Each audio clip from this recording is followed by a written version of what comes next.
Although Jean Luo's loyalty to the territory was high, her initial score of 60 had jumped to 80 after being appointed to run the bank, and had been rising by 2 or 3 points a day for the past 4 days, reaching 90 by now.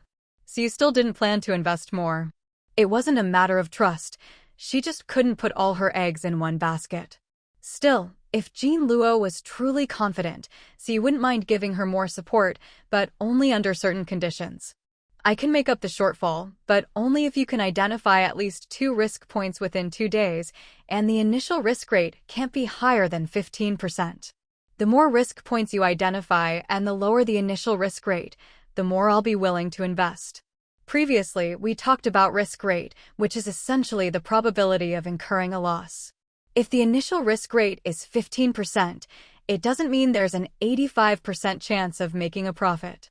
Instead, it means there's a 15% chance of a first-level loss, a 7.5% chance of a second-level loss, and a 1.5% chance of a third-level loss. The total risk rate is actually 24%. The 3 levels of loss represent losing 10%, 50%, and 100% of your invested capital, respectively. As for risk points, as mentioned before, these are points where risks can be avoided. As long as you can identify these risk points and take the right countermeasures, the risk rate will drop significantly. If Jean Luo can meet the conditions you set, then the risk rate can at least be reduced to below 10%. In that case, the total risk rate would only be 16%. Although that's not an especially low probability, the risk rate doesn't mean that out of 100 balls, 16 are red, and drawing a red ball means you'll definitely lose money. Instead, it's more like out of 100 pieces of paper, 16 have math problems written on them while the rest are blank. Of those 16, 10 are moderately difficult problems, 5 are very difficult, and 1 is a world-class problem. The difference between balls and problems is that drawing a red ball means a guaranteed loss, with no outside factors able to change that. But with problems, no matter how hard they are, if you're capable enough, you can still solve them. If you solve them, you might not make a profit, but at least you won't lose money, or you'll greatly reduce your losses. Risk points are like having the answers to the problems. If you can figure them out in advance, even if you draw a problem you can't solve, you can just copy the answer. All in all, Suyu's requirements aren't exactly difficult, but they're not easy either. However, if she succeeds, even if she invests money, she'll only make a profit. There's no way she'll lose. It's a deal. Give me 3 days, and I'll definitely give you a satisfactory answer. Jean Luo frowned slightly, but still agreed decisively. She was a bit sneaky, though. Originally, they agreed on 2 days, but she changed it to 3. If it weren't for the need to prepare funds 2 days in advance, she would have stretched it to 5 days. Of course, Suyu noticed this and looked at her with a half-smile. Jean Luo, however, justified herself confidently, saying she just wanted to earn more money for the territory. Suyu didn't mind her little tricks.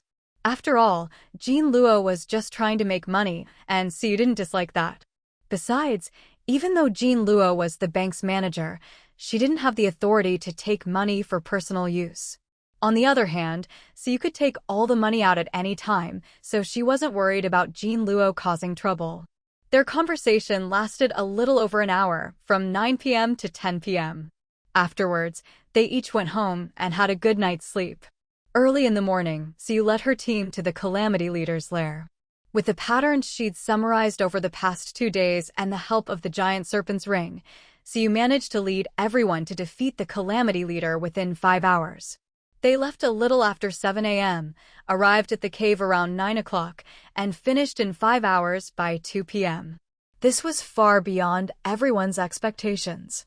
They'd thought that, as the Calamity Leader, even if they'd figured out all its mechanics, it would still have some trump cards. But it turned out it had none at all. As long as you knew how to deal with its slime, the Calamity Leader was basically a training dummy, just standing there for you to hit. As they killed the Calamity Leader, Suyu received several messages from the system. Congratulations to A1-16 for successfully leading everyone to defeat the Calamity Leader, Source of Pollution, clone. The related rewards have been distributed to the treasure chest in the mission hall. The source of pollution is the result of humanity's harm to nature. Beautiful nature has been scarred by pollution, and everything began with humanity itself. The appearance of calamities is humanity reaping what it has sown. As the environment heads toward destruction, all this pollution coalesced into the source of pollution, which was born. With the disappearance of the source of pollution, the calamity has lost its support and will gradually dissipate. Although this is just the tip of the iceberg, it still contributes to the restoration of nature. A new joy is about to arrive. The constant system chimes were giving Siyu a headache, but she was still very happy.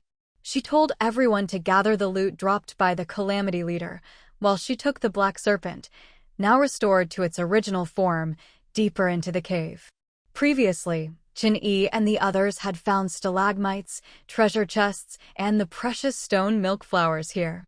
Once they reached the real stalactite cave, the Black Serpent narrowed its eyes and pointed its tail at the jade-like flowers. These 2 flowers look nice. I'll take them. The rest is yours. The Black Serpent spoke in a flat tone, making it impossible to tell it was getting the better end of the deal. If Siyu didn't know the true value of the stone milk flowers, she might have just agreed.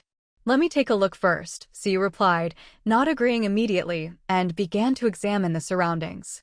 After looking around, Siyu found that there weren't just a dozen or so stalagmites as Jin-Yi and the others had said, but nearly 30. This could be due to the lighting, and also because the Calamity Leader's huge body had blocked some of the stalagmites, so they missed about half.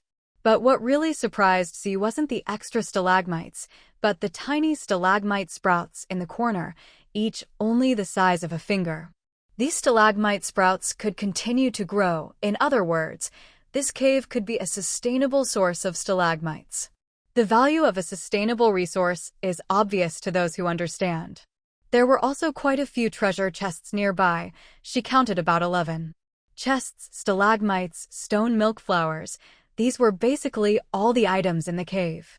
In terms of quantity, if she could trade just 2 stone milk flowers for all the chests, stalagmites, and the cave itself, it would definitely be a good deal. But in reality, it wasn't that simple.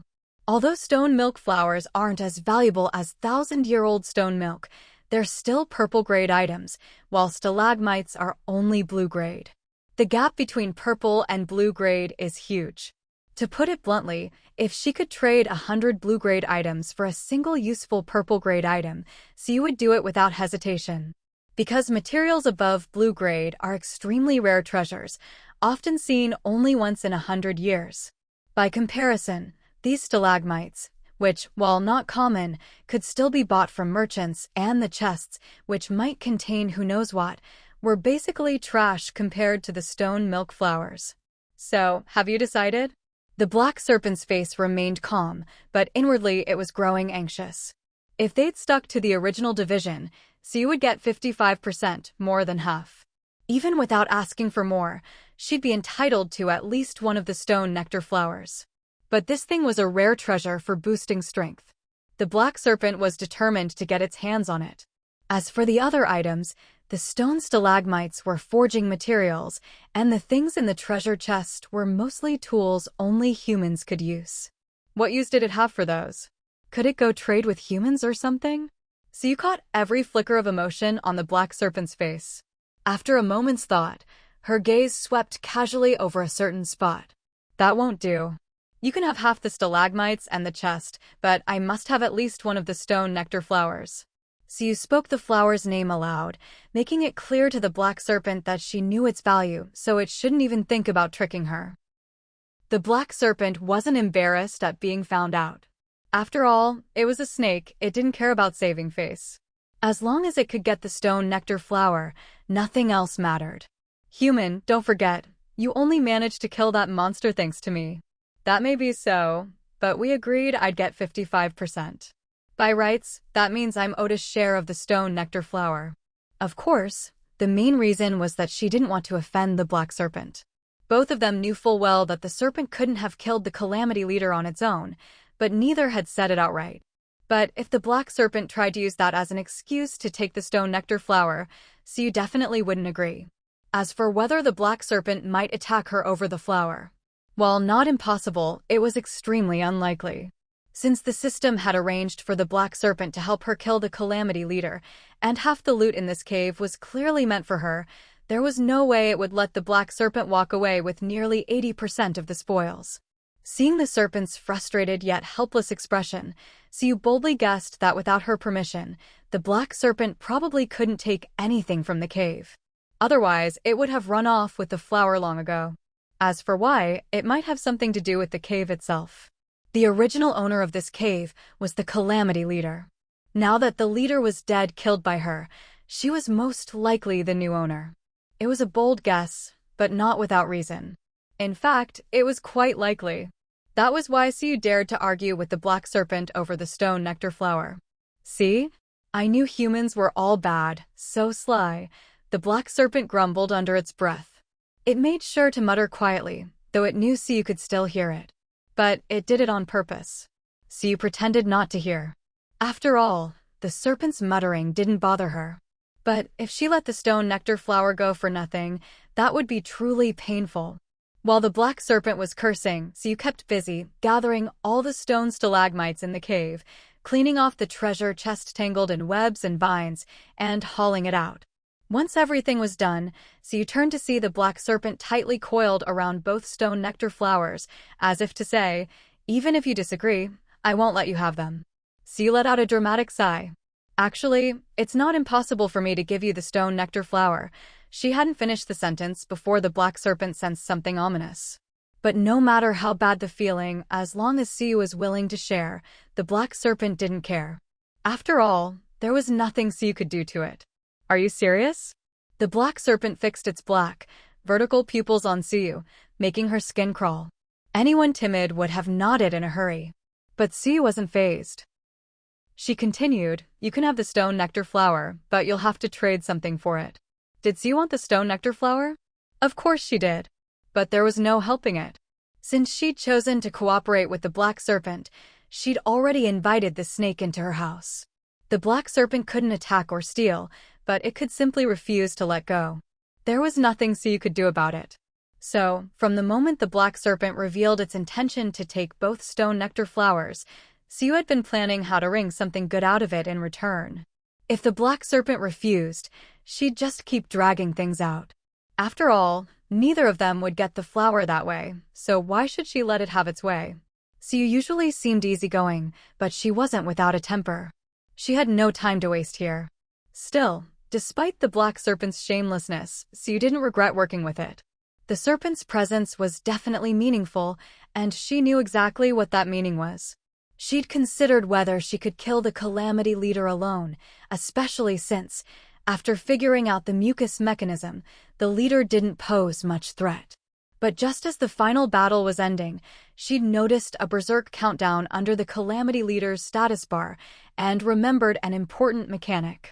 Usually, when killing a boss-level monster, there's a hidden countdown. It only appears in the last few minutes.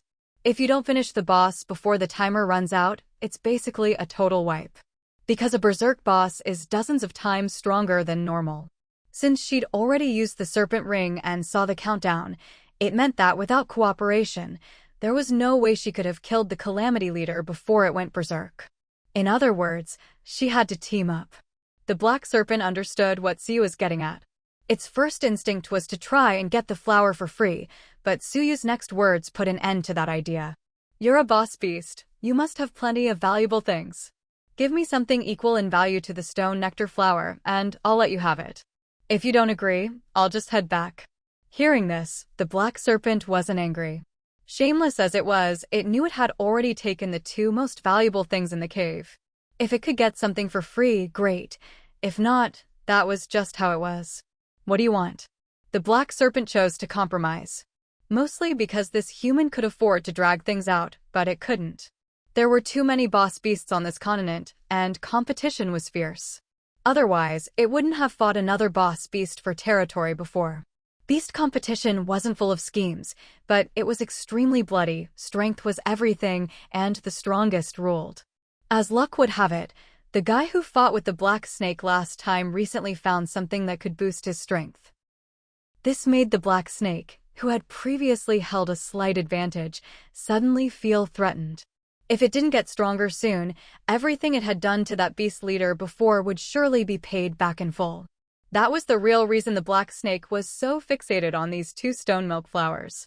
The black snake had already made up its mind.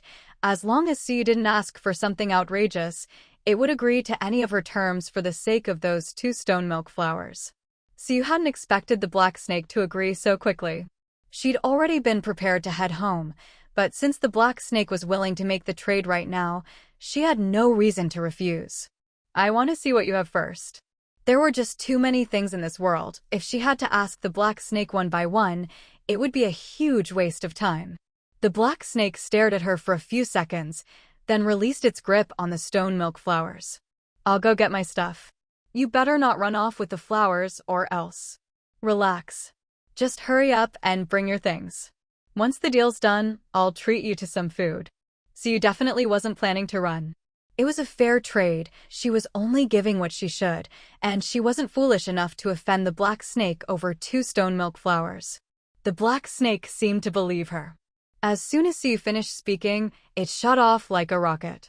While she waited, Siyu casually gathered some materials and started a fire to roast some meat. Most of the monsters outside had already been cleared out. She had Mike and the others take the carts loaded with stone bamboo shoots and boxes back to the territory first.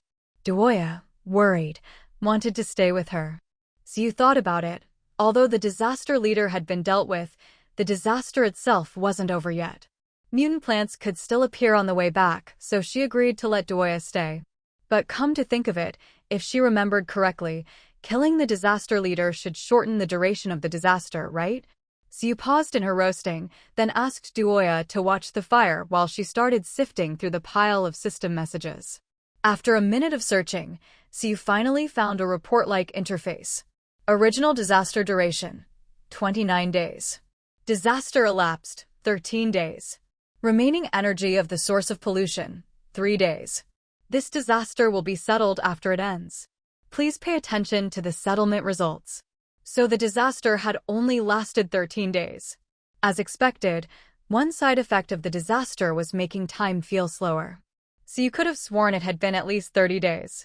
Still, the death of the disaster leader had cut the duration by a full 13 days, leaving only 3 days to go. The original 29-day double disaster would actually last just 16 days, exactly half a month. The meat was done, but the black snake still hadn't returned.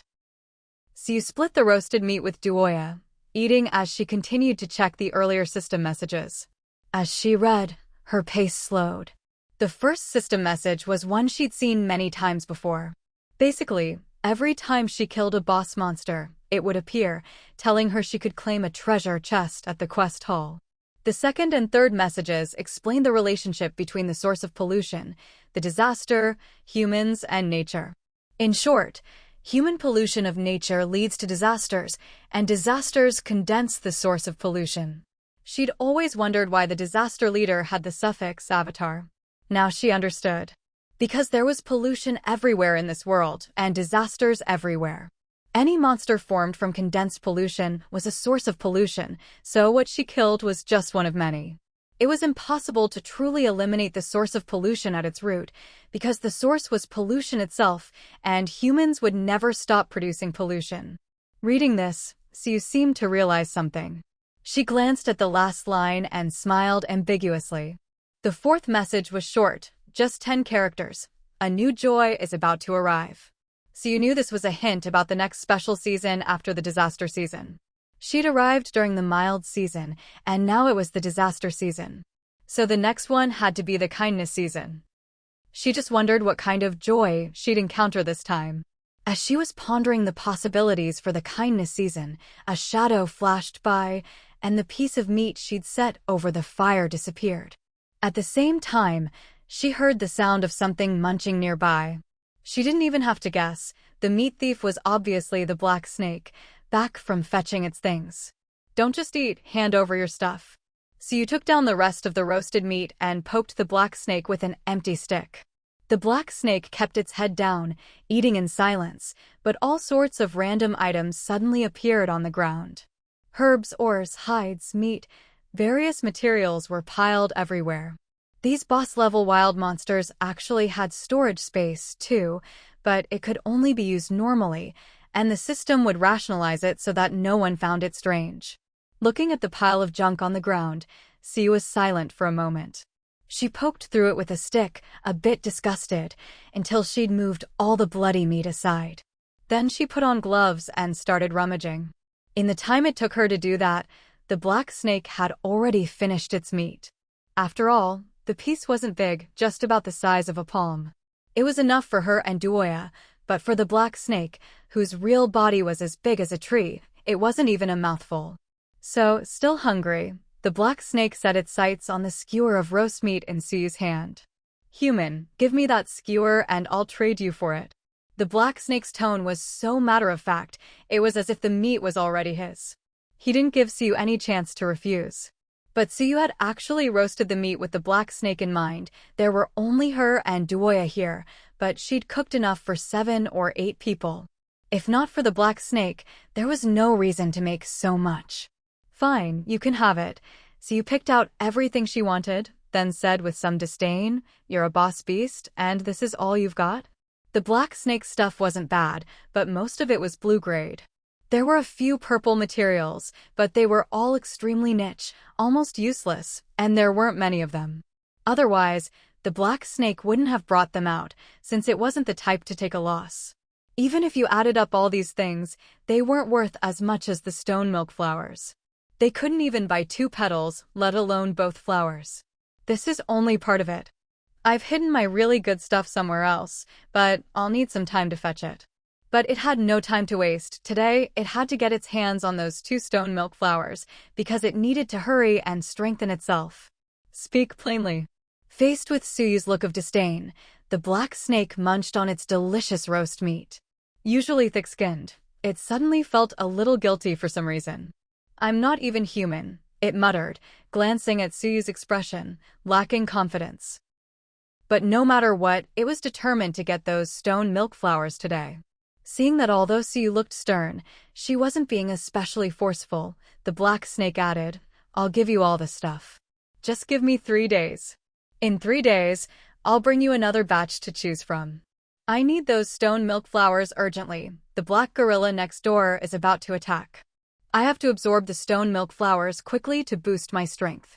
Siu was aware of the rivalry between the beast leaders, so after hearing the black snake out, she decided not to push too hard. On one hand, she was worried about falling out with the black snake and having it go rogue. On the other, the black snake was, after all, the guardian beast of her territory. She couldn't just let it get bullied by some other beast. If something really did happen and the black snake was gone, then with a new sheriff in town, her territory would barely have survived one disaster before facing another round of unrest. If luck was really bad and the newly spawned leader beast happened to hate humans and forbade them in its territory, it would surely organize a beast tide to drive them out. And a beast tide was no less of a threat than an attack by dark creatures. "All right, I trust you. I'll take these things now, but remember what you promised." Siu picked the 2 stone milk flowers and handed them to the black snake. The black snake looked at Siu in surprise.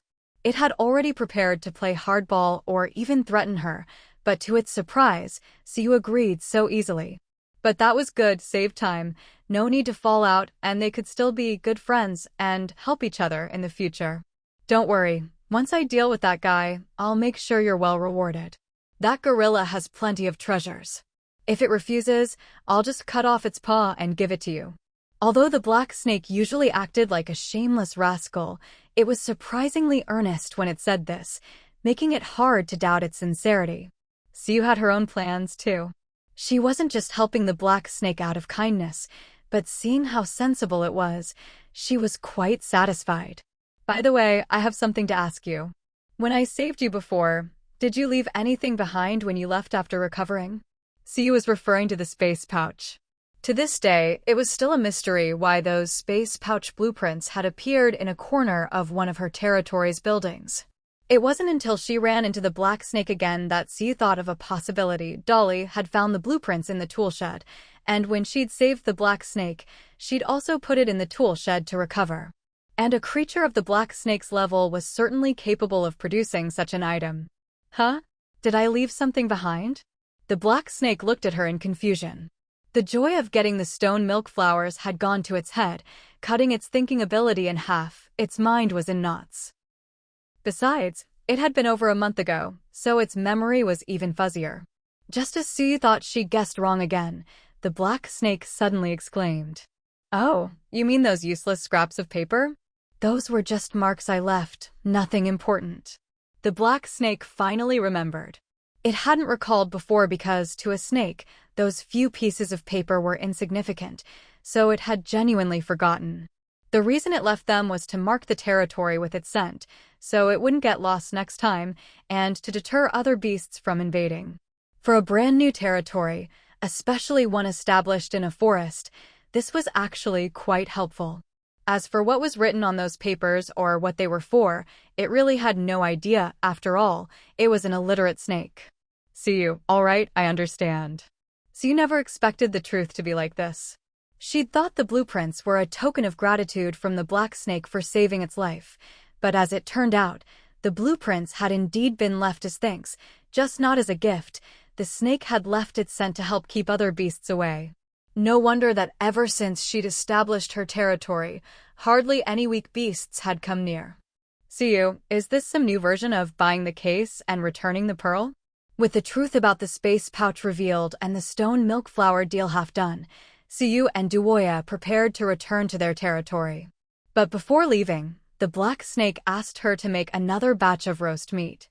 The ingredients, of course, were the meat it had just brought out. No wonder the black snake had produced all that meat. It wanted Siyu to be its free chef. For the sake of the space pouch blueprints, Siyu agreed. If not for those blueprints bringing in that first windfall of over 3,000 gold coins, her territory could never have developed so quickly. Although roast meat tasted great, it didn't keep long. On Suyu's suggestion, the black snake had her roast some and turn the rest into jerky for easier storage. Siyu happened to have some jerky on hand, so she only roasted part of the meat, handed over all her jerky, and packed the rest of the raw meat into her backpack. She also left behind all the other food she was carrying. The black snake didn't stand on ceremony. Seeing so much food, it swept it all up with its tail. After returning to the territory, the first thing Siyu did was find Vivian to ask for a special jade bottle for storing rare potions. Vivian was busy sorting through the herbs brought by Ode and the others, looking for ones that could be used as antidotes. When Siyu asked for a jade bottle, she looked a bit troubled. "I only have 2 jade bottles, and both are already in use." These weren't ordinary stone bottles, but special medicine jade. As the name suggests, medicine jade is made from jade and herbs, but the kind of jade that can be used is rare, so the bottles themselves are also very scarce. The 2 jade bottles in Vivian's hands were both gifts from her teachers. She'd thought about buying a few more herself, but never got the chance. Either she'd find jade bottles when she had no money, or she'd have money but no bottles for sale. On top of that, her odd personality meant she just let it go every time. Seeing this, Siyu simply took out her own glass bottle filled with milky white liquid. She carefully unscrewed the cap, poured a drop into a porcelain bowl, and handed it to Vivian. "Take a look at this first." Vivian put down what she was holding, took the bowl, examined it, and gently sniffed it. Then, she pulled out 2 crystal-clear, emerald-green bottles from her inner pocket, followed by 2 more glass bottles. She swapped the liquids between the 4 bottles, rinsed the jade bottles with medicinal liquid, and handed them to Siyu. Siyu didn't stand on ceremony. She took the bottles and poured the Millennium Stalactite essence into the 2 jade bottles. "Too bad, there's still some left." Siyu shook the half-full bottle of Millennium Stalactite essence, then handed the glass bottle to Vivian. "Without a jade bottle, it won't keep for long. You'd better think fast about what you want to use it for, or its potency will go to waste." Vivian didn't hesitate. She took the glass bottle of Millennium Stalactite essence right away. For rare treasures like Millennium Stalactite essence, you have to use a special container, or the medicinal effects will dissipate over time. That's why Siyu was so eager to find jade bottles, and why Vivian was willing to give up 2 of hers. She couldn't bear to see so much Millennium Stalactite essence go to waste. The original contents of the jade bottles were valuable too, purple-grade herbal extracts, excellent for alchemy. But compared to the red-grade Millennium Stalactite essence, they were nothing, so Vivian naturally let them make way. Actually, if you just left the Millennium Stalactite essence in the stalactite cave, its effects wouldn't dissipate. After all, it takes 1,000 years to form, and if it faded away in the cave, it would be useless. But Suyu had only managed to sneak it out because the Black Serpent didn't recognize it. She took it while the Black Serpent was away fetching something, so there was no way she'd leave it behind. The Black Serpent's ignorance wasn't due to lack of knowledge, but because treasures like Millennium Stalactite essence have ways of concealing themselves. If Suyu hadn't already suspected its existence, she wouldn't have noticed the inconspicuous little puddle next to the 2 dazzling jade-carved flowers. "Where did you get this treasure? How come I didn't see it?" Vivian asked casually, not really expecting Suyu to answer. When Suyu shook her head, Vivian didn't press further. "Just use it. If it's not enough, bring me a formula you're satisfied with. As long as it's good, you can have the remaining 2 bottles as well." Suyu was determined to keep the Black Serpent from discovering the Millennium Stalactite essence. She'd rather waste some than risk it being found, so there was no way she'd explain now. It wasn't that she didn't trust Vivian, but the fewer people who knew, the safer it was. It was better for Vivian not to know. On the surface, Suyu seemed to lose out in her deal with the Black Serpent, but since she'd secretly taken 2.5 bottles of Millennium Stalactite essence, what should have been a 50-50 split was actually more like 80-20. Suyu got 80%, the Black Serpent 20%. And since the Black Serpent still had to compensate her for one of the stalactite flowers, calling it a 90-10 split wouldn't be an exaggeration. Vivian's eyes flickered at Suyu's words. "For the next 3 days, don't come to me unless it's urgent. Actually, even if it's urgent, don't come." With that, she tossed a book to Chiyoyu to read, grabbed her bottles and jars from the table, and headed for the side room. Suyu didn't mind Vivian's bluntness at all. In fact, she told her to just help herself to any herbs she needed from the storeroom. She'd already given her access. Vivian just grunted in reply and shut the door to the side room. She'd be spending the next 3 days studying this half bottle of Millennium Stalactite essence, plus 2 bottles of purple-grade medicinal liquid. Otherwise, if she waited too long, at least half the potency would be lost, a terrible waste. As for what to do with the clinic during those 3 days, whether to keep it open or closed, and how to manage it, Suyu had already made arrangements. She'd guessed Vivian would go into seclusion, so she'd already hired the 2 doctors she'd worked with before to help out at the clinic for a few days. Suyu paid them well, and it was only for a short time, so of course they agreed. With the Millennium Stalactite essence and clinic matters settled, Suyu went to the quest hall to open her loot boxes. The quest hall was bustling. People were either there to collect their rewards from the recent operation, or just to watch and envy those who were. Suyu avoided the crowd, found her boxes, and took them to the sewing shop. Obtained Mutant Seeds X5. Obtained High Grade or Resource Box X1. Obtained Combat Skill Book, Weapon Enchant Corrosion X1. Obtained Combat Skill Book, Weapon Enchant Slow X1. Obtained Combat Skill Book, Weapon Enchant Poison X1. Obtained Gold Coins X10. After Dory helped her open the boxes, Suyu packed up her things and handed 2 spatial stones to Dory. 2 spatial stones? Lady Lord, you're amazing. If anyone else said that, it might sound like flattery, but coming from Dory, it was different. Everything Dory said about Suyu was always heartfelt and sincere. "You're the amazing one, Dory. 3 skill books from 1 box." Suyu laughed and complimented her in return. After fighting the disaster leader, Suyu knew these 3 skills matched the 3 types of slime the leader used. And since these were enchantment skills, it meant all combatants could use them. As long as they had a weapon, they could enchant it with these effects. Unlike the previous heavy armor skill, which was biased and could only be used directly to boost one's own defense, these could actually enhance equipment. "You're too kind. I just opened a box, that's all. So, how do you want to use these 2 spatial stones? Upgrade your spatial bag, or make a few more basic ones?" Dory blushed as she took the stones and asked Suyu how she wanted to use them. These 2 spatial stones, one of them dropped when the Calamity Leader died, which proves that leader-level monsters really do drop spatial stones, though the drop rate is indeed quite low. For example, the coral beast didn't drop one before, nor did the sea siren. As for the other spatial stone, it was found while rummaging through the pile of junk brought by the black serpent.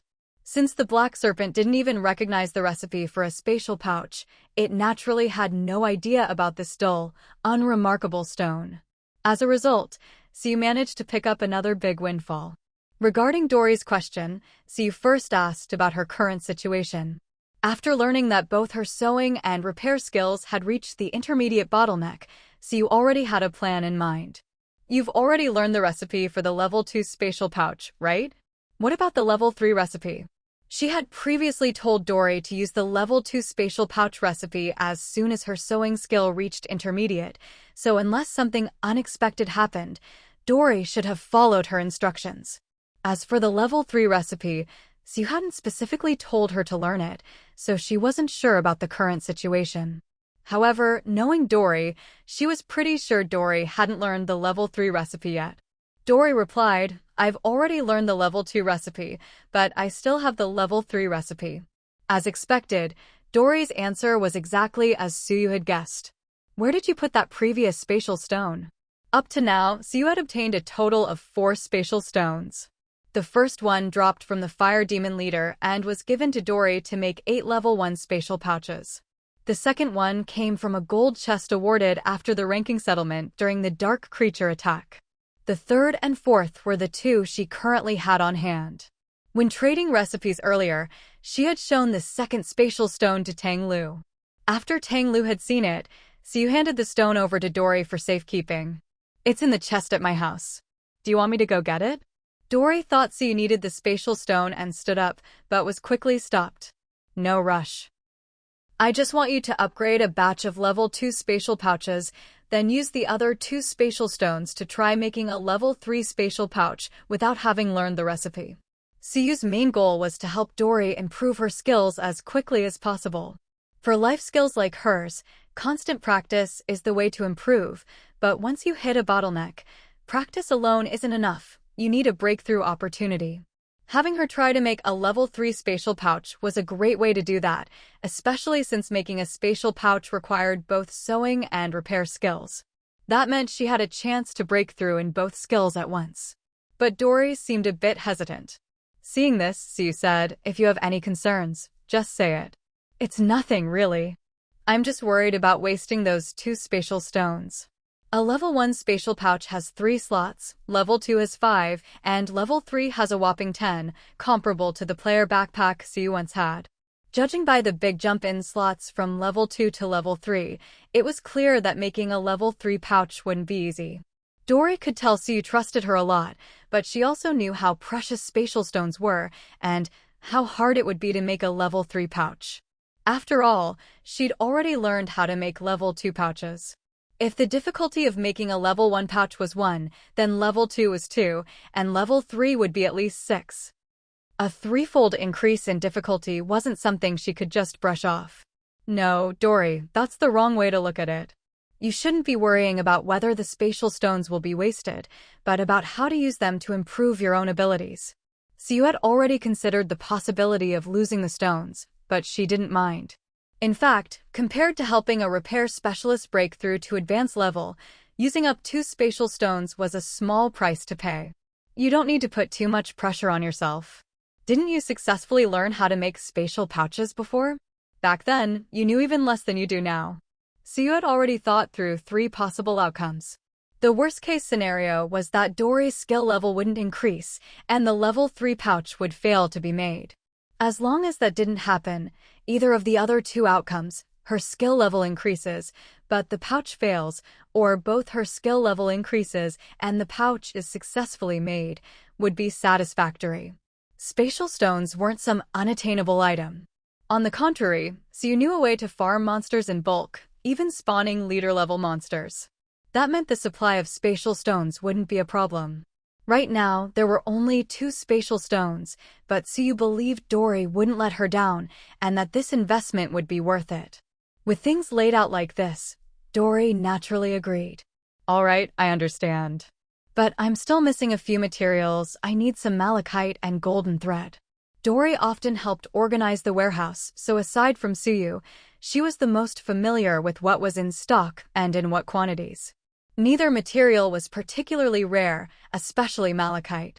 Since they'd started raising 2 blue peacocks, getting malachite was just a matter of time. As for golden thread, it wasn't actually made from gold, but from a plant-based fabric.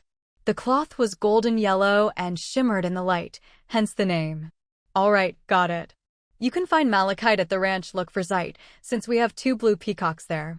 As for golden thread, I'll have someone collect golden vines. Golden vine was the raw material for weaving golden thread, and Suyu knew its growth habits, so it wouldn't be hard to find. Surprisingly, while the Level 2 spatial pouch was missing 2 key materials, all the materials needed for the Level 3 pouch were already on hand. These materials came from various sources, some from labyrinths, some dropped by sea monsters, and some were acquired when others found them by chance and sold them to the territory for money. Dory always had access to the territory warehouse, so Suyu didn't need to do anything. Dory could just take what she needed. As the days passed, everyone noticed that the acid rain seemed to be getting lighter, and the number of mutated plants in the forest was steadily decreasing. At first, they thought it might be the calm before the storm. But then they saw an announcement. Only 3 days remained until the end of the calamity. Although no one knew how the Lord of Sunset Territory had found out about this, or whether it was even true, nothing could suppress their joy.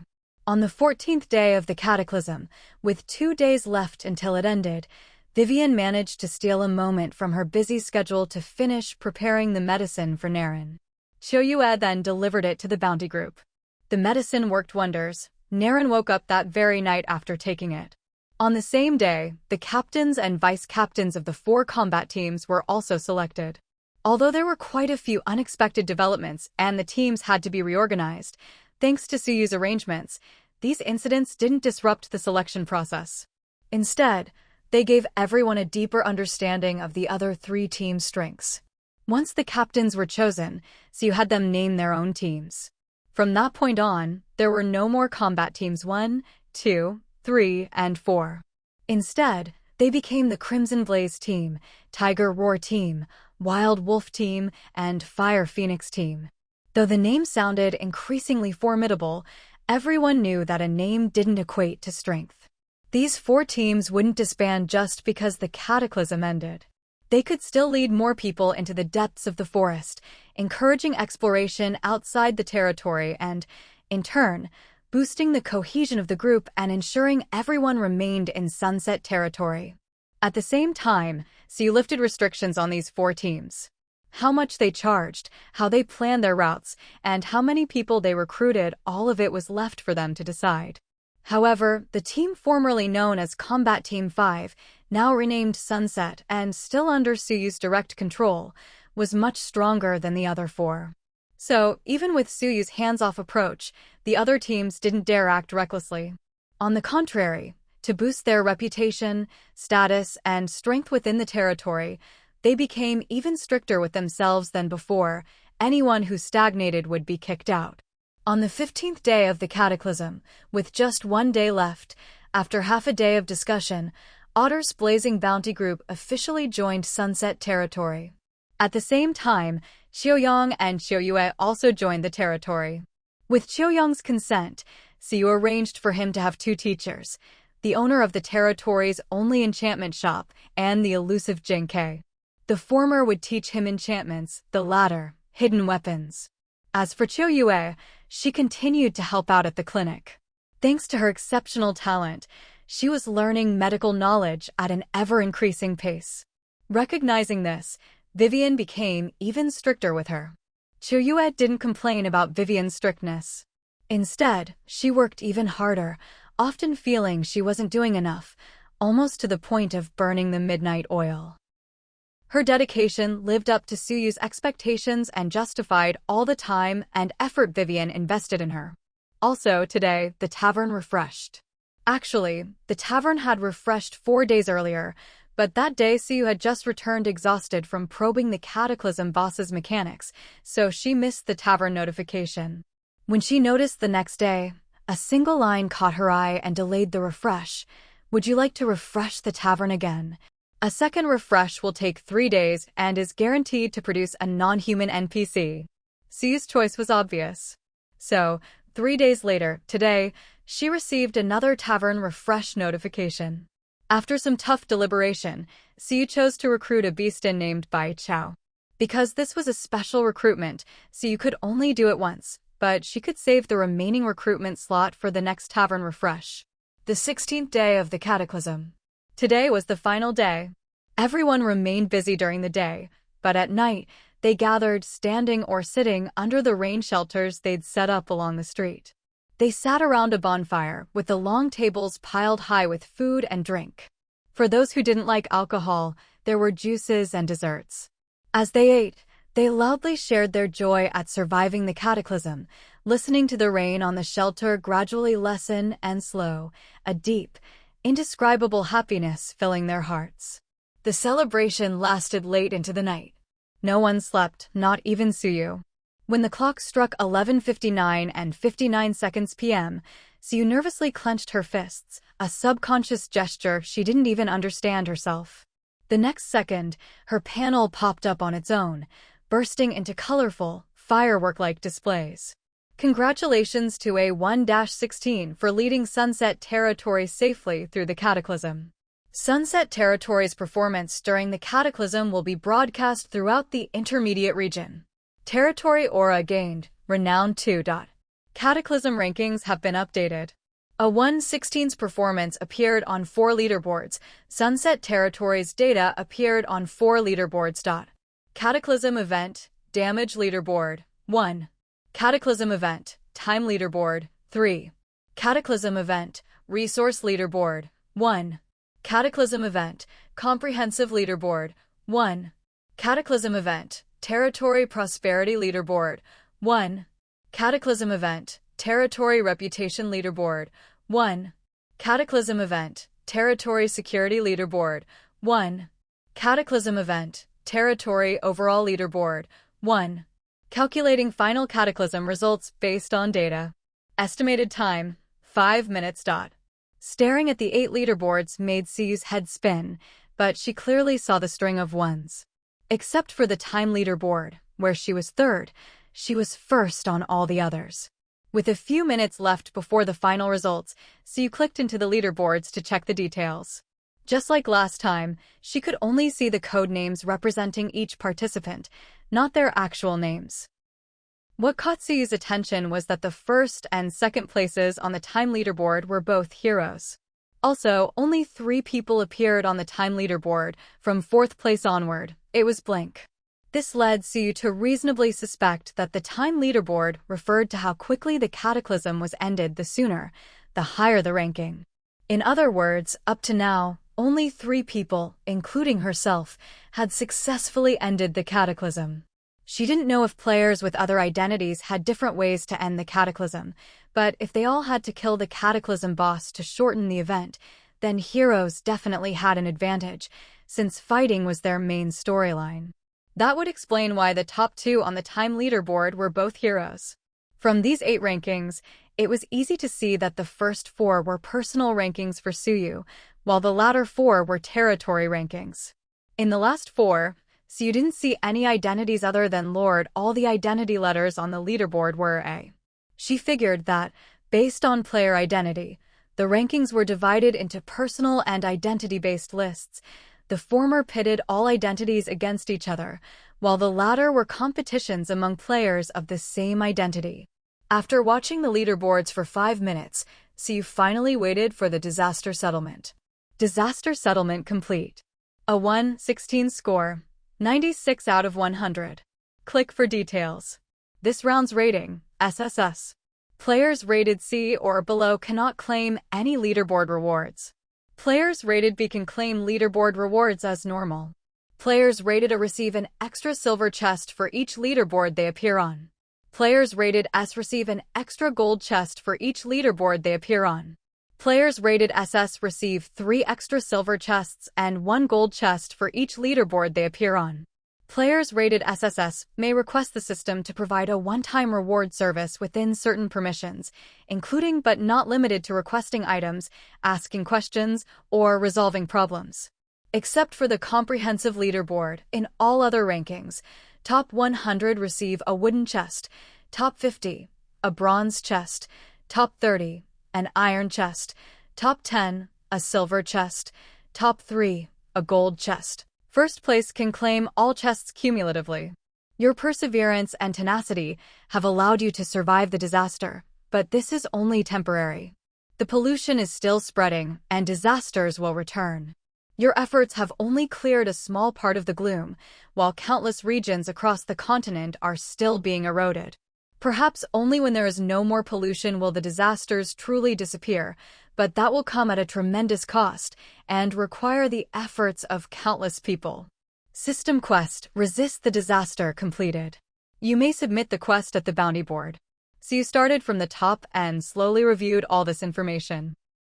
First, she checked how the score was calculated and found that the 3 highest weighted items were territory loss within acceptable limits, plus 10 points.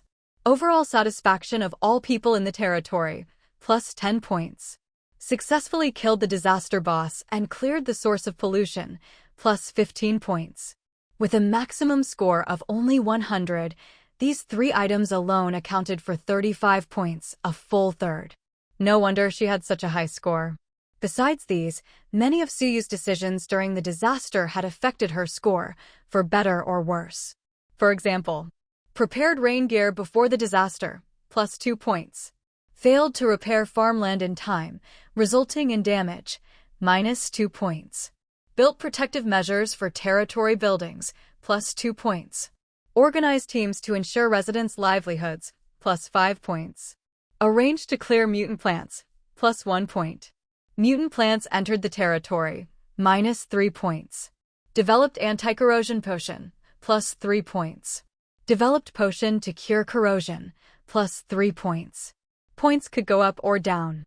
Orders that benefited the territory, residents, or even non-residents increased the score. Events that harmed the territory or endangered lives reduced it. But overall, most actions added points, otherwise, her final score wouldn't have been so high. As for the rating, it was determined by the score. Below 60, not including 60, was rated C. Normally, anything below 60 was clearly a failing score. Otherwise, the system quest, Resist the Disaster, wouldn't require at least a B rating to be considered complete. From 60 points up, 60 to 69, B. 70 to 79, A. 80 to 89, S. 90 to 95, SS. 96 to 100, SSS. Suyu's 96 points put her right at the lowest threshold for SSS. If she'd scored even 1 point less, she wouldn't have gotten the top rating. But after seeing the rewards for each rating, Suyu actually wished she'd gotten SS instead of SSS. You see, the SSS reward was just one thing, the right to request a one-time service from the system. She'd used this before. It wasn't a bad reward, but it wasn't great either. Especially since you had to carefully test the system's limits step by step, and a single misstep could mean you ended up with nothing at all. But SS was different. 3 extra silver chests and 1 gold chest for each leaderboard was easy to understand. She'd appeared on 8 leaderboards in total. Even if the 2 comprehensive leaderboards didn't count, that still left 6, meaning 18 silver chests and 6 gold chests. Even if those chests only contained gold and silver coins, Suyu would be buried under them. How could a single system service possibly compare to 24 chests? In other words, if she opened all those chests and traded everything for other items, would the system really be willing to give her that much in a single service? The more Suyu thought about it, the more frustrated she felt. Who would have thought there'd come a day when she'd be upset about scoring too high? Especially when she'd missed SS by just 1 point. 1 point. She'd rather not have that point. While she was grumbling, the rewards for her 6 leaderboards arrived. 5 wooden chests, 5 bronze chests, 5 iron chests, 5 silver chests, and 6 gold chests. Seeing 26 chests of all sizes piled up in her bedroom, Siu hadn't even had time to react before the spirit beast in her arms let out 2 excited cries. Siu sensed that her spirit beast wanted to do something, so she let go. The next moment, the beast dashed straight to the pile of chests, rubbing and pawing at each one, then began opening them at lightning speed. By the time Siu snapped out of it, 5 chests had already fallen victim. At the same time, all sorts of animals suddenly appeared out of nowhere in Siu's lord's manor: pigs, ducks, cats, dogs, rabbits, hamsters, squirrels.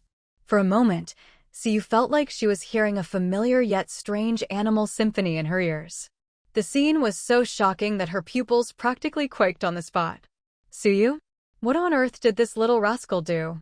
She didn't mind the spirit beast opening chests. After all, treasure-seeking beasts were considered symbols of good fortune. Letting it open the chests might not bring as much luck as Dory, but at least she wouldn't have her own terrible luck. But the current situation was clearly getting out of hand, so she had to intervene, otherwise, her city lord's mansion would soon turn into a zoo. But as luck would have it, just then, a not quite familiar yet not unfamiliar voice sounded in her mind. Congratulations, A1-16, on achieving the highest rating in the Cataclysm event. The execution system may, within certain permissions, provide you with one. Come back in 10 minutes. I'm busy catching a ferret right now, Siu replied, preoccupied.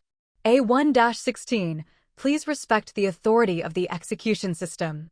Siu paused, but whether she heard or not was unclear.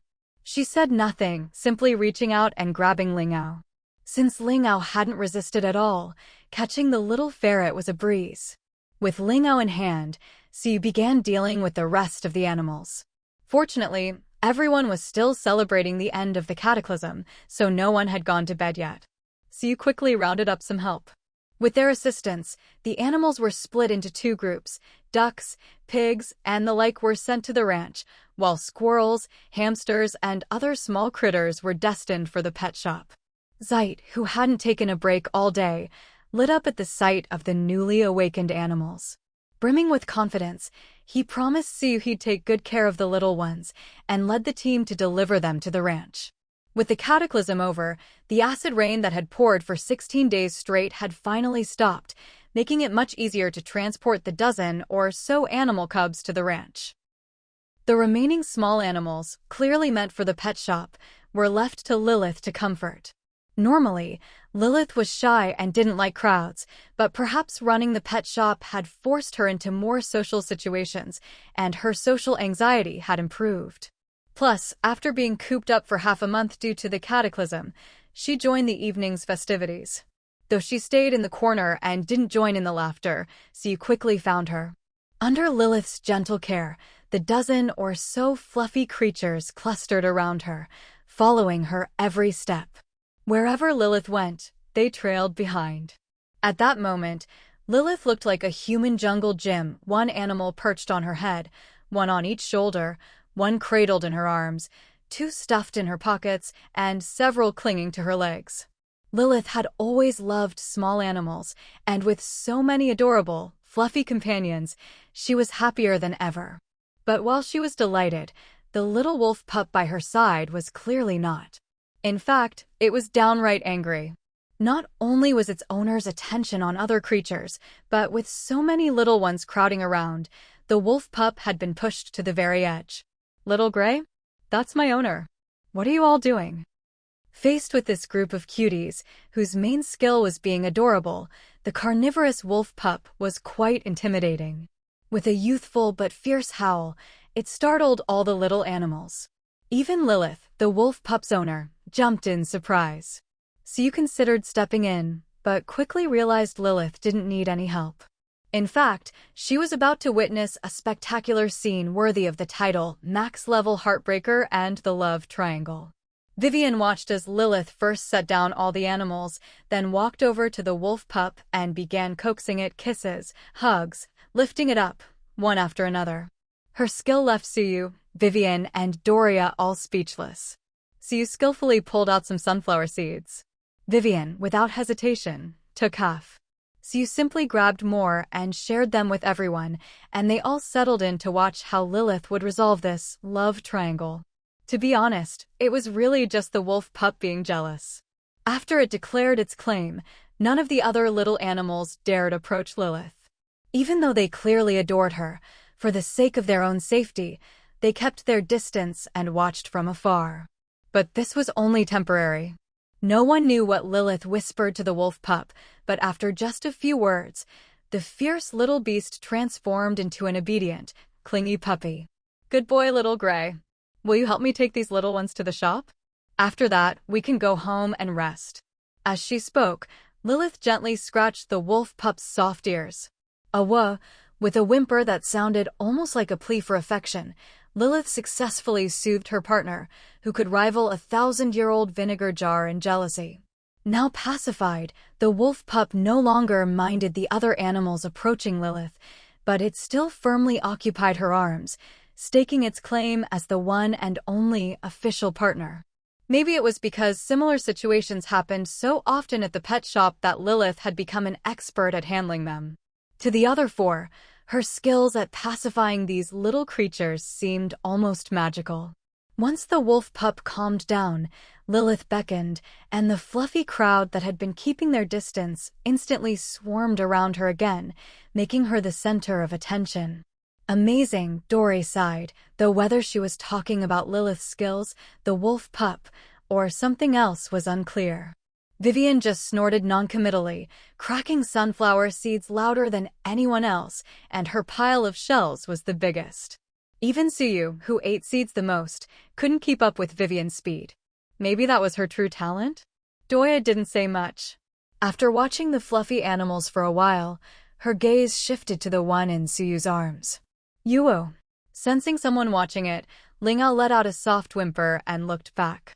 When it saw Doya, its eyes lit up, and it leapt over to her side. After all, Doya had saved its life, so in this territory, the ones Linglao was closest to were its owner and Lord Suyu, its rescuer Doya, and Dory, who had cared for it at the beginning. Doya seemed surprised that Linglao would approach her on its own, but as it did, her expression softened noticeably. In the blink of an eye, the drama was over, and Lilith's attention successfully shifted from the little ones and the wolf cubs to the four people standing nearby. It was only then that she realized she wasn't alone here. Lilith froze for a moment, subconsciously recalling what she'd just been doing. Her fair cheeks instantly flushed red. Tisk, so you could tell at a glance that her pet shop owner's social anxiety was acting up again, so she quickly stepped in to help. "Looks like you get along pretty well with them. I'll leave these little guys in your care then." All right. I'll take good care of them." Lilith's voice wasn't loud, but it was clear she was stammering a bit. "So you didn't mind?" After saying that, she started asking Lilith if she needed any help. For example, did she need someone to help take the little ones to the pet shop? What do they eat?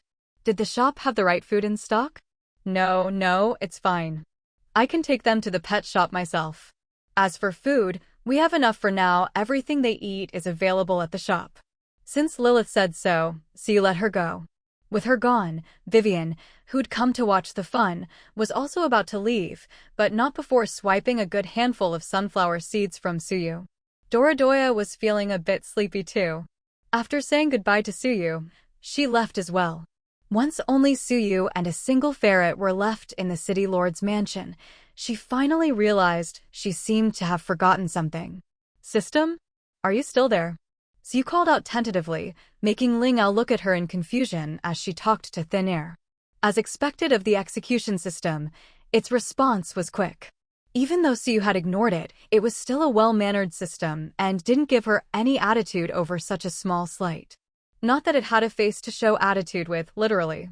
The 10-minute waiting period mentioned by A1-16 has already exceeded 9 minutes and 56 seconds. Suyu. So you hadn't expected that a casual remark of hers would actually be taken so seriously by the execution system. But to be fair, this was her fault. She'd forgotten she'd left the system hanging here. To avoid having her reward revoked, Suyu quickly apologized and stated her request. "Sorry, my bad." This was my mistake, so to avoid wasting any more time, I think we can discuss the reward selection now. I want to lower my rating to SS and claim the SS level reward. So you felt that directly asking for 6 gold chests and 18 silver chests was a bit unrealistic, so she tried a different approach. Lowering her rating looked like she was losing out, but she didn't care about the rating itself. Only the final reward. As long as she could get the chests, her goal was met. So, that's not a difficult request, right? I'm asking to lower my rating, not raise it. Besides, I already have the highest rating, so it can't go any higher. A minute passed. Then 2. So you still hadn't received a response from the execution system. If not for the mechanical imitation of breathing echoing in her ear, she might have thought it had left. Although Sue didn't like talking much, for the sake of her reward, she reminded it, "Well, can you do it or not? I'm exhausted. If you're going to revoke my reward, just say so. Don't waste both our time." Honestly, Sue wasn't worried the execution system would take her reward back. If it wanted to, it would have just said so and left. If anything, the faintly aggrieved tone in its last message suggested it had to follow the rules, like helping Sue fulfill a request. As for the current silence, maybe it was sulking, or maybe it was just getting back at her for ignoring it earlier. After all, the last time she tricked it, it gave her a super severe negative buff, even though it later gave her a universal antidote. That was enough to show the system could be pretty petty. Sue yawned, forcing her drowsy brain to stay awake. With a wave of her hand, she woke up Ling Mao, who had only just fallen asleep. "Sue, get up and go back to sleep again." Ling Bao hated being disturbed while sleeping, but since it was Sue who woke it, even if it was annoyed, it just poked its head out and nuzzled her hand, then tightly wrapped its long tail around her wrist. Sue waited for a response, staring blankly at the time. She wanted to sleep too, but to avoid the petty system pulling any tricks, she decided to swallow her pride. It was all for the reward, after all. There's no shame in bowing your head for that. In a flash, 9 minutes had passed. With only 56 seconds left before she'd be late, Sue was counting down the seconds. When she hit 56, she finally heard the execution system reply. "This request exceeds permission limits. Request denied. Remaining attempts, 4. Suyu. That's just unreasonable. I got an SSS rating, and now I want to lower it myself. Why not?" Even though she'd expected this, Sue was still speechless. "Fine, I won't lower the rating. Just give me the SS reward instead of the SSS one, okay? I'll trade my SSS reward for the SS one, is that alright? This request exceeds permission limits. Request denied. Remaining attempts, 3. Another expected answer, but now Sue was really annoyed.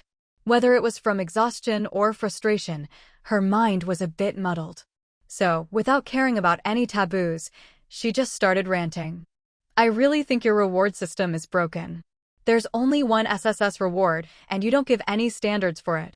If you get it, you get it. If you don't, you don't. So, what's the point of me working so hard for an SSS rating? Why even bother making such a high rating in the first place?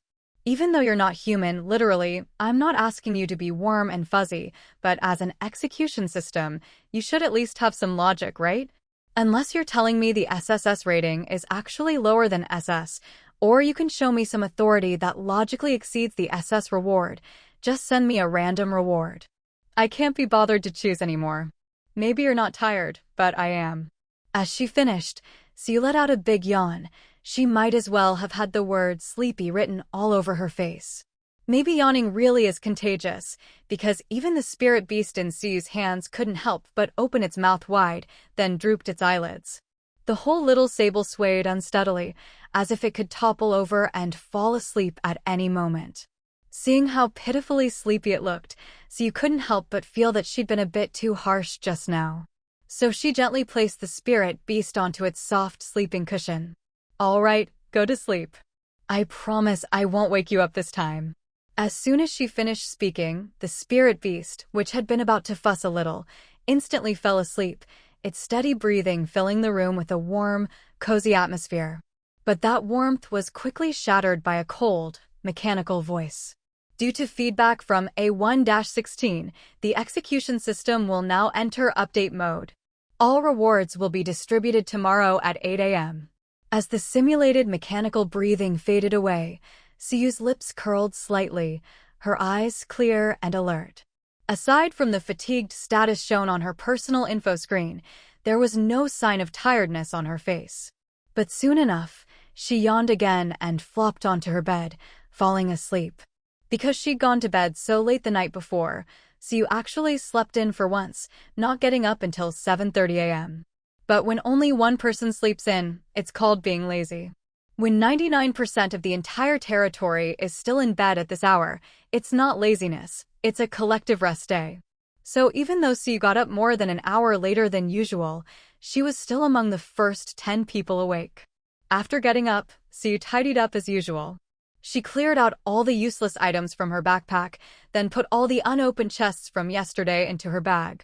In the next half hour, she managed to finish a whole string of chores, finding Dolly to open chests, going to the warehouse for materials to upgrade her backpack, upgrading the territory, upgrading the divine statue, upgrading the guardian beast shrine, and upgrading territory buildings, all sorts of miscellaneous tasks. Dolly's chest-opening skills were as steady as ever, nothing truly top-tier, but everything was useful and in demand. The wooden, copper, and iron chests all produced basic resources, nothing worth mentioning. The real highlights were the 2 leftover silver chests and the 6 golden chests that the spirit beast hadn't opened. Aside from the usual common materials, here's what she got from the silver chests. Silver chest 1. A skill book and a wind element gem. The skill book was a continuous healing skill, perfect for Vivian. The gem was a material for making a magic staff, which Zen you could use. Silver chest 2. Several useful but not especially valuable items, like a logging skill book, a mining skill book, and a gathering skill book, all of which could increase resource collection speed after being learned. Except for the gathering skill book she already had, so you sent the rest to the skill hall for copying. The extra gathering skill book went into a special warehouse for valuable but currently useless items. Then came the golden chests, only listing the valuable special items. Golden chest 1, beacon X1, space stone X1. Golden chest 2, territory social card X1, treasure map fragment X2. Golden chest 3, bounty card X1, recruitment card X1, academy building card X1. Golden chest 4, enchantment book X1, ice staff X1, space stone X1. Golden chest 5, space stone X1, treasure map fragment X1, advanced musketeer skill book X1. Golden chest 6, treasure map fragment X1, master key X1, intermediate mechanic skill book X1. From the 6 golden chests, so you got 3 space stones in total, all of which she handed over to Dolly for upgrades. There were also 4 treasure map fragments. These fragments could be combined, 3 make a complete treasure map. After combining them, Siu found that the treasure location was extremely far from her territory. Even on horseback, it would take a month to reach. She decided not to send anyone to dig for it. After all, the territory didn't have enough usable horses at the moment. Going on foot would take at least 3 to 5 months, which was far too long and fraught with risk. She didn't want to lose any of her hard-trained people out there. Besides, Siu wasn't short on resources. In fact, she still had plenty she hadn't even processed yet. Between the materials from the underwater labyrinth, the loot from the sea monsters, the dozens of chests brought back from the Calamity Leader, and the 20-some chests from the Calamity Settlement leaderboard, her 6 level 3 warehouses were already overflowing. Previously, because of the Calamity, Ein's construction team had been busy repairing buildings all day, with no time to upgrade or build new ones. Building new structures back then would have only increased their repair workload, so all those materials had just piled up in the warehouse and used. But now that the Calamity was over, so you could immediately assign people to take the materials they needed and get started on a massive round of production. As for the treasure map, since she wasn't going to dig it up herself, she'd just sell it to someone else. Treasure maps fetched a good price, so she figured it was as good as opening a money pouch. Next were the 4 cards. Territory Social Card, Bounty Card, Recruitment Card, and Academy Building Card. No need to mention the Bounty and Recruitment cards. The Territory Social Card could directly increase the territory's hidden social stat, which affected how often other races would initiate social interactions with her territory. Since she currently had the famous reputation Aura active, she used the Territory Social Card right away. She did the same with the Academy Building Card. Because the Academy would take up a large area, so you placed it right behind the trading district, where there was a big empty space with no buildings.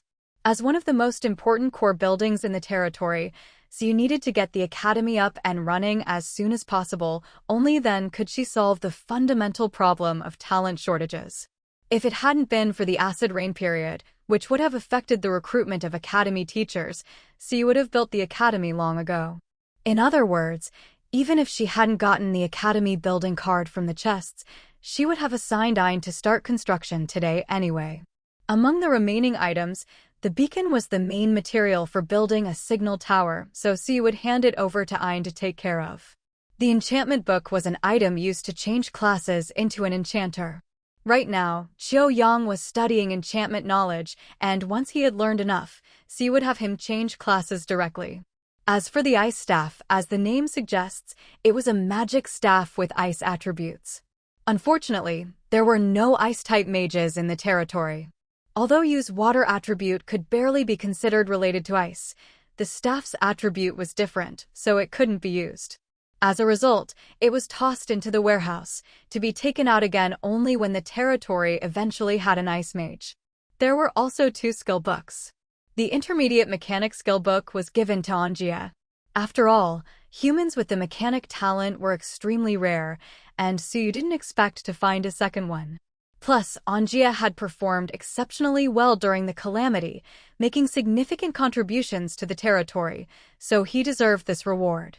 The other book, an advanced musketeer skill book, was far more valuable than the advanced cooking skill book obtained previously. Musketeers were one of the few special combat classes whose fighting power could almost rival that of mages. While an advanced musketeer's combat power might not quite match that of an advanced fire mage, it was certainly stronger than an intermediate fire mage. Of course, Mike was an exception. Although his current stats showed him as an intermediate fire mage, his power was only sealed. His memory, experience, knowledge, and magical proficiency remained, so his true strength was still at the edge of an advanced mage, just shy of actually being one. Such an important skill book was not something Siu would give away lightly. As long as the person was properly trained, even if they didn't become a gun god, they could at least reach the level of a master musketeer. She needed to find a resident with high talent and absolute loyalty to the territory before she could feel comfortable handing over the skill book. The last item was the Master Key. As the name suggests, its function was obvious. Master Key. Category: Item. Quality: Red. Durability: Irreparable 0%. 0% means undamaged. 100% means completely destroyed. When durability reaches 100%, the Master Key will be destroyed immediately. This item cannot be repaired. Description: a key that can open any lock below its own level, red. Although this Master Key could only open locks of a lower level than itself, since its level was already red, just one step below gold, this limitation was almost negligible. After all, gold quality locks basically didn't exist. Since there were no locks that needed opening at the moment, Siu handed the key over to Tsung Lan. The Master Key was a forged product, so aside from its practical use, it also had high reference value. It was perfect for someone with forging skills to analyze. Even if nothing could be learned from it, that was fine, but if something could be gleaned, it would be a huge boost for Tsung Lan. After opening the treasure chests, it was time for a series of upgrades. First up was upgrading the backpack. The main materials needed to upgrade to a level 3 backpack were gold ingots, silk, and silkworm thread. Gold ingots could be made directly from gold ore. Normally, silk was woven from silkworm thread, and while there were silkworms on the Sunset Continent, silkworm thread wasn't the only raw material for making silk. There was also a plant called heavenly silkgrass. When its fruit matured, it produced white threads inside, which could be used as a substitute for silkworm thread in making silk.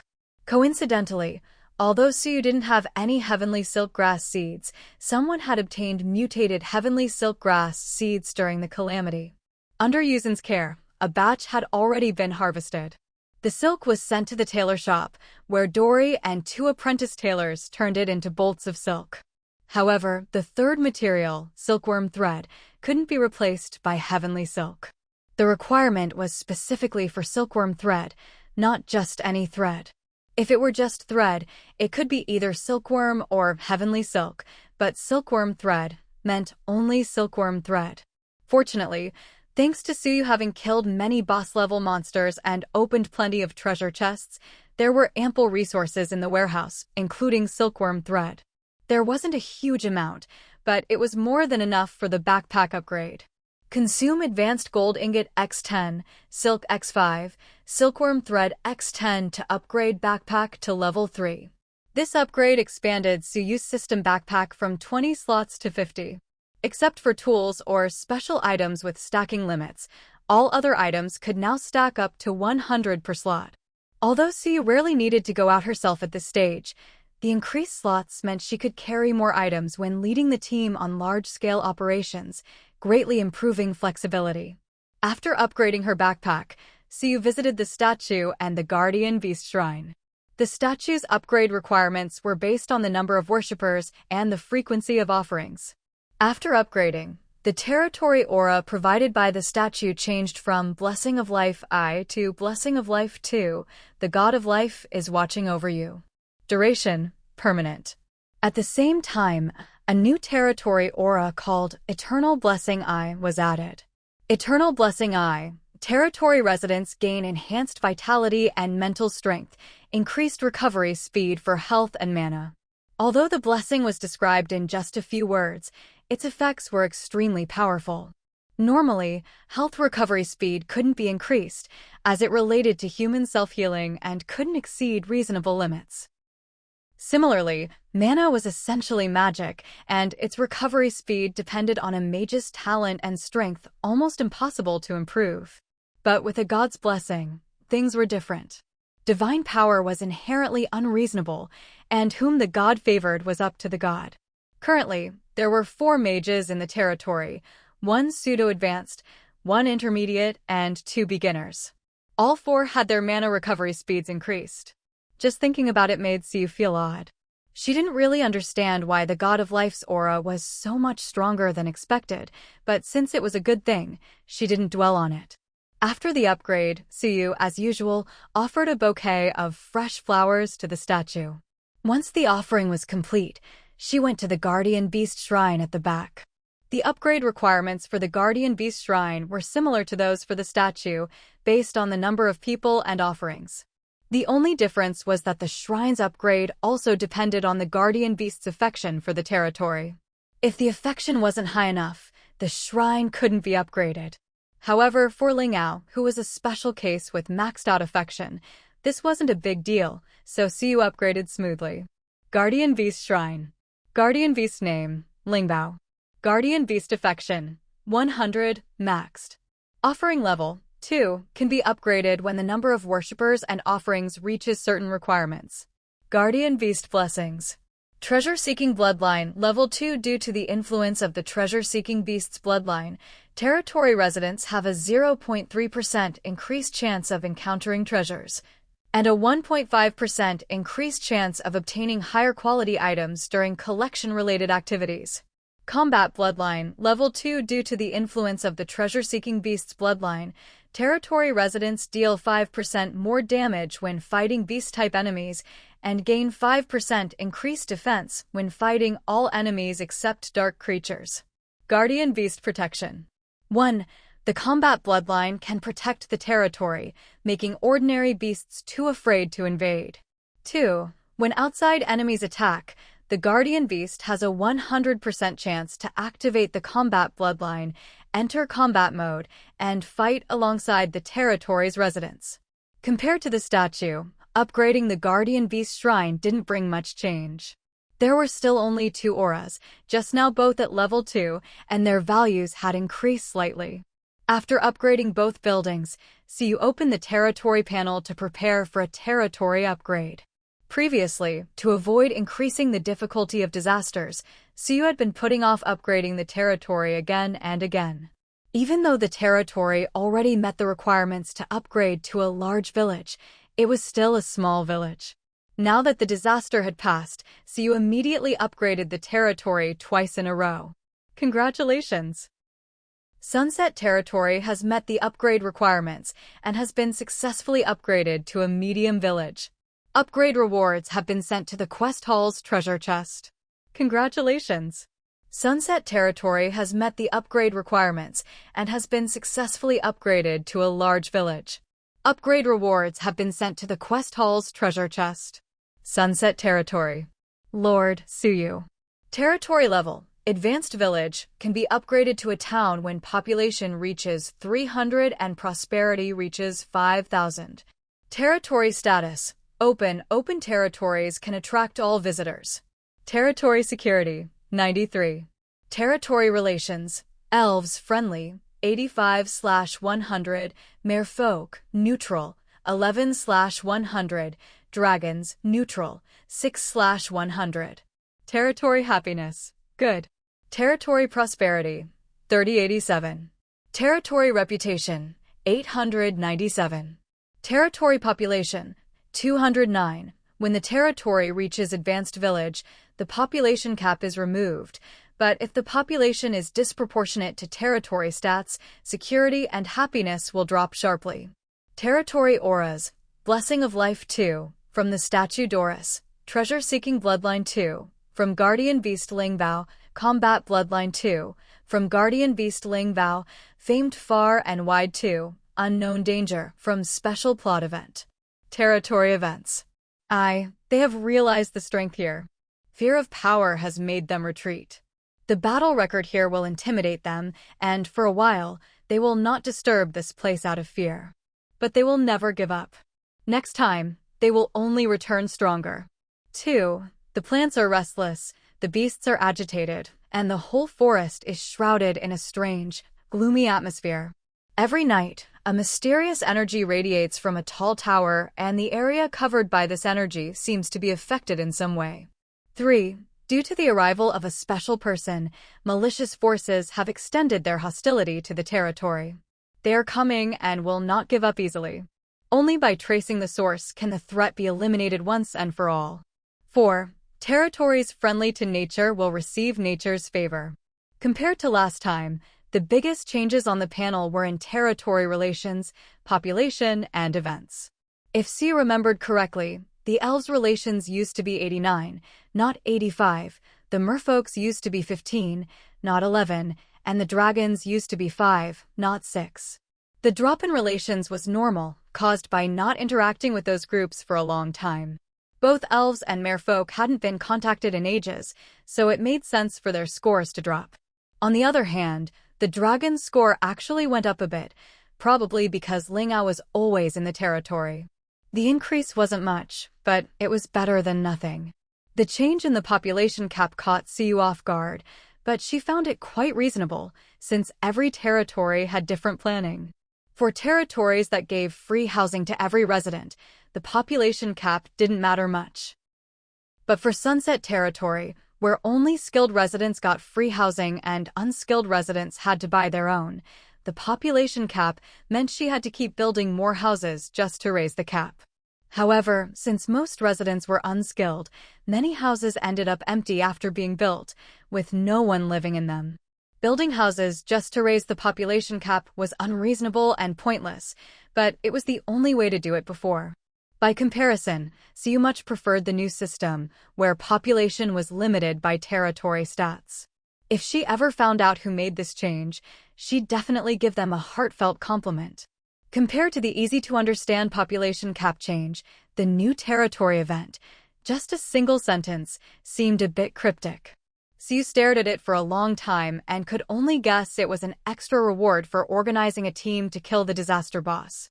As for what effect it would have, or how it would impact the territory, she had no idea.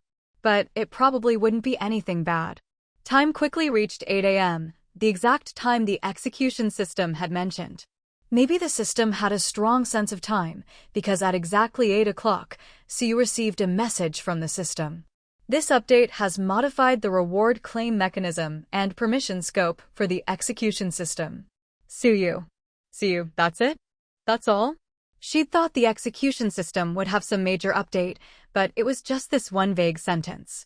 It didn't even seem like anything had changed, leaving Siyu completely speechless. After waiting a few seconds without hearing anything else from the system, Siyu took the initiative and asked, "So? What's different after the update? Can I claim my reward now?" As soon as she finished speaking, the execution system, which had been silent for so long, finally responded. Siyu had finally realized that this system was completely unreliable. It was illogical, unreasonable, and if she wanted anything done, she had to push it herself. You can now claim your reward. During the claiming process, values will be calculated. When the progress bar is green, the reward can be claimed. When the progress bar is red, it cannot be claimed. As the system spoke, Siyu noticed a new blank screen had appeared on her system panel. There seemed to be a space at the top where she could write something. She tentatively wrote "Elven Tree" and immediately saw the progress bar on the right side of the screen turn a deep, almost black red. After trying a few different things, Siyu more or less figured out how this interface worked. Basically, she could write down any item she wanted, ask any question she wanted answered, or describe any problem she needed solved on this panel. Depending on what she wrote, the progress bar beside it would give her a hint. Although the system only mentioned green and red, in reality, there were many shades between them. Like pale green close to white, regular green, and deep green. The same went for red, with the color deepening from light to dark. The deeper the green, the closer she was to the upper limit of her authority. The deeper the red, the more what she wanted exceeded her authority. For example, when she wrote "Elven Tree" just now, there was only one in the entire world, and it was the treasure of the elves. No matter how high her authority, there was no way she could get it, so the progress bar instantly turned the darkest black-red. She wasn't sure if it was just her imagination, but she felt that black-red color seemed to pulse like blood, looking both terrifying and sinister, as if the system itself was issuing a warning. This new method of claiming rewards also came with restrictions. Previously, there was a limit on the number of times. This time, it was a time limit. She only had 5 minutes in total. Once time was up, no matter what was written on the screen or what color the progress bar was, nothing could be changed. So it was best to confirm everything and make sure the progress bar was green ahead of time. Otherwise, if the bar was red, even a faint red, at the last second, the reward would not be granted and the opportunity would be wasted. So you spent 4 minutes testing everything she wanted to try, and in the final minute, she wrote down her chosen request, double-checking both the content and that the progress bar was green. As the dark green progress bar and the screen disappeared together, Siyu received a notification from the system. Reward has been delivered to the treasure chest in the quest hall. Please check and collect it. Siyu waited a few seconds, but didn't hear anything else from the system, which made her frown. She opened her mouth as if to say something, but seemed to think better of it. Instead, she headed straight for the quest hall to claim her reward. When she reached the entrance, she didn't forget to submit the Withstand the Calamity system quest as well. Because the reward for this quest wasn't fixed, but calculated based on the Calamity rating, Siyu's SSS rating made the rewards exceptionally generous. Received Territory Reputation X100. Received Gold Coins X500. Received Premium Recruitment Card X1. Received Basic Building Upgrade Card X10. Received Intermediate Building Upgrade Card X5. Received Advanced Building Upgrade Card X3. Even just the 500 gold coins and the Premium Recruitment Card alone showed how ridiculously high the rewards were this time. The building upgrade cards were also extremely valuable. They worked similarly to building cards, except one allowed you to construct a building instantly without materials or time, while the other let you upgrade a building instantly without materials or time. The level of the upgrade card determined which buildings it could be used on. Basic building upgrade cards could only be used on buildings level 3 and below, including level 3. Intermediate cards could be used on buildings level 5 and below, including level 5. Advanced cards could be used on buildings level 8 and below, including level 8. Besides these three, there was also a top-tier building upgrade card, which had no restrictions and could upgrade any building, regardless of its level, to the next level instantly. Although there wasn't a top-tier card among this batch of rewards, most of the territory's buildings were currently around level 3 or 4, so the intermediate and advanced cards were more than enough. However, Suyu's attention wasn't on these cards at the moment. She didn't even bother to check her inventory after claiming the rewards and went straight into the quest hall. After retrieving the treasure chest, she returned to the Lord's mansion and opened it immediately. Received Dragon Pattern Bone X1. Received Millennium Black Meteorite X1. Received Aura Pouch X1. Received a Note X1. For items in total. These were the result of all Suyu's efforts, testing the system's limits and going back and forth so many times. There was no need to explain the dragon pattern bone. Those who knew. The Millennium Black Meteorite was used to craft a ghost stone gate, which was the monster spawn cage from before. After clearing out the monster cage with everyone, Suyu had salvaged the useless stone gate and obtained a blueprint for the ghost stone gate. She had already gathered all the other materials needed to build the ghost stone gate, only the Millennium Black Meteorite was missing. As for the significance of building a monster spawn cage, on one hand, it could provide a steady supply of bones, bone meal, and other basic materials. More importantly, a self-built monster cage could have its location, spawn frequency, and monster strength set at will. In other words, as long as things were arranged properly, the monster cage would become an excellent real combat training ground. Panel stats alone were never enough. Practical combat experience was just as important. There were countless cases on the continent of people with no real combat experience being defeated by those weaker than themselves. But many people lacked both the opportunity and the courage for real combat. The monster cage could perfectly address both shortcomings. The opportunity was there, and the strength of the opponents could be freely chosen. Suyu also planned to assign someone to supervise the monster cage to prevent casualties. Over time, Sunset Territory would gain a large number of people who not only had strength, but also ample combat experience. The Millennium Black Meteorite had no other use besides building the monster cage, but since Suyu happened to have the blueprint, it was worth spending some progress bar to exchange for it. The third item, the Aura Pouch. Just from the name, it was clear this was an item related to auras.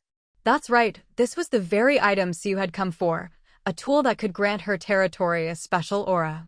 However, the fixed aura items were far too valuable. Even if she picked the most unimpressive one, the progress bar turned an alarming shade of red. Left with no other choice, she settled for the Aura Pouch instead. The Aura Pouch could be opened once every 24 hours. Each time, it would refresh with 1 to 3 possible auras, and she could pick one to apply to her territory for the next 24 hours. If that was all there was to it, the Aura Pouch wouldn't be bad at all. Its value shouldn't be lower than a single, fixed aura. But the downside was its unpredictability. Besides good auras, it could also produce negative ones. And once the pouch was opened, she had to pick one of the auras for her territory. If she refused, the pouch would never refresh again.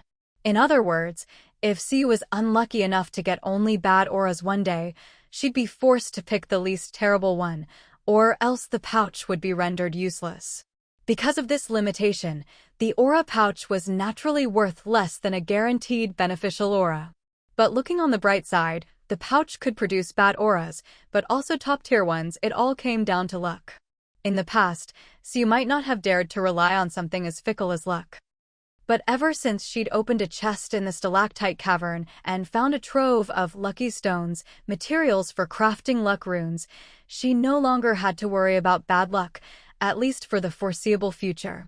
With the luck rune equipped, even if her luck was terrible, she'd never draw catastrophic auras like beast tide approaches, storm curtain, or thundercloud doom that could destroy her territory. With the aura pouch in hand, Siyu casually hung the luck rune and opened the pouch. Whether it was the luck rune's effect or not, the result was a great start. Aura pouch opens, radiance appears. Congratulations! Sunset Territory has obtained the Nature Aura. Nature Aura. While territory residents are gathering resources, efficiency increases by 10% and there's a 20% chance of double yield. Duration: 24 hours. After reading the Nature Aura's description, Siyu sighed. Too bad it only lasts a day. If auras had grades, this Nature Aura would definitely be purple or higher. Resource gathering included logging, mining, and foraging. A 20% chance of double yield meant a direct 20% boost to the territory's daily resource intake, not to mention the efficiency increase, which would further raise productivity. Still, getting this was already quite lucky, much better than drawing a useless or even harmful aura. With the pouch now on cooldown, Siyu tossed it into her backpack. Since this was a daily use item, she'd definitely keep it on her at all times. Luckily, her backpack had just been upgraded, so she had space to spare.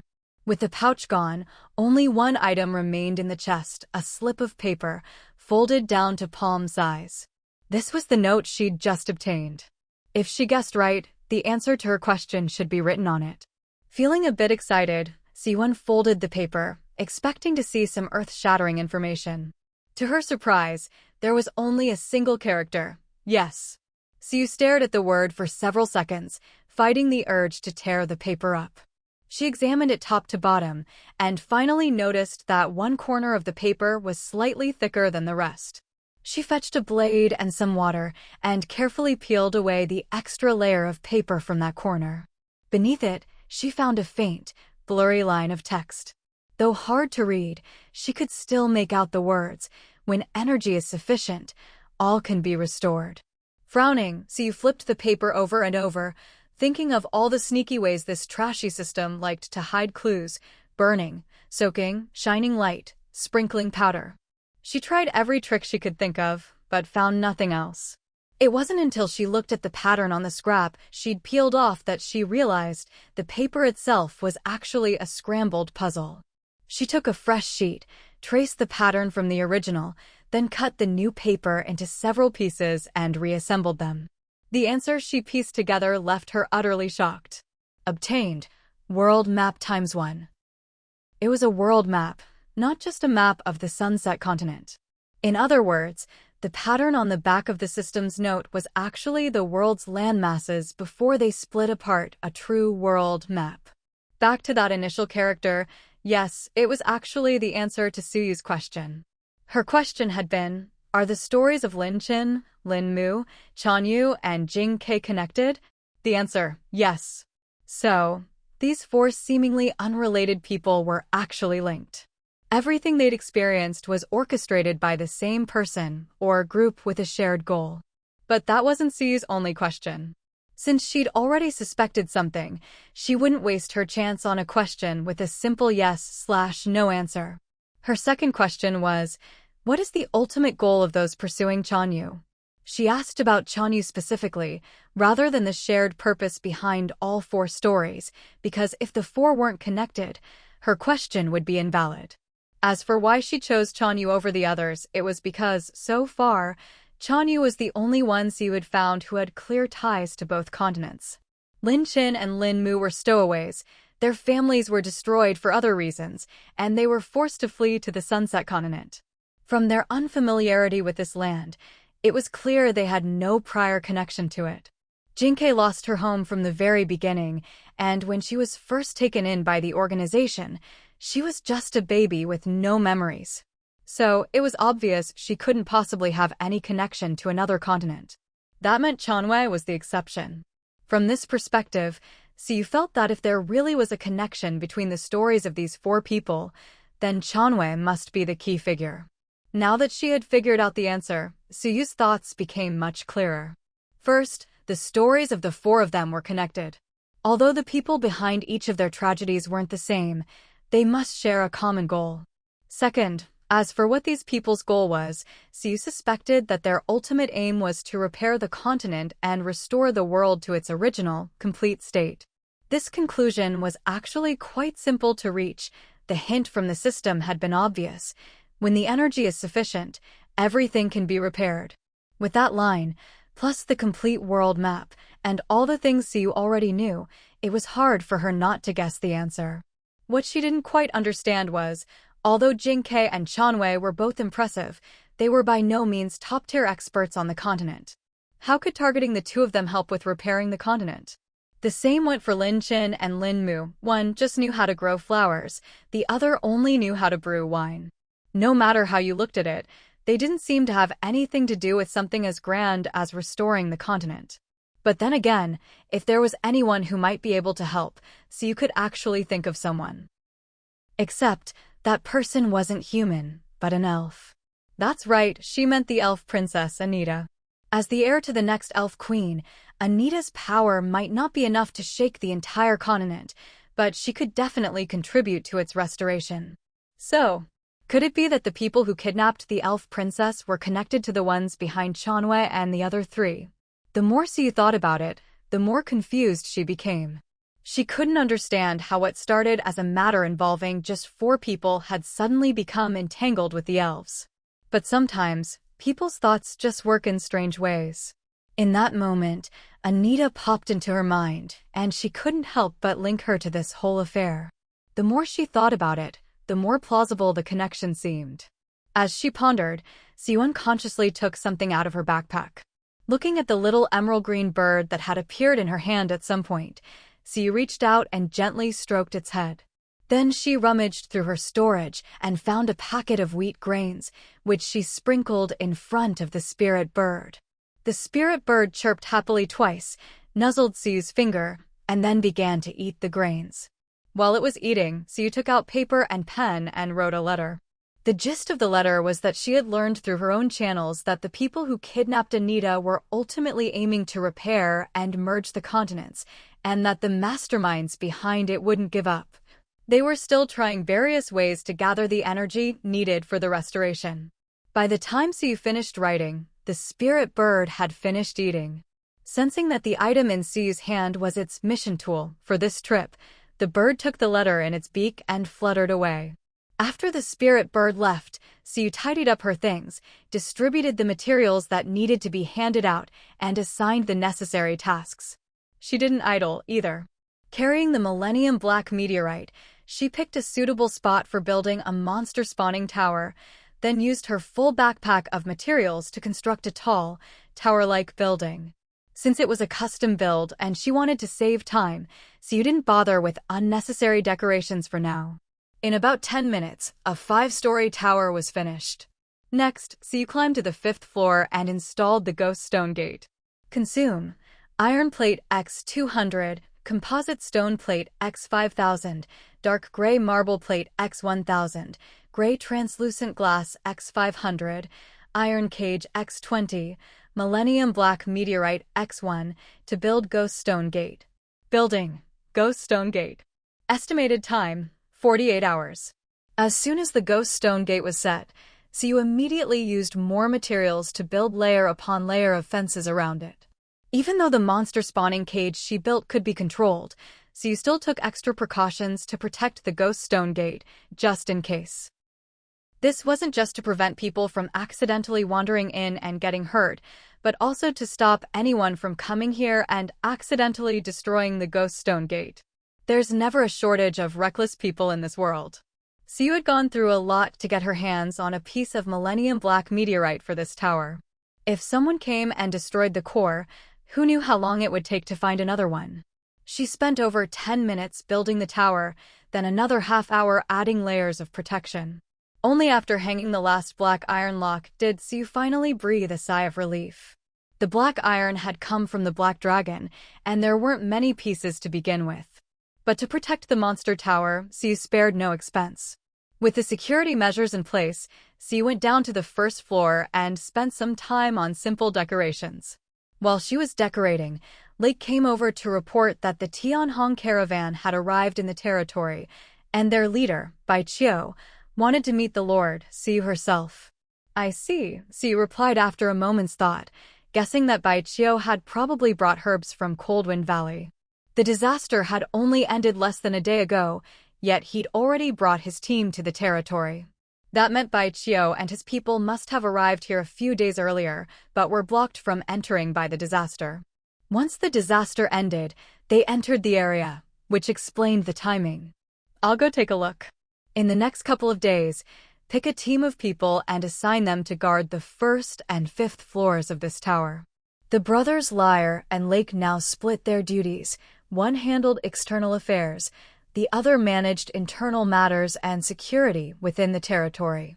With Lake helping to recruit, manage, and train the security team, Siyu's workload had dropped significantly. Whenever the territory needed more people, she just had to ask Lake no more picking and recruiting people herself. Lake replied, I just recruited 10 people yesterday. I'll train them over the next couple of days. If they're up to standard, I'll assign them here. If not, I'll have them swap with the gate guards for now. He looked much more composed than before. The impulsiveness he had when they first met, the tendency to act solely on his own whims without much forethought, had gradually faded from him. Clearly, this was the result of everything he'd experienced over the past month. Becoming one of the territory's administrators might seem impressive on the surface, but in reality, it required a lot of hard work and came with no shortage of difficulties. Fortunately, he managed to achieve the goals he'd set for himself and met Siyu's expectations, successfully becoming the territory's sheriff. Do you remember that stone door you and Lyle discovered back then? The 5th floor of this tower is that very stone door, except this one, I built myself. From now on, this tower will be a place for everyone to train and gain real combat experience, so it's crucial to protect the stone door. I'm telling you this so you understand the true nature of this tower, which will help you assign the right people here. As long as you think your team can guard this place, that's good enough for me. Siyu briefly explained the importance of the tower to Lake, making it clear she trusted his judgment on staffing. Yes, I understand. Lake had always known that the Lord trusted him, and she'd helped him a lot during his growth. Without her support, there was no way he could have learned and understood so much in just a month. Siyu's explanation made Lake even more attentive to the monster tower. After all, as someone who had helped clear out the monster cages, he knew better than anyone how dangerous they could be. If a structure like this could be used well within the territory, it would be an excellent place to gain combat experience. But if security wasn't handled properly, it could just as easily bring disaster. Lake also guessed that building the ghostly stone door hadn't been easy. If it were destroyed due to negligence, the responsibility would be his. After briefing Lake, Siyu left to find the people from the Tianhong caravan. The 3rd time she met Bai Qiu, Siyu immediately noticed that his entire demeanor had changed. He now radiated a confidence that was completely different from before. Previously, he'd been proud simply because he was a member of the Tianhong caravan. Now, it was something deeper, coming from within. Just by looking at him, Siyu could tell that Bai Qiu's status within the caravan had probably risen considerably. Lord Su, it's only been half a month, but I'm amazed at how quickly Sunset Territory has developed, Bai Qiu said, quickly masking his excitement and unconsciously adopting a respectful tone. Siyu noticed this, but didn't care. After all, their relationship was purely transactional. She had no intention of getting close to the Tianhong caravan, so how their people behaved didn't matter to her. You flatter me. Captain Bai, are you here about the herbs? Since there was no need for small talk, and since the caravan had only reached this point thanks to information she'd provided, Siyu saw no reason to waste time beating around the bush. As for whether Bai Qiu would get it, Siyu figured that if he'd made it this far and was standing before her now, he must be smart enough. Sure enough, Bai Qiu picked up on her directness and got straight to the point. Lord Su, you're sharp as always. Yes, I'm here about the herbs. He opened 2 boxes beside him, both packed full of medicinal herbs. Since Siyu had paid them to procure these, she had the right to take them and could immediately see how many herbs were inside. 500 frostwind grass available to collect. 100 calming bamboo available to collect. 1,000 sparrowfruit available to collect. 50 purple-leaf red lotus available to collect. From dozens to hundreds, even thousands, these two seemingly small boxes contained over 10,000 herbs of 20 different kinds. Although Siu didn't know what agreement the Tianhong caravan had reached with Coldwind Valley, or the final price of their herb deal, she could tell that the herbs in these two boxes were worth far more than 200 gold coins. Siu had a good memory.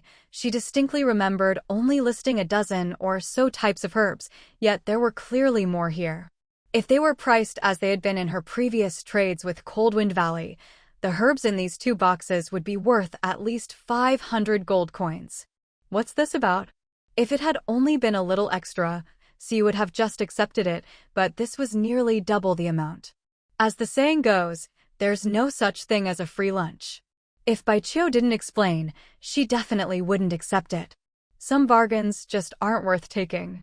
Don't worry, Lord Su. These extra herbs were a gift from the elders of Coldwind Valley after we established our partnership. Our captain said it was thanks to you that we could make this deal, so he asked me to bring them to you. Baiqiu wasn't lying. Everything he said was true, but he did leave something out. The extra herbs were indeed a gift from Coldwind Valley, but as with all gifts, there was an exchange. Tianhong caravan must have given them something in return. So, while these herbs appeared to be a gift, they were really just part of a barter deal. It was just that, given the caravan's wealth, they didn't care about these herbs and decided to give them to Siu as a favor. All right, I understand. Please thank your captain for me. Since everything had been made clear, there was no need to refuse or argue, so Siu had the two boxes of herbs sent straight to the clinic. Still, Siu didn't like owing favors, so she took out 3 luck runes.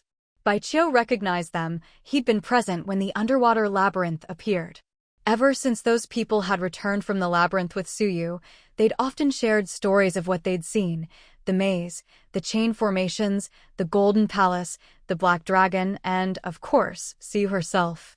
What Siu didn't know was that, even though she'd never met most of the Tianhong caravan, her legend had already spread within the group, especially as the stories were passed from one person to another, growing further from the truth each time.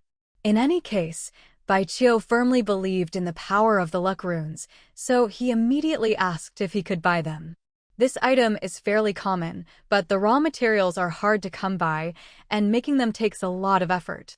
At most, I can only give you 5. As she spoke, Siu took out 2 more. Baiqiu looked a bit disappointed, but since Siu had said so, he couldn't force the issue. In that case, I'll buy these 2. As soon as he finished speaking, before Siu could refuse, Baiqiu gritted his teeth and handed over 100 gold coins. Siu paused, then gave him a deep look. Strictly speaking, although these luck runes were rare, their actual value hadn't reached the point where they could be sold for 50 gold coins each. But then again, the Tianhong trading caravan was a large and wealthy operation. 100 gold coins really wasn't much to them. As long as they used the runes at the right time, the benefits they could gain would definitely exceed 100 gold coins. To put it simply, if Tianhong caravan was paying for the runes, Baiqiu wouldn't be making that face. After all, it wasn't his own money. The caravan had even given away hundreds of gold coins worth of herbs before. They wouldn't care about 100 gold coins now. Unless the money was coming out of his own pocket, and these runes were for himself, not for the caravan.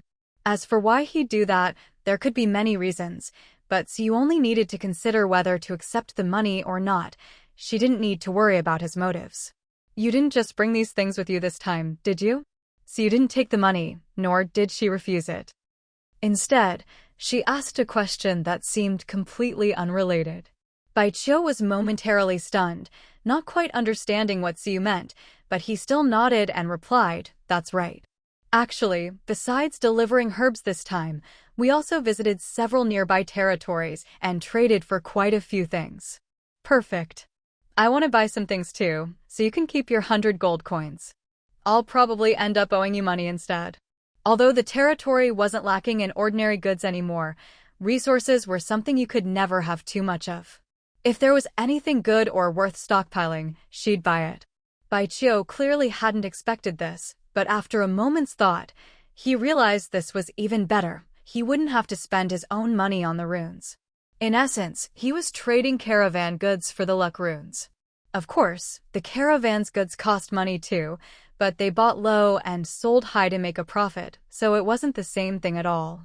Lord Su, we're always happy to do business with you. I'll go have my people bring the goods over. Bai Qiu put away his 100 gold coins and the 5 luck runes Su had given him, then hurried out of the room. Su used the time to have someone fetch Bugua. Bugua arrived quickly, but to Su Yu's surprise, she wasn't alone. Jean Luo, who was supposed to be at the bank, had come along too. What are you doing here? Isn't the bank busy? Ever since Su had visited the bank a few days ago and seen Jean Luo's arrangements, she hadn't gone back. But judging by Jean Luo's setup and the appeal it had for ordinary people, plus the fact that there was no one else to help at the bank, so you could easily guess things must be hectic over there, and that Jean Luo, the only employee, would be run off her feet. Yet here she was, the last person Su expected to have free time. It was impossible not to be surprised. Of course I came to see just how amazing little Bugua is. Jean Luo yawned, looking exhausted. I had to handle some investment matters, so the bank is closed today. But let's not get sidetracked. Lord, you promised me certain conditions before, and I've met them all. How much additional funding are you planning to allocate to the bank? Su had been wondering why Jean Luo looked so haggard after just a few days, but hearing this, she understood. She must have been staying up late researching investments. Seeing how hard she was working, Su felt bad about not giving her more funds. Besides, if Jean Luo had really met all the conditions she'd mentioned before, then giving her more money would be well-deserved. You should go back and rest first. I'll handle the funding later. If you're still like this tomorrow, I won't feel comfortable letting you manage investments. Although Su was showing concern and urging her to rest, she wasn't just making excuses. Investing required constant focus and attention. If Jean Luo was in such poor shape, even if she'd met the requirements, she could easily make a costly mistake due to fatigue. Having achieved her goal, Jean Luo's exhaustion seemed to ease a little. She agreed, then yawned her way out the door. Just as she reached the doorway, she suddenly stopped, turned back, and reminded Su very seriously, I'm going back to rest now, but Lord, you must remember this matter. Both Bugua and Su were startled by her serious tone, thinking she was about to say something important, but in the end, got it, I'll remember. Seeing her, I won't leave unless you promise, look, so you could only helplessly urge her to go rest. Not long after Jean Luo left, Bai Qiu returned with his people and the goods. Su had thought the territory didn't lack much and was only planning to stock up on resources, but to her surprise, there was quite a lot in this batch. At the very least, she found many things that, while not essential, would still be useful for the territory. By the end, Su even dug out some excellent blueprints. Ballista blueprint. Category: Item. Quality: Purple. Materials: composite wood plank X500, composite stone slab X100, composite marble slab X50, iron ingot X50, various small, medium, large mechanical parts. The grade and quantity of parts affect the final attributes. Description: used to learn how to craft a ballista. A ballista is a large device that can be mounted on city walls, with long range, high damage, and moderate attack speed. Requires special bolts to unleash its full combat potential. Large ballista bolt blueprint. Category: Item. Quality: Blue. Materials: hardwood X5, iron ingot X2, makes 1 to 3 bolts at a time. Description: used to learn how to craft large ballista bolts. These bolts can be loaded into ballista-type machines. Each attack consumes 1 bolt. Used bolts have a chance to be damaged. Undamaged bolts can be recovered, while damaged ones must be repaired before reuse. Arrow wall blueprint. Category: Item. Quality: Blue. Crafting materials: stone, varies by wall size, iron ingots, varies by wall size. Description: used to learn how to build an arrow wall, a special type of fortification that not only defends against enemy attacks, but also allows archers to fire from behind its cover. Catapult blueprint. Category: Item. Quality: Purple. Crafting materials: same as ballista. Description: used to learn how to build a catapult, a siege engine that hurls stones to deal massive damage. Its biggest drawback is its bulkiness, and loading the stones takes considerable time. There were 4 blueprints in total. Aside from the large ballista bolt, which was just ammo, the other 3 were all related to territory defense. If it were only 1 or 2, so you might not have thought much of it. But with all 4 being related, she couldn't help but suspect that something was about to happen. Suppressing her unease, Siu calmly took out the blueprints and turned to Bai Qiu. Where did these 4 blueprints come from? Bai Qiu was momentarily stunned, then looked at the blueprints in Siu's hand. What blueprints? Can I take a look first? He didn't even know what had come out of their own cargo box? Siu was a bit puzzled, but didn't say much. She simply handed the blueprints to Bai Qiu. Bai Qiu examined them closely, his expression turning a bit odd. These blueprints. Bai Qiu paused for a few seconds, as if searching for the right words.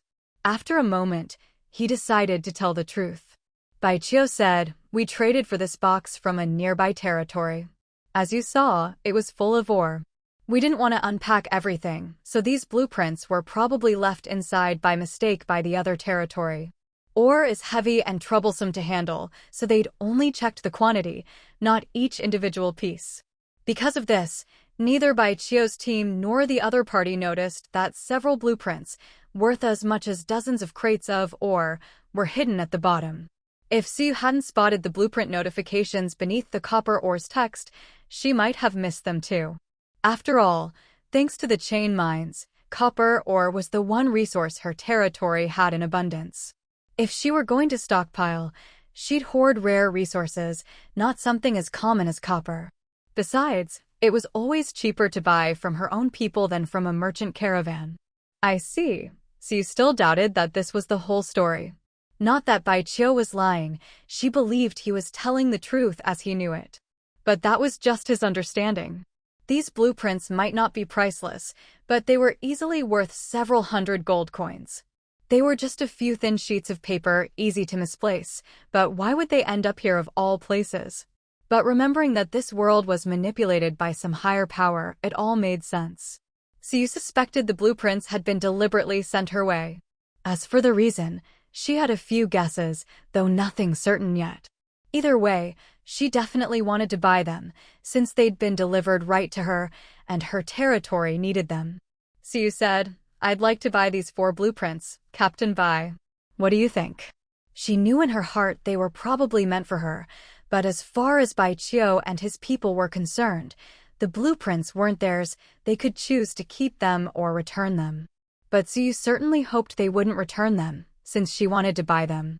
So she waited for Bai Qiu's response, since he was the caravan leader. She'd expected some hesitation, but Bai Qiu answered almost immediately. "Since they're in our hands now, they're ours. No need to think of us as so honest, Lord Siu. After all, we're merchants." Bai Qiu smiled and handed the blueprints back to Siu, not bothering with any pretense. Since Siu wanted the blueprints, she had no reason to judge Bai Qiu's actions. "In that case, name your price, Captain Bai." Even though the blueprints had fallen into their laps, Siu didn't expect to get them for free, nor could she accept them as a gift, even if offered. After all, these things were a bit dubious to begin with. Better to pay and keep things clean. After their previous dealings, Bai Qiu seemed to know Siu wouldn't accept them for free, so he didn't hold back. 150 gold coins each for the ballista and catapult blueprints, 100 for the arrow wall, and 50 for the large ballista bolt. For 150 gold in total. Siu knew the price was fair, so she didn't haggle. She paid, and the blueprints were hers. She spent some more time picking out other items, letting Bu Gua handle the bargaining for those. All told, she spent another 300 gold coins on this trip. After the deal, Bai Qiu sought Siu out again, this time to ask about the properties or recipes for certain herbs.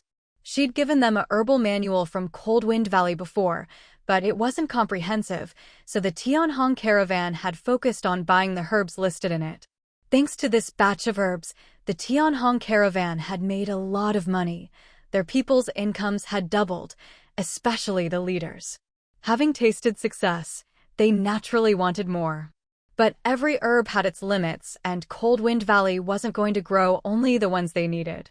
So, to make more money, they'd have to expand into other herbs. But they didn't know the uses of other herbs, making them hard to sell and easy to lose money on. Baijiu said, "That's the situation. If you're willing to share some information, Lord Su, the caravan will pay you for it." Baijiu was honest enough, laying out most of the Tianhong caravan's current situation regarding herbs, though he was surely holding some things back. For instance, whether this was his own idea or if someone behind the scenes had prompted him. For example, a large merchant caravan definitely has the resources to research herbs on their own. Since that's the case, why would they go out of their way to seek out Suyu? Of course, picking up ready-made results is always more convenient, but they have to pay a price for that. While it's easier, the cost is definitely higher than doing their own research. In short, things are definitely not as simple as Baijiu makes them sound. But what does any of this have to do with Suyu? Even if there are internal conflicts within the Tianhong caravan, as long as it doesn't affect her ability to make money, she doesn't care. Coincidentally, Jean Luo has been chasing her for investment funds. This is a perfect opportunity to make some money and invest it there. Suyu said, "You mentioned 10 herbs, I can give you 1 to 3 formulas for each. Or, if you want 20 herbs, I'll tell you the properties of those 20. She could make money, but not too much, so Suyu set some limits. She felt that, for now, she had enough money. There was no need to use her past knowledge to make a fortune. Although you can never have too much money, she had an inexplicable feeling that it was best to know when to stop. You can't just keep shearing the same sheep, nor shear too much at once, or something bad is bound to happen. I want the properties of 20 herbs for a total of 2,000 gold coins. What do you think, Lord Su?" Although the formulas for 10 herbs were tempting in the end, it was only information on 10 herbs. They could only make extra profit from those 10. The latter option, while it didn't provide formulas, gave them the properties. With that, how hard could it be to come up with their own recipes? It might take some time, but not much, and they could profit from 20 herbs instead. Thinking it through, the second option was clearly more profitable. All right, make a list. With just a few words, Suyu had earned another 2,000 gold coins. She felt nothing at all, simply rubbing the blueprint in her hands and pondering what kind of event was coming that would make the system give her this city defense blueprint. Could it be another attack by dark creatures? That was certainly possible. By her calculations, it had been a little over a month since the last attack. The cycle for dark creature invasions was 30 to 60 days, averaging out to about every 40-something days. So it wouldn't be long before the next wave. But Suyu felt it wouldn't be that simple. Besides dark creature attacks, there could be other events requiring city defense. The only thing Suyu could think of was a beast tide. But under normal circumstances, her relationship with Black Snake wasn't great, but not so bad that it would use a beast tide to attack her territory. Unless something else happened to trigger the beast tide, something unrelated to Black Snake, maybe it didn't even know about it. Suyu narrowed her eyes. Today was the 3rd day she'd agreed to meet Black Snake. In theory, it should come today with the items for the stone milk flower trade. When the time came, she could take the opportunity to ask if anything unusual was happening in the forest. "Lord Su, I've finished. Here are 30 herbs. Just pick 20 you know and write down their properties. Also, this box contains 2,000 gold coins. Please count them." You had to admit, Baijiu was quite considerate. He was worried that Suyu might not recognize some of the herbs on his list, so to avoid any awkwardness, he simply added 10 extra herbs. That way, Suyu could just pick the ones she knew. But honestly, Suyu wasn't exaggerating. She really did remember the properties of all the herbs.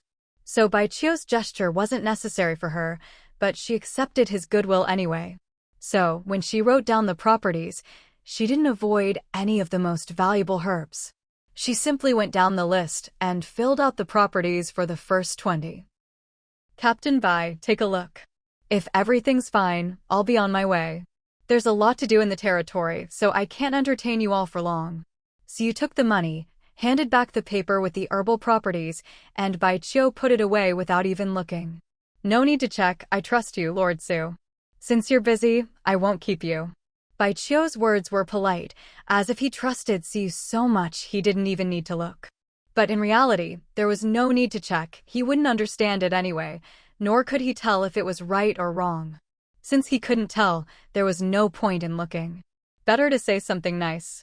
After all, this was something that could be tested easily, and Siyu wouldn't cheat them, especially since they were partners. Bai Qiu said, "The items you requested, I'll have someone deliver them to you later." Siyu didn't refuse Bai Qiu's offer to deliver the goods. Before leaving, she gave him 500 gold coins as the transport fee, specified a few materials she wanted, and then left the inn with Bugua. After leaving the inn, Siyu entered the bank. She'd earned 2,000 gold coins for providing the herbal properties. After deducting 500 for transport, 300 for materials, and 450 for the blueprint, she was left with 750 gold coins. After checking on the bank's operations, she added another 200 or so gold coins to round it up to 1,000. This money barely warmed my hands before it all went into the bank. Anyone who knows would say I own the place, but anyone who doesn't would think the bank is my creditor, Siyu muttered to herself. Bugua, hearing this, was silent for a few seconds. Then she timidly spoke up for Jinluo. "Actually, Sister Jinzi is really amazing. If you give her this money, she'll definitely make even more out of it." Sister Jinzi? Suyu's attention was caught by this strange nickname. She smiled at Bugua and crouched down. "Sister Jinzi? Did you come up with that, or did she ask you to call her that?" Bugua replied, "She told me to. At first, I called her Sister Jean, but she said it didn't sound good. She said the Jean in her name isn't the character for aunt, but the one for gold. So I just called her Sister Jinzi." When Bugua called her Sister Jinzi, Jinluo wasn't upset at all. In fact, she laughed and said, "I like that name. Little Bugua, just call me that from now on." And so Bugua had been calling her that for several days now. She'd gotten used to it, and just now it slipped out in front of Siyu. Oh, so it's the gold character. Siyu thought about it and found it reasonable. Although the name Jinluo sounded a bit rustic, it actually suited her personality and preferences quite well. If Siyu were to name Jinluo, she'd probably pick something like Qian Duo Duo, lots of money, which would definitely fit her, and Siyu was sure she'd love it. "All right, you go play now." "Of course I trust your sister Jinzi, otherwise I wouldn't have put her in charge of all the territory's finances." Jinluo's loyalty and affection stats had long since maxed out, so Siyu had no doubts about her. That earlier comment was just a subconscious joke. She hadn't expected to hear some extra gossip about Jinluo from Bugua, which turned out to be a pleasant surprise. Bugua wasn't stupid. She knew Siyu was only joking, so she didn't take it to heart. After hearing Siyu's words, she left the bank and went out to play. Bugua used to be a lonely, withdrawn child, living nothing like a carefree 10-year-old should. But ever since life improved and the territory became livelier, with more children around, Bugua had gained some playmates. Although her past experiences made her more mature than her peers, spending more time with other kids had gradually brightened her personality. Her old habit of seeing everyone as a liar or a bad person, keeping her distance from everyone, was slowly fading away. Otherwise, she wouldn't have gotten so close to Jinluo after just a few days together. Shared interests played a part, but Bugua's change in personality was the biggest reason. Very soon, the day was almost over, and Siyu had been waiting in the territory for a long time, but the black snake, who was supposed to come repay its debt, still hadn't shown up. Just as Siyu was wondering whether the black snake was planning to default or if something urgent had come up, a shadowy figure slipped in under cover of night. Damn, that black bear was a pain in the ass. The black snake started cursing as soon as it entered. While Siyu was silently wondering where the black snake had picked up such foul language, Ling Bao, who was nearby, rubbed its eyes with its paw and then tried to imitate it. "Yua? Damn." Suyu's first reaction was, "Ling Bao, don't go picking up bad language from other creatures." Her second reaction was, "Oh no, my adorable, innocent guardian beast is going to be corrupted by this street thug snake."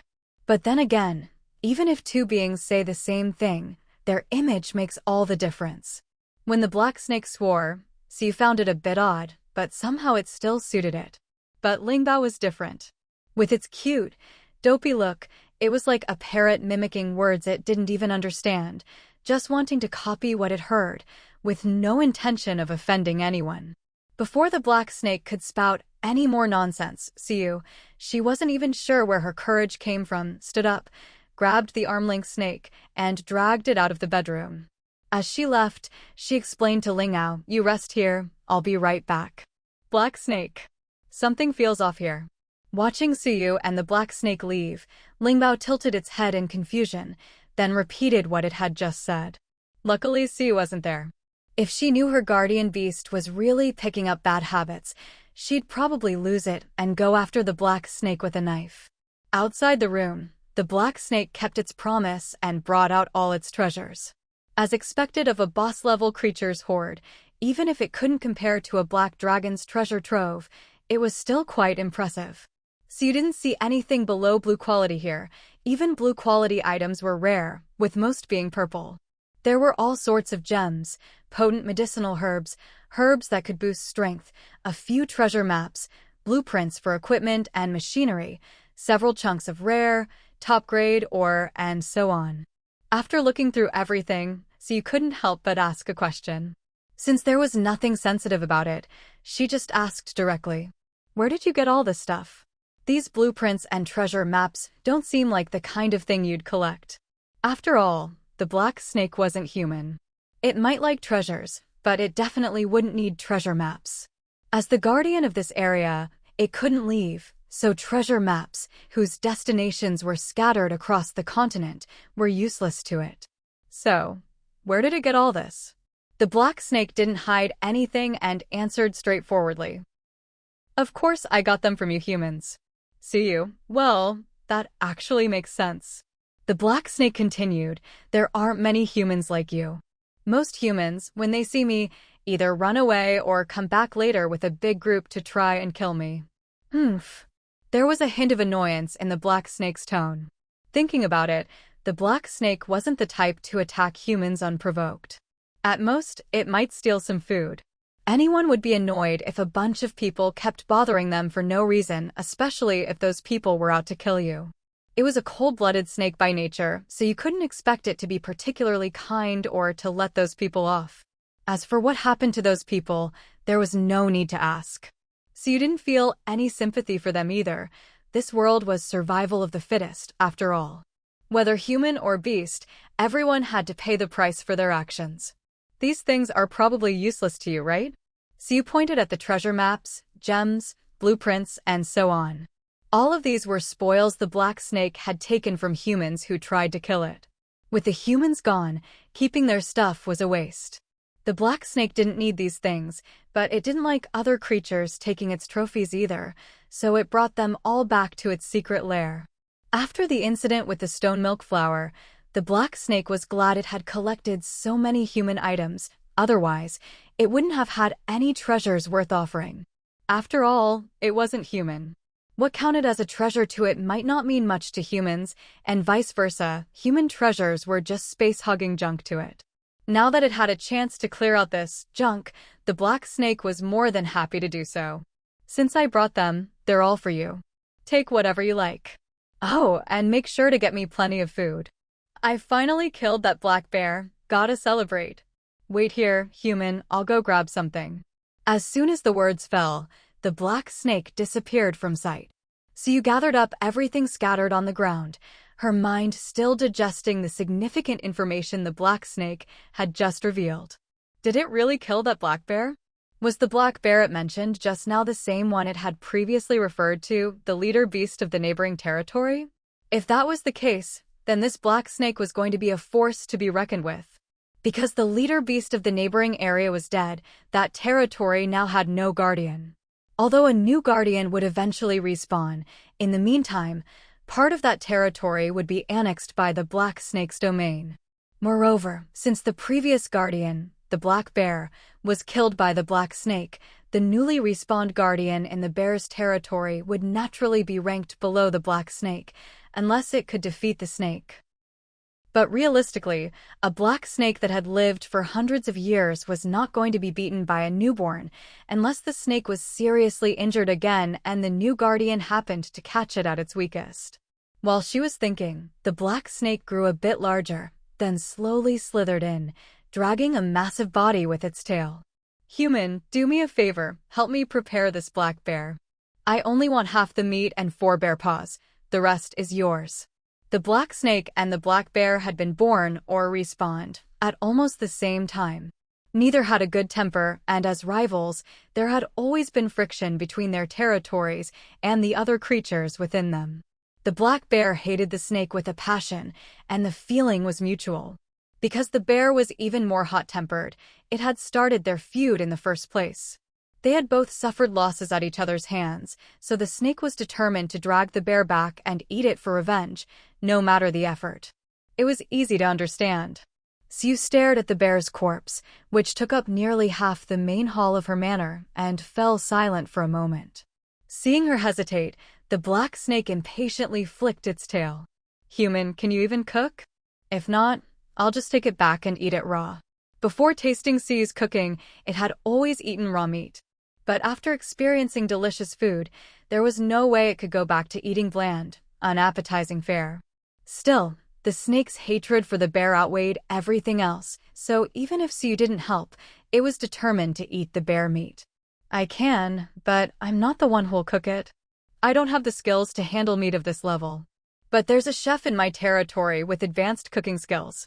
The food he makes is far tastier than anything I could do." Sue wasn't exaggerating, skills made all the difference. Besides, she wasn't exactly a master chef herself.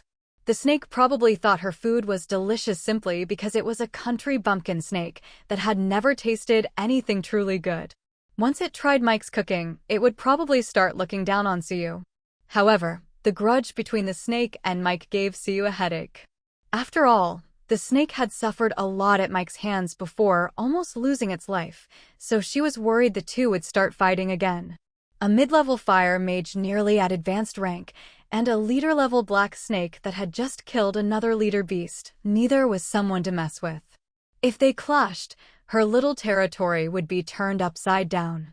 The black snake seemed to have forgotten that Sue had once traded its life for an advanced cooking skill book, so when it heard someone could make the bear meat taste amazing, it got excited. "Really? Take me to him. If his cooking is really that good, I'll give you all 4 bear paws." The value of bear paws was obvious. The snake had originally wanted half the meat and all 4 paws. After all, even dead, a creature of this level was beneficial to eat. But to taste something even more delicious, the snake was willing to pay a hefty price.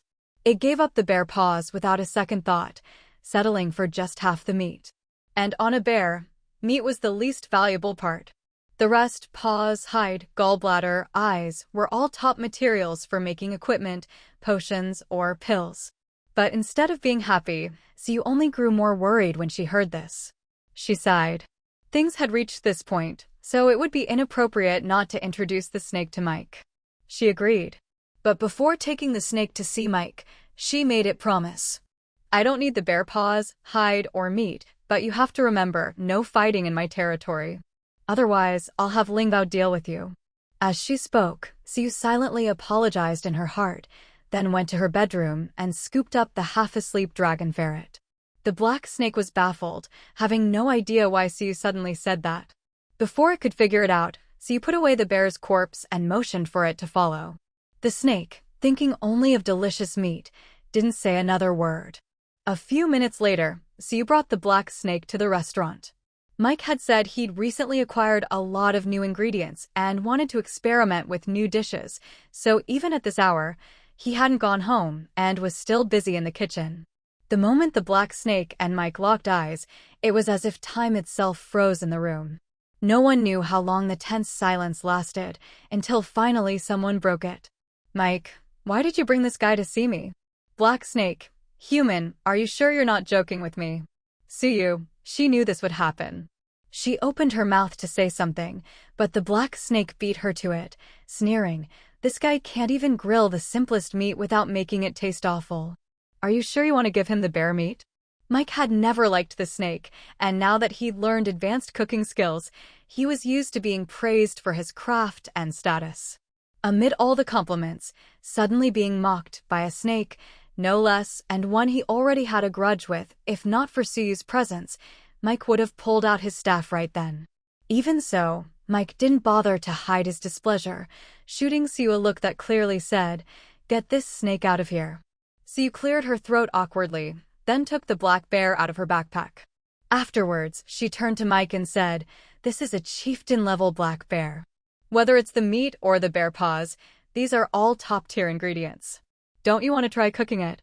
For a cooking enthusiast, nothing is more exciting than secret recipes, premium ingredients, and handy kitchen tools. Mike was no exception. If anything, he was more than just an enthusiast. He was a fanatic. So the moment he saw the black bear, his eyes went wide with excitement. With his experience, Mike could instantly tell this black bear was extraordinary, and he knew the value of its hide and meat. Now, with his advanced cooking skills, the bear, whole as it was, appeared to him as if it were already broken down into countless parts, just waiting to be prepared, like the legendary butcher Pao Ding dissecting an ox. He first touched the bear's head, muttering, "Steamed bear brain." Then he felt the bear's paw, mumbling, "Braised bear paw, steamed bear paw, agate bear paw," and so on. His hand then wandered to the bear's powerful limbs. Faced with this bizarre scene, Suyu was unfazed. She just sat down, poured herself a glass of water, and gently soothed Lingao in her arms. Although Lingao hadn't slept well for 2 days, its affection for Suyu seemed to override everything else. It nuzzled her hand forgivingly, then lazily curled up in her lap to rest, showing no sign of annoyance at being disturbed. But the black snake was not so calm. Seeing this, it felt goosebumps, something it shouldn't even have, rise all over its body. It hated the black bear and wanted nothing more than to eat its flesh, but watching the bear's corpse being poked and prodded by a weirdo muttering about how to cook it. Honestly, no matter how much the snake hated the bear, it couldn't help but feel a twinge of sympathy. Sympathy for the black bear. Afterwards, perhaps because one loved eating and the other loved ingredients, the man and the snake still didn't get along, but at least they didn't start any conflict Suyu didn't want to see. Mike knew the black snake only wanted half the bear meat, so he butchered the black bear, took half the meat, and set about making roast, smoked, stewed, sliced, skewered, meatballs, fried bear meat. Maybe to redeem his reputation as a dark cuisine master in the snake's eyes, Mike really went all out and whipped up a full table of bear dishes. Seeing the two getting along so well, Suyu finally relaxed and took out her tools to process the rest of the bear. By the time she finished, Mike's signature roast was ready. Roasting requires fire, and Mike himself was a fire element mage, so while he might not be the best in the world, his roasting skills were second to none. After all, it's hard to find anyone else in the world who is both an advanced fire mage and a master chef. Anyone who'd ever eaten at his restaurant, or even at the old tavern, knew that roast was Mike's specialty. The black snake had already decided that no matter how good Mike's food was, it would never admit it, and would have to throw in a few sarcastic remarks. After all, it still remembered their old grudge. But, faced with the perfectly cooked, fragrant, mouth-watering roast, the black snake could only squeeze out a few words before falling silent. After that, the black snake quietly packed away the meat, as well as all the other dishes Mike had prepared. Sensing the atmosphere was about to turn awkward again, Suyu seized the chance to approach with Lingao in her arms and asked about her earlier suspicions regarding the beast hide. "You know the forest best. Have you noticed anything strange happening lately?" The black snake was feeling a bit awkward. After all, it had been looking down on Mike, yet now was happily accepting his food. Mike was still busy cooking and paid it no mind, but the snake was still a little annoyed. Luckily, Suyu changed the subject, and the snake went along with it. "The forest is the same as always. What could possibly happen? Human, do you know something?" As a high-level creature, the black snake had always known Suyu was different from other humans. Not just in personality, but in identity. Still, since everything about her could be rationalized, it didn't find her unusual knowledge too strange. I'm not sure why, but I have a strong feeling there might be a beast tide soon. So you never like to speak in riddles, especially not with a snake. Being cryptic would only make communication harder. So she came right out and told it about the beast tide. As she expected, the black snake immediately replied, "Impossible. Human, I don't know where you got your information or if it's accurate, but I can tell you for certain, my territory has been very stable lately. Nothing unusual has happened." The black snake was very serious, and Siyu knew it had no reason to lie, so she believed it. So, the system sending those blueprints, was it really just hinting at another dark creature attack? Siyu found that unlikely. "I know you're telling the truth, but I'm serious too," Siyu said. The black snake was silent for a few seconds, not refuting her. Then, as if something occurred to it, its constantly swaying tail suddenly stilled. "Human, if what you say is true, then maybe it's not our area that's going to have a beast tide." The black snake's hint was obvious, and Siyu caught on immediately. If there really was going to be a beast tide, but the black snake's territory was fine, then the problem could only be in the neighboring region. And as it happened, the neighboring region's chieftain beast had just been killed by the black snake. It would take time for a new chieftain to appear, so right now, that area was probably in chaos, like, when the tiger's away, the monkeys rule the mountain. Given such a messy situation, it wouldn't be surprising if anything happened there. The black snake said, "I'll investigate this. If it's true, I'll let you know." Siyu thanked the black snake for its help. When it came to matters of the forest, a human could never investigate as easily as the black snake, especially since it was a chieftain beast. "No need to thank me. After all, I'm doing this for myself, too." Black Snake's words weren't wrong. Even though the trouble was happening next door, it was still close enough that it would definitely affect them as well. In fact, it was grateful that Siyu had informed it of the news this way. It had a chance to prepare in advance. Otherwise, if it waited until the incident actually happened before figuring out how to deal with it, it might be too late. This matter was clearly very important, so after talking with Siyu, Black Snake left immediately. Even a second's head start in understanding the truth could impact the final outcome. After Black Snake left, Mike was still busy tinkering with the bear paws and bear meat Siyu had prepared. As for things like the bear hide, which couldn't be used as food but were valuable materials for crafting equipment, Siyu put them away, planning to hand them over to Dolly for processing the next morning. Once Black Snake was gone, Siyu also left and returned to the Lord's manor. Lingmao had already fallen asleep back when it was clear there wouldn't be a fight between the human and the snake. After settling Lingmao in, Siyu took a moment to organize her thoughts, then drifted off to sleep herself. A new day arrived, the second day after the disaster had ended. As usual, Siyu opened her territory's information panel to check, only to discover a brand new event. Counting the previous ones, this was already the 5th event. Event 5 was as follows. 5. After disaster comes fortune. To thank the territory for its efforts, nature gathers its power and sends a breeze of blessing. Whether it's flourishing life, bustling crowds, or a stroke of inspiration and good luck, this is a gift from nature. Seize this rare opportunity and cherish it well. As expected, this was the event notification for the Season of Benevolence. Siyu had wanted to analyze it a bit, but the system didn't give her the chance. Barely 10 seconds later, the system issued a direct prompt about the Season of Benevolence. The Season of Benevolence is about to arrive. This season's type, Season of Inspiration. Season details. All actions related to learning, crafting, and research will have greatly increased speed, efficiency, and success rates. Time until arrival, 40 hours, 54 minutes, 23 seconds. Duration, 5 days. It was about 7 a.m. now. In roughly 41 hours, it would be midnight on the 3rd day after the disaster ended. Just like the disaster, the Season of Benevolence would refresh at midnight. Siyu was very pleased with this Season of Benevolence. After all, among all the benevolent seasons, the Season of Inspiration and the Season of Prosperity brought the greatest benefits. The Season of Inspiration could greatly boost the territory's knowledge and skills, directly improving its hard power. The Season of Prosperity, on the other hand, would attract countless merchants, driving the territory's economy and pushing its economic cycle to the next level. Either way, both were excellent. The only slight disappointment was that the duration was a bit short, only 5 days, 2 days less than a full week. 2 days until the season of benevolence, and it lasts 5 days, so you did a quick calculation and got a rough idea of the timeline. Today was day 43. The season of benevolence would begin at midnight on day 44, which was the start of day 45. Counting 5 days from then, it would end on day 50. And day 50 was exactly the kind of day when anything could happen. On Sunset Continent, something special always happens on round-numbered days, both small and large.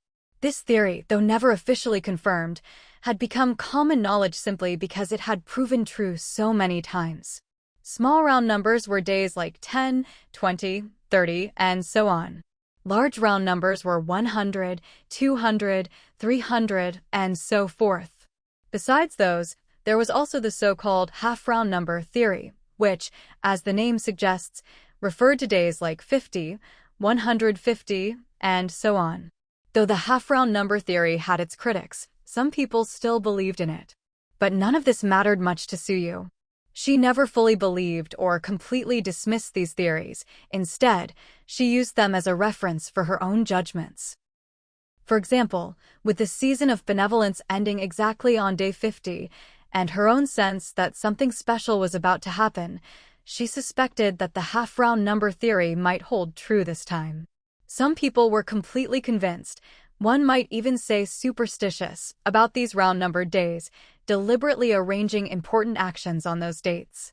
Whether that was wise or not, Suyu herself didn't much care for that approach. In any case, Suyu made a mental note of this special date, then got ready to head out to deliver food. When Suyu arrived at the tailor shop, she saw Doya standing at the door with a broken bow and a piece of wood that looked dull and gray. Here to see Dolly about getting your bow fixed? Thank you, Lord, for the dragon bone you sent. That's right, the piece of wood in Doya's hand, which looked so plain and gray, was actually dragon bone. Anyone unfamiliar with it would assume it was just an ordinary, even subpar, piece of wood. Its appearance was so unremarkable that it looked half-rotten, not suitable for burning or building. But Doya had no doubts about its true nature. Partly because she trusted Suyu wouldn't deceive her, and partly because her own bow looked just as ordinary, but she knew that if it touched water, its appearance would transform with strange and beautiful colors. There's no need to thank me anymore. I promised you this, so of course I'd follow through. Suyu led Doya into the shop and handed the bear hide to Dolly. This is black bear hide. See if you can make some close-fitting armor out of it. The hide was large, but since there was only one, the amount of equipment that could be made was limited. With limited resources, close-fitting armor offered the best value for the materials. Not only did it use less material, but more importantly, it protected the most vital areas. While it couldn't guarantee someone would come through unscathed, it could at least save their life. Dolly accepted the black bear hide, a flicker of surprise in her eyes. She could tell how valuable it was. My lady, with my current skills, I'm not yet able to use this bear hide as a material. She had just tried, and could feel that she'd need to become an advanced tailor before she could work with it. And even then, just barely. Simply being able to use a certain material is far from enough, because the biggest difference between high-grade materials and ordinary ones. If she wanted to craft the perfect equipment from bear hide, she would at least need to reach a bottleneck in her skills, or even go a step further. Otherwise, there would always be some loss or waste. Although she was still a repairer, her level as a repairer was still not high enough to restore this bear hide. I feel like unless my sewing skill reaches the advanced bottleneck, or my repair skill does, or both skills reach the advanced level, I won't be able to use it to make perfect equipment. That's why they say the more you know, the more options you have. If Dolly were just an ordinary seamstress, she wouldn't have so many choices. However, none of these 3 conditions could be achieved in a short time, and Suyu understood this, but she wasn't anxious. In 2 days, the territory will receive a blessing from nature. Your skill proficiency will increase, and the chance of breakthroughs will be higher. When that time comes, you can set aside your work at the sewing shop and focus on leveling up your skills. The existence of Inspiration Season was Suyu's greatest confidence. Not just for Dolly. When inspiration season arrived, Siu planned to give everyone in the territory some time off, so they could have enough time to practice and improve their skills. Although this would have some impact on the territory's economy, the effect would be minimal. In fact, if Siu managed things well, they could even gain more in the long run. After all, inspiration season didn't apply to everyone in the territory, only to its residents. In other words, Siu could use inspiration season to boost the territory's overall skill level, and at the same time, take the opportunity to recruit new talent. For top talents who pursue strength and self-improvement, money isn't the most important thing. Opportunities to grow are what truly attract them. Siu believed that many people would join Sunset Territory just for the chance to improve themselves. Even if they left after inspiration season ended, it didn't matter. After all, these people wouldn't have joined the territory otherwise. Inspiration season simply created an opportunity. If there wasn't even a chance, then there'd be no way to recruit them at all. Still, Siu had already made her plans. She believed that at least a third of those who joined for inspiration season would end up staying. All right, I understand. Dolly didn't know what kind of blessing Siu was talking about, but she trusted Siu enough not to need the details. She just needed to follow her lead. Duoya probably has something to discuss with you. You two go ahead and talk. Only after Siu said this did Dolly realize there was someone else present. Oh, sorry, I didn't see you there, Dolly said apologetically to Duoya, her cheeks slightly flushed. She clearly hadn't expected to completely overlook someone else's presence. Duoya shook her head to show she didn't mind. She knew Dolly hadn't done it on purpose, and she wasn't the type to fuss over such things. In fact, Dolly and Duoya got along very well. They lived under the same roof, had good personalities, and often helped each other out. After a month as roommates, their relationship had become quite close. You could even say that, in the territory, Duoya was closest to Suyu and second closest to Dolly. The same was true for Dolly. I came to ask for your help repairing something, Duoya said, placing an item on the table. Dolly recognized the bow immediately. When they first met, Duoya had brought this bow to ask if she could repair it, which had left a deep impression on Dolly. These are the materials, dragon bone. Please see if you can fix it, Duoya said, bringing everyone's memories back to over a month ago. Back then, it was just the three of them as well, and Duoya had asked Dolly about repairing the bow. The difference this time was that Duoya now had the materials for the repair. Dolly hesitated, but since she had the materials now and her repair skills had improved a lot, she nodded and accepted the items. A moment later, Dolly shook her head helplessly. It seemed that, though things were different now, the result was still the same, or at least, partly the same. I'm sorry, I still can't repair it right now. But if you give me a little more time, once I reach the advanced repairer bottleneck, I think I'll be able to fix it. Dolly was already at the intermediate repairer bottleneck, just a step away from advanced, but still some distance from the advanced bottleneck. But with inspiration season coming up, it wasn't just her sewing skill that could improve. Miss Lord, you said there would be a blessing in a few days. At that time, everyone can improve their skills, right? Dolly asked for confirmation. Siu understood what she meant and nodded. That's right. Not just you, but everyone. I'll give everyone time to improve until the blessing ends. The blessing doesn't last very long, but it's not short either. I believe you can break through in both skills before it's over, so don't put too much pressure on yourself, alright? Dolly was always the one Siu could trust the most, but also the one she worried about most. Dolly seemed to project her attachment to someone else onto Suyu, so she always listened to Suyu and often ignored her own needs just to meet Suyu's expectations. But in reality, Siu had never forced any pressure on her. Dolly put all that pressure on herself. I understand. Dolly turned her head a little awkwardly, as if her inner thoughts had been exposed. She felt a bit at a loss, but more than anything, she felt the warmth of being cared for. If you can repair it, I'll leave these two things with you. Originally, since Dolly couldn't repair them, she'd planned to return the items to Duoya, knowing how valuable they were, especially the bow, whose worth was more about its meaning than its material value. But Duoya didn't take the bow back. Instead, she left it with Dolly for safekeeping. Isn't that a bit inappropriate? Dolly knew how important the bow was to Duoya. But Duoya didn't seem to mind. It's fine. It doesn't look like much, no one's going to take it. To be honest, it's true. If it were a perfectly fine bow, it'd be one thing. But this is a broken bow, and it's all dusty and gray. Even if you tried to use it as firewood, people would probably turn their noses up at it. So Duoya really wasn't worried about anything happening to it. Besides, even if it did get stolen, Duoya didn't really care anymore. She had completely let it go. She still wanted to repair the bow, but it was no longer an obsession. As for why, she couldn't quite say. It was as if some deep-seated attachment in her heart had finally been released. All right, then I'll keep it here. I promise I'll take good care of it.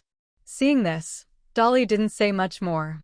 She put away the bow and the dragon bone, thinking that while Duoya might not care, she certainly couldn't be so careless. Suyo had already left by this point. After delivering Dolly's takeout, she still had to deliver another order to Vivian. After all, bear gallbladder is a top-tier medicinal ingredient. Since it's related to medicine, the obvious recipient was Vivian at the clinic. When Suyo arrived at the clinic, Vivian was quizzing Chiyoyu on her knowledge of herbs. She waited a while for the quiz to finish, then stepped forward with the bear gallbladder. How did it go?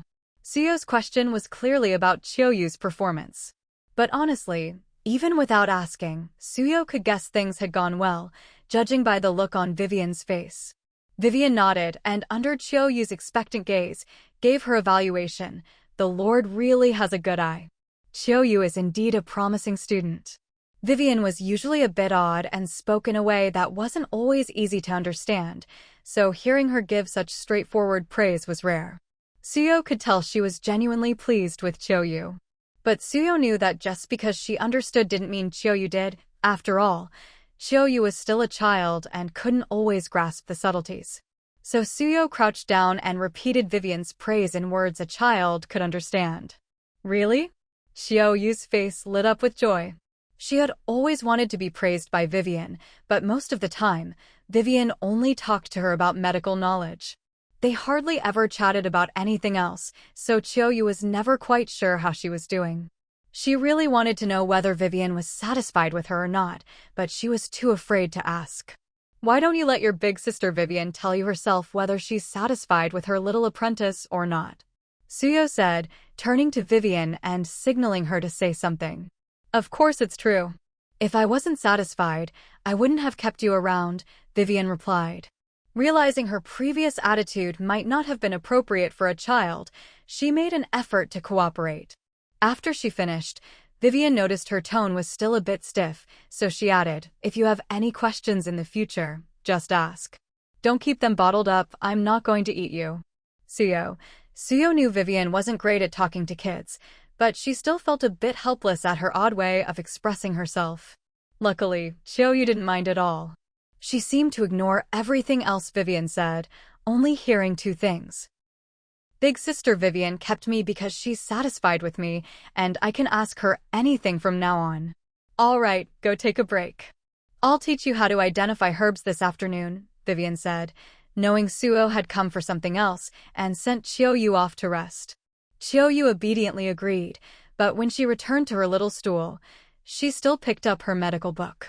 Vivian glanced at her but said nothing, then turned to Suyo, her eyes asking what she needed.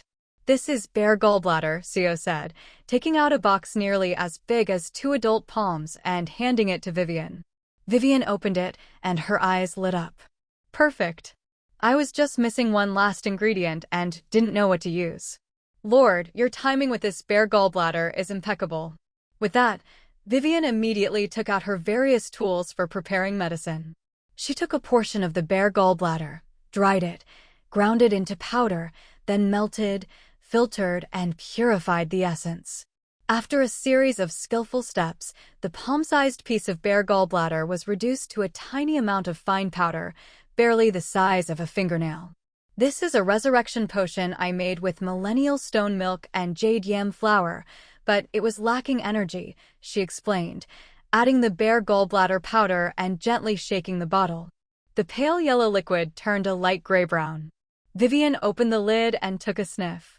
The corners of her mouth lifted slightly. She seemed satisfied with the result. "It's done. Lord, take a look."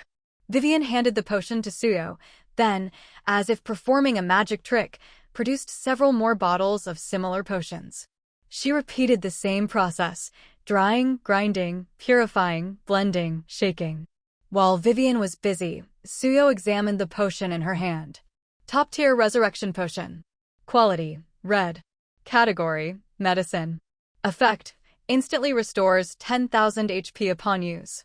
Any excess will heal the user over time until the potion's effects are depleted. Also removes all bleeding-related negative statuses, increases defense by 50%, and boosts all elemental resistances by 50% for 10 minutes. Uses, 5/5 if used in smaller doses. Each use instantly restores 1,500 HP and removes all bleeding-related negative statuses. Description: a top-tier potion made from millennial stone milk, jade yam flower, century-old bear gallbladder, and other rare ingredients. It has powerful healing effects and can preserve a dying person's last thread of life.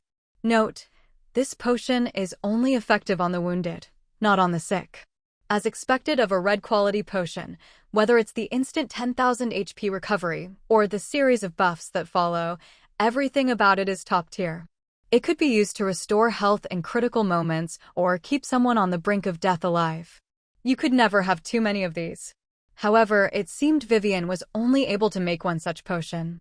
The other bottles she produced looked different from the original resurrection potion. They might also be top-tier, but they definitely weren't resurrection potions. Sure enough, after finishing the other bottles, Vivian showed them to Suyo, and none of them were resurrection potions. Including the revive potion, Vivian used that half bottle of Millennium Stone Essence to make a total of 7 potions. Among them, there was 1 top-grade revive potion, 2 top-grade enhancement potions, 2 top-grade inspiration potions, 1 top-grade tempering potion, and 1 top-grade mana source potion. The enhancement potion, once consumed, permanently strengthens the body, greatly boosting physical constitution, strength, or other attributes. Although there were only 2 bottles, Vivian used large potion bottles. Except for the revive potion, the other 6 could be divided into 3 smaller doses each without affecting their potency. In other words, so you could have 6 people use the top-grade enhancement potion to strengthen their attributes. As for the inspiration potion, the name alone suggests it's related to the season of inspiration. Its effect is similar to the blessing granted during that season.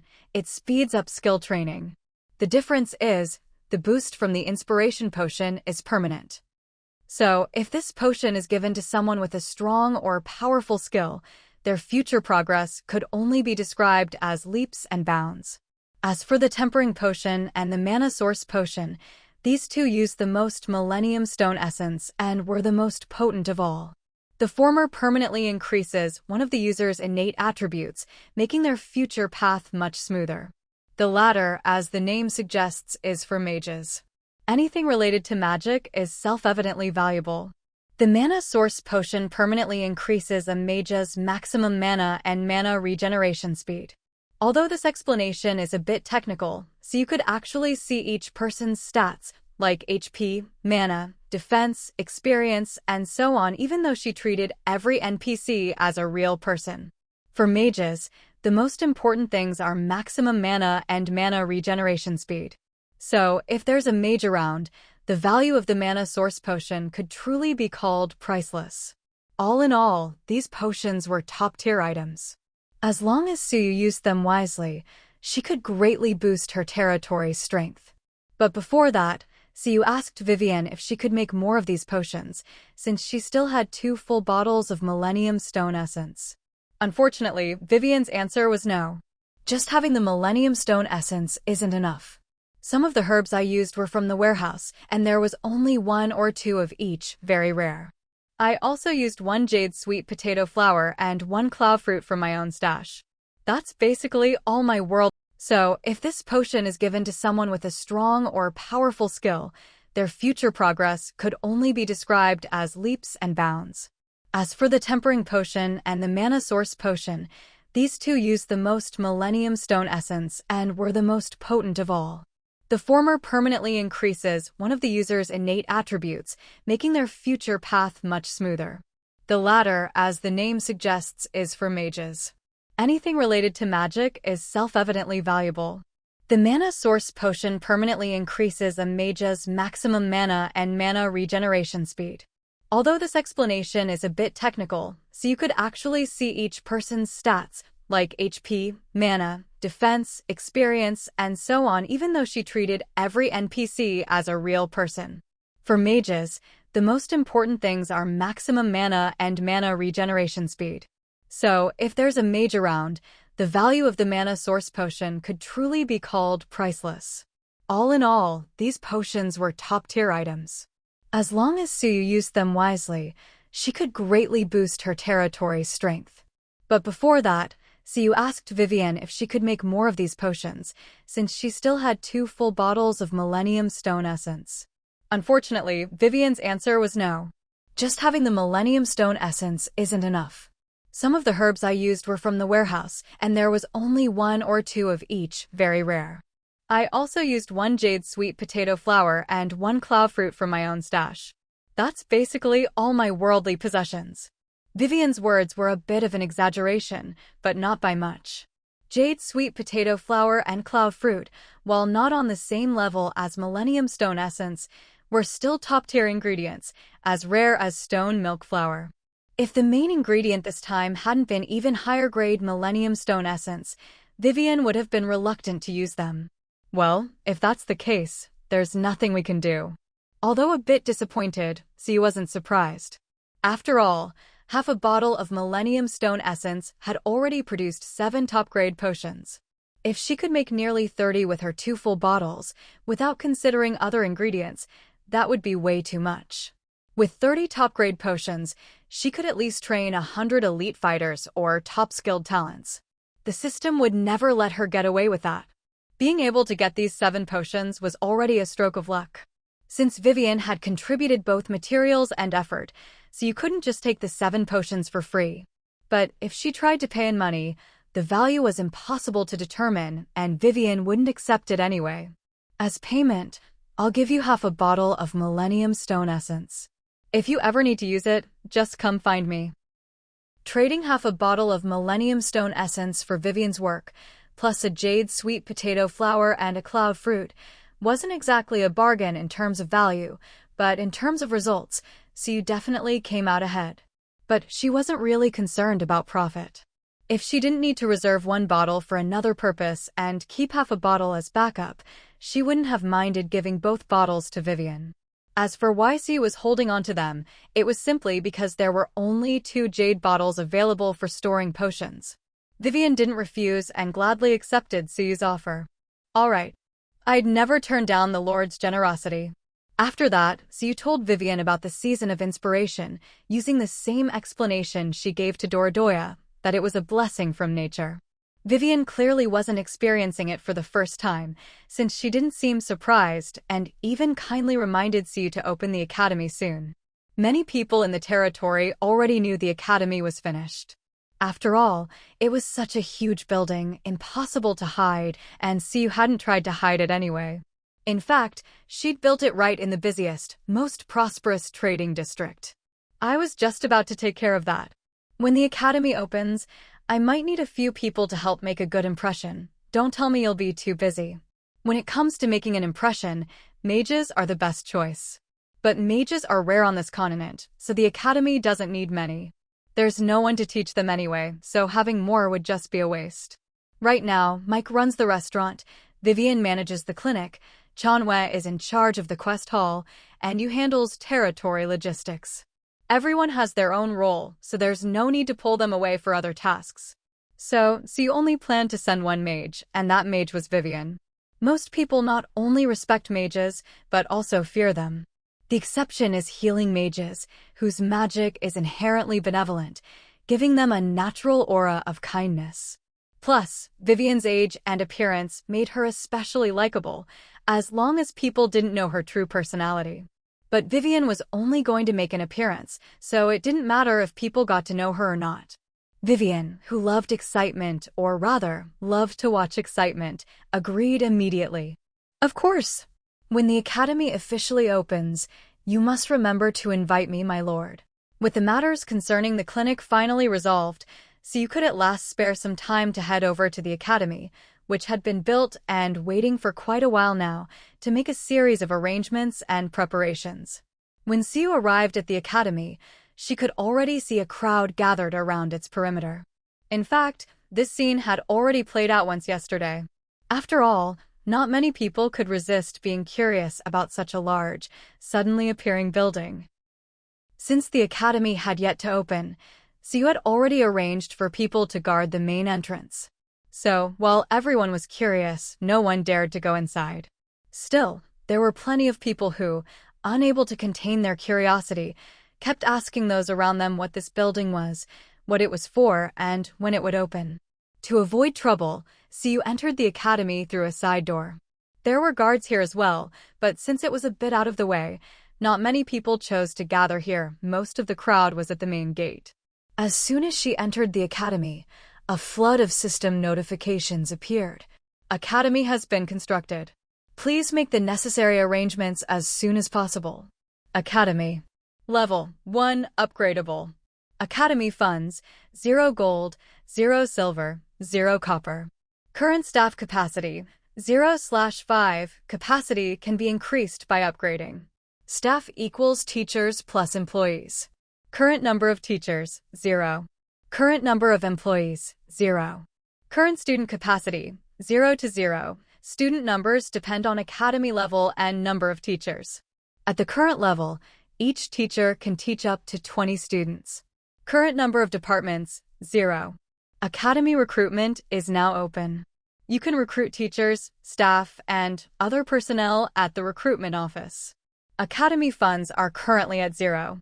Unable to operate. Please invest at least 10 gold coins to keep the academy open. At first glance, all this seemed rather complicated, but in reality, there were only two main points: teachers and students. As for employees, they would need to be recruited later. Although academy recruitment was independent from the tavern, the number of recruits was still quite limited. She couldn't just hire people at random. Compared to employees who could be replaced by ordinary workers, teachers with specialized skills were far more important. Since the academy couldn't operate without funds, Siu first transferred 100 gold coins to cover building maintenance, teachers' salaries, and the purchase of essential materials. With the money in place, Siu moved on to the second step, recruiting teachers. She opened the academy's recruitment panel, which was similar to the one for the tavern. The difference was that this time there were 10 candidates on the panel, and there was a category tab at the top. The first tab was teachers, and the second was employees.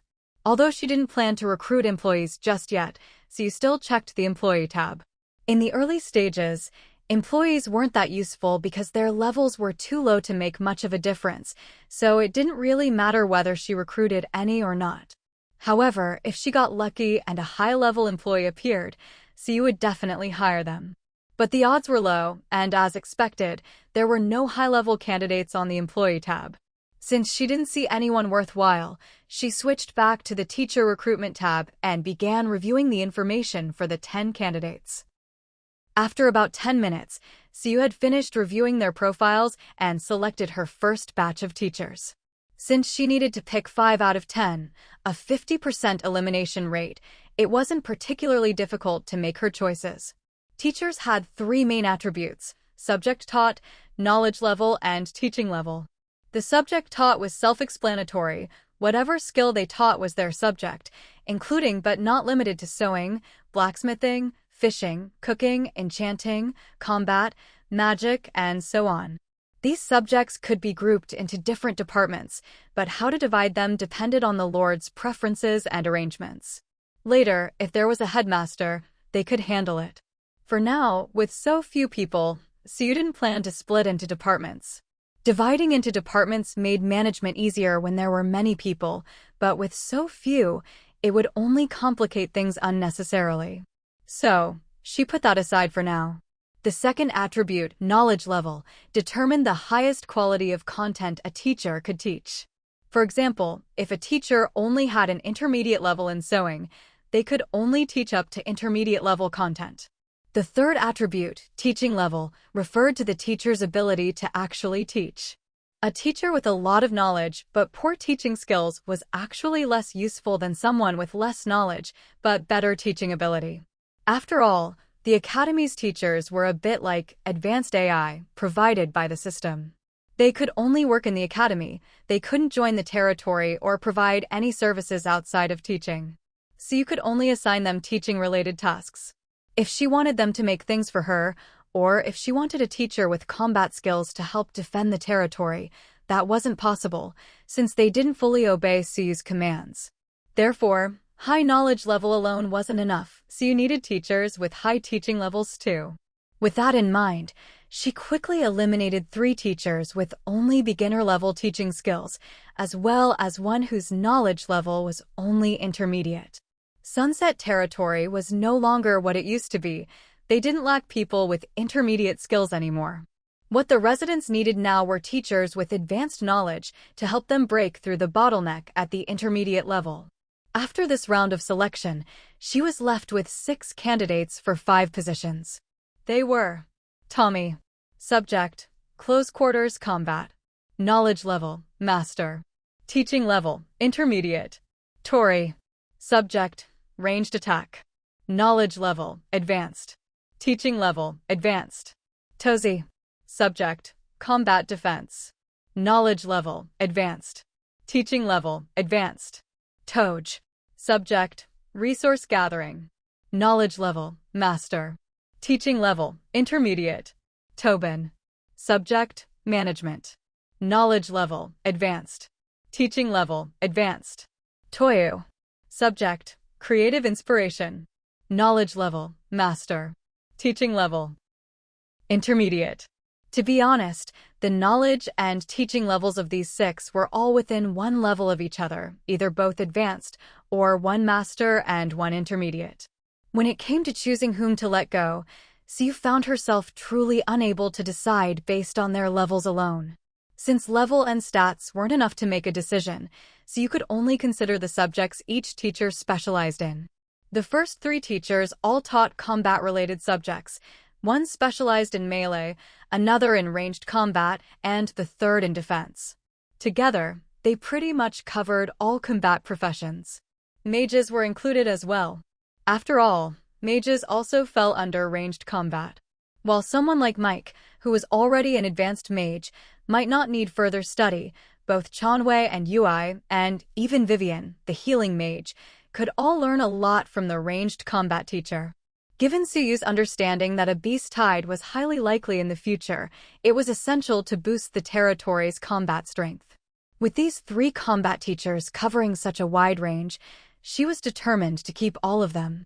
That left her with a choice to make between the remaining 3 subjects: resource gathering, management, and creative inspiration. Resource gathering might seem unremarkable, easily the most inconspicuous of all the subjects, but its advantage was that anyone could learn it. To put it simply, the entry barrier for this subject was extremely low, or rather, there was no barrier at all. As long as you could understand the language, you could learn it. The other subjects were different. Whether it was the 3 combat subjects or management, each required either relevant combat talent or management skills, making their target audience much smaller. If she had to choose based on which subject would improve the most people, resource gathering was actually the one she could least afford to give up. With that decided, she was left with 2 subjects. After much deliberation, Siu ultimately chose to let go of Tobin, the teacher responsible for management. Although the territory was in dire need of managers and people with business acumen to run shops, these weren't the most urgent needs right now, so you could afford to wait. The creative inspiration subject aimed to guide everyone to open up their minds through various imaginative methods, thus sparking their own creativity. It sounded a bit abstract, but put simply, it was a subject designed to stimulate thinking and develop the mind. While this subject wasn't as universally applicable as resource gathering, its entry barrier wasn't particularly high either, making it suitable for early-stage teaching. Having made her selections, Siu proceeded to recruit each of them. Successfully recruited teachers Tommy, Tori, Tozy, Tog, and Toyo. The teachers will arrive at the academy at 6:30 a.m. tomorrow.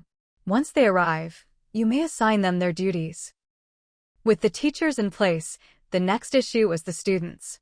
Each teacher could teach up to 20 students at a time, so with 5 teachers, that meant a total of 100 students per session. This didn't mean the academy could only ever teach 100 people, it just meant only 100 could be taught at the same time. In other words, once the first batch of 100 students finished, as long as the teachers had the energy, they could teach the next group. Currently, there were about 230 official residents in the territory and another 350 non-residents who had been living there for more than 7 days. That was nearly 600 people already. Plus, with yesterday being the first day after the disaster, the daily flow of people had reached over 400. For the foreseeable future, the population would remain stable at around 1,000. Compared to 1,000 people, the 100 spots per session offered by the 5 teachers seemed woefully inadequate. Even if not everyone wanted to attend, even half would be 500 or 600 people or more. The academy's courses were generally divided into 2 sessions per day, with 2 sessions making up a full class. Assuming each session lasted an hour, a full class would be 2 hours. No matter how capable the teachers were, they couldn't possibly teach 5 full classes a day, 10 hours in total, so spots would always be limited. Of course, when it came to academy instruction, CU would prioritize her own territory's residents. Only any leftover spots would be distributed to others by different means. If outsiders didn't want to compete for these precious spots, they had only one choice: join Sunset Territory. As long as they became a member of Sunset Territory, they would gain resident privileges. After settling the academy matters, CU posted 2 announcements to inform everyone. One announcement was to let everyone know the territory now had an academy and was accepting students.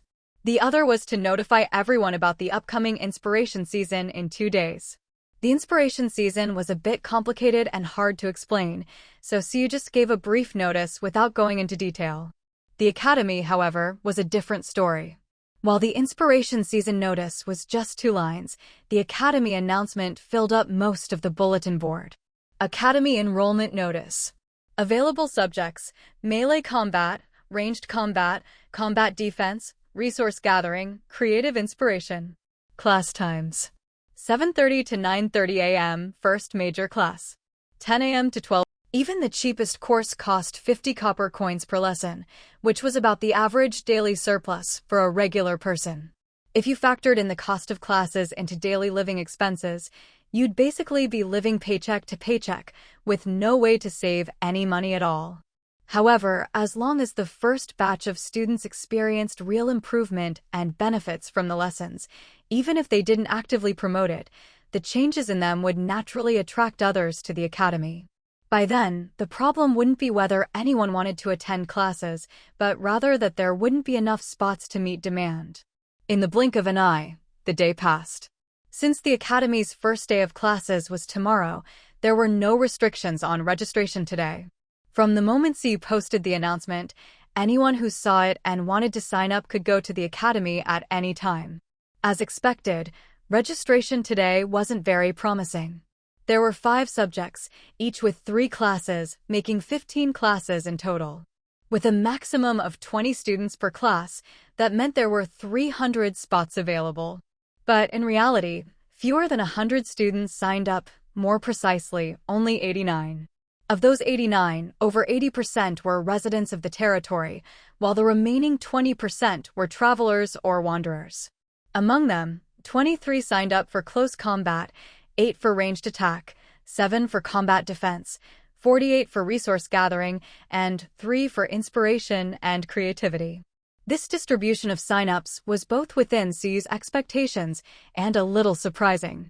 She had thought no one would sign up for the inspiration and creativity course, since the name gave no hint of what it was about, and it was the most expensive, costing a full 3 silver coins. Yet, unexpectedly, 3 people had registered. CU glanced at the list and immediately understood why. Those 3 were Dory, Kanglin, and Anjia. Given their backgrounds, it wasn't surprising they'd sign up. After all, whether it was sewing, forging, or mechanical crafting. These were all skills that heavily relied on inspiration. Even with top-quality materials, without inspiration, all you could make was junk. On the other hand, with inspiration, even if the materials weren't great, the finished product might not be perfect, but it would definitely have something special about it. So you put away the list and quietly awaited the arrival of tomorrow. Day 49, morning. Hey, Xiaoli, why are you heading out so early today? I thought the Chilean team didn't leave until 8? It's not even 7 yet. The speaker was a middle-aged man, talking to Xiaoli, a young man from next door.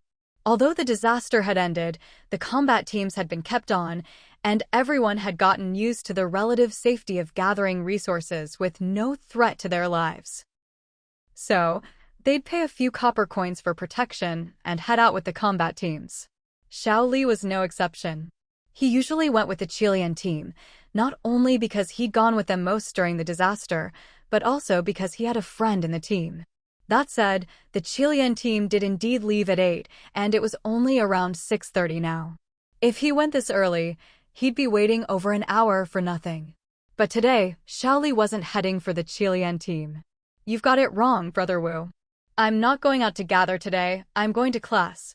That's right, Xiaoli was one of the 89 people who had signed up for the Academy's courses yesterday.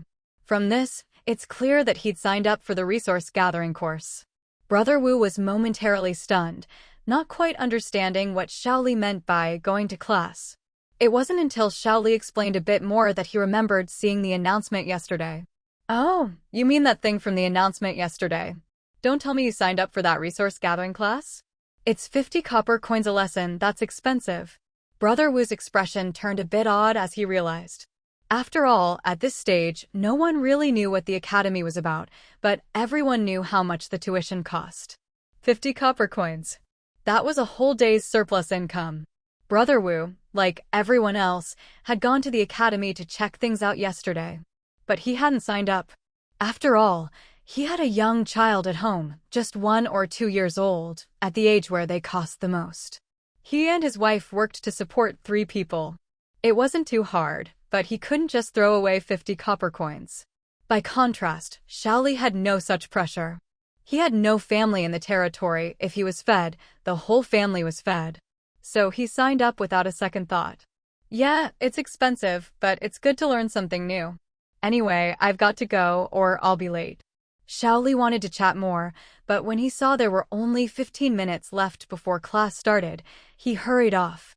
At the same time, many others who had signed up for the first class of the morning were also rushing to the academy.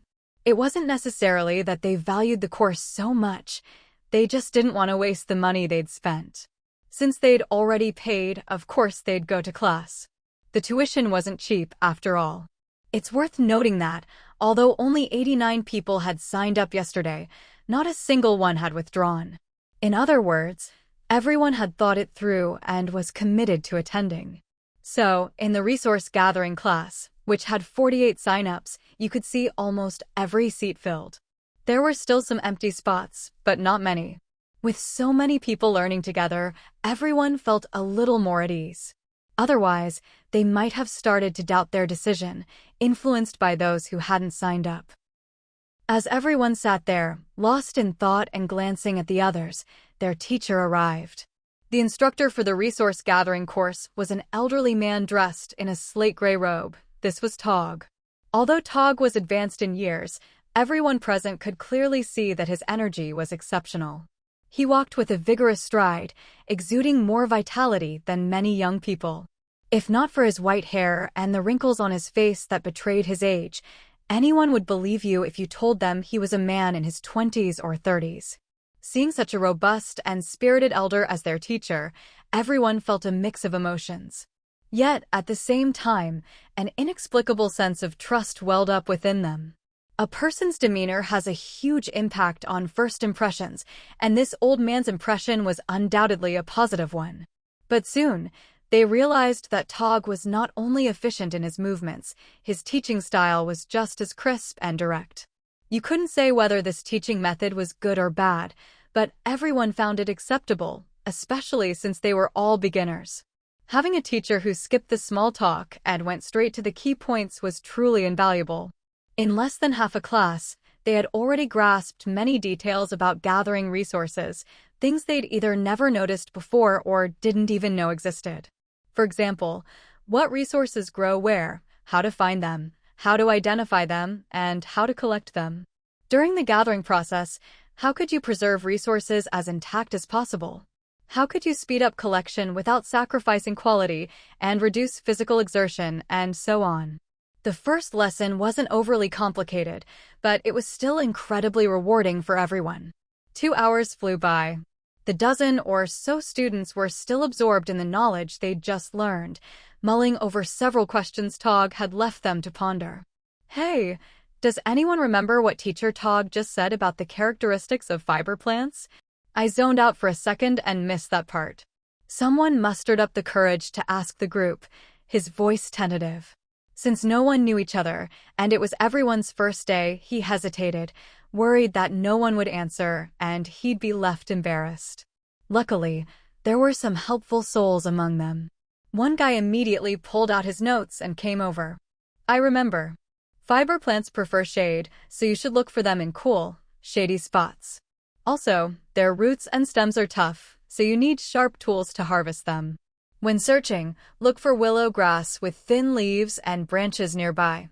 His notes were so detailed that even those who had already written things down couldn't help but listen and compare, filling in any gaps in their own notes. In less than 3 minutes, everyone had finished supplementing their information. Thanks. If it weren't for you, I'd have wasted this whole class. Do you drink? Let me buy you a drink. The one who asked the question grinned, put away his notes, and warmly invited his helper out for a drink. I'll pass on the drink, I'm a lightweight. Honestly, there were parts one didn't get either. As he spoke, the others started to open up, and a lively discussion began. If there's anything you don't understand, just say it. We can discuss it together. I'm actually planning to go out and practice what we learned today. Anyone want to join? After a round of discussion, the group grew much closer. If the room hadn't been booked for only half an hour, since another class was scheduled next, they could have chatted for ages. But now that they'd gotten to know each other, they didn't leave alone like when they arrived. Instead, they left together in small groups. On the way out, they agreed on a time and place to go gather resources that afternoon. As they chatted, they happened to run into students from other courses and those coming in for the next big class. 3 groups met at once. They glanced at each other, exchanged polite smiles, and those rushing to class hurried off, while the group that had just finished class tacitly paused. With more than 20 people meeting at once, it was easy to spot the satisfied smiles on everyone's faces. It was clear that everyone was pleased with today's lesson and had learned a lot. So, what did you all think of today's class? I can't speak for others, but I definitely think those 50 copper coins were well spent. The teacher was great. I haven't put it into practice yet, but I'm sure my gathering speed will improve. Same here. I always felt awkward during combat before. I was hoping to ask the teacher for advice, and it turned out the first lesson was all about correcting our usual mistakes in martial arts posture. After adjusting my stance as the teacher suggested, I sparred with someone a few times and that awkward feeling disappeared. Although everyone's comments were different, the sentiment was the same. They all felt they'd gained a lot from the class and were full of praise for the academy. Some of them had been hesitant about whether to continue with the course. After all, it was great, but the cost wasn't insignificant. But after hearing that over 90% of those who'd attended the first class thought it was excellent, a few sharp-minded individuals started to sense a potential problem. I might sound a bit petty, but everyone should be careful. Otherwise, it won't be a matter of whether we want to sign up for the class, but whether we can even get a spot. As soon as he said this, everyone's eyes turned to the speaker. The speaker was a young man with a blue headband. He didn't feel guilty about what he said. After all, it was true, or someone would have contradicted him. Whether or not others agreed with his approach was their own business. All right, that's enough. Let's disperse. Sensing the awkward atmosphere, someone kindly stepped in to smooth things over. Considering they were at the academy, It wasn't the time or place for arguments, so everyone cooperated and went their separate ways. But the young man's words had taken root in their minds. They all knew he was right, but some were more upright. They'd already decided that, no matter how the class turned out, they'd give their honest opinion to those around them. As long as others found out about this sooner, they could start studying at the academy earlier. After all, every day delayed was a day of their own time wasted. Of course, there were also some ordinary people with normal thinking. After hearing what the young man said, they immediately decided not to spread the word about how great the academy's courses were, so as not to increase the number of competitors when it came time to sign up for classes. You couldn't really call them selfish, nor could you say they were bad people for doing this. After all, they simply chose not to actively promote the academy's benefits.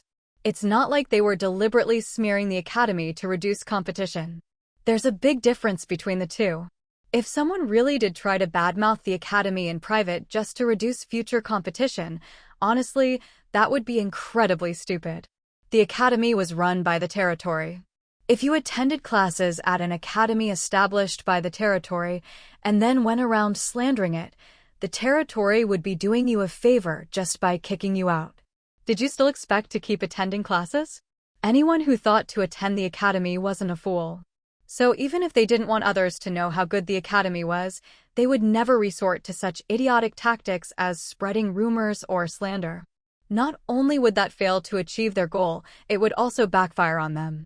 At most, all they could do was simply not go out of their way to tell others about how good the academy was, in order to slow down the increase in competition. However, what they didn't expect was that even if they kept their mouths shut, their actions and behavior still gave everything away. Take, for example, that guy earlier who said he felt awkward in combat, but then had his mistakes corrected by the teacher. His name was Fong Dong. Because he spent time in class that morning and then spent quite a while digesting what he'd learned, he didn't go out hunting until the afternoon. Now, thanks to the territory's organized combat teams, the income of gatherers was rising day by day. Even those fighters who hadn't joined a combat team were seeing their earnings increase. That's because those combat teams now mostly operated on the outskirts of the deep forest. In other words, since they had organized into teams and gained the strength to venture deeper into the woods, the competition for hunting prey in the areas around the territory had dropped significantly.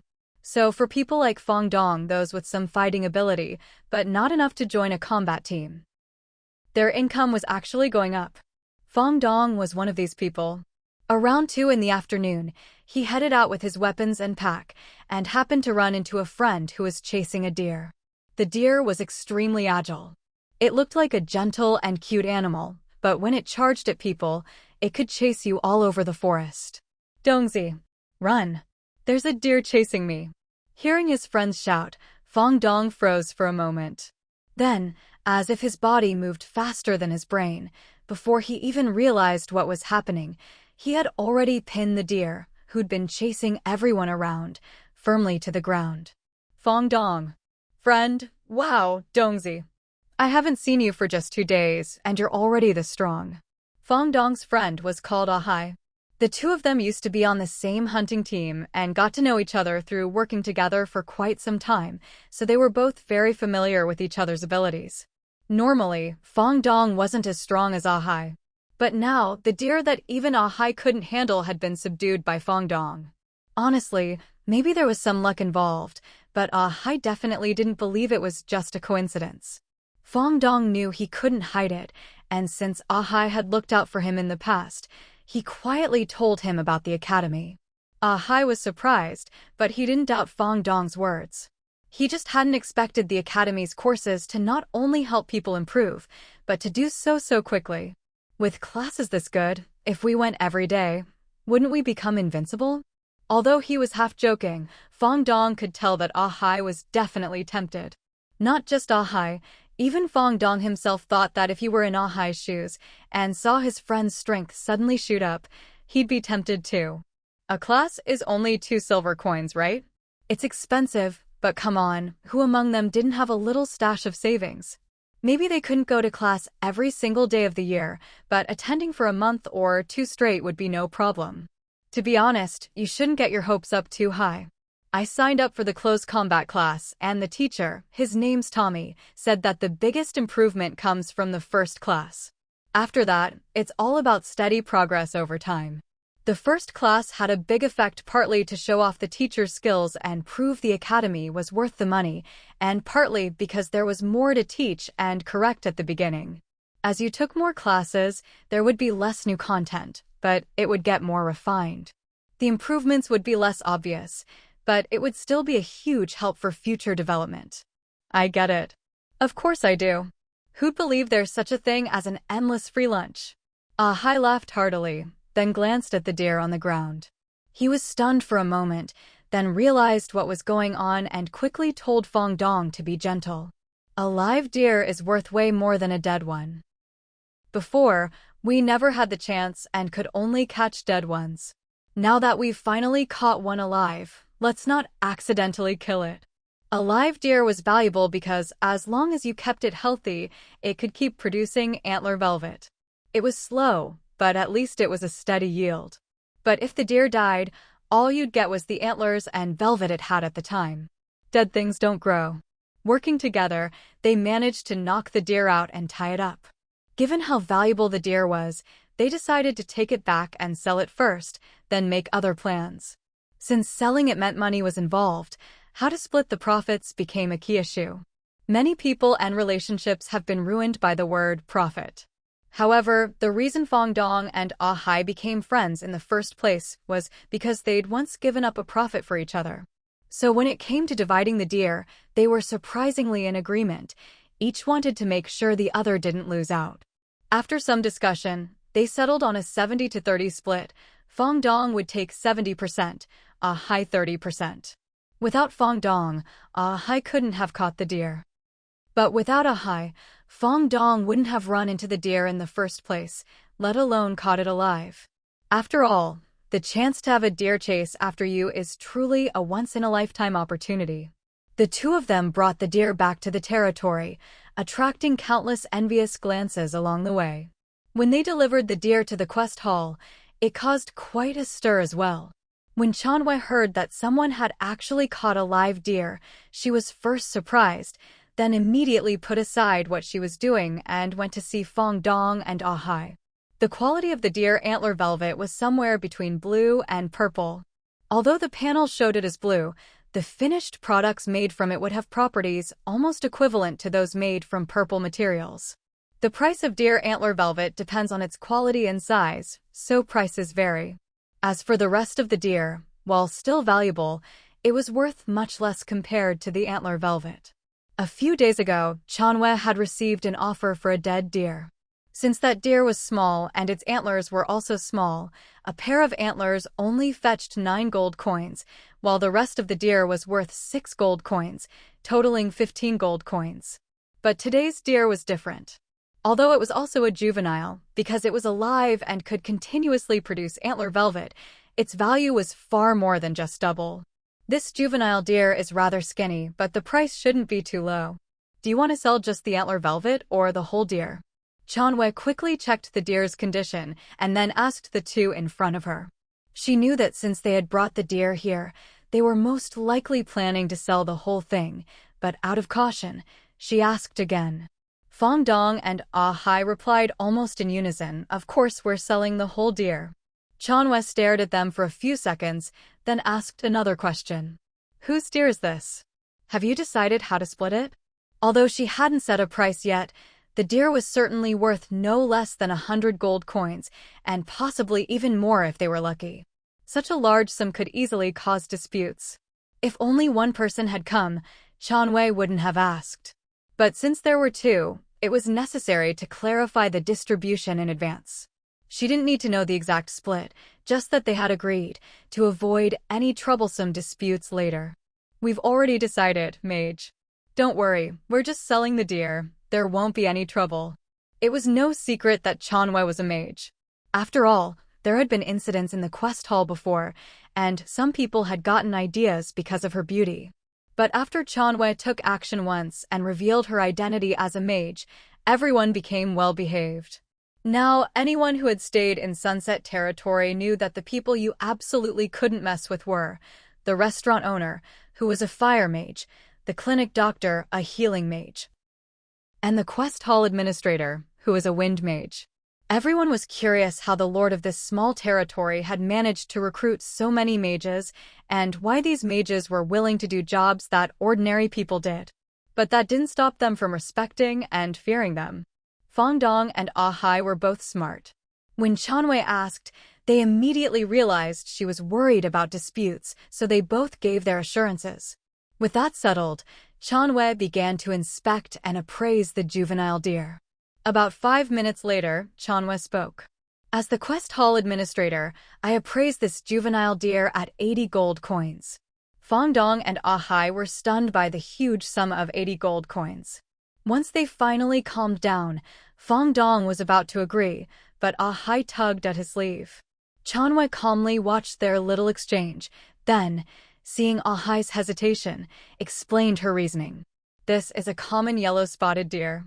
An adult typically sells for at least 150 gold coins, and a juvenile for at least 100. From this, it was clear why Ah Hai hesitated. He clearly knew the market price. 80 gold coins was a lot, but it was still 20 gold coins less than the usual 100. What does 20 gold coins mean? You have to know, with their current hard work hunting every day, on a good day they might only earn a little over 1 silver coin. 20 gold coins was more than 5 years' income for each of them. No one ever thinks they have too much money, so Ah Hai mustered his courage to show his hesitation in front of Chanwei. Even if he couldn't get a higher price, he wanted to understand why they were being offered 20 gold coins less. Look at the deer's hind legs. The shape isn't natural, which means they were once injured. An injury means a shorter lifespan and a higher risk of other problems. Most importantly, in a data-driven world, an animal's health affects the quality of the items it produces. In other words, this yellow-spotted deer not only has a shorter lifespan and a higher risk of illness, but the antler velvet it produces will also be of lower quality. With all these factors, buying it for 100 gold coins would definitely be a loss. Of course, if it were just the hind legs, the price could still be around 85 to 90 gold coins. But this deer's eyes also have a problem. As Chanwei spoke, she lifted the deer's eyelid for them to see. Both could clearly see that one of the deer's eyes was noticeably lighter in color. They noticed the difference, but didn't know the reason, so they looked at Chanwei in confusion. This is a sign of weakened eyesight. You can look it up in the library, but simply put, it affects the deer's vision. And that, in turn, affects the quality of the antler velvet it produces. Chanwei didn't go into too much detail, but both men understood.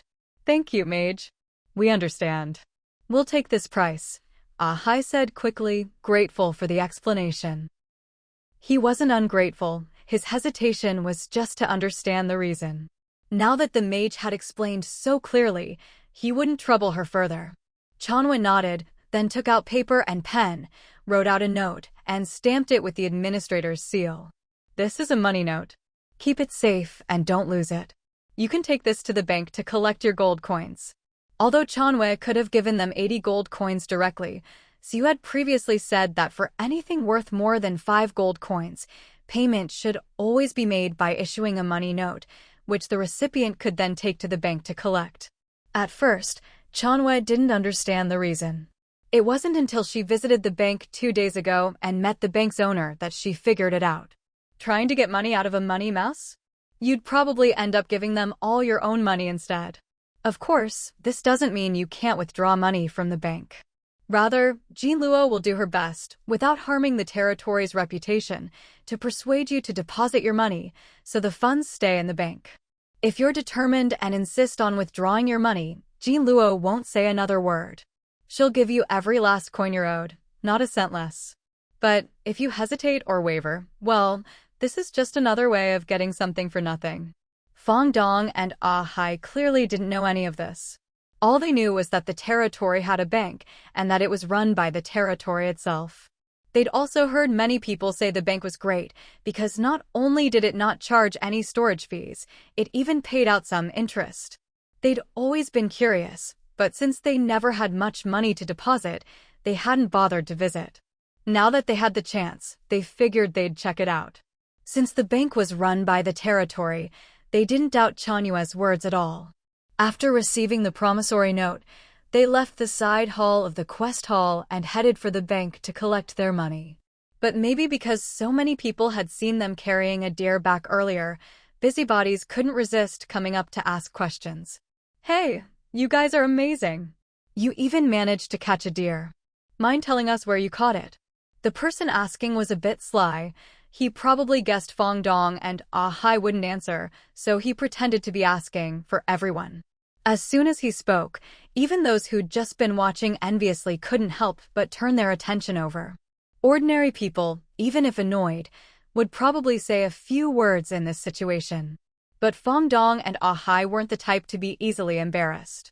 Faced with a shameless guy like this, they simply acted like they hadn't seen or heard him, chatting with each other as they walked straight out of the quest hall.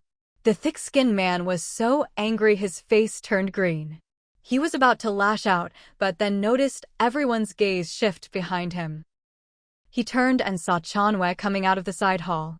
Remembering that this seemingly delicate and beautiful woman was a mage, the same mage who'd once ruthlessly dislocated someone's hands and feet and used magic to make them perform an aerial dance. Thinking of this, he shivered in fear and quickly left the quest hall as well. Something similar happened to Shaoli.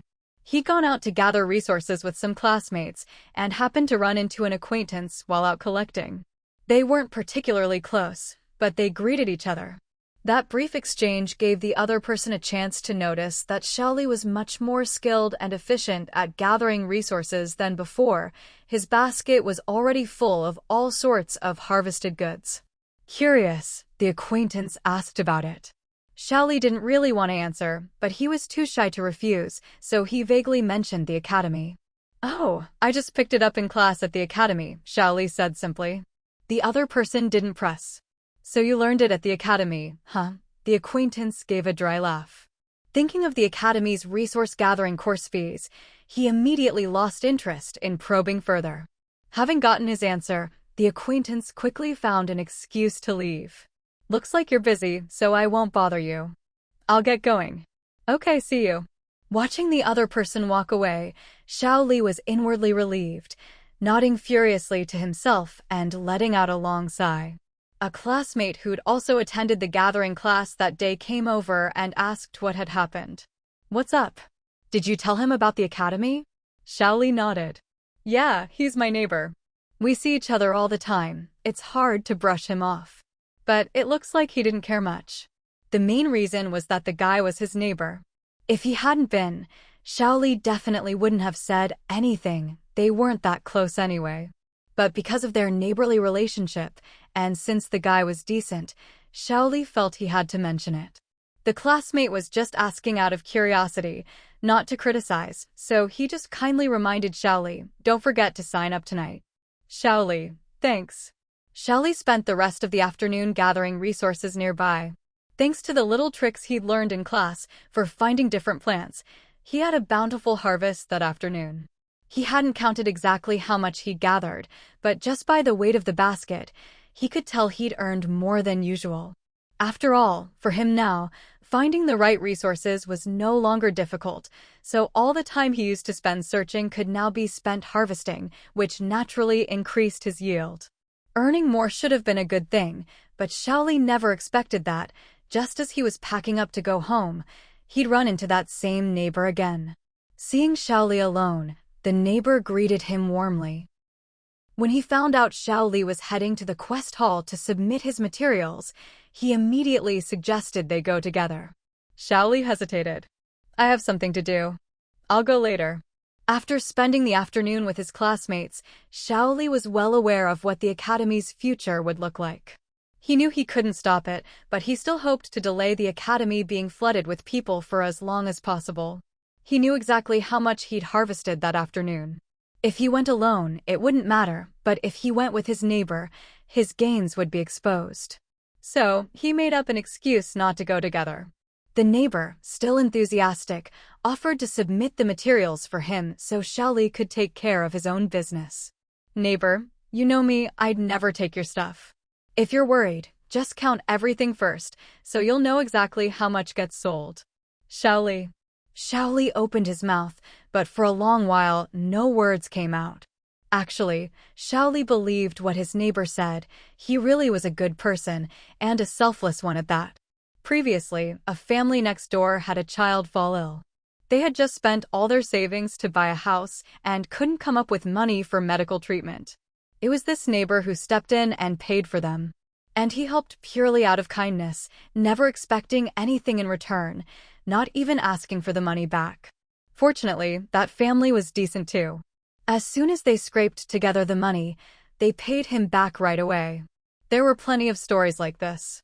Whether it was a big favor or a small one, this neighbor had helped a lot of people. Because of this, Xiaoli's neighbor had a great reputation in the community. Wherever he went, people would greet him warmly. Everyone smiled when they saw him. So it wasn't surprising that he offered to help Xiaoli now. That was just the kind of person he was, and Xiaoli was sure there were no ulterior motives. Normally, Xiaoli would have agreed, at most. He'd just treat him to a meal afterward. After all, they were neighbors. Helping each other out was no big deal. But today, that just wouldn't do. Because, aside from being helpful, this neighbor was also famous for having a big mouth. Any news, big or small, that reached his ears would soon be known by everyone in the area, even people from the next street over. If someone like him found out how much Xiaoli had earned today, Xiaoli could already imagine what tomorrow would be like. No, there'd be a crowd outside his door tonight, all trying to find out what happened. To avoid his neighbor's help, Xiaoli racked his brains for excuses. Eventually, the neighbor seemed to catch on and stopped insisting. You rascal, did you get your hands on something good? Fine, I won't make things difficult for you. The neighbor didn't realize Xiaoli's reluctance was because he'd gathered too much stuff. He just thought Xiaoli had gotten lucky and found some treasure he didn't want others to know about, so he let it go. Xiaoli gave an awkward smile, neither confirming nor denying it. After the neighbor left, Xiaoli went home, ate dinner early, and then, choosing a time when there weren't many people in the dining hall or the quest hall, he took his haul to the quest hall. At today's prices, all this comes to 186 copper coins. Here's the purchase list, check it over, and if it's correct, sign here. Chanyu finished writing up the purchase order and handed it to Xiaoli. 186 copper coins. Xiaoli's eyes went wide the moment he heard the amount. Chanyu glanced at him, then tapped the purchase order on the table, signaling for him to check it himself. Even though there weren't many people at this hour, that didn't mean the place was empty.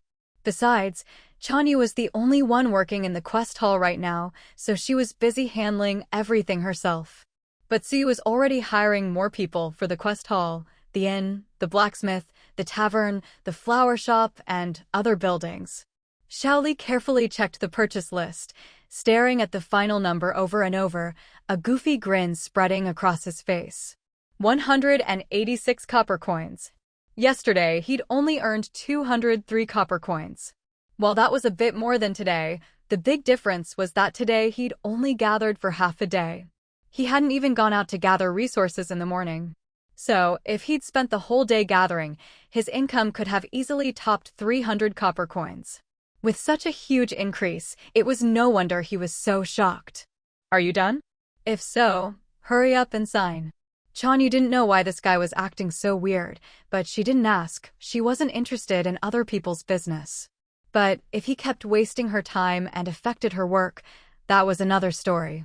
When Xiaoli heard this, he looked up and saw a beautiful, delicate, but expressionless face.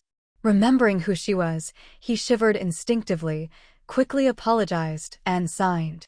Sorry, I'll sign right now. Done.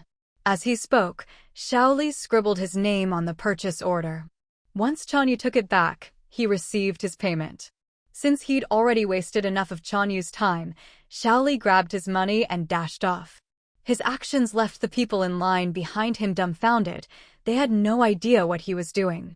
If Chanyu hadn't reacted calmly, those waiting in line might have suspected he was there to rob the quest hall.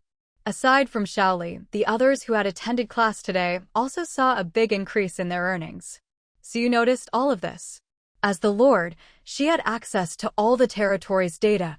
She knew exactly who had attended class, what their usual income was, and how much they'd made today.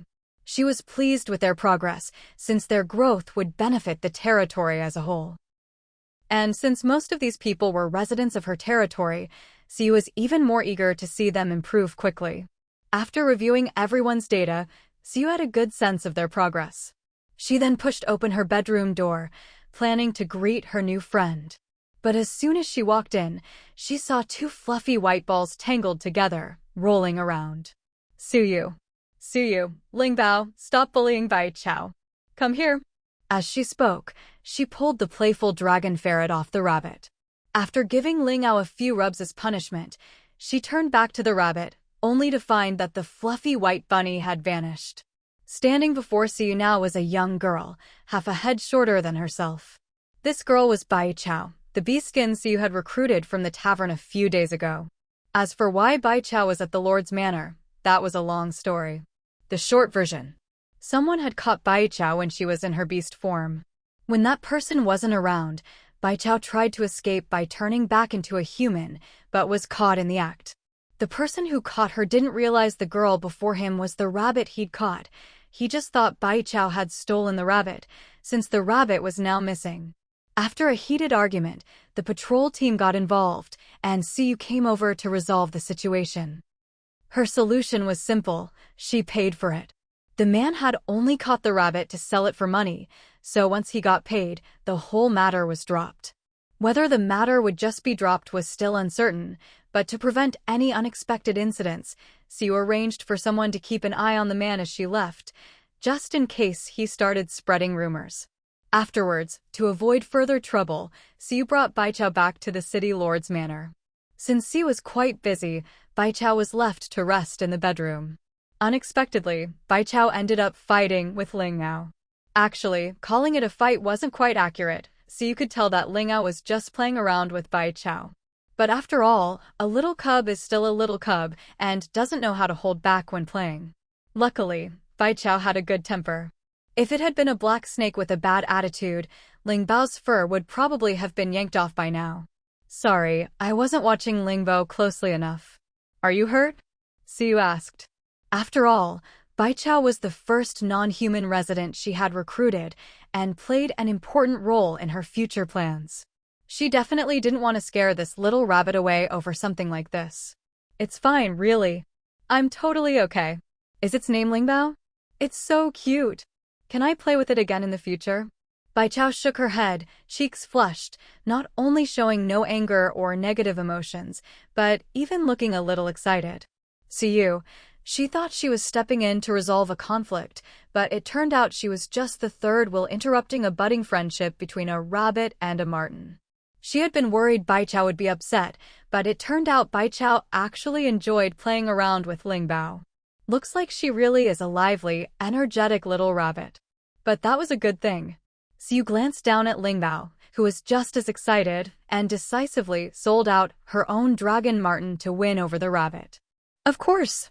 You and Ling Bao seem to get along really well, and it likes you too. If you ever want to see it, you can come to the City Lord's Manor anytime. Calling it selling Ling Bao wasn't quite right, since the little marten itself looked absolutely thrilled at the prospect. Thinking about Ling Bao's reaction, Siu realized it made sense. Ling Bao and Bai Chao were similar. They were both lively and loved to play. But Siu was always so busy that she barely had time to say a few words to Ling Bao, let alone play with it. Now that someone with a matching personality had arrived, Ling Bao would probably be sticking close to Bai Chao for a while. That's wonderful. Bai Chao stared eagerly at Ling Bao, who obligingly flicked its tail. Seeing this, Siu simply placed Ling Bao in Bai Chao's hands. While Bai Chao was happily petting the marten, Siu asked the question she cared about most. Have you thought about what I asked you this afternoon? Siu hadn't forgotten that her ultimate goal was to recruit Bai Chao, so she seized the opportunity to ask. Bai Chao froze for 2 seconds after hearing Siu's question, then realized what she was referring to. To be honest, Bai Chao had been a bit reluctant. After all, beast folk generally didn't like dealing with humans. The elders in her tribe always said humans eat rabbits.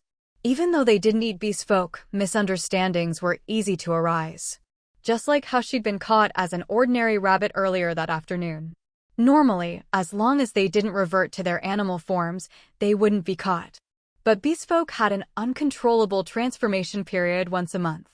During this time, they couldn't control their forms and could change back to their animal shape at any moment, and sometimes couldn't change back. So, if she chose to live in human territory, she'd be at risk every month. Even if the odds were low, for a timid rabbit, that was a big enough reason not to try.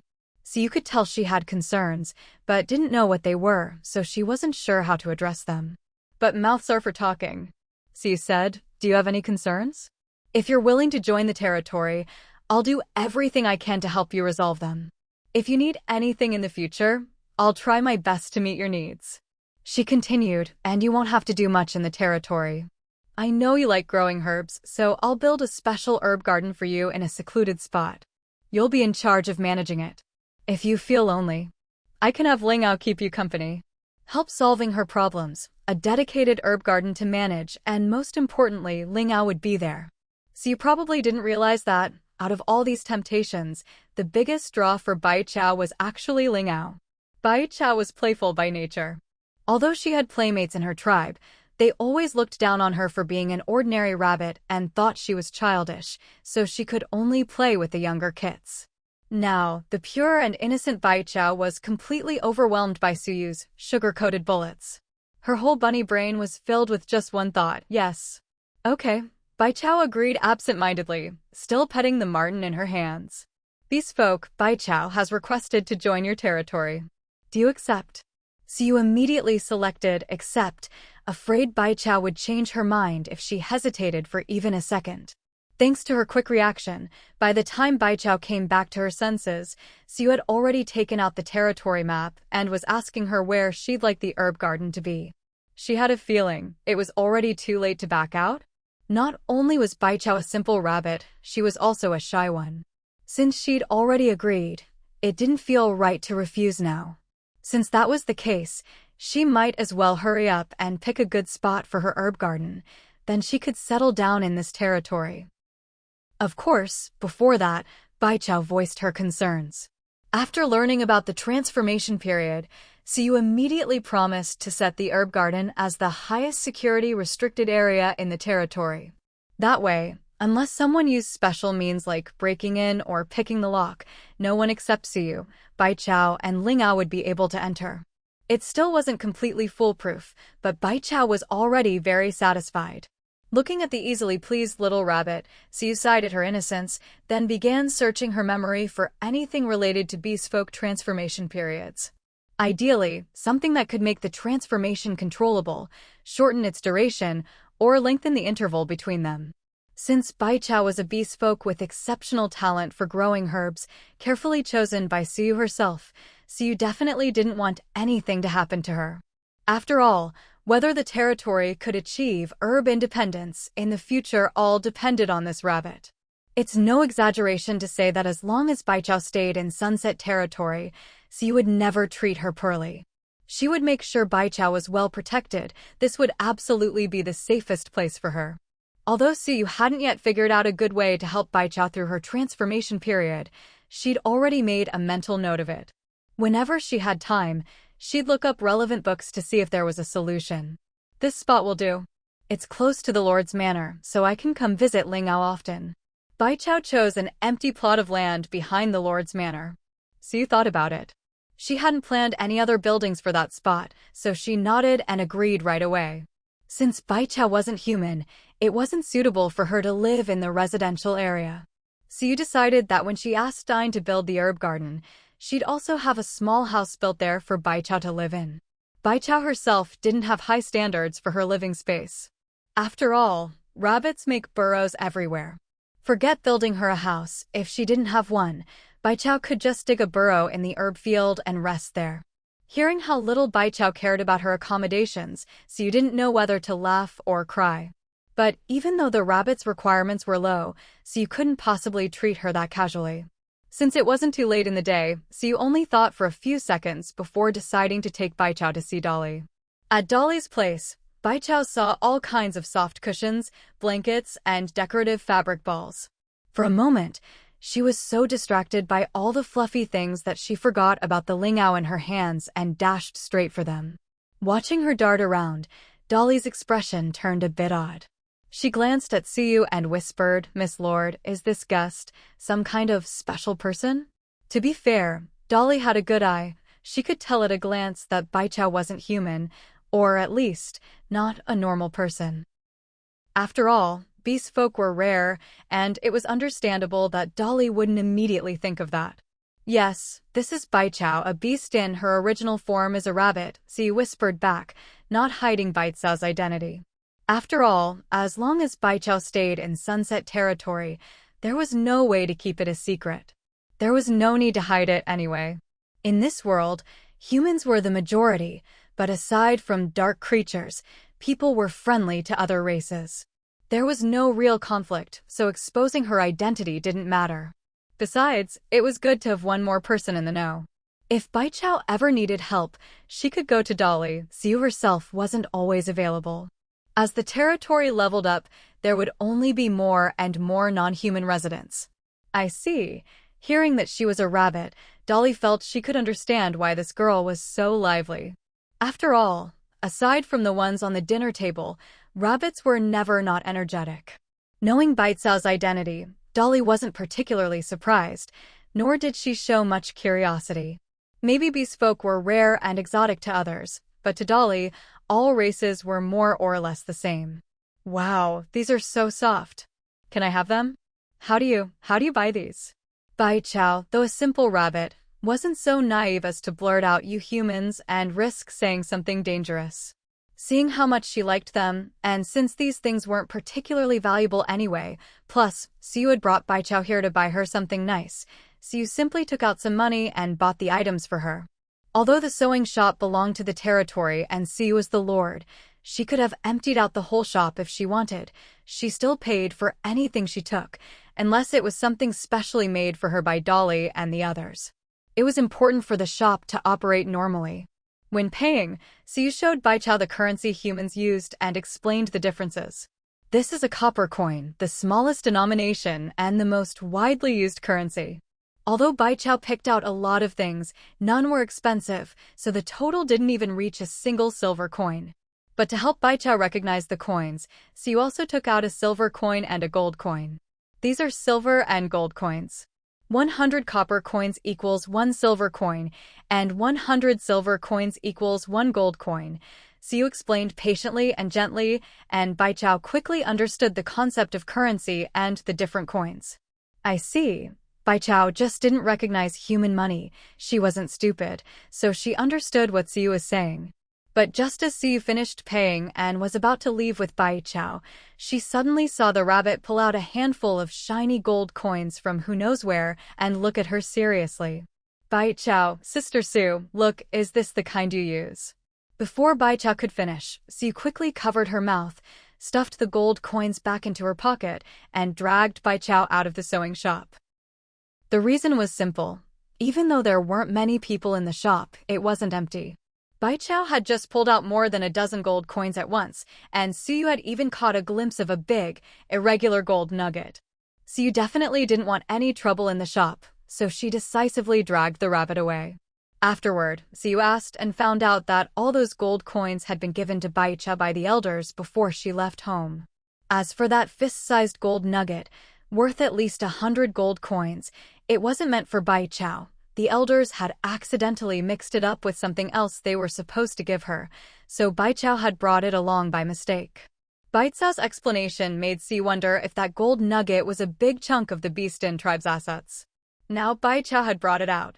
Even if Beastin didn't use human currency, the fact that the elders gave Bai Chao gold coins for her journey suggested the others probably got the same treatment. But now that the gold nugget was gone, the other Beastin might still get some money from the elders, but definitely not as much as Bai Chao. Still, rather than pitying the Beastin, Siyu's top priority was to teach Bai Chao the importance of not flaunting her wealth. "Bai Chao, be good, put your things away, and try not to take them out in public." Siyu gave a few instructions, then slipped a note listing the herb garden construction task and some other errands into Wayne's house. After finishing this, Siyu took Baichao back to the city lord's residence. For the next while, Siyu gave Baichao a crash course in basic human common sense. Although Baichao probably wouldn't have much contact with humans in the future, it was still necessary for her to know the basics. It wouldn't be a big deal if she just made a fool of herself, but the real worry was attracting unwanted attention. It's easy to guard against open attacks, but hard to defend against hidden threats. No matter how capable Siyu was, she couldn't read minds, she didn't know who was good or bad, or what people were secretly plotting. Did you remember everything I just told you? Looking at the dazed little rabbit, Siyu knew her question was probably pointless. She felt a bit helpless, but there was nothing she could do. After thinking it over, she decided to take Baichao to see Sit. As an animal expert, Sit should be good at handling rabbits, though this particular rabbit was a bit special. Just as Siyu expected, Baichao really liked Sit. Even though it was her first time meeting both Sit and Dolly, she was clearly more drawn to Sit and more willing to talk to him. Back at the tailor shop, she hadn't taken the initiative to talk to Dolly at all. The difference was obvious. Baichao is a bit special, so I'll leave her in your care from now on. She'll be living over there. Eventually, that area will be an herb garden. Since the garden wasn't built yet, Siyu just pointed out the general location to Sit. It wasn't just Baichao who liked Sit, Sit actually liked Baichao a lot too. To be precise, Sit loved all small animals. Even though Baichao was a bit unusual and not entirely a rabbit, it didn't affect Sit's fondness for her. Because of their mutual affection, Siyu's plan to entrust Baichao to Sit went very smoothly. Originally, Siyu wanted to stay a bit longer and check on the ranch, but she found out someone had come to the city lord's residence looking for her, so the ever-busy Lord Siyu could only give Sit and Baichao a few more instructions before hurrying back. So you're saying someone else is selling academy course tokens? After hearing Lao's report, Siyu's expression turned a bit odd. It's only the first day. Siyu had expected that once the academy's reputation spread, there would be all sorts of trouble, but she hadn't thought it would happen so soon. Still, Lao was very reliable. Siyu had put him in charge of security and order around the academy for the past couple of days, and he quickly discovered people reselling course tokens and even found out why. Lyle said, "Today, Miss Chanwei bought a live deer. Did you know about this, my lord?" Siyu nodded. "Yes, she told me this afternoon. The deer has already been sent to the ranch." "Why? Is the token issue related to the deer?" Whether it was buying a live deer or spending 80 gold coins, neither was a small matter. Given Chanwei's careful and serious personality, she would naturally report it to Siyu. That's right. It's not a complicated story. When the two people selling the deer were catching it, someone passing by overheard their conversation. Lal briefly recounted the conversation he'd overheard between Fong Dong and Ah Hai. With that, the reason for the academy's sudden popularity became clear. If it had just been Shaoli who got found out today, it wouldn't have been a big deal. Earning over 180 copper coins a day was a lot, but not enough to draw too much attention. But the deer was different, 80 gold coins. To put it in modern terms, today's situation would be like this. Someone overheard two people talking, and one of them said that because he went to the academy, he caught a creature today worth 800,000 copper coins. It sounded a bit like one of those old, shocking headlines, but the effect was obvious. Especially since the purchasing power of money in this world was much higher than in the real world, a single copper coin could be worth 2 yuan, so saying it was worth 1 million wasn't an exaggeration.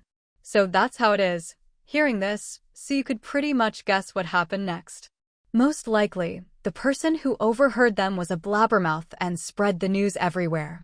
Even if some people didn't believe it, since some had already attended classes and knew how good the academy was, those who heard the rumors would go ask people who'd actually been there. Even if those people didn't want the academy's secrets to get out so soon, they wouldn't dare badmouth it. If word got out, they'd have no place in the territory. So they either told the truth or were vague about it. If they told the truth, the academy would attract even more students. If they were vague, it wouldn't really hide anything, so now everyone was desperate to attend the academy. But to be more precise, These people weren't coming just to learn, they were hoping to make money. Only the first batch of students came purely for the sake of learning.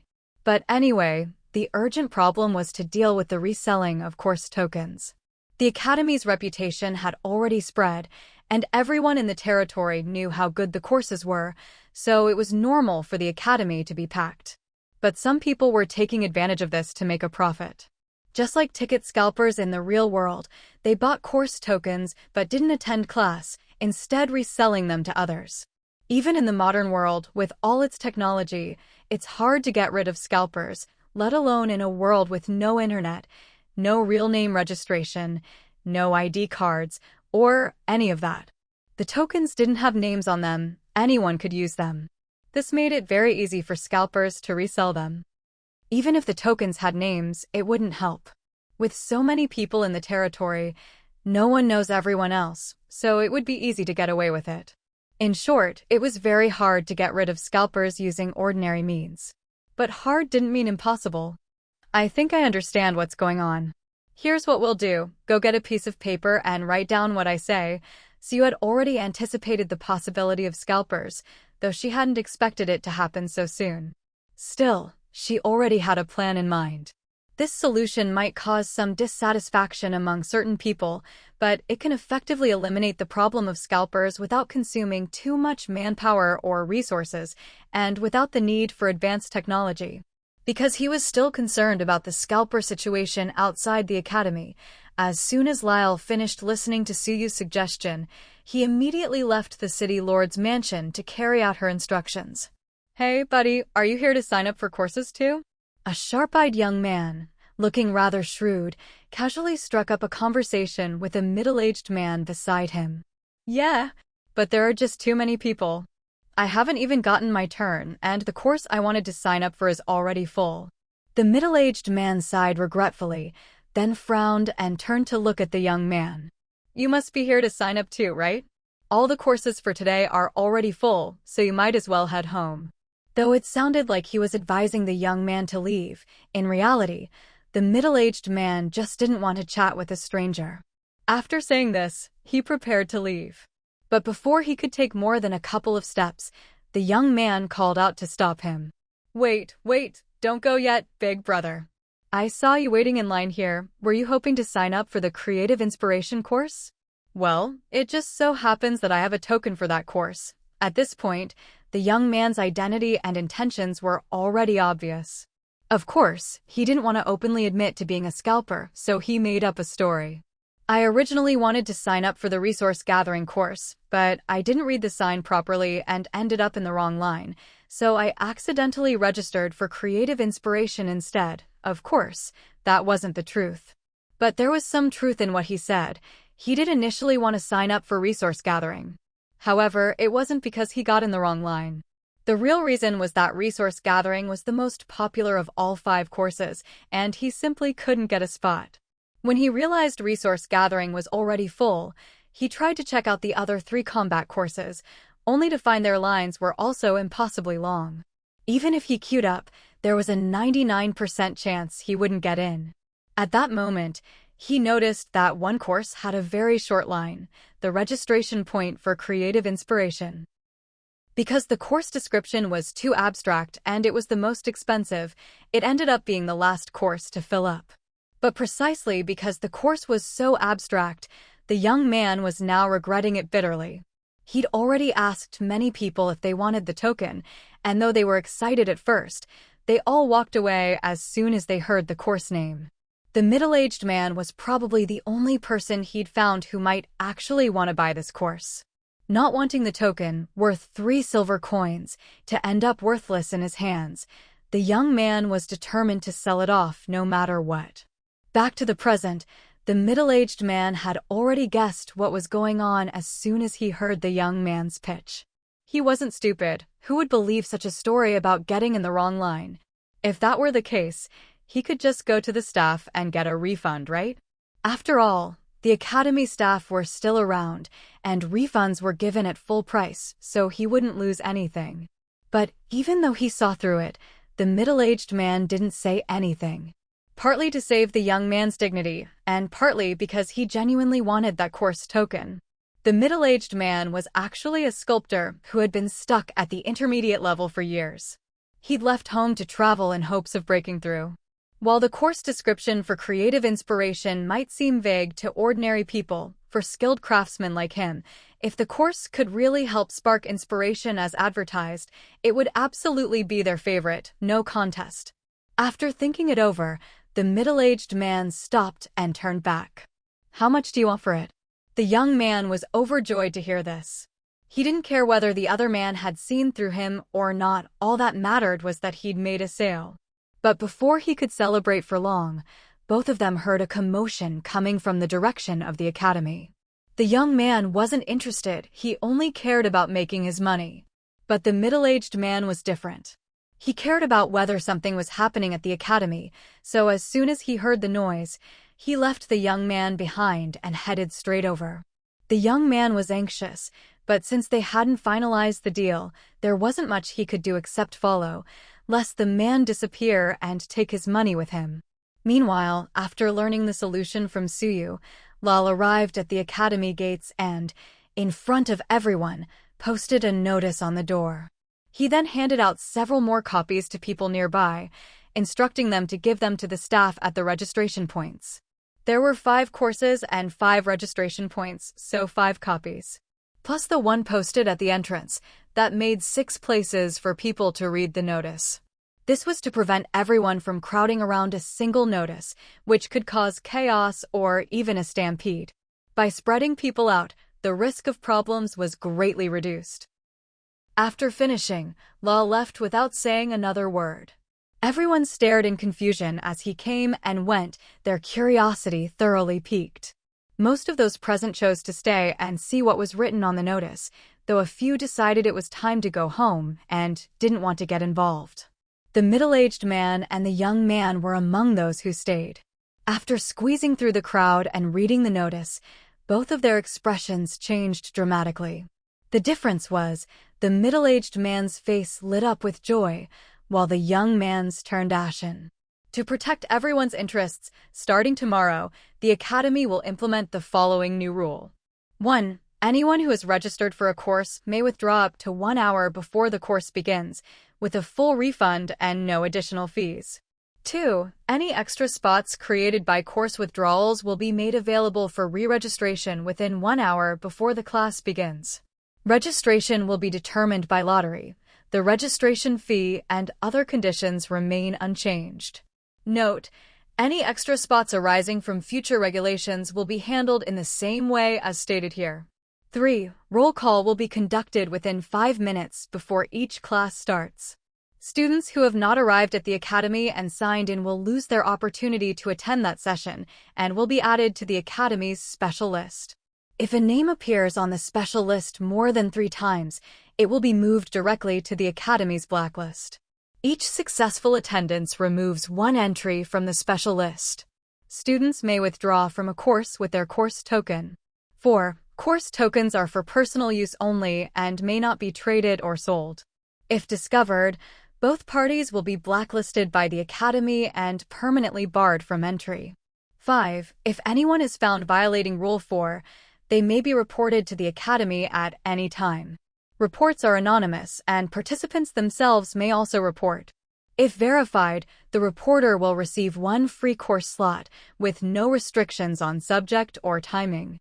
Malicious reports, however, will result in the reporter being blacklisted by the Academy. In summary, these 5 rules really boil down to 2 key points. First, any spots freed up by voluntary or involuntary withdrawals, such as those caused by tardiness, will be made available for re-registration via lottery 1 hour before the class begins, ensuring absolute fairness. Second, the rules clearly prohibit the buying and selling of course spots and establish a reward and punishment system for proper and malicious reporting. The first point makes a mockery of scalpers who thought that simply possessing a course token guaranteed them a spot in class. Without this rule, scalpers could buy up course spots and monopolize them, forcing others who wanted to attend to purchase from them at inflated prices. But with these new rules, that's no longer a concern. If a scalper doesn't attend class, their spot is forfeited and put back into the lottery pool. Although the odds of winning the lottery are slim, just knowing that scalpers can't hoard spots and that none are wasted is enough to make everyone feel better. However, in reality, if only the first rule existed, it wouldn't be enough to completely curb scalpers. After all, there are always people with money everywhere. Some people, even if they resent paying scalpers, still need the class and are willing to pay extra. That's all scalpers care about. They don't mind what the wealthy think, and the wealthy don't mind spending more. What truly deters scalpers is the second rule. Being blacklisted by the Academy means being permanently barred from attending, and possibly even being unable to live in this territory in the future. With such severe consequences, no one can afford to ignore the risk. Especially interesting is the line in Rule 5, participants themselves may also report. In other words, whether you're a scalper or a buyer, you can report your own transaction. This effectively turns every transaction between scalper and buyer into a ticking time bomb. Once the deal is done, both parties hold evidence that could be used to report the other at any time. As a result, such transactions become nearly impossible because no one can trust a stranger to keep a secret based solely on a monetary relationship. If the other party uses this as leverage for blackmail, the deal could backfire disastrously. As for why C still included the first rule when the second alone could have completely suppressed scalping, well, that's just laying the groundwork. If the rules only included the second point, they might be effective, but they'd come across as harsh and lacking in humanity.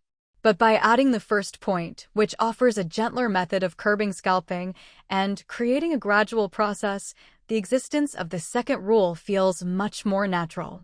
This newly issued set of rules proved highly effective. At the very least, many people, like the middle-aged man who had originally planned to pay extra to buy a course spot from a scalper, immediately gave up on the idea. It wasn't just about not wanting to spend more money. The main reason was fear of being reported.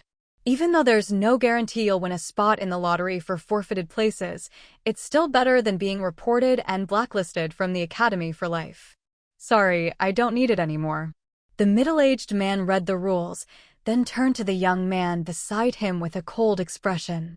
How can you be like this? You just agreed. The young man was clearly angry at the middle-aged man's change of heart. He started to protest, but was immediately cut off. What about me? What did I agree to? Don't make things up. I have nothing to do with you. With that, the middle-aged man walked away. The young man could only watch his retreating figure, fuming but helpless.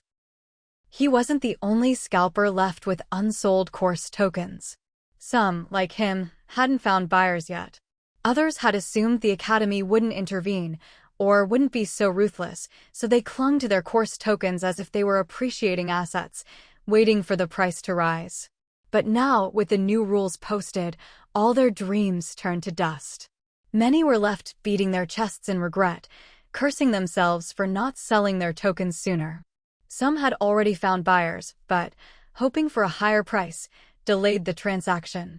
These people were first filled with regret, then desperately tried to track down their would-be buyers, but after reading the new rules, those buyers had already vanished without a trace. Of course, some who had already completed their transactions breathed a sigh of relief, but even they worried that, with the new announcement, the buyers might come back demanding refunds. In short, this single black and white notice threw the Academy gates into chaos, a scene that vividly illustrated the myriad faces of the masses. To prevent opportunists from stirring up further trouble, after watching for a while, Lal and Lake led a patrol team to maintain order and drive away the troublemakers. With them maintaining order, anyone who still wanted to live in this territory didn't dare act out of line. In just over 10 minutes, peace was restored in front of the Academy, and everything was successfully resolved. A blessing from nature has descended. Starting today, the residents of Sunset Territory will receive the blessing of nature. The Inspiration Season blessing increases the efficiency and speed of all learning-related activities, and also grants additional creative inspiration, allowing those blessed to gain new ideas related to their skills. The surprises of Inspiration Season don't end there. Nature's blessing has even more wonders waiting to be discovered. Today marks the 50th day of the digitized world, the second official day of classes at the Academy, and the first day of Inspiration Season. The feeling brought by Inspiration Season is truly remarkable. Every resident of the territory can sense that everything they do today goes unusually smoothly, as if they've been blessed by Lady Luck herself. If even ordinary people feel this way, those with special skills are even more pleasantly surprised. They've found that every skill-related task they attempt today feels effortless and fluid. Things they couldn't manage before now seem guided by an invisible hand, gently assisting them, correcting their mistakes, and leading them to grow step by step. The effect is obvious. Not even half a day has passed, and CU has already received countless reports from residents. They're all excited by this strange but special situation, though alongside their excitement, there's a bit of worry and fear. After all, humans instinctively fear the unknown, even when, for now, this power appears friendly and helpful. But that doesn't stop them from feeling afraid. However, once CU's announcement was released, all those fears vanished. It was only after reading this new announcement that everyone finally understood what CU meant by nature's blessing in the previous notice. But none of that mattered anymore. Now, everyone cared about only one thing. This blessing from nature could actually make them stronger. The news spread just as fast as yesterday's 800,000 announcement. Within half a day, the territory became lively. Almost everyone gave up going out and instead focused on honing their skills wherever they were. Even those who needed to improve their combat abilities didn't leave, because today, in addition to the arrival of Inspiration Season, another place had opened up, the Monster Tower. Nalin, let's go. The captain said today's a great chance to improve. I'll go with you to the first floor to get some practice in. Nalin was the woman who'd been poisoned by the green miasma and later cured by Vivian. The one speaking to her was Nomi, also a member of the bounty group and the woman who had brought CU to see the poisoned Nalin. Nalin's poison had long been cured, but because it took a while, her body still suffered some aftereffects. Even if Nalin didn't say anything, the others in the bounty group could tell she'd been in low spirits lately. And who could blame her? She used to be agile and decisive, able to take down a jackal single-handedly and help defeat tigers and leopards with the team. Now, she could barely handle an ordinary person. She felt like a cripple. Anyone would have trouble accepting such a drastic change. If CU were here, she'd see that Nalin's original combat skill was advanced combat, but after the poisoning, her body was weakened and her skill level had dropped to beginner bottleneck. That's why Nalin had been so down and unhappy. But the arrival of Inspiration Season brought new hope to her and everyone else. They'd long known about the Monster Tower and that it would open today, so they'd gotten up early and had Nomi take Nalin to the first floor for some practice. Calling it practice was really just rehabilitation training. They all hoped Nalin could regain her former combat prowess, but judging by her condition before, it seemed impossible. Now, Inspiration Season had turned the impossible into possible. That's why the two of them were here. Nomi's task today was to accompany Nalin through the first floor of the Monster Tower, let her try out her skills, and get some training in. Led by a staff member, Nalin and Nomi arrived at the entrance to the first floor. Enter here and you'll be on the first floor of the Monster Tower. The monsters inside are average level, perfect for practice. If you need anything, just ring the bell and our staff will come right away.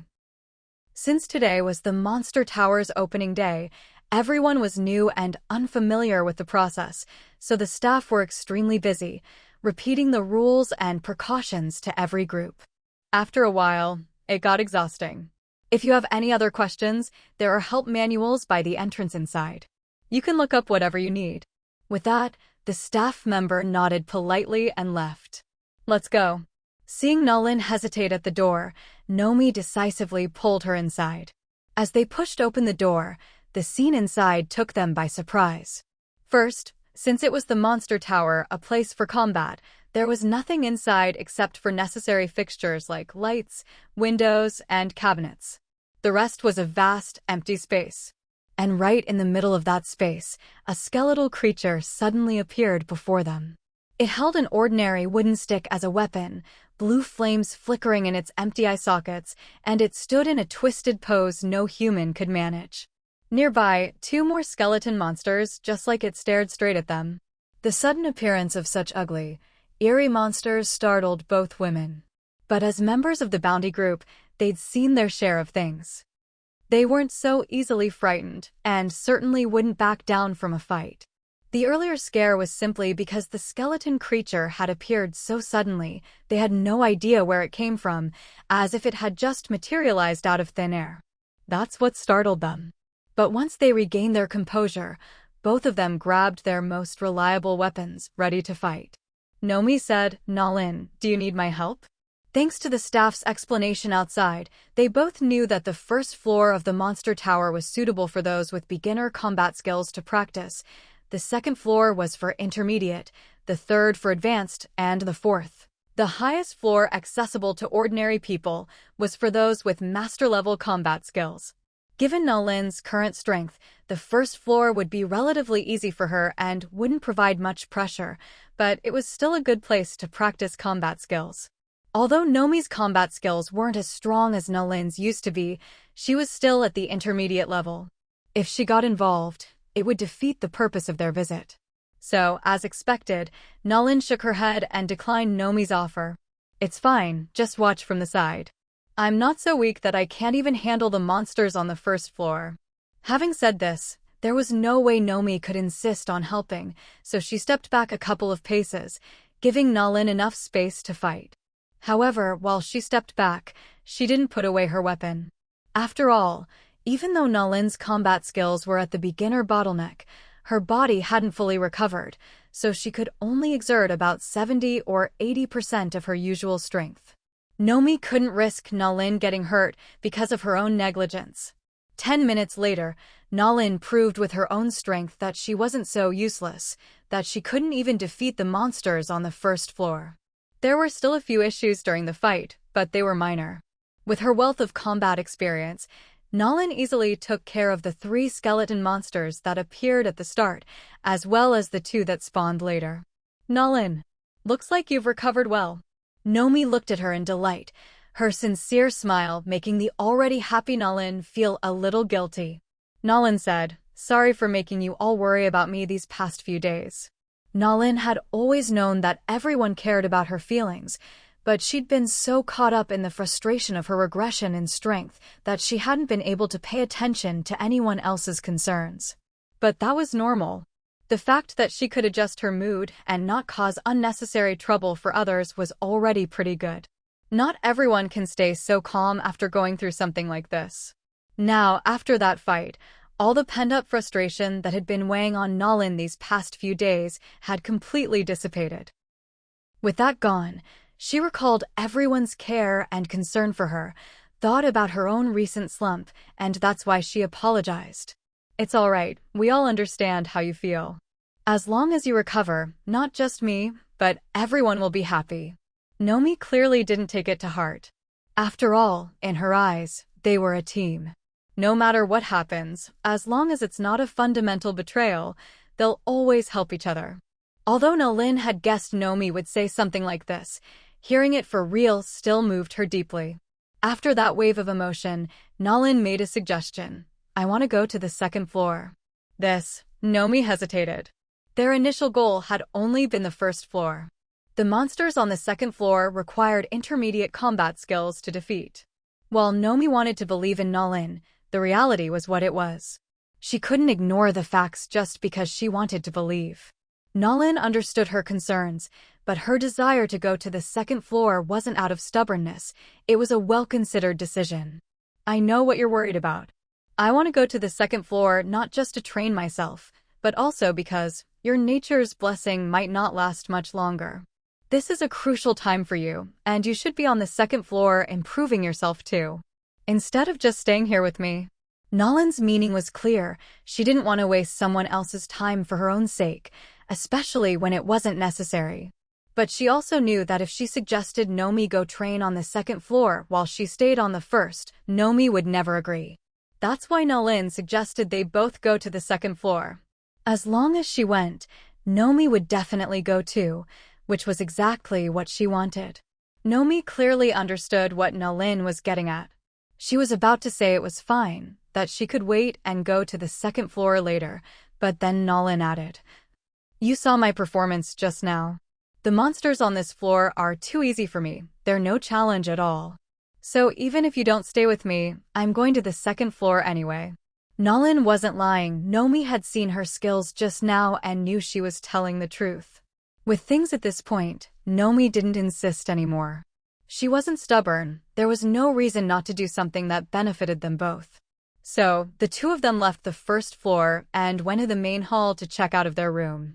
As they were checking out, they could clearly see that the lobby of the monster tower was packed with people, standing or sitting wherever they could. Everyone was holding a rather rough wooden plaque in their hands. These were their queue numbers. So many people.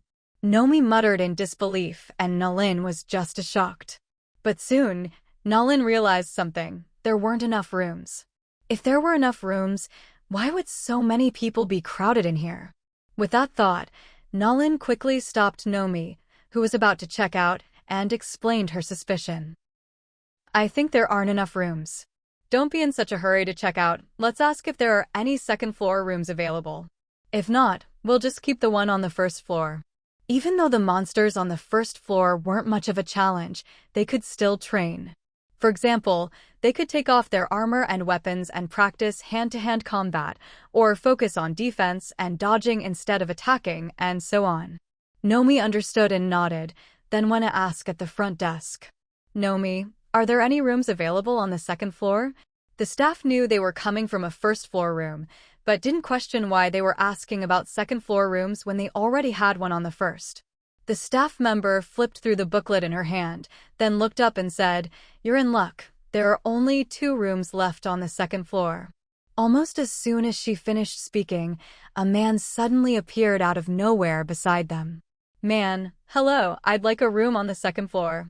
"Staff, second-floor rooms are 20 copper coins per hour. How long do you need? If you need more time, you can pay to extend your stay from inside the room at any time. At present, each person can use a room for up to 5 hours per day." "Man, I'll take 2 hours for now."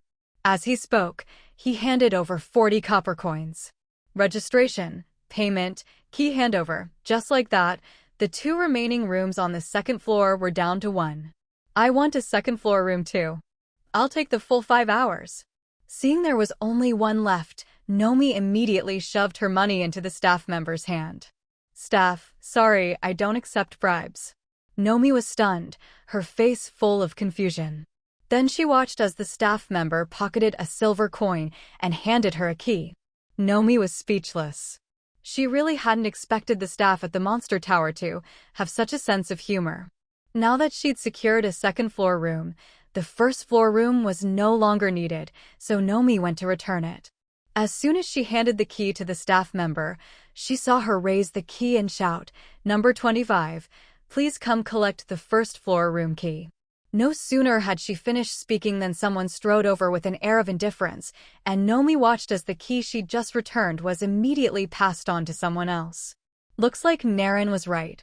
"This monster tower really is popular," Nomi muttered, then went to find Naren. The two of them headed upstairs together, chatting about what had just happened and discussing the monster tower in general. On the second floor, they ran into quite a few acquaintances, neighbors, other members of the bounty group, and people they often saw around the territory. Compared to the first floor, the second floor was obviously more spacious.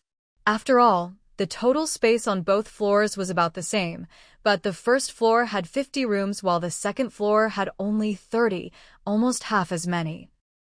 So each room was larger. Going further up, the third floor also had 30 rooms, but the fourth floor had only 10. As for the fifth floor, it wasn't open yet, so no one knew what was inside.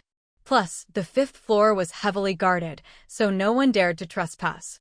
As for pricing, it was all charged by the hour, 10 copper coins per hour for the first floor, 20 for the second, 50 for the third, and 1 silver coin for the fourth.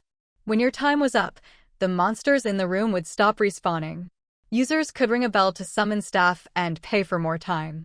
If you didn't renew within 5 minutes, staff would come and ask you to leave.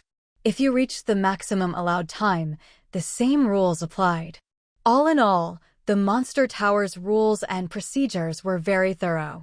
The fact that so many people were here, yet nothing ever went wrong and everything ran smoothly, was proof of that. While chatting, they found their room. After unlocking the door, Naren and Nomi began training by fighting the skeleton monsters that spawned inside. The skeletons on the second floor were clearly much tougher than those on the first. Even Nomi nearly got hurt while fighting them, not to mention Naren, whose strength had regressed to the beginner level. Fortunately, starting from the second floor, each level had a patrol team. If anyone found themselves unable to handle the monsters or faced an emergency, they could ring the bell or simply call for help. The patrol team also knocked on the doors of occupied rooms at regular intervals. Since the room's occupant might be busy fighting and unable to respond, the patrol would wait outside for 5 minutes. If there was still no response after 5 minutes, they would enter the room directly. The patrol captain held the master key for all rooms on the floor. While this could potentially infringe on privacy, it was mainly for everyone's safety, to prevent anyone from dying to the skeletons because they couldn't ring the bell or call for help in time. Everyone who trained here knew about the patrols, so coming here was basically an agreement to the rules. If you didn't like them, you didn't have to come. Judging by how busy the Monster Tower was, there was certainly no shortage of customers. In the blink of an eye, 5 hours passed. From a little after 7 in the morning until just past noon, Naren and Nomi barely stopped, fighting almost the entire time. When the last monster finally fell, the two of them slumped back-to-back onto their chairs to rest. 5 straight hours of combat had left them utterly exhausted. Although they'd taken a few short breaks, they'd spent most of their time fighting to make the most of their hours. Their longest break had been only 10 minutes. They were tired, but their efforts had paid off, hugely so. Naren had gained the most. She'd started at a beginner's bottleneck, but after 5 hours of intense training, her skill level had reached intermediate, almost hitting the intermediate bottleneck. Nomi's progress was a bit less dramatic. She was still at the intermediate level, but she felt she was close to her own bottleneck. Of course, that didn't mean Nomi was worse than Naren. Naren's rapid progress was because she'd originally possessed advanced skills.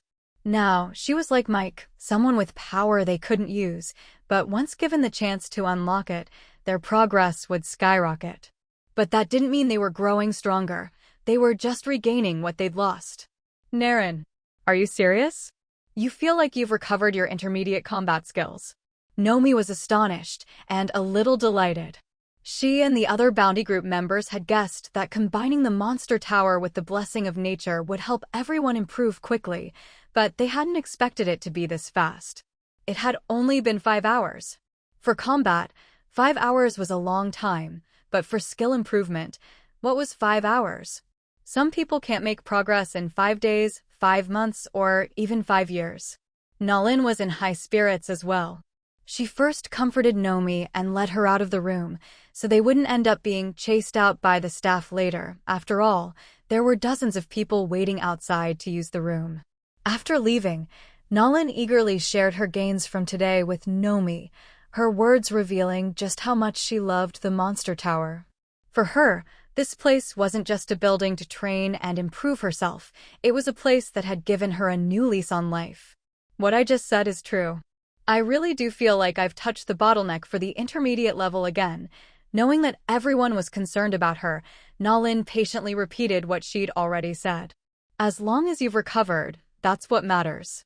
Looks like this trip was really worth it. For members of the bounty group, nothing was more exciting than becoming stronger. Even though there weren't any bounty missions in the territory yet, once they improved their skills, they could still venture deeper into the forest to gather resources or hunt, earning more rewards that way. If only their combat abilities had been stronger before, Nalin wouldn't have been poisoned in the first place. So for people like them, who face danger every day, strength was always the most important thing. Hello, we'd like to check out. Here's the key. Nomi handed the key to the staff and collected the deposit. Just like before, the key barely stayed in the staff's hands before being passed on to the next person. After that, the two of them prepared to leave the monster tower. But as soon as they stepped outside, they noticed a crowd gathering a short distance ahead. "Want to go take a look?" Nolan knew Nomi loved a bit of excitement. Since they'd just finished a long session of fighting and had no other plans, joining the crowd for some fun sounded good. "Sure, but we haven't had lunch yet. You must be hungry, right? I'll go buy something nearby and you go ahead and check it out. Be careful." The monster tower was a bit off the main street, but since the trading area was just ahead, this spot was actually quite bustling within the territory. At least now, if Nolan wanted to get food, she didn't have to walk 20 or 30 minutes to a restaurant on the main street. She just needed to walk 5 or 6 minutes to the trading area, where there were all kinds of stalls selling food, drinks, toys, and daily necessities, everything you could think of. It's no exaggeration to say that, because of the crowds, the trading area was just as lively as the main street, sometimes even more so, like when most of the shop owners on the main street were away. Now that you mention it, I am a bit hungry. Thanks for running the errand. I'll go check things out first. When it came to watching the excitement, Nomi never held back. Normally, she might offer to help or go buy food herself, but not this time. She didn't want to miss anything. By the time she got back, the fun might be over, so she didn't hesitate. Nolan headed to the trading area to buy food, while Nomi squeezed her way into the crowd. As soon as she got in, she saw two people at the center. One looked furious, grabbing the other by the collar, just short of starting a fight. Since she didn't know what had happened, Nomi didn't rush to judge who was right or wrong. She watched as the two argued back and forth, but it was all pointless bickering. Not knowing the details, she decided to ask one of the other onlookers. "Excuse me, big sis, I just got here and don't know what's going on. Could you tell me?" Nomi sweetly called the woman Big Sis, not caring whether the title suited her age. The woman was clearly pleased by the address, smiling warmly. "Of course I know. I saw the whole thing from the start." "Oh? Then please tell me, Big Sis. My friend's off buying food, I'll share some with you later," Nomi said as she squeezed closer to the woman. Whatever Nomi said, it worked. The woman took a liking to her and explained everything in detail. "It's actually nothing major. Let me tell you about the two people first. The one in the short shirt is Wang Wu, and the one with the bamboo basket by his feet is Li Jiao. Of course, I don't really know these rough types myself. I just heard their names from others. There are people here who know them." The woman was quite reliable, even knowing their names. It wasn't crucial, but it made the story easier to follow. At first, Wang Wu and Li Jiao bumped into each other by accident on the road. Wang Wu has a bad temper and grabbed Li Jiao's collar, cursing him out. That could have been the end of it, but just as Li Jiao walked away, Wang Wu grabbed him again, saying Li Jiao had stolen something from him. As she spoke, the woman kept glancing at the two men. "I see," Nomi nodded in understanding. Incidents like bumping into someone on the street and then finding something missing weren't uncommon, so Nomi quickly lost interest. The woman noticed her disappointment and chuckled, lowering her voice. "You're still too young, girl. Don't think it's that simple." If it really was, why wouldn't Wang Wu just drag Li Jiao to the patrol guards? After all, theft was against the territory's rules. If Wang Wu really thought Li Jiao stole from him, he could just take him to the patrol. If the stolen item was found and Li Jiao was proven guilty, he'd end up in jail for a few days, unless he left Sunset Territory altogether. But that was about all the woman was willing to say. If you got it, you got it. If not, she wouldn't explain further. After all, with so many people around, it was easy to offend someone by saying too much. Besides, Wang Wu looked like a real thug. Ordinary folks couldn't afford to cross him. Nomi understood that the woman was willing to share this much only because she'd been friendly earlier, so she wisely didn't press for more. Seeing that the dispute over there still hadn't reached any conclusion, Naren had already brought some food over to Nomi's side. True to her word, Nomi took one portion and gave it to the older woman. Luckily, Naren had bought plenty, so even after sharing, there was still enough for both of them. That's basically what happened. Nomi explained the situation to Naren in a low voice as she ate. Naren watched the two people for a while, then suggested, "Why don't we go find the patrol and bring them over?" It was strange, really. By rights, even though those two hadn't started fighting, they'd already drawn quite a crowd, and if this kept up, the whole street would be blocked. If there were any patrols nearby, there was no reason they wouldn't come and deal with it. But since the patrol hadn't shown up, Naren figured she'd go and notify them herself. After all, the lord of this territory had once saved her life. She couldn't do much to help the territory, but something as simple as passing along a message was well within her abilities. Sounds good. Let's go together. There's nothing else interesting to see here anyway. Nomi finished her food in a few quick bites and was about to leave when the older woman stopped her. "Don't blame me for being nosy, but you two really shouldn't get involved in this kind of thing," she said kindly. In her view, it was fine to watch the commotion, but you absolutely shouldn't get mixed up in it. Otherwise, even if it wasn't your fault, you could still end up suffering for it. But what she didn't know was that neither of these seemingly delicate young women were easy to mess with. They weren't ordinary, helpless people, and they certainly weren't afraid of Wang Wu seeking revenge. "Thank you for the warning, big sister. We know what we're doing." No matter what, the woman meant well. Even if her advice was different from their own plans, it was only right to thank her. Seeing that they didn't take her advice, the woman just sighed and didn't try to persuade them further. They were strangers, after all. Giving a warning was already more than enough. Besides, the two of them didn't seem reckless. If they insisted on doing this, maybe they had their own reasons. Maybe they were capable enough not to fear Wang Wu's retaliation. In any case, Naren and Nomi spent some effort and finally managed to find the patrol. When they found the patrol members were carrying quite a few animals. Naren and Nomi could clearly see that these weren't just rabbits, deer, or squirrels, but larger prey like wild wolves and boars. "Who are you and what are you doing here?" The patrol leader frowned when he saw them, then told the others to go deal with the animals while he came over to question Naren and Nomi about their identities and purpose. Nomi and Naren were curious why the patrol had suddenly disappeared, making them search for so long, and now that they'd found them, the patrol was carrying a bunch of game. Could it be that even patrol officers were slacking off and hunting for extra money these days? Still, the matter with Wang Wu and Li Jiao was more urgent, so they quickly explained the situation. Upon hearing this, the man, who was clearly of higher rank, likely the patrol captain, frowned and called a few people to go with him back to the scene. Before they even reached the spot, they were blocked by the crowd.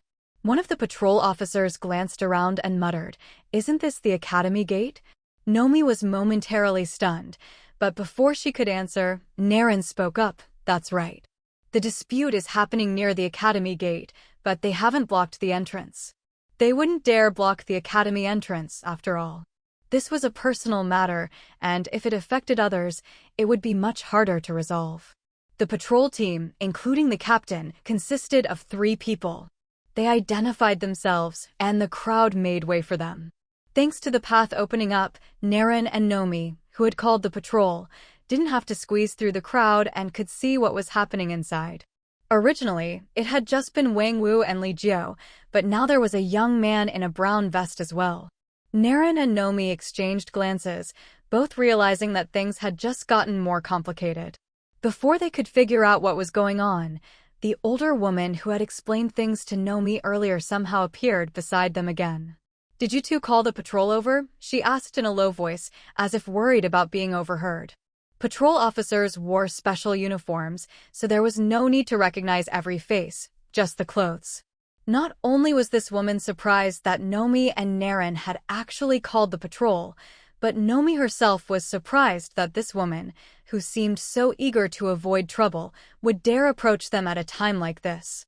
Wasn't she afraid of getting herself into trouble? The woman seemed to read her mind and suddenly smiled. "You've already called the patrol. What's there to be afraid of now?" Nomi wasn't sure if she was being sincere or not, but it didn't matter. Whether she answered or not, the woman would know the patrol had been called by them. "Since we said we'd go, of course we wouldn't come back empty-handed. Big sister, can you tell us anything about that new guy in the vest? Nomi admitted it openly and took the opportunity to ask about the third person. The woman didn't hide anything and told them exactly what had happened after they left. I don't know the new guy in the vest, and it looks like no one else around here does either. He probably just arrived in the territory in the past couple of days, so nobody's familiar with him. About 5 or 6 minutes after you left, this guy suddenly showed up and accused Wang Wu of stealing his things. The rest is what you're seeing now. She made it sound simple, but things were clearly more complicated than that. First, Wang Wu and Li Jiao had a run-in, then Wang Wu accused Li Jiao of stealing from him, and now a young man in a vest had appeared, accusing Wang Wu of stealing from him. It was a complete mess. Naren seemed to think of something and looked up at the woman. Did they say what was stolen or what they lost? The woman paused, then lowered her head and thought for a moment. After a few seconds, she slowly shook her head, a hint of amusement flashing across her face. It's actually kind of funny. If you hadn't asked me just now, I wouldn't have even noticed what the most crucial piece of evidence was. She pondered for a moment, then continued, from start to finish, whether it was Wang Wu accusing Li Jiao of stealing, or the young man in the hoodie accusing Wang Wu, none of them ever actually said what was stolen. It was all so mysterious. Everyone knew something of theirs had been stolen, but no one dared say what exactly it was. What kind of logic is that? Nalin and Womi had been through a lot, but this was the first time they'd seen something so bizarre. For a while, they couldn't make heads or tails of it. But that didn't matter. After all, they'd already called the patrol over. They could just ask the patrol directly when the time came. Just as this thought crossed their minds, they saw the 3 patrol members escorting Wang Wu and the other 2 away. And the direction they were headed was none other than the Black Jail, the place everyone in the territory avoided at all costs. Normally, something so trivial wouldn't have escalated this far, let alone end up with people being sent to the Black Jail. But Wang Wu and Zhang Er, the young man in the hoodie, were being so secretive, refusing to say what they'd lost, yet insisting their things had been stolen and that the thief was Li Jiao or Wang Wu. With no other choice, the patrol had to take them away. If they didn't, the crowd would only grow, and that just wouldn't do. Even the patrol couldn't get a straight answer out of them, and the onlookers fell silent. Seeing that the main characters had left, the crowd quickly dispersed. Eventually, word of the incident reached Suyu. Based on what was said, Suyu could pretty much guess what the stolen item was. Most likely, it was a course token. There were 2 reasons for this guess. First, the location of the argument. Although it was some distance from the academy, aside from the academy, the only thing nearby was the trading area. There were no other buildings. Given that, it was highly likely the incident was related to the academy, and the only item currently associated with the academy was the course token. The second reason was how secretive they were being. Just the day before, it had been announced that course tokens were not to be traded, and violators would face serious consequences. Clearly, at least one of the 3 had been involved in trading course tokens, maybe more than one, which explained all the secrecy. After all, there was hardly anything more shady than a course token. As it turned out, Suyu's guess was pretty much spot on. The story was complicated, but at the end of the day, it all came down to money and profit. There were actually 4 people involved, 3 who got into the argument, Wang Wu, Li Jiao, and Zhang Er. And a 4th who never appeared, Qianda. Wang Wu had heard about the course tokens from Qianda, and he immediately got some ideas. He didn't know much, just that these things were valuable. As for how to get a course token and how to sell it afterward, he hadn't thought it through, nor did he care about the academy's rules. So, Wang Wu approached Qianda, and the 2 decided to work together. Wang Wu would get the course token, and Qianda would handle selling it. They'd split the profits 50-50. Qianda was hesitant at first, but the money was just too tempting, so he agreed. After that, Wang Wu somehow found out that Zhang Er had a course token. He also learned that Zhang Er wasn't a resident of the territory, just a wanderer. A rootless drifter, no real threat.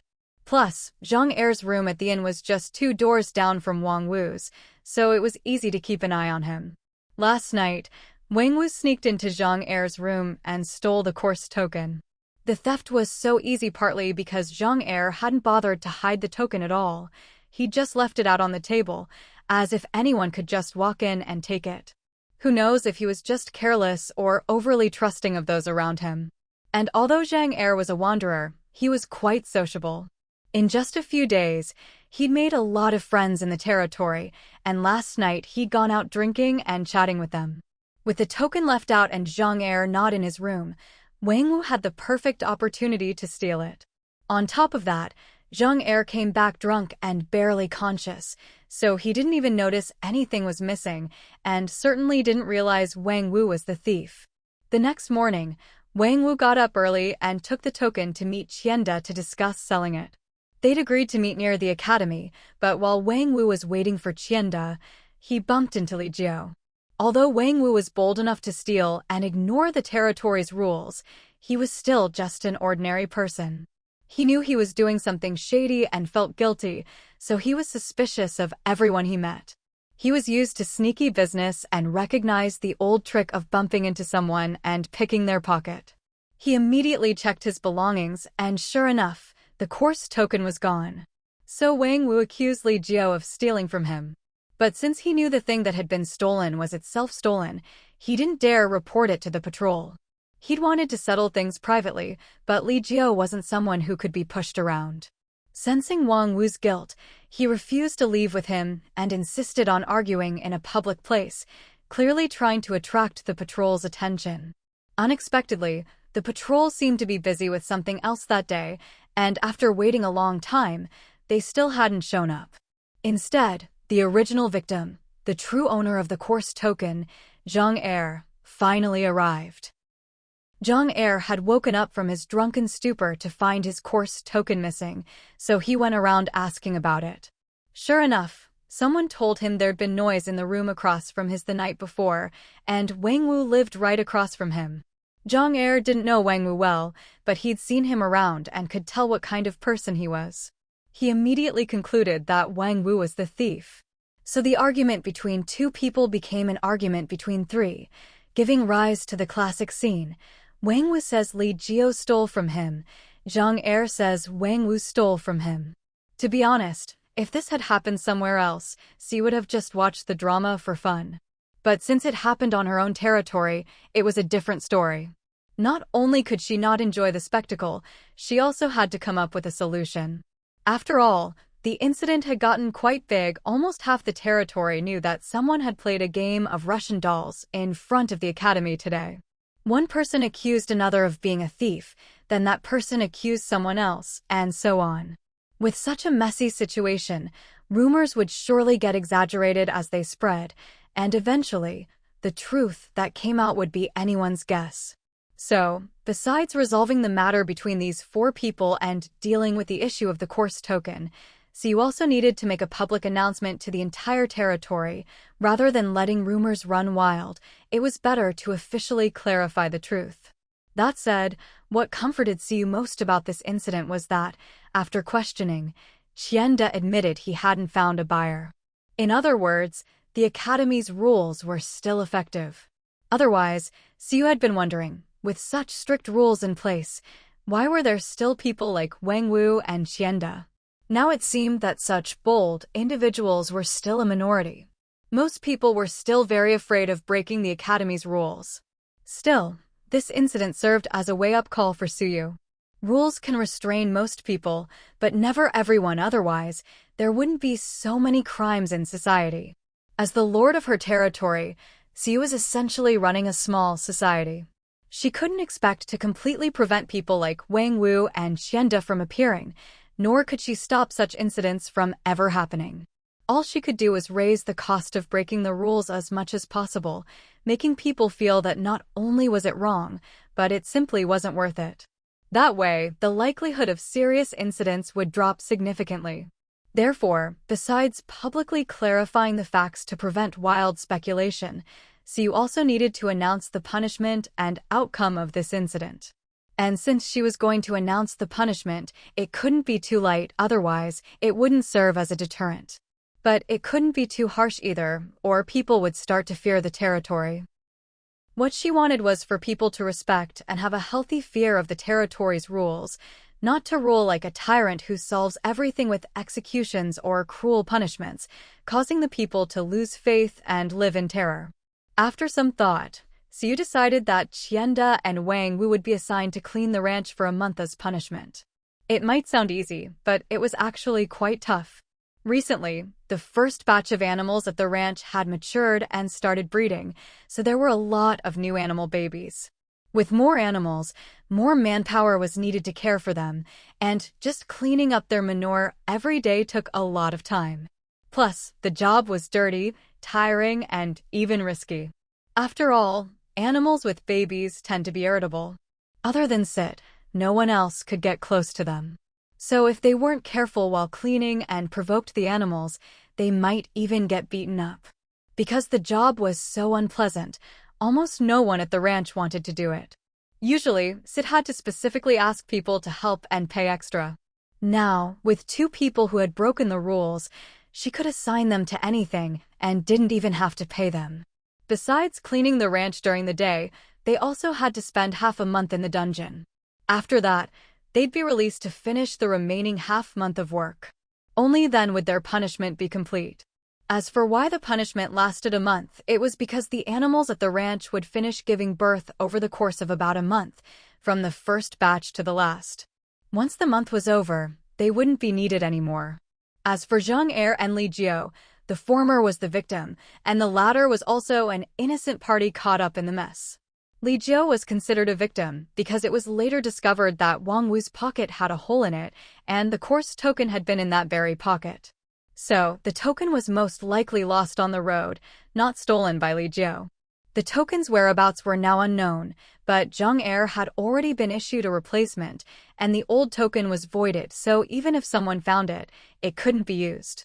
With 2 public announcements made and Qianda and Wang Wu sent to the dungeon, the matter was finally settled. Afterwards, Siu focused on compiling statistics for the academy, the monster tower, and the territory as a whole. First, among the 300 spots available for tonight's registration, only about 40% went to territory residents. The other 60% were either wanderers or travelers from other territories. In addition, less than 20% of people had attended classes at the academy for 2 consecutive days. Of course, this didn't mean they didn't want to attend a second class. As the first batch of students, they knew better than anyone how good the academy was. The main reason they didn't come was probably money, but more importantly, they simply couldn't get a spot. You could tell from the fact that territory residents made up less than half of the academy's enrollment, even though on the first day, most students were locals. While Siu was happy to see the academy packed, she didn't want her own people missing out on classes because they couldn't get a spot. She definitely preferred her own residents to study at the academy. After all, they were her people, while everyone else was an outsider. But since the Wang Wu and Qianda incident had just happened, and it was already getting late, in less than 2 hours, registration for tomorrow's classes would begin, Siu decided not to make any changes for now. She scheduled the adjustment of enrollment quotas for the next day. Her plan was to allocate 200 of the 300 spots to territory residents and 100 to travelers and wanderers. From now on, academy registration would be split into 2 channels, one for residents and one for non-residents, with separate quotas for each. If there were leftover spots in the resident channel, they'd be put into a lottery an hour before class the next day. As for whether anyone would resent this special treatment, well, there would definitely be complaints, but no one would find it strange. Other territories did the same thing. After all, in every territory, residents and non-residents were treated differently. If it weren't for this, everyone wouldn't be so eager to join a good territory. If a territory didn't offer exclusive privileges to its residents, no matter how well it was managed, it simply wouldn't attract many people to join. Because without privileges, everyone could enjoy everything without joining any territory. Essentially, everyone would have privileges. Given that, why wouldn't people just join another territory and enjoy the privileges of both at the same time? Wouldn't that be even more advantageous? So, even though everyone claims to hate privileges, everyone actually loves them. Privileges are an essential feature of every territory. With this premise in place, Sue found it much easier to handle this matter. She didn't have to worry about explaining her arrangements to everyone or about whether things were fair or not. Next up was the data from the Monster Tower. The Monster Tower was open from 6 a.m. to 9 p.m., a total of 15 hours. It never closed during that time, and the staff worked in shifts, so there was always someone on duty to assist. Today, nearly 500 people used the Monster Tower. About 80% of them trained on the first and second floors, while almost all of the remaining 20% trained on the third floor. Why almost all? Because one person went to the fourth floor, and that was Mike. For special combat classes like mages, the Monster Tower's level definitions don't really apply. Generally, as long as a mage isn't a wind or healing type, which have weak or no offensive abilities, other combat mages can go to the second floor at the beginner level, the third floor at intermediate, and someone like Mike could even try the fourth floor, though it might be a bit of a stretch. But Mike didn't stay long on the fourth floor. It seemed he just took a quick look around and left. So you had no idea how he played in there, and it wouldn't be appropriate to ask. If he had a rough time in there, wouldn't asking just embarrass him? So you would never do something so tactless. Although she thought it was unlikely, the possibility wasn't zero. In short, the truth of what happened in there would remain an unsolvable mystery. Aside from Mike's special case, the rest of the data brought you some good news. Today, 52 residents advanced their combat skills from beginner to intermediate, and 13 advanced from intermediate to advanced. All 65 of these people were territory residents. Of course, that's not to say that non-residents didn't improve. Some certainly did, but since they weren't part of the territory, so you couldn't see their detailed data. Plus, they didn't get the inspiration season bonus, so even if some leveled up, the number would definitely be less than 65. The Academy saw similar results. Today, any resident who attended the resource gathering class basically advanced their gathering skill to intermediate. Gathering is the most basic support skill and is easy to level up. With the Academy's course bonus and the inspiration season boost, by the end of the season, the territory would definitely have a group of residents with at least advanced gathering skills. As for those learning 3 combat skills, they also made some progress. Although not many advanced, the speed of improvement was clearly much faster than before. To put it simply, in 5 days, even without counting new arrivals, by the end of inspiration season, the territory would have over 50 residents with advanced combat skills. And the overall average would reach intermediate combat skill level. As for the inspiration creation course, compared to the other 4, progress was even slower. That's because it's a rather mysterious subject, and everyone's learning speed depends entirely on their own talent, so there's not much to discuss there. Additionally, thanks to the inspiration season and the fame bonus, plus the removal of the population cap, you received nearly 100 applications to join the territory in just 1 day. Although Sue wanted to upgrade the territory quickly, she still stuck to the principle of quality over quantity and carefully screened the applicants. The main goal was to weed out those with questionable character. Skill and strength didn't matter as much. After screening, the 100-plus applicants were whittled down to 89. In no time, 89 new residents joined, pushing the territory's population past 300, meeting the requirements to upgrade to a town. Congratulations! Sunset Territory has met the requirements to upgrade to a town. Would you like to upgrade now? Yes/no. This time, so you didn't hesitate. The moment the requirements were met, she upgraded the territory. Previously, she'd held off because upgrading the territory would affect special seasons, making disasters more severe. But on the flip side, after upgrading, the effects of inspiration season would also be enhanced. Congratulations! Sunset Territory has met the upgrade requirements and has successfully advanced to a town. Upgrade rewards have been delivered to the treasure chest in the quest hall. Almost at the same time, Sue received another message. The tavern has refreshed.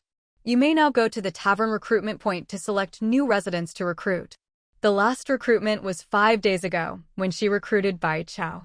Originally, the tavern refreshed every 7 days, but after Suyu obtained a building upgrade card, she immediately upgraded the tavern by 2 levels at once.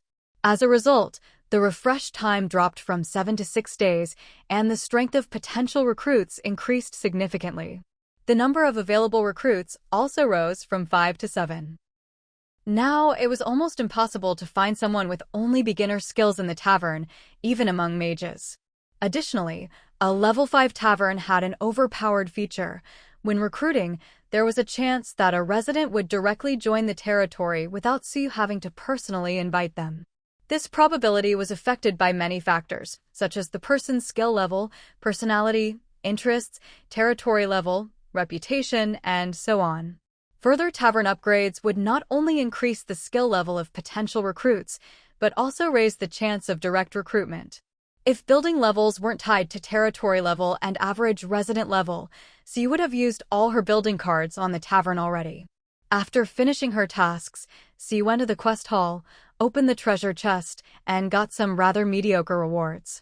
Then, like a nouveau riche, she grabbed several recruitment cards and headed to the tavern. The tavern had now become one of the most popular buildings in the entire territory. Although people on this continent wouldn't say they can't live without alcohol, pretty much everyone drinks at least a little. After all, this is a world full of danger and wonder. Alcohol is a great way to soothe the nerves. Not only does it taste good, it also brings a sense of happiness. While excessive drinking is certainly not good, the fact that so many people enjoy it proves that alcohol does have its unique appeal. What's more, there's only one tavern in the territory, and the drinks here are excellent. At least, many people think the tavern's alcohol is truly special. They can't quite put their finger on it, but there's a flavor here they've never experienced anywhere else. What they don't know is that their feeling is correct. It's not just their imagination. After all, the drinks are brewed using techniques from another continent. It's only natural they'd find them unique. It's this uniqueness that made the tavern even more popular than the restaurant when it first opened. If it weren't for the fact that most people can go without drinking but have to eat, Mike's popularity in the territory would have been overshadowed by Lin Chen. It was already past 8 in the evening when Suyu entered the tavern, but there were still quite a few people inside, chatting and drinking. For people in the real world, 8 o'clock might not even be the beginning of nightlife, but on this continent, where most people are getting ready for bed by 9, 8 is already quite late. Lin Chen didn't seem to be at the front desk. Instead, a server she'd personally selected was there. Because Lin Chen had chosen her, this person didn't recognize Suyu or know her identity. But when she saw Suyu, the young woman in a long dress smiled and gently asked what she'd like. Amid the noisy tavern, her calm and soothing manner was like a cool spring on a scorching day, instantly refreshing. "Just a glass of fruit wine," Suyu replied. Although she could have gone straight to the tavern's back courtyard, she suddenly felt like joining the lively crowd, so she casually ordered a fruit wine. She found a seat at the bar, opened the recruitment interface, and waited for her drink. Last time, she'd only recruited by Chow, so she still had one opportunity left. Without counting recruitment cards, she could recruit 3 people this time. In addition, Suyu had 4 recruitment cards. 3 were the most common type, which, as before, refreshed the tavern's candidate list, added 2 more options, and gave her 2 recruitment chances per card. 1 card for 2 people, 3 cards meant 6 recruits. Add in the special recruitment card and her saved opportunity, and Suyu could recruit up to 10 people today. As she browsed the recruitment interface, her fruit wine arrived.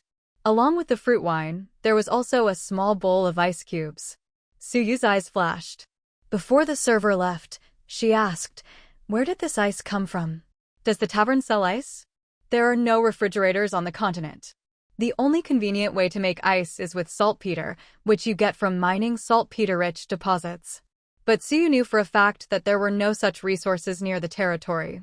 And since ice is so hard to store, merchants rarely trade it.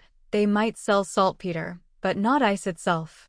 Saltpeter isn't very profitable, and it's troublesome to transport. Small caravans can't handle it, and big ones aren't interested, so Sunset Territory had no stockpiled saltpeter at all. Saltpeter itself isn't that important, but the ice it can make is vital for surviving many natural disasters. If not for that, so you wouldn't have interrupted her recruiting just to ask about the ice. She knew this ice couldn't be from the tavern's own supplies. If Lin Chen had ice, she'd have told her. So, the only possibility Siyu could think of was that the ice was a personal item brought by the server, not part of the tavern stock. The woman hesitated for a moment at Siyu's question, then shook her head. Sorry, miss, the tavern doesn't sell ice. I bought this ice myself. I just bought too much, and it's hard to store, so I brought it to the tavern. She was lying. Siyu saw through it instantly. Normally, any food establishment strictly forbids bringing in outside items to serve to customers. The reason is simple. If something goes wrong, who's responsible? The shop? Or the person who brought the item? The shop would be blamed for poor management, and the person bringing things in could be accused of malicious intent. So, everywhere, this is strictly prohibited. As the heir to a century-old tavern, Lin Chen would definitely know this, especially since alcohol is even more sensitive to taste, environment, and temperature than regular food. So, when choosing and training staff, she would have emphasized this rule. Even if, by some chance, Lin Chen forgot to mention it, would this server not know? Although Siyu was certain something was off, she didn't plan to expose it for now. Partly because she had other things to do, and partly because, while she could tell the woman was lying, she didn't sense any ill intent. Most importantly, this woman was a resident of Sunset Territory. So you could see her loyalty value was nearly maxed out, and her favorability toward the Lord, Siyu, was also quite high. With this data as support, Siyu was even more certain there was no malice. There was probably another story behind it. All right, I understand. Thank you. Siyu casually took a sip of fruit wine. Seeing that Siyu didn't press the issue, the server let out a barely noticeable sigh of relief and left. After finishing her drink, Siyu continued looking at the recruitment panel. Of the 7 people refreshed this time, only 1 had an intermediate skill. The other 6 all had at least 1 advanced skill, and 1 person even had 2 advanced skills. And, whether by coincidence or not, Siyu actually recognized the person with 2 advanced skills, just like when she'd recognized Mike before. Valet Fea. Gender, female. Age, middle-aged. Loyalty, 70. Favorability, 20. Talents, sewing, 90, music, 80. Skills, advanced sewing, bottleneck, advanced music. Even putting aside whether or not Faya was an acquaintance, just her nearly master-level sewing skill and these 2 exclusive traits were enough for Siyu to want to recruit her. Exclusive traits. These were as rare as phoenix feathers and unicorn horns. Just looking at these 2 traits made it clear what exclusive traits meant, a significant boost in skill success rates and effectiveness. Even in her previous save file, where Siyu had recruited countless people, only 4 had exclusive skill traits, and only 1 person had 2 exclusive traits at the same time. That person was Faya. Faya, like Mike, was someone Siyu had recruited before. So, seeing Faya now, Siyu felt almost exactly as she had when she saw Mike. Excited, thrilled, a sense of familiarity, and a strange, tingling sense of thrill. That thrill came from the triple sense of disconnection and overlap between reality, the game, and this data-driven world. When Siyu tried to treat this place as just a game, every event that happened, every character she met, all felt so real that she couldn't see them as mere lines of code. But whenever she tried to see this as reality, people she'd recruited in the game and events she'd experienced there kept appearing around her. It was as if something wanted to trap her in this world, making it impossible to leave, while something else kept reminding her, this isn't real. Contradictory as it was, this was Suyu's truest feeling. Besides her 2 exclusive traits, Faya also had a hidden trait. As mentioned before, a person's traits can be good or bad.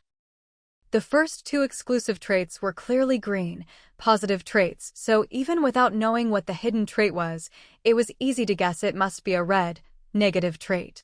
After reading Faya's background story, Siyu was almost certain that this Faya and the one she'd recruited before were the same person, or perhaps the same string of data. If that was the case, Siyu knew what the hidden trait was: fear of darkness. Faya's red trait was fear of darkness. It was a trait that was easy to understand. She was afraid of the dark. But here, darkness didn't just mean the absence of light, it included anything related to darkness. For example, shadowy corners, black objects, creatures with dark attributes, and so on. Everything in life is about balance. Faya had two overwhelmingly powerful exclusive traits, but she also had one of the worst possible traits. After all, how could there be no darkness in this world? Even in a room with every light on, there would still be shadows in the cracks and corners. So, she lived in constant fear of the world itself, and the thing she feared would never, ever disappear, nor could she resist it. As for the reason, it was related to her childhood experiences. Faya's identity was quite special. Her family was a noble house in a major territory, and she was the only direct heir of the main bloodline. Her family had a very special and secret history. The Valle family's ancestor was one of the few dragon tamers to survive the ancient war. A dragon tamer, simply put, was like a dragon knight, similar to a beast master. The difference was, dragon tamers only tamed dragons, and throughout history, no beast master had ever managed to tame a dragon. But the Valle family's ancestor had done it. Some say she had the blood of a dragon tamer, which allowed her to command dragons. Others say she possessed a peerless secret manual, and that the method to become a dragon tamer was written in it. The ability to command dragons, who wouldn't want that? But people also feared the power of dragons, so even if they coveted it, they didn't dare act rashly. And so, the Valle family survived peacefully for 3 generations after the ancestor, making it about 300 years in total. In each of these 3 generations, the main bloodline, descendants of the dragon tamer ancestor, would become dragon tamers, and at the age of 10, a dragon would come to them of its own accord to bond and protect the Valle family. At that time, the Valle family was the most prestigious in the region bar none. Even the city lord had to treat them with great respect. After all, having a family with dragon tamer bloodline in your territory was an honor for any land. But starting with the 4th generation, the Valle family began to decline because in the 5th generation, none of the main bloodline inherited the dragon tamer blood, and no dragon came to bond with them at age 10. Without a dragon, the Valle family's greatest advantage vanished overnight. Still, with 300 years of heritage, and since no one could be sure if it was just a fluke or misunderstanding, no drastic action was taken. The family's status was affected, but not fatally so. Everyone waited for the Valle family to produce another dragon tamer heir. They waited for nearly 1,000 years. Faya was the 21st direct descendant of the dragon tamer ancestor, and clearly, she didn't have the dragon tamer bloodline either. Because the Valle family had lost the protection of dragons for centuries, the once dragon family became a laughingstock. Add to that several generations of inept heirs who struggled to manage the family business, and the family's fortunes declined year by year. Now, the Valle family had fallen from the region's top family to barely a second-tier house, just scraping by alongside other lesser nobles. As the 25th direct heir, Faya should have been under immense pressure. But because the family's decline had led to growing internal strife, some even suggested abolishing the 1,000-year-old rule of mainline inheritance. So, not only was Faya under great pressure, her position as the main heir had become extremely awkward. She herself didn't want to be the head of the family, her ambitions lay elsewhere, but inevitably, there were those who would try to harm her for the sake of that position. Even without the struggle for the family headship, she was still in danger, as several previous heads had been kidnapped or assassinated over the generations. Their goal was obvious: to become dragon tamers. Ever since the Valle family went 5 generations without producing a dragon tamer by blood, people had begun to publicly question the legitimacy of the Valle bloodline. Some suspected that the Valle family's claim to the dragon tamer bloodline was a sham. They believed the family's ability to tame dragons must come from some secret technique or method. The masterminds behind the plots against the Valle were after this rumored, possibly non-existent, dragon taming method. The allure of controlling dragons needs no explanation. If it were truly a matter of bloodline, there would be no way to steal it. At most, people could only envy and resent the Valle as children chosen by fate, curse the injustice of the heavens, and do little else, fearing retaliation from the family or the dragons that protected them. But if the Valet family's power didn't come from blood, but from a learnable method, that would change everything. After all, blood can't be changed. Envy is all you can do. But a method can be learned and stolen. So, before she was even 10, Faya experienced countless dangerous kidnappings. At 15, someone within her own family colluded with outsiders, and she was successfully taken away by people with ill intentions. With threats both inside and outside the family, it was no surprise Faya was captured. When she learned it was her own kin who had betrayed her, her heart turned completely cold. As for why someone would collude with outsiders, given the story so far, the answer is clear. Only with Faya gone could certain people seize power in the Valet family, even though they all knew Faya had no interest in competing for it. Faya's fate changed completely at 15, during this kidnapping. Her captors made a pact with a dark creature from the abyss, offering her as a sacrifice in exchange for the dragon tamer bloodline. Faya had no talent for combat, and at only 15, she was utterly powerless to resist. But just as her captors were about to succeed, she saw a dragon, one that, until then, had existed only in the secret legends of her family. The dragon had come to save her, but unfortunately, it arrived a moment too late. The sacrificial ritual was already complete. Even a dragon could not undo it. All it could do was redirect the benefits of the sacrifice from her captor to Faya herself. In other words, Faya sacrificed herself and received the energy herself. This couldn't reverse the outcome, but it minimized the harm to Faya and saved her life. This was the best the dragon could do at the time. And it proved to be the right choice. After the ritual, Faya gained two unique traits, something possessed by only a handful of people on the entire continent. Of course, she paid a heavy price. She would forever be terrified of the dark. Afterward, the dragon told Faya the truth about the so-called dragon tamers from 1,000 years ago. In reality, the Valet family's ancestor was not a dragon tamer, nor did she possess any special bloodline. The dragon by her side was one she had saved during its metamorphosis. Out of gratitude, it stayed with her, nothing more. It just so happened that others witnessed this, and so the legend of the dragon tamer was born.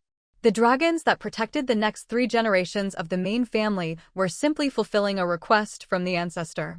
She had asked the dragons to protect the Valet family. She knew the dragon tamer rumors were out of control, and clarifying the truth would only make the family a target. The only way forward was for the Valet to establish their own strength.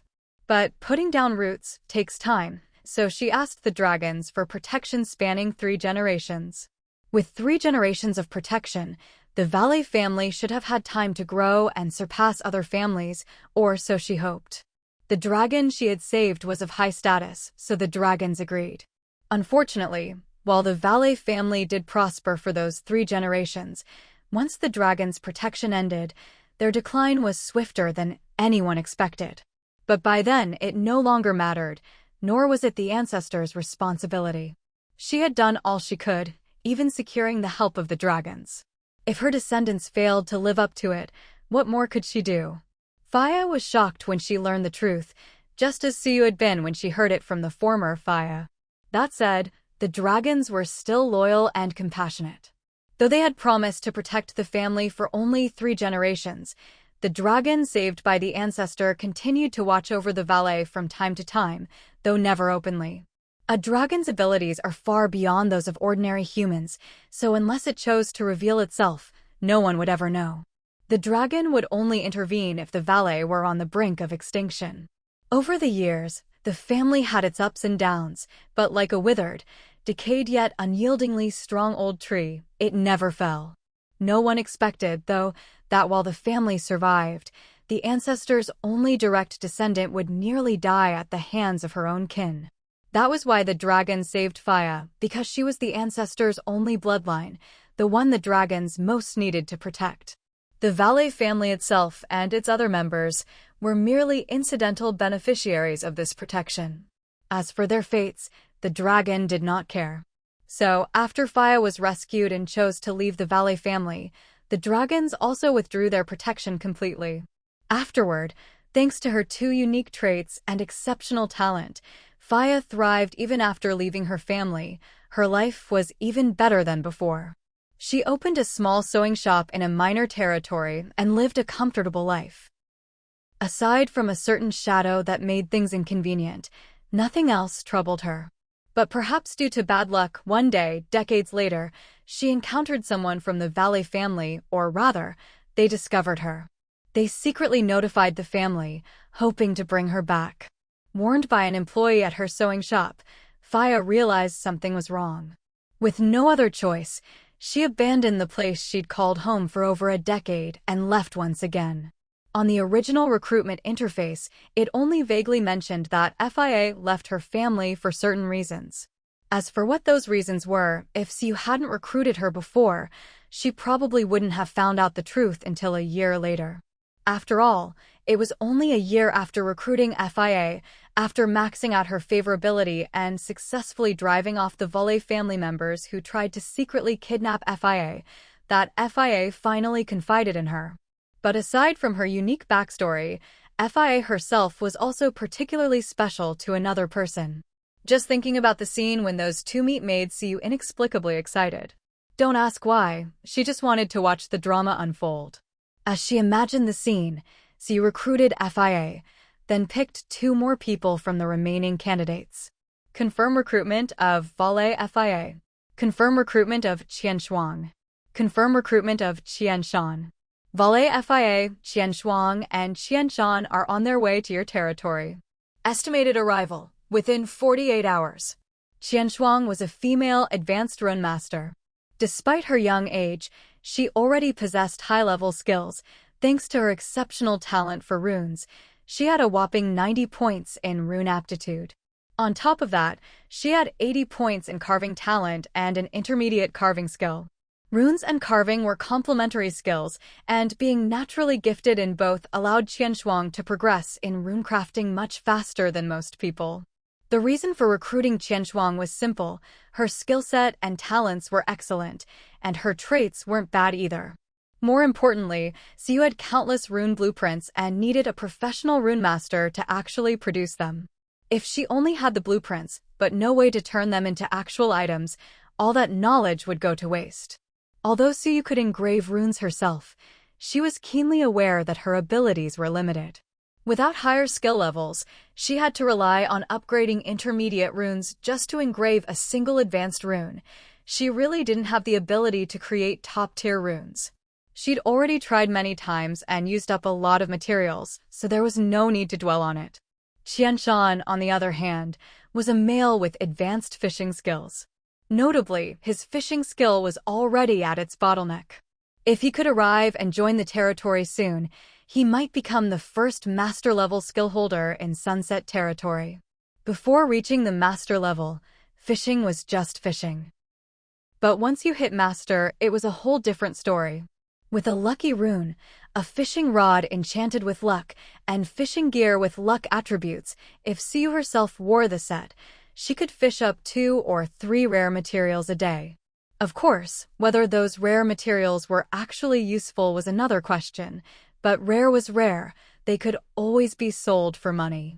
Maybe the system heard Suyu's thoughts, because just as she finished recruiting and before she could use another recruitment card, she received a message. Resident Qianshan has been drawn to Sunset Territory by the Inspiration Season. He will choose to join the territory immediately upon arrival. Please check and process the message promptly. The meaning was clear. Qianshan's case was just as previously mentioned, a rare event where a resident joins Sunset Territory automatically, without Siu having to recruit him. Looks like my luck's pretty good today. Siu hadn't expected that not only would she see her old acquaintance Fia, but she'd also trigger the rare auto-recruit event. Maybe wanting to strike while the iron was hot and ride her current lucky streak, Siu immediately used another recruitment card to see if she could get a few more good residents. But maybe she'd already used up all her luck on the tavern refresh, because the next 3 recruitment cards only brought up residents with very average abilities. Due to the tavern's level restrictions, their skills were at least at the intermediate bottleneck, and most had at least one advanced skill, but not all skills were equally useful. A bunch of advanced gathering, advanced mining, and advanced logging skills on the panel clearly weren't worth recruiting. There were a few candidates who seemed promising based on skills alone, but once Siyu checked their talents and traits, she was instantly put off. Either their production success rates were lower, or their chances of crafting high-quality items were reduced. There were also all sorts of negative traits and quirks. Just reading them was enough to give Siyu psychological trauma. After painstakingly picking out 6 barely acceptable residents from the bunch, Siyu looked at her last premium recruitment card and fell into deep thought. If she used it now, she worried her recent bad luck would carry over and ruin her chances with this premium card. But if she didn't use it, it'd be a waste of time. The next recruitment would be 5 days later. She could recruit again tomorrow, but that would mess with the tavern's natural refresh cycle. Not ideal. After some internal struggle, Siyu decided to use it. After finishing the last sip of fruit wine in her cup, she decisively used the premium recruitment card. Turns out, the premium recruitment card truly lived up to its name. The premium card offered 5 choices instead of 7. But even with only 5 candidates, Siyu found 2 of them were mages, both at the intermediate bottleneck. One of them, a wood mage, even had talent on par with Mike. She was younger, so still only at the intermediate level, but with Suyu's guidance, her future could be even brighter than Mike's. Yet, despite having 2 promising mages to choose from, Siyu picked one of the other 3. This was a stargazer named Yaoguang. Yaoguang. Gender, female. Age, young adult. Loyalty, 65. Favorability, 20. Talents, astrology, 90, painting, 88. Skills, advanced astrology, bottleneck, advanced painting.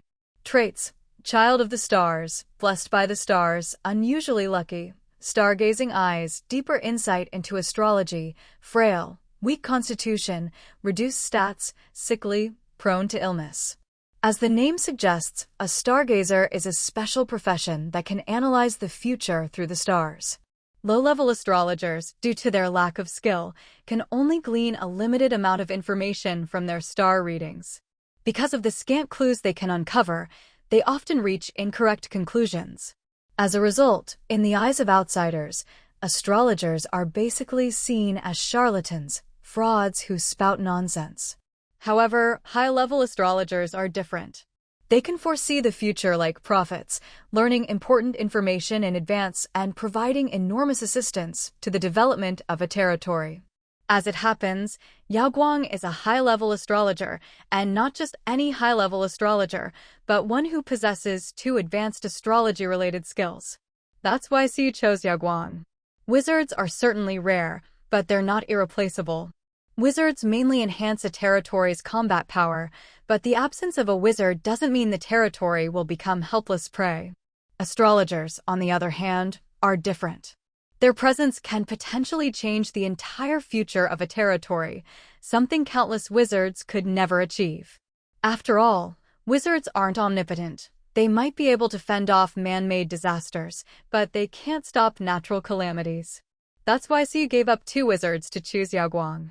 The other 2 candidates, aside from Yaoguang and the 2 wizards, were actually quite good as well. One possessed master-level management skills and had already reached a bottleneck, while the other had master-level rune skills. The first wasn't necessary to recruit. Management personnel are certainly important, but at the moment, the territory doesn't need someone at the master level, especially not one who's already hit their ceiling. Not only would it be overkill, but the biggest flaw of management professionals is their tendency to meddle in every aspect of the territory. After all, they're experts in their field and used to being in charge. Especially when the territory's level is lower than the manager's own abilities, they, like scholars, tend to be arrogant and hard to manage. So Siyu didn't want him. She can still handle things herself for now, but if she recruited this person, who knows what trouble might arise. She didn't want to create more problems for herself. As for the other candidate, there was even less need. She had just recruited Qianshuang, and although Qianshuang's skill level was one tier lower, with Suyu's own knowledge of runes, it was only a matter of time before Qianshuang advanced to master level. Therefore, the final decision was to recruit Yao Guang. Besides being a high-level astrologer, Siyu also thought her name was a special little bonus.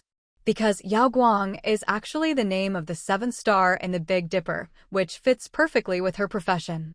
Plus, the name itself is auspicious and symbolizes good fortune. It might just be a coincidence, but it could also have a special significance. Her Child of the Stars trait seems to support this idea. The only real downside is that her dual negative traits, fragile and sickly, are a bit too severe. The fragile trait lowers her stats, which in turn increases her likelihood of falling ill, since her constitution is reduced. And on top of that, she also has the sickly trait. The two stack together, making her even more prone to illness. To put it bluntly, it's a miracle Yao Guang has survived this long. Still, she's managed to live safely for over 20 years, which shows that while she's prone to illness, she's not that easy to kill. Plus, with Vivian around, the territory's warehouse stocked with supplies, and even the Millennial Stone Elixir, Siyu is confident she can keep one person alive. Confirm recruitment of Yao Guang. Yao Guang is on her way to your territory. Estimated arrival, 48 hours. Yao Guang was the last person Siyu recruited. In other words, she could now leave the tavern, but instead, she headed to the backyard to look for Lin Qin. She didn't find Lin Qin in the backyard, but instead ran into Lin Mu, who was supposed to be running the flower shop. "My lord," Lin Mu greeted, clearly surprised to see Siyu. She put down the wine jar in her hands and approached. "You didn't go home? Do you know where Lin Qin is? I need to talk to her." At this hour, most shops would be closed, so it made sense that Lin Qin wasn't at the flower shop. Since Lin Qin and Lin Mu are sisters, it wasn't strange for Lin Mu to be at the tavern. She was probably looking for Lin Qin. What puzzled Siyu was why Lin Qin wasn't at the tavern, but Lin Mu was. When I arrived, Xiao Chen was brewing wine. She seemed to have something urgent to attend to, so I helped her finish the brewing process and let her leave. Lin Mu didn't have any talent or skills related to brewing, but her family had been in the business for generations and were leaders in the field. With all that experience, she could handle the basics just fine. Lin Qin knew this, so she left without worry. As for why Lin Qin had to leave, where she went, or when she'd be back, Lin Mu didn't know. She hadn't had a chance to ask before Lin Qin disappeared. "If you're not in a hurry, my lord, you can wait here, or after she returns, I'll have her come find you." Lin Mu didn't know what was going on with Lin Qin, but she was sure her sister would return. After all, the wine still needed to be stored in the cellar, and Lin Mu didn't know how to handle that. Plus, the tavern needed Lin Qin to close up. So you didn't have anything else urgent to do, so she decided to stay and wait. While waiting, she chatted quite a bit with Lin Mu. Although Lin Qin and Lin Mu still couldn't officially join the territory, their favorability toward Siyu had already reached the maximum of 100, so they were basically willing to tell her anything. Siyu remembered that Lin Mu had an as-yet unlocked hidden special constitution trait. Previously, she'd been too busy to ask about it, but now that she had some free time, she decided to bring it up. Maybe because her favorability was maxed out and her loyalty to the territory was high, Lin Mu, though she seemed hesitant, finally closed her eyes and decided to tell Siyu everything. Not just about her special constitution, but also their suspicions about the truth behind the attempts on their lives. Because it was a sensitive topic, Siyu and Lin Mu went to a small room in the tavern's backyard. As soon as they sat down, Lin Mu began. "I've loved flowers since I was little, and I'd often pick them outside and bring them home. But once, I accidentally brought home a poisonous flower. Its pollen and petals were all toxic. Fortunately, the family doctor discovered the problem in time, so nothing worse happened." After saying this, Lin Mu paused for a few seconds before continuing. "Of course, nothing happened to me even after I came into contact with the poisonous flower. It was precisely because of this incident that my family discovered my unique constitution, immune to evil and poison." From these two sentences, Siyu more or less understood the process and the outcome. At the same time, the special constitution hidden on Lin Mu's information panel had now been unlocked. It was exactly immune to evil and poison. As for the prone to allergies constitution, Lin Mu hadn't given an explanation. So you felt it wasn't that she didn't want to say, but rather that she herself didn't know why. However, so you could guess that this was likely a negative side effect brought about by the balancing of the immune to evil and poison trait. After all, being immune to evil and poison was simply too overpowered. Poison aside, evil could represent so many things: witchcraft, curses, even black magic. All of these fell under evil. In other words, with this constitution, it was basically impossible for Lin Mu to be killed by any underhanded means. Only physical death was possible. This trait was so rare, you could hardly find anyone else in the world with it. Therefore, to balance things out, she ended up with a constitution that made her prone to allergies. After all, allergies aren't poison or evil, so it made perfect sense. Even though she was immune to evil and poison, she could still get injured, fall ill, and need medicine. Being prone to allergies would make treatment more difficult and costly. As for why Lin Chen only had the allergy-prone constitution and not the immunity to evil and poison, it might be because the two of them were twins. These two constitutions were supposed to belong to Lin Mu alone, but because they were twins and extremely close, Lin Chen was affected before birth and ended up with the allergy-prone constitution. Immune to evil and poison was the more advanced trait, and the chance of it being transmitted was extremely low, which explained the current situation. To put it simply, Lin Chen was basically dragged down by Lin Mu. But Lin Chen knew all this and didn't mind. The sisters' relationship was still very good, better than most siblings, in fact. They had taught themselves medicine, so the allergy-prone constitution didn't really affect their daily lives. After understanding the special constitutions, the next topic was the matter of being hunted.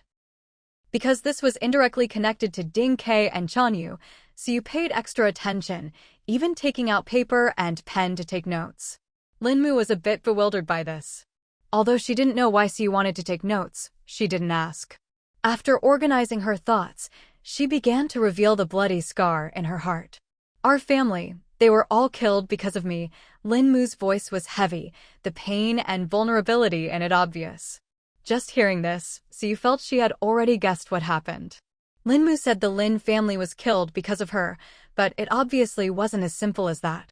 Combined with the special constitution Siyu had learned about, she suspected that someone found out about Lin Mu's immunity and wanted to use her for something, so they targeted the Lin family. It was a cliched plot, but common and reasonable. About 2 months ago, a group of people appeared in our town. No one knew where they came from, no one knew their names, and no one recognized them. They showed up out of nowhere as if they simply didn't exist before. Because the experience was so traumatic, Lin Mu spoke very slowly, with many pauses, often unable to continue. After taking some time to listen to the whole story, Siyu summarized the Lin family's tragedy. The doctor who discovered Lin Mu picking the poisonous flower betrayed the Lin family, which led to outsiders learning about Lin Mu's special constitution. Those people wanted to take Lin Mu away in exchange for benefits, but the Lin family refused, which led to disaster. Dozens of people in the Lin family, all except the two sisters, Lin Chen and Lin Mu, who were out traveling with friends, were killed, leaving no survivors. The only one who escaped was the butler's wife, who brought the news to the sisters and gave them a letter. The letter was from their father, with an address, telling them to go to that place and leave.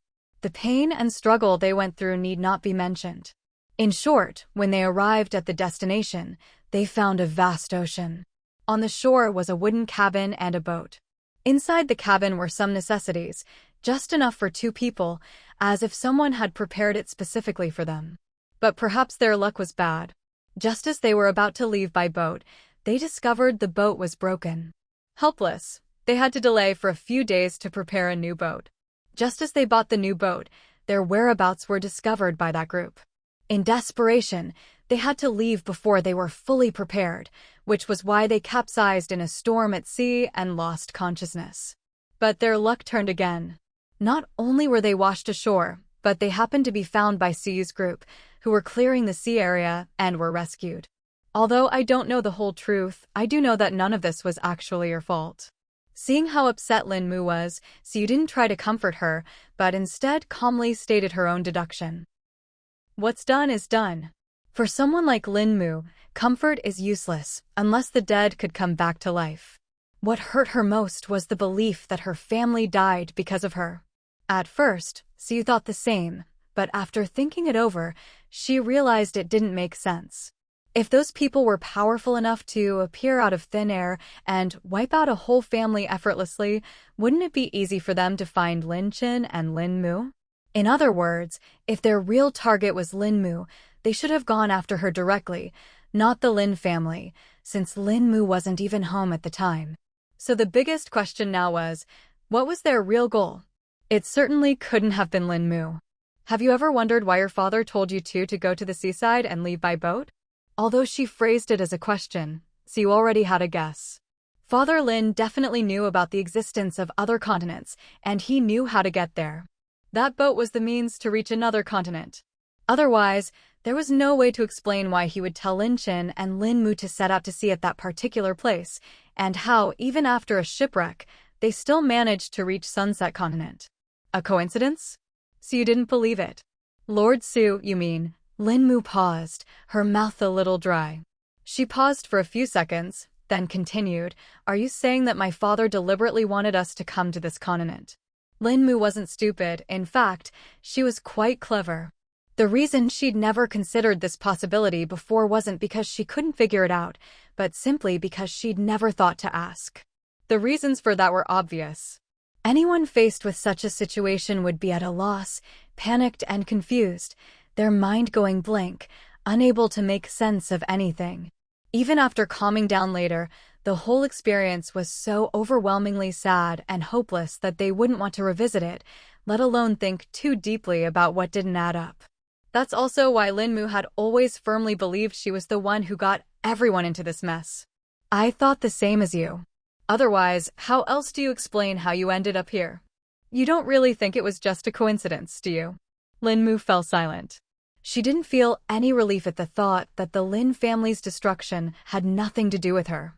After all, the dead are dead, whether or not it was her fault didn't change that fact.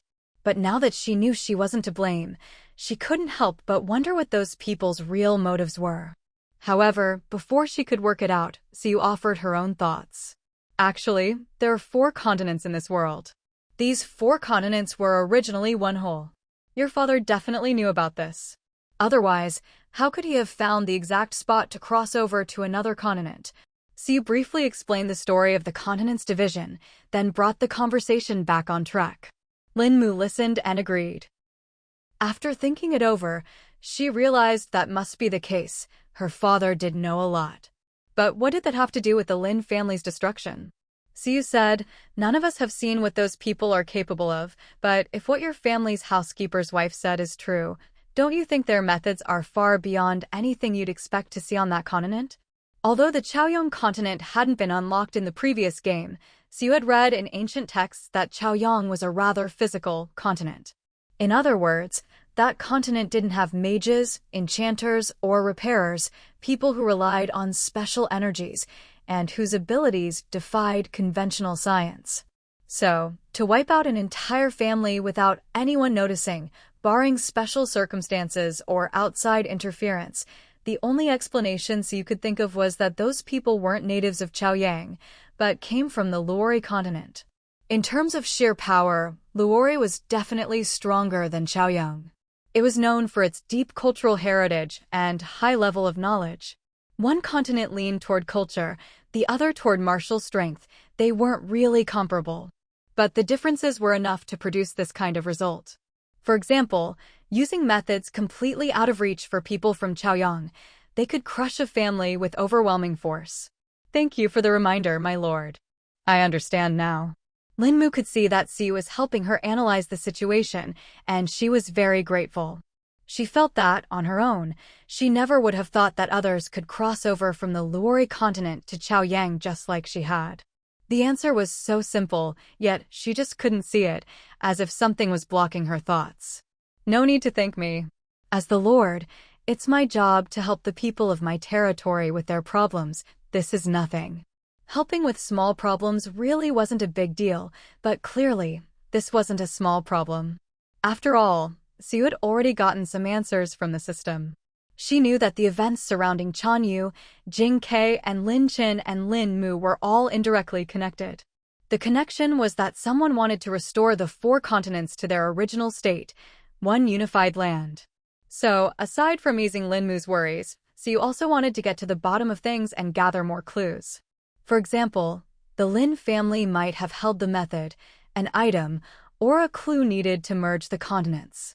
Similarly, the Chanyu family probably had a related secret, which was why they were hunted. As for Jing Ke, after her family was destroyed, she herself wasn't in danger or under control. Instead, she was brainwashed into becoming an assassin, with a certain degree of freedom. So Siyu believed her family probably didn't have any relevant clues. The biggest difference between Jing Ke and the others was that the people behind the scenes killed her family out of simple malice, with no special purpose. But with Chanyu and Lin Qin and Lin Mu, there was a clear motive. Still, Jing Ke was indirectly involved, so Siyu thought her connection would come into play when she grew up. Leaving Jing Ke and Chanyu aside for now, Siyu wanted to clarify Lin Qin and Lin Mu's storyline first. When you two set out to sea, did you have anything with you? Anything at all, small items, clothes, whatever. Or did your father mention anything else in that letter he gave you? Normally, when they were rescued, the two of them would have had nothing but tattered clothes. But this wasn't the real world. So you didn't believe that such important characters would have no clues in the form of items.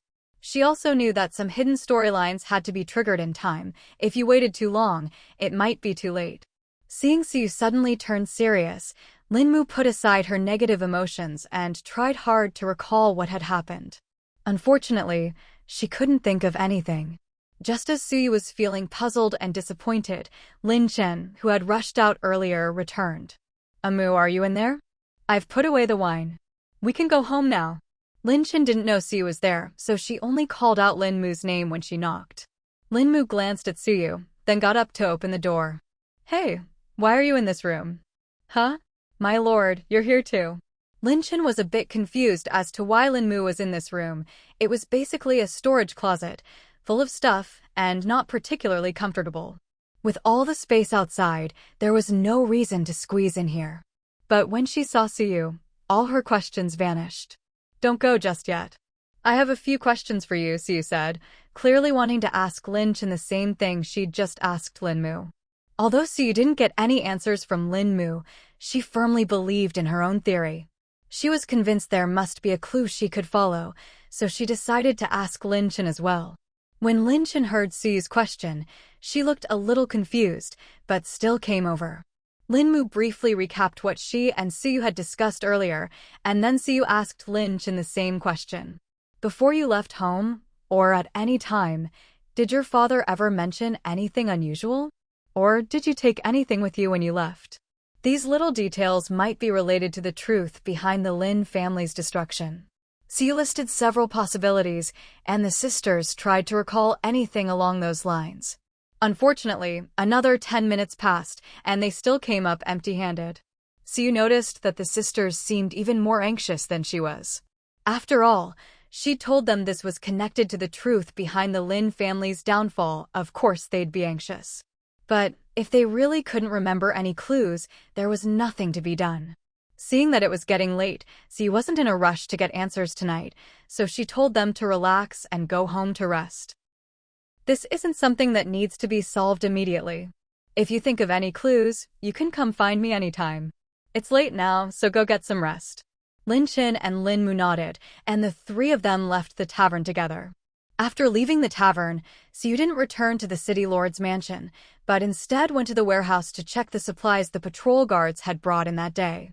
The lack of patrol guards in the territory today was clearly not normal, but it wasn't because they were slacking off. They'd been assigned other tasks by Siyu.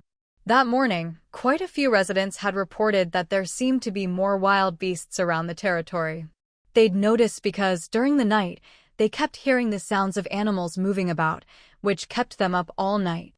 Although it was unlikely that large predators like wolves or tigers would appear near the forest's edge, so you still sent out patrol teams to investigate, just in case. This highlighted the downside of being short-staffed. Because the monster tower had opened today, it needed people to keep watch and prevent conflicts or fights from breaking out. They also needed people patrolling inside the monster tower to make sure no one accidentally got themselves killed while fighting monsters. With a group of people sent to the monster tower and another group sent to patrol the territory's outskirts, there simply weren't enough patrol guards left. Although Lake had been working on recruiting new patrol guards, that took time, both to select and to train them. You couldn't just throw untrained people into the job, or you'd risk even bigger problems. With so few patrol guards left, so you could only assign them to the most critical and trouble-prone areas. The academy wasn't one of those key areas, which was why it ended up without any patrols. She hadn't expected that, just by coincidence, trouble would break out in the one place without any patrols. Now that the issue was resolved, there was no point dwelling on it. The main thing now was to see what the patrol guards who'd gone out had discovered. To be honest, there wasn't much to report. They'd only found a lot of small and medium-sized wild animals. Nothing else seemed out of the ordinary, and there were no large, dangerous beasts. So, they simply hunted the animals they found and brought them back.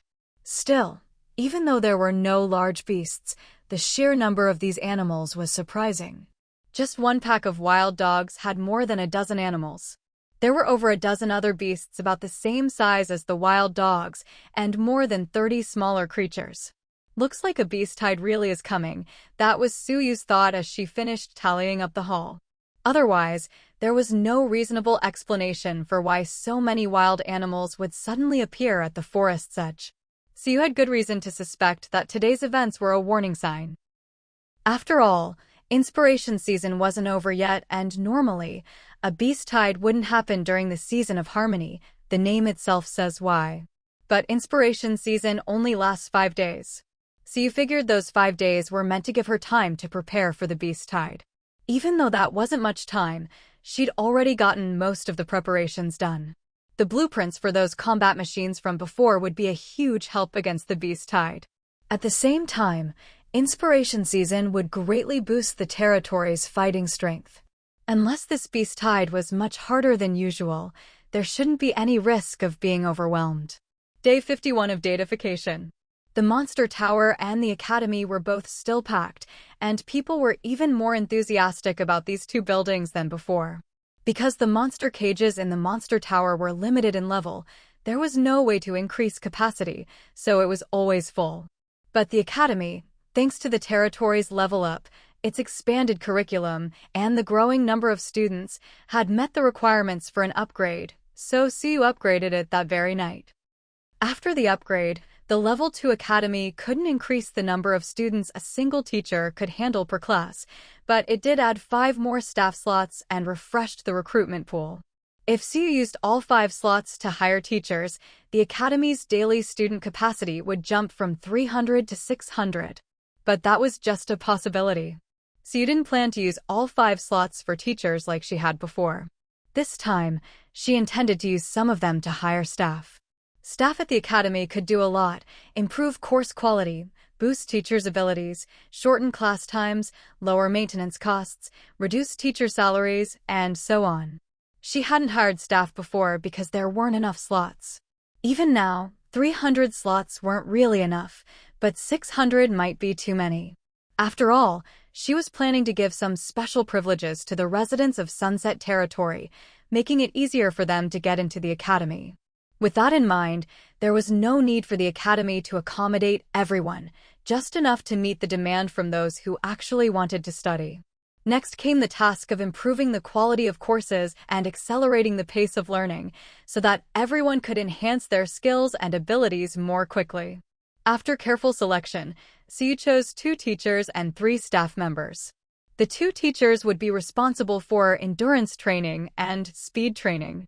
The former reduces physical exertion for all actions, while the latter increases the speed of all actions. These 2 courses progressed very slowly. For example, with the Inspiration Seasons buff, it only took about 10 classes to complete the entire resource-gathering curriculum.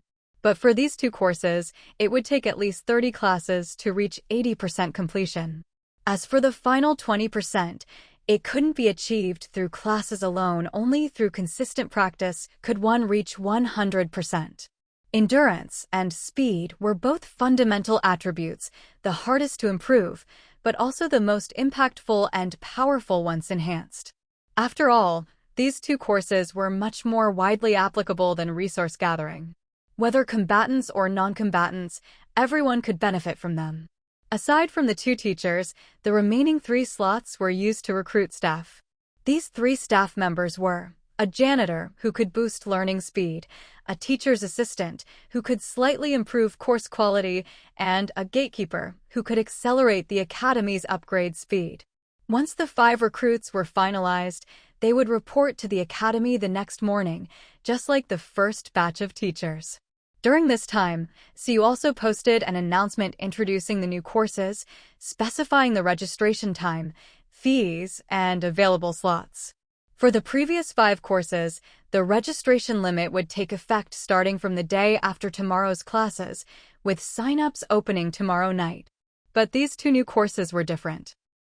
CU decided to reserve all the first session slots for her own people, that is, residents of the territory. Only if there were still spots left an hour before class would they be open to non-residents. Otherwise, outsiders would have to wait until the day after tomorrow at the earliest to enroll. Once everything was arranged, the rest could be handled by others. CU only needed to oversee the overall plan. She couldn't possibly manage every detail herself, or she'd be overwhelmed. A day passed, and it was now the 52nd day. The 2 new courses at the academy were extremely popular. Although the 1 course per day rule meant many people couldn't sign up, the slots for these new courses still filled up quickly. After all, the number of people who failed to get a spot far exceeded those who succeeded. Everyone in the territory was passionate about learning. As long as there were course slots available, they would try to get them.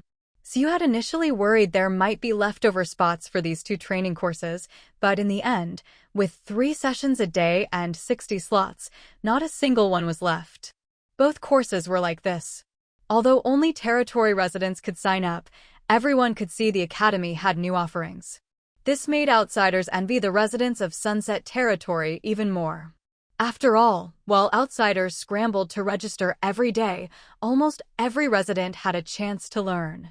This naturally made more people want to join Sunset Territory. This was exactly what CU wanted. Otherwise, she wouldn't have reserved all the spots for her own people.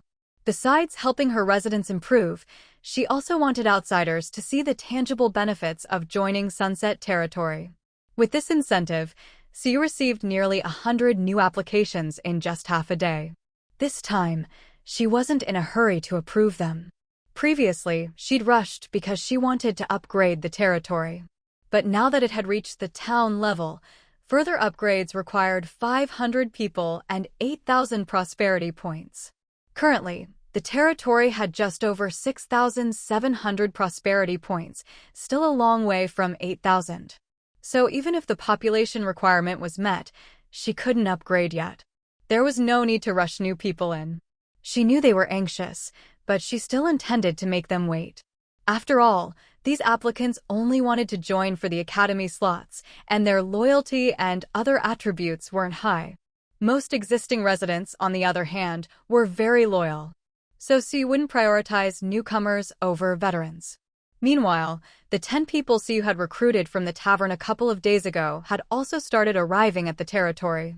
Only Qianshan had triggered the direct recruitment chance, but recruiting the others wasn't particularly difficult. On one hand, their abilities weren't especially outstanding. On the other, the territory's current situation was excellent, and with the Inspiration Season buff, they were eager to join even without much persuasion from CU. Even Yaguang, whom CU thought would be the hardest to recruit, joined surprisingly smoothly. It went so smoothly that CU couldn't help but feel suspicious. Only after hearing a certain remark from Yaguang did she understand why she'd agreed so readily to join Sunset Territory. The stars guided me here. I feel a certain affinity with this territory. As Yao Guang said this, she even coughed twice, clearly not in good health. She looked frail and thin. But despite her weak appearance, Yao Guang's spirit was vibrant and her eyes shone brightly. If you ignored her physical condition and just looked at her demeanor, you'd never guess she was chronically ill. In that case, I won't say anything more. Welcome to Sunset Territory. She wasn't sure if Yao Guang's words were just an excuse or sincere, but as long as she was willing to join, nothing else mattered. Thank you for taking me in, my lord. Yao Guang smiled softly, her petite figure looking as if a breeze could knock her over. Yet this delicate girl, after staring at Suyu for a few seconds, suddenly said something that sent a chill down Suyu's spine. Though this is our first meeting, I can't help but feel, my lord, that you're a little different from the rest of us. Even though Suyu knew that Yao Guang was certainly extraordinary, she hadn't expected Yao Guang to come right out and say something that felt as if she were breaking the fourth wall. At first, words like that could be quite unsettling. But Suyu had already spent some time in this world. She wasn't about to be rattled by a single sentence. So, although her mind was racing, her expression didn't change at all. She fixed her gaze on Yao Guang and spoke slowly. For you to say something like that, you're clearly not like ordinary people. Yao Guang was silent for a few seconds, then chose to change the subject. The stars have been shifting unpredictably these past few days. It's worth studying. I'll need an astrolabe lamp and, if possible, a sky-gazing mirror. That would make my calculations much more accurate.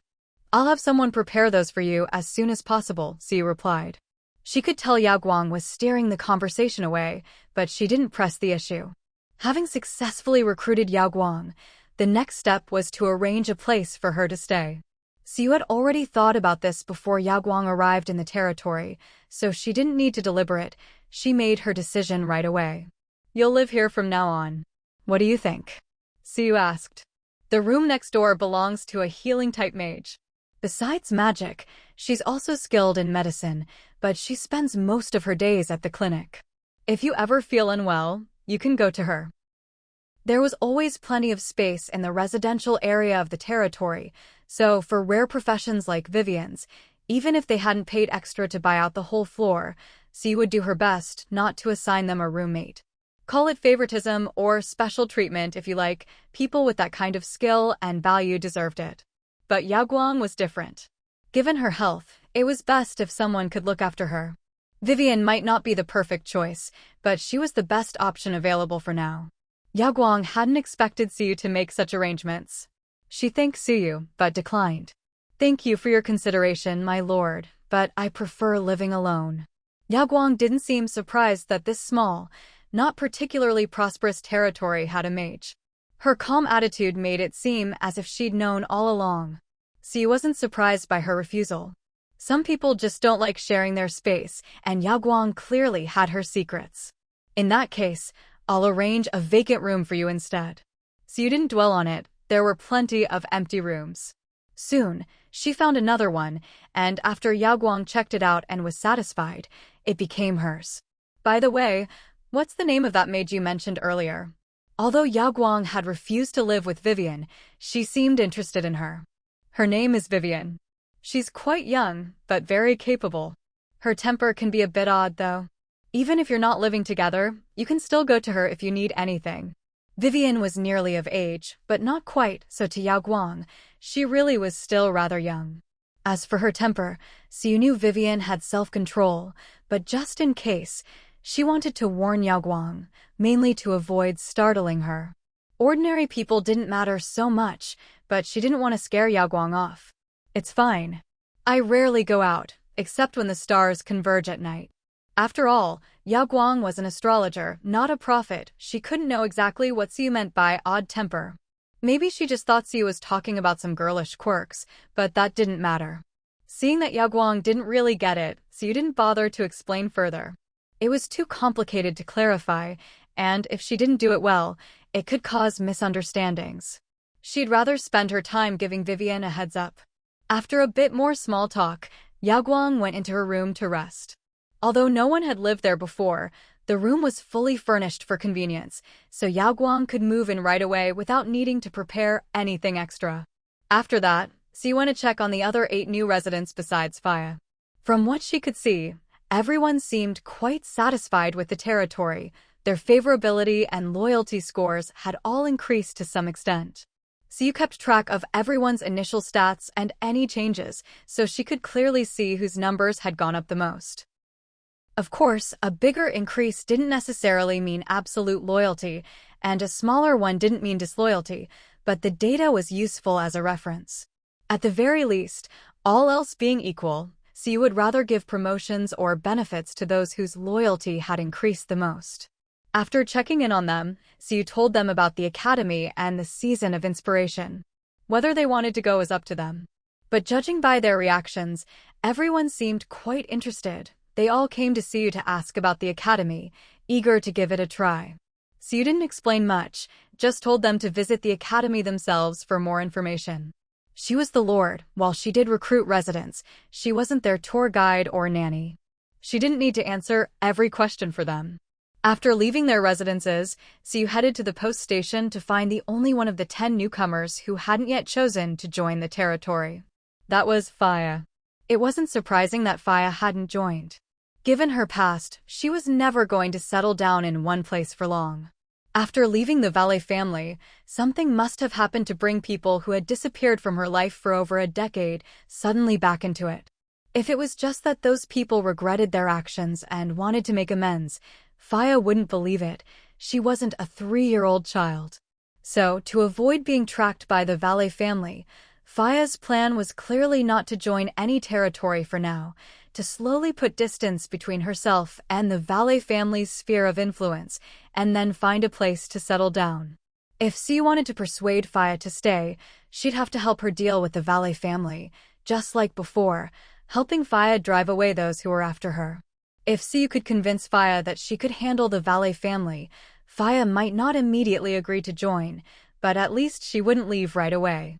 Siu already had a rough plan for how to convince Faya. What she hadn't expected was that, before she could act, someone else in the territory had already met Faya. Watching Mike, who was so focused on Faya that he couldn't even finish cooking, Siu fell silent for a moment. A long time ago, back when Siu first learned about Qin Yao from Dolly, she'd mentioned that most NPCs in this game had no connection to each other. But most doesn't mean all. There are still some special NPCs who are connected to each other. For example, Doya and Chanwe are a classic case. Similarly, Mike and Faya are another example. It was mentioned before that Mike's true love was a master seamstress. That's right, that master seamstress is Faya. In the past, the two of them weren't just lovers, they were the legendary couple everyone in the territory admired. Siu had wondered if, after moving to a new place, the two of them might no longer be connected. Now it seems she was overthinking it. That socially clueless mage who only knows how to cook still ended up meeting the person he loves most. But that was all in the past.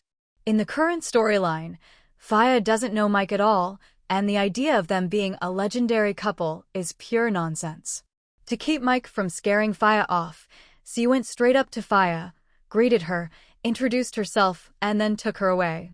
Faye, I have something to take care of. I'll leave today's work here to you. I'll teach you that recipe you wanted to learn tomorrow. As soon as Faya left, Mike didn't hesitate at all. He dumped his responsibilities on someone else and walked off. If Siu had been there, she definitely would have regretted finding helpers for Mike. She'd just handed him the perfect excuse to slack off. But Siu wasn't there, so she had no idea what was happening. Right now, she was chatting with Faya at the Lord's Manor. To call it chatting is a bit of a stretch. It was more like both sides probing each other, fully aware of what the other was doing. Although Siu knew Faya's story, she hadn't learned it through normal means, so she couldn't just blurt out, "I can help you with the Valet family problem." She was certain that if she said that, Faya would leave the territory in the very next second. No one likes their secrets to be known by someone else without their knowledge, especially not someone like Faya, who has been through things she'd never want others to know about. So, even though Siu knew everything, she still had to pretend she didn't, slowly coaxing out all the information she needed. It only took about 10 minutes for Siu to get what she wanted, and for Faya to figure out what Siu was after. Lord Siu, Sunset Territory is indeed nice. but I don't have any plans to join any territory at the moment. Faya had been recruited by many territories before, so she wasn't surprised by Suyu's intentions. Still, she couldn't shake the feeling that this lord was somehow different from the others. But if you asked her to say exactly how, she couldn't put her finger on it. Not that it stopped her from politely refusing Suyu's invitation. If you have any concerns, just let me know. As long as you're willing to join the territory, I'll do everything I can to help you. Suyu had been turned down before, so she didn't mind at all and made her willingness to help clear. Sure enough, Faya seemed to hesitate for a moment when she heard Suyu's offer, but quickly firmed up her refusal. Lord Su, you're overthinking it. There's nothing I need help with. I just prefer being on my own, free and unbound. Isn't that nice? Faya smiled gently. Even though she was refusing, the way she said it made it impossible for anyone to take offense. Suyu was about to say something else, but out of the corner of her eye she suddenly caught a glimpse of a sneaky figure outside the window. Suyu, why did that guy follow us here too? Whatever she was about to say got stuck in her throat by Mike's sudden appearance. Faya noticed her strange expression and thought something was up, but Suyu quickly recovered and changed the subject, so Faya didn't ask. Well, since Miss Faya isn't interested, I won't push. Even though you won't be able to enjoy the blessings of nature without joining the territory, the new academy here is quite nice. If you're interested, you should check it out. Sunset Territory is always open to you. If you ever change your mind, you're welcome to come find me at the Lord's Manor. She'd already tried persuading Faya for over 10 minutes, and Faya's attitude was unwavering. If she kept pushing, not only would she fail to recruit Faya, she might even make her dislike her. Since Faya had said she'd be staying here for a while, there was no need to rush things. Thank you for understanding, Lord Su. With that, their conversation was over. Just as Faya was about to leave the manor, there was a knock at the door. Normally, the manor's main doors were left open during the day, leading straight into the main hall. Suyu's residence was in another section, with a separate entrance. But if Suyu was meeting with someone, she'd close the main doors, only opening them again when the meeting was over. Since she'd already seen who was outside, Suyu knew exactly who was knocking. She wasn't thrilled about opening the door, but Faya needed to leave through the main entrance, so she had no choice. As she prepared to open the door, she silently prayed that Mike wouldn't do anything stupid, her expression growing serious. Faya noticed her solemn look and felt that strange sense of unease again. In her mind, it was just opening a door. Was it really necessary to look so grim? It's just a door, not a life or death situation. Despite her questions, Faya kept them to herself. She'd already turned Suyu down, so there was no need to learn more about the territory.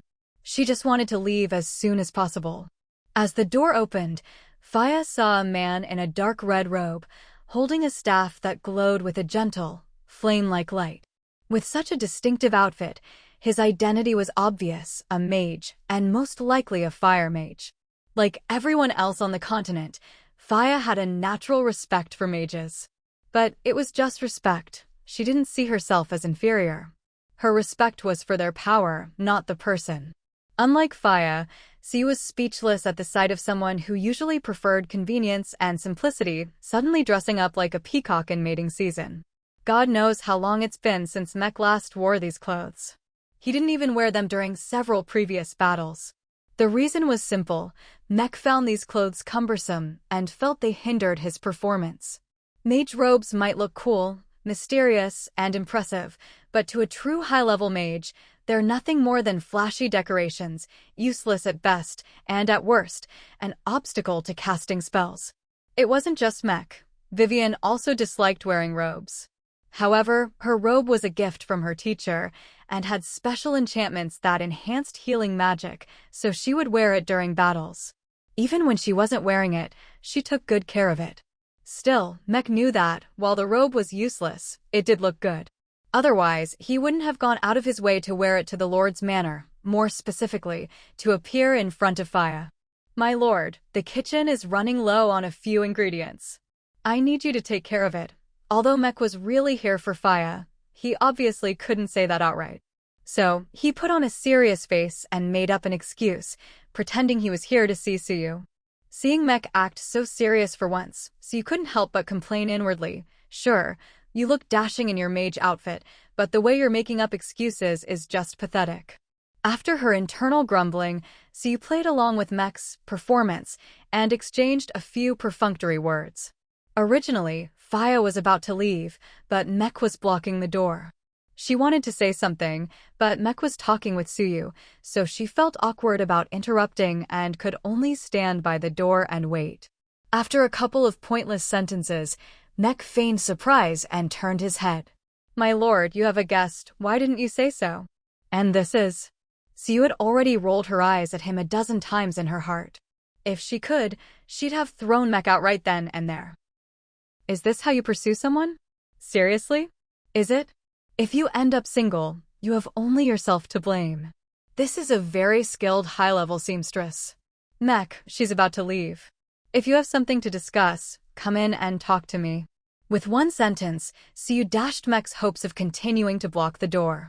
Not only that, but even though Mek was clearly trying to find out Faya's name, Suyu didn't say it, only referring to her as a very skilled high-level seamstress.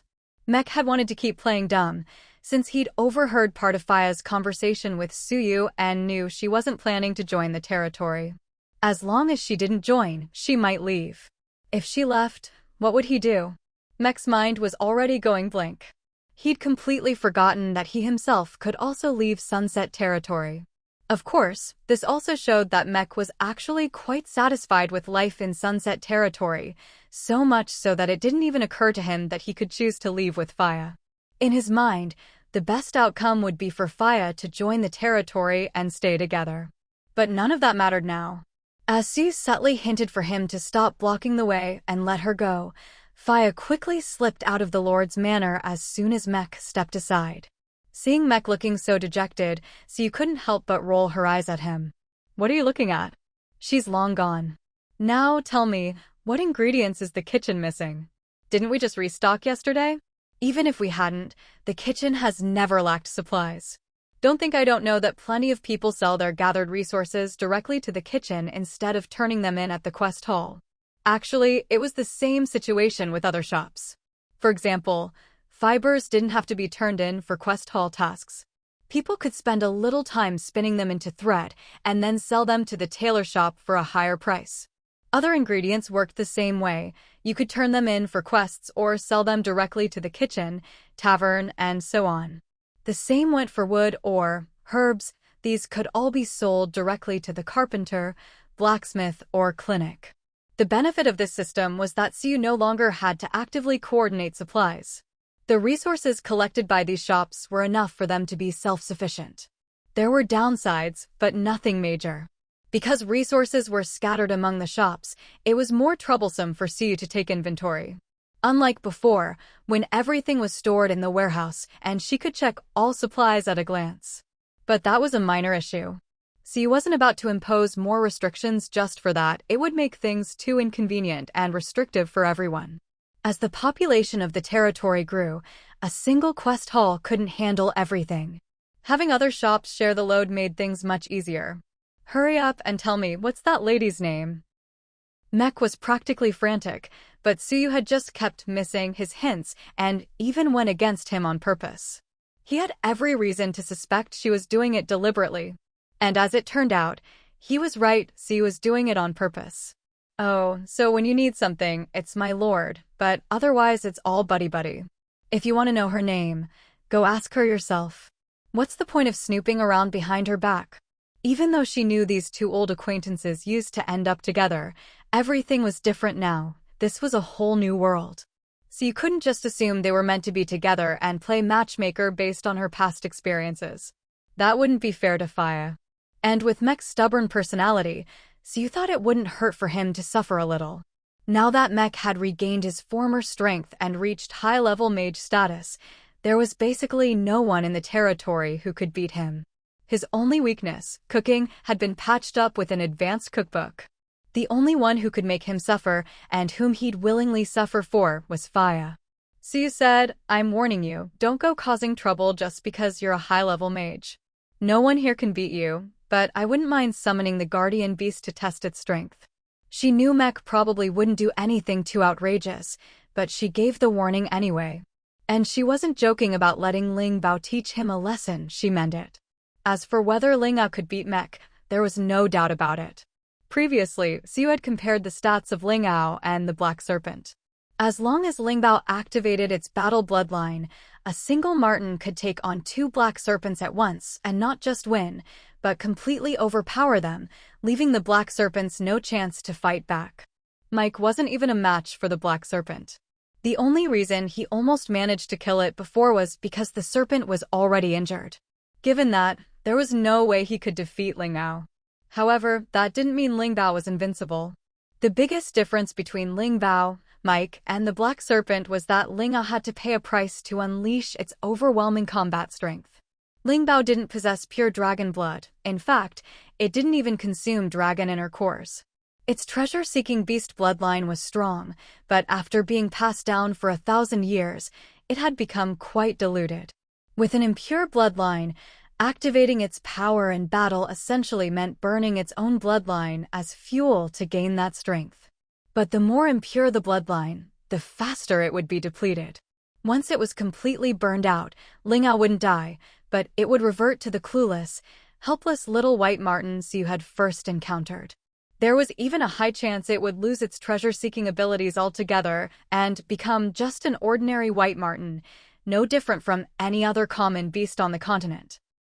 If possible, Xiu certainly didn't want that to happen. Fortunately, things weren't quite so dire. As long as she proceeded step by step, even if future sieges became more difficult, she might not need to call on Ling Bao at all. Ling Bao's greatest value was still as a mascot, providing powerful buffs to the territory. Besides, bloodlines weren't impossible to replenish. Xiu remembered many formulas that could restore, enhance, or purify special bloodlines. She just didn't have the materials to make them yet. Back to the present. After hearing Xiu's warning, Mike's face immediately darkened. His reaction made Xiu frown, and her long-buried doubts resurfaced. Was this Mike really the same Mike as before? Xiu had witnessed the story between Mike and Faya, so she knew Mike's feelings for Faya ran deep, so deep he'd be willing to give his life for her. If this was truly Mike, there was no way he'd be upset over Xiu's warning. At most, he'd grumble about her meddling, but he'd still take her advice to heart. While Xiu was running through all the possibilities in her mind, Mike finally spoke. "You really think I'm that kind of person? You think I spent over a decade memorizing the mage's code for nothing? Liking her is my own business. What does that have to do with my identity as a mage?" Mike's heartfelt confession and firm promise left Xiu momentarily speechless. As expected, his personality hadn't changed. He was still the type to put Faya first, no matter what. Once Xiu was sure Mike was being sincere, she relaxed. And once she relaxed, she promptly shooed him away. He was just a chef who could slack off and dump his work on others at any time, but she didn't have that luxury. There was no second lord in this territory for her to hand off her responsibilities to. So you know it has nothing to do with being a mage? Then what's with that getup? Showing off, are you? Go on, get out of here. Don't be an eyesore. Do you have any idea how bright your staff is? It's practically a second sun. If you want to chase after someone, figure it out yourself. If you don't leave, I'll go find Faya myself. Mike wanted to say more, but seeing Xiu's unfriendly expression and afraid she'd really go talk nonsense to Faya, he could only touch his nose and stomp off in a huff. As soon as Mike left, Xiu felt her ears blessedly quiet. Not only that, but without that staff shining in her face like the sun, her eyesight seemed to recover instantly and the ache in her eyes faded away. She'd been busy for ages, arranging things for the newcomers, recruiting Faya, then dealing with Mike's drama. She was exhausted. She finally had a moment to rest, but hadn't even sat down for long when a tiny, willow leaf-shaped bird flew in through the window and headed straight for her. Chirp, the emerald bird called out, landed on Xiu's hand, and then transformed from a bird into a palm-sized letter. Its identity was obvious. It was the elven bird Xiu had sent out a few days ago to deliver a message to the elves. Elven birds could deliver messages in 2 ways. One was like, "See, you did write a letter. Give it to the bird and let it deliver it like a carrier pigeon." The other was unique to the elves. They would tell the bird what they wanted to say, and the bird would transform it into a letter and relay the message to Suyu. Before reading the letter, just as she had when sending it, Suyu took some wheat kernels from her bag and placed them on the table, then began to read the reply. "First, I want to thank you for your timely message and also for your concern about my health. Although there were some unexpected incidents, both Annan and I have had our binding bells removed, and they haven't caused any further harm to us. The information you provided has drawn the attention of several elders and the Queen. The elves will not let those who harm our people go unpunished. Also, we have informed the Beastkin about the template leak of the binding bells. I apologize for sharing the information you provided with the Beast-in-Chief without your permission. Since the Beastkin are also involved in this matter, telling them will help us track down the mastermind. As an apology, I've sent you a bottle of spring water from the source of the Elven Spring via the Elven Bird. Lastly, on behalf of the entire Elven race, I invite our benefactor and friend to come visit us. There's much I can't say in this letter. When we meet, I'll tell you everything. If you wish to visit, just sound the transmission token at any time, and an elf will arrive within a day to open a portal to our territory. Anita." After reading the letter, Sue stroked the feather on the envelope. "Go have something to eat." The feather responded, transforming from a letter back into a little bird. With bright, lively eyes, it looked at Suyu, then at the wheat kernels, and with a magician's flourish, produced a crystal bottle even bigger than itself. The liquid inside was crystal clear, without a trace of impurity, sparkling brilliantly in the light. This was exactly what Annetta had mentioned in her letter, the spring water from the Elven Spring, one of the most precious treasures of the elves. The spirit bird pecked at the wheat kernels, its gaze occasionally drifting toward the bottle of Elven Spring water. So you couldn't help but laugh at its antics. After a moment's hesitation, she opened the bottle and poured a little of the spring water into a teacup beside her. Although she didn't pour much, so little that the liquid in the crystal bottle didn't even seem to go down, the spirit bird was still delighted. It chirped happily at Suyu a few times, then, without any hesitation, finished off all the spring water in the cup. After eating and drinking its fill, the spirit bird let out a burp like "guh," then transformed back into an envelope and sprawled out on the table. Suyu casually put the envelope away, her mind replaying the contents of Anetta's reply. There were really just 3 key points. First, the lockbell curse on Annetta and Aining had been resolved. Second, the information Suyu had provided had reached them and was being taken very seriously. You could tell how seriously from the fact that Annetta specifically mentioned the Elven Queen. Moreover, they had already informed the chieftain of the Beastin tribe about it, and had even sent an apology gift for acting without notifying her in advance. Actually, Suyu didn't mind. Although the lockbell was a fake, the real one must have been seen, or even copied, by someone with ill intentions at some point. Otherwise, there's no way they could have replicated it. Given that, either the Beastin tribe had lax management, leading to the leak of information about the lockbell, or there was a traitor. Either way, it was a serious issue. The sooner it was discovered and reported, the sooner they could take appropriate measures to prevent any negative consequences. Of course, there was also the possibility that the Beastin tribe was already colluding with the people behind the scenes. But that seemed unlikely. After all, the elves weren't fools. There's no way they would trust the Beastin tribe completely without investigating first. They must have confirmed that the Beastin tribe wasn't directly involved and wasn't aware of the situation before sharing Suyu's information with them. As for the third key point, it was obviously Annetta's invitation for her to visit the elves. Just as the letter said, it would be easy for her to visit the elves. She didn't need to leave her own territory and make the long journey to the entrance of the elven lands. She just had to wait for the elves to come and open a portal for her. That's how it had worked the last time she visited the elves. A portal would open, and wherever you entered from, you'd come back out at the same place. Not only did it save time, it was also very safe. Annetta also mentioned that she could use the voice token at any time. So you suspected this wasn't just to say she could visit whenever she liked and that the elves would accommodate her schedule. It was also a hint that, in the future, if Sue wanted to visit the elves, she could always use the voice token. The former was nothing special, but the latter was an extraordinary honor. Siu opened her own information panel and found that her personal favorability rating with the elves had suddenly increased a lot. She wasn't sure how it had gone up, but it was probably due to Annetta's change in attitude. Although Annetta said she could come whenever, Siu didn't plan to delay too long because she was very curious about the first half of the last sentence in Annetta's letter. It seemed like Annetta had something she wanted to say to her, but couldn't put it in writing and needed to say it face to face. Although Siu didn't know what it was clear it must be something important, or Annetta wouldn't have mentioned it specifically. With that in mind, Siu didn't waste any time.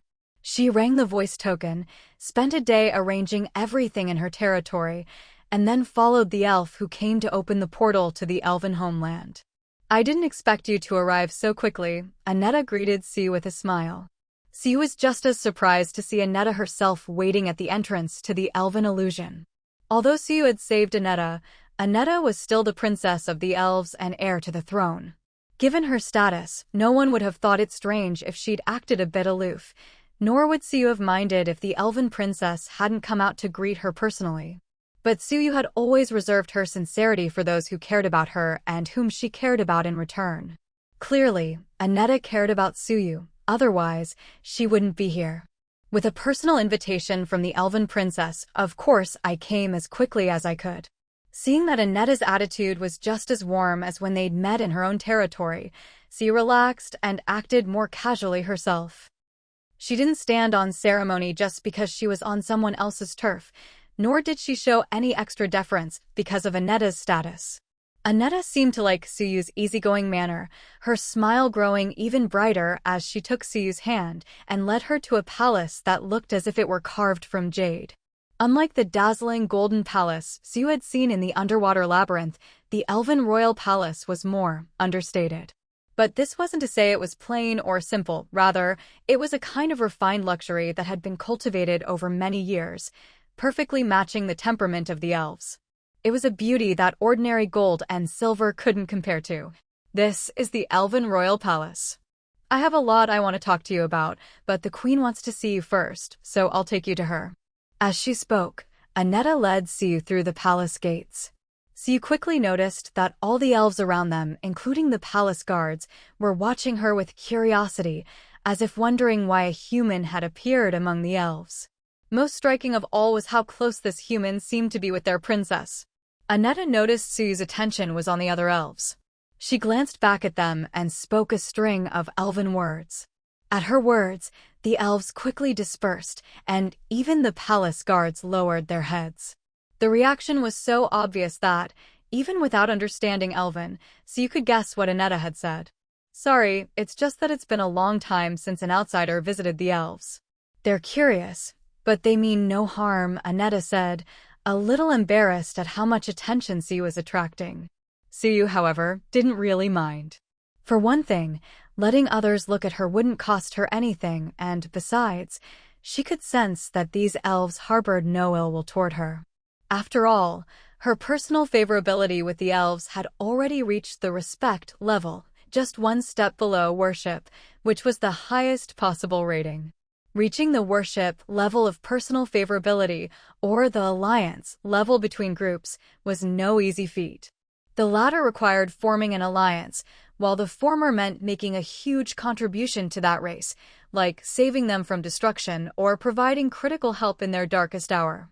Siu said, "It's fine. If I wasn't about to meet the Queen, I think I'd probably spend more time admiring the beautiful elves here myself." If nothing else, the elves' scenery and their people were among the most beautiful on the continent.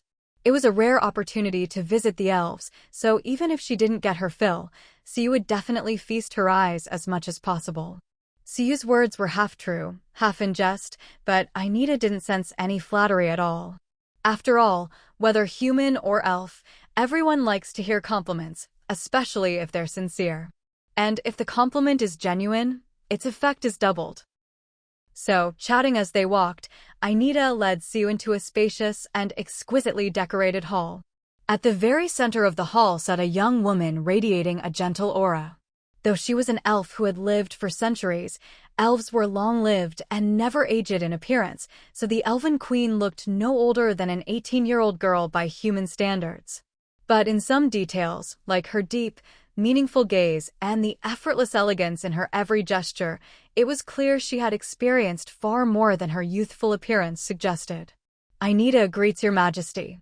This is Suyu, the human lord who saved me and Luning." As mentioned before, the elves didn't have a strict class hierarchy, so Ainida's attitude toward the queen was one of respect, not all born from a difference in status. After all, Ainida was the future elven queen herself. In a way, their statuses were equal, unlike the ancient human system, where the emperor and crown prince had a clear power gap. A crown prince was appointed by the emperor, his power granted and revoked at will.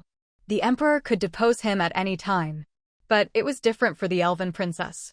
She was born from the world tree, recognized by it as the rightful heir. As long as the world tree accepted her, even the queen had no authority to strip her of her status. She does seem like a fine human. No wonder you like her so much, Ainida. The elven queen's voice was as youthful as her appearance, completely natural, certainly less at odds with her status than one might expect. "Greetings, your majesty," she said, offering a salute. It was the standard elven greeting. Since the elves had no strict hierarchy, their rituals carried no sense of superiority or inferiority. This elven gesture was much like humans saying, "Hello," just a simple greeting, nothing more. See you know the elven salute? And it's so precise. Ainida was a little surprised. She didn't recall ever teaching Siu this, and elves were so reclusive that humans rarely saw them, let alone learned their customs.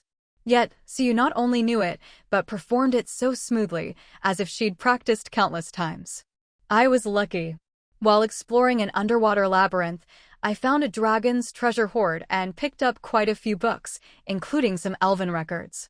Clearly, Siu's explanation was only half true. It was true she'd explored an underwater labyrinth and taken many things from a dragon's hoard. But as for books specifically recording elven rituals, those didn't exist. Still, she wasn't worried about being exposed. Her territory did have some books related to elves, just not in great detail. Besides, that black dragon probably didn't even remember what it had given her, so Siu could use this excuse without any pressure. She knew no one could prove otherwise. And Ainida had only asked out of curiosity. Neither she nor the queen seemed intent on pursuing the matter, so there was no need to explain further. "A dragon's hoard? You really are lucky, Siu, managing to get something from those stingy creatures." With that, Ainida dropped the subject. Still, it was interesting. Even the tolerant elves considered dragons stingy. Either there was more to the story, or dragons really were just that miserly. From then on, most of the conversation was between Suyu and the Elven Queen. It was a back and forth, mostly about topics that seemed trivial at first, but on closer thought, always felt a bit off. Suyu had met the Elven Queen before, back when the elves were at their lowest point, so she knew the Queen's true character, someone who appeared innocent and pure, but was actually shrewd, decisive, and incredibly strong-willed. If she weren't, she wouldn't have chosen to remain queen and lead her people forward after losing her heir. Siu truly admired her. She might not be the greatest queen in elven history, but she was certainly a qualified, no, an outstanding one. Even though, thanks to saving Ainida, those dark days probably wouldn't come again, Siu's respect for her remained unchanged. "Ainida, the world tree is calling you. Humans aren't allowed in the elves' sacred land, so Siu will stay here for now." Hearing this, even Siu couldn't help but wonder if the world tree really was calling, or if the queen just wanted to send Ainida away. After all, there were plenty of excuses she could have used. She didn't have to invoke the world tree. But since she did, and considering how much the elves revered the world tree, it was almost impossible the queen would make something like that up. "Yes, thank you, your majesty." Ainida probably thought the same. There was no way the queen would use the world tree as a pretense, so she didn't doubt it at all. After saying this, she hurriedly left. After all, when summoned by the spirit tree, no elf would dare be negligent. Once the great hall was left with only two figures, or more accurately, one person and one elf. Siyu saw the Elven Queen suddenly rise from her throne and slowly approach step by step. Siyu, you're different from everyone else. When she was about 5 steps away, the Elven Queen stopped and spoke words that felt incredibly familiar to Siyu. Yao Guang had said something similar before, though with a slight difference. Yao Guang's words were, "You seem a bit different from us," whereas the Elven Queen said, "You are different from everyone else." One was a question, the other a statement. Although the meaning was similar, the feeling they gave was completely different. In front of the Elven Queen, Siyu certainly couldn't just brush things off as she had with Yao Guang. From a gaming perspective, the Elven Queen was one of the key NPCs. With a highly advanced AI, there was no way Siyu could fool her with a few casual words. Besides, even setting aside the question of whether this was a game or reality, just considering the context and the Queen's manner, Siyu suspected the Queen had something she wanted to say to her. If Siyu tried to dodge the issue, she probably wouldn't learn anything at all. It seemed that what both she and Anita thought was unlikely had actually turned out to be true. The spirit tree was just an excuse. An excuse to send Anita away. "Your Majesty, is there something you wish to say to me?" Of course, Siyu couldn't just admit anything outright. She couldn't be sure if this was some kind of trap. For a moment, Siyu even wondered if the Elven Queen was actually the system itself, or some other entity on the same level as the system, trying to lure out players like her. As for the purpose, she had no idea. But the Queen's next words made Siyu realize she was overthinking it. The Elven Queen really did just want to talk. There was no hidden plot. "Don't worry, I simply have some things I want to say to you." The Elven Queen smiled gently, and with a flick of her slender hand, something appeared in her palm that made Siyu's pupils contract sharply. "So you do recognize it?" The Queen's expression didn't change, but the object in her hand faded away like dust, leaving not a trace behind. If not for the Queen's words still echoing in her ears, Siyu might have wondered if she'd imagined the whole thing. "Thank you for everything you've done for the elves. If you have any questions, you may ask me. I'll answer as best I can. But please understand, there are many things I cannot say." Once she'd confirmed Siyu was the one she'd been looking for, the Queen's demeanor became much more relaxed. Compared to before, the Elven Queen now seemed less distant and cold, and more familiar and natural. In this dramatic shift, Siyu found a sense of familiarity. Though it all seemed unbelievable, Siyu now had reason to suspect, no, she could be almost certain, that the Elven Queen before her was the very same one she'd met before. To Siyu, she was a bit like Mike and Faya, but the biggest difference was that the Queen, like Siyu herself, retained memories from before. That's right, the memories from Suyu's previous save file. And the object the Queen had just shown her, though it looked unremarkable, a simple piece of jade carved into the shape of a green leaf, Siyu alone knew its true significance. That green leaf jade had appeared in her previous save. It was a unique item, impossible to duplicate, because Siyu herself had carved it. She'd given it away during the elves' time of crisis. It was a golden quality item carved from the stone of nature, with incredibly powerful healing abilities for any creature containing natural elements. Siyu had given the stone of nature to help the Queen stabilize her power, so she could protect the elves after losing their heir. So, was the Elven Queen before her truly the same one Siyu had known before? "You have your memories from before, don't you?" Siyu knew she probably shouldn't ask such a dangerous question, but perhaps the sight of that green leaf jade had made her lower her guard, or maybe the pressure of being alone in this world was finally too much. Whatever the reason, she asked anyway. "Yes and no. At the very least, I don't know exactly what happened, nor do I know why you're here." Siyu was silent for a moment, then looked up and stared at her intently. "But you must have known Anita would be in danger, right? You didn't stop it."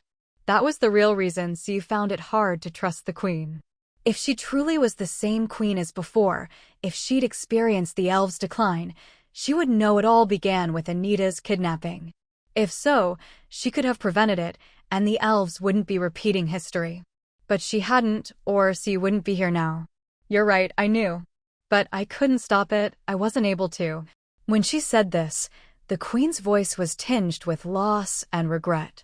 Her reaction was so genuine that Siyu couldn't tell if she was telling the truth or lying. If the queen was lying, Siyu couldn't imagine what she'd have to gain by deceiving her.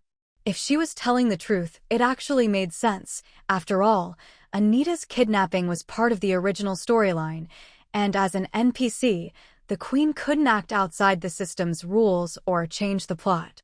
But Anita is safe now. Siyu wasn't sure if she was saying this for the queen's sake or her own, but the queen still responded. "That's why you're different, Siyu. Only you could do this." The queen knew that everything she said was true. There wasn't a single lie. When she realized she'd returned to the time of the elves' former glory, she was overjoyed. But that joy was quickly replaced by deep worry, because she felt that, unless some outside force intervened, events would unfold as before and the elves would still decline. To prevent this, she'd tried countless ways, but whether she tried to tell or influence Anita directly or indirectly, she was never able to succeed. Moreover, aside from failure, it was as if she was being punished for attempting to disrupt order. She would also face punishment. In less than a month, she had tried countless times. What none of the other elves knew was that their seemingly powerful, steadfast, and omnipotent elf queen was, on the inside, covered in wounds. These weren't surface wounds, but a kind of pain that no one else could see, pain that only she could feel, radiating from deep within her very bones. Gradually, the elf queen came to understand. Although she had returned, she was unable to change any of this. So, she stopped trying to tell Anita about it. Anita was important, but she herself was the current queen. If saving Anita meant sacrificing herself, then it was just as meaningless. Because Anita had not yet fully matured. If the elf queen was forced to abdicate due to her injuries, Anita would have no choice but to take on the burden of leading the elves. Forcing an as-yet unready elven princess to shoulder such a responsibility would be even harder than the elf queen herself struggling to hold on. All she could do was urge everyone to be more vigilant, to try every possible way to prevent this from happening again, or at least to prepare in advance for what might come. The result was clear. Nothing she did made a difference. Anita was still captured. But, as she had anticipated, the elf queen immediately dispatched the elders and other elves to search for her. In fact, before Anita was taken, the elf queen had already cast a tracking spell on her, a spell to locate her position. Though she couldn't prevent Anita from being captured, she hoped at least to find her as quickly as possible. Ideally, she could find her before any irreparable harm was done, thus still protecting her heir. Unfortunately, when the incident happened, all the tracking magic that should have been working simply vanished. The way it disappeared into thin air left the elf queen shocked and despairing. Because, in her eyes, it meant that what had happened before was about to happen all over again. Whenever she recalled the near-catastrophic blow the elves had once suffered, the elf queen felt utterly powerless. Even though she was now strong, it was useless, because her opponent was not a person, not any living being, but fate itself. Knowing what would happen in the future, yet being unable to fight fate and forced to watch it unfold again, this was the most suffocating feeling of all. Just as she was thinking that nothing could be changed, good news came from the elders who had gone out searching. Anita had been found. They had found Anita a whole month earlier than before. The huge difference in timing filled the elf queen with both surprise and a glimmer of hope. As it turned out, this surprise did not disappoint her. Although Anita and Luning had been affected by the forbidden lock bell, they were both unharmed. Once the bell's effects were lifted, and with the careful care of the elven healers, Anita and Luning made a full recovery. After recovering, Anita was almost exactly as she had been before, as if she had never been hurt at all. So she could still serve as the elf queen's heir, ready to take on the heavy responsibilities. With things having changed, the elf queen immediately summoned Elder Tongxing to learn what had happened. After hearing about Suyu, the human lord, she became interested in meeting her. Not only because she was the one who had saved Anita, but also because she suddenly realized that this human shared the exact same name as someone in her memory, a human who had once saved the elves. She wanted to confirm if they were the same person. Even if they weren't, it didn't matter. The change in events made the elf queen believe that this human might be able to provide crucial help if the elves faced a crisis in the future. After all, what she herself could not change, this human had managed to do. No matter who she was clearly special. And so, that was why Anita had said today that the elf queen wanted to meet her. Of course, the elf queen didn't tell Sue all of this. She left out unnecessary details, only mentioning what she had done and her previous failed attempts. At first, I wondered if you were just another human lord with the same name. Now I know the answer. The answer, of course, was that Sue was indeed the same human lord who had once helped the elves in their time of need. Hearing this, Sue didn't know whether to be glad that, out of laziness, she had just used her real name when creating her lord character. If she hadn't, the elf queen might never have recognized her. After all, although that game was fully immersive, for privacy reasons, the player avatars looked very different from their real selves. If you only looked at appearances, you'd never be able to tell who is who. So it would have been impossible to recognize someone by looks alone.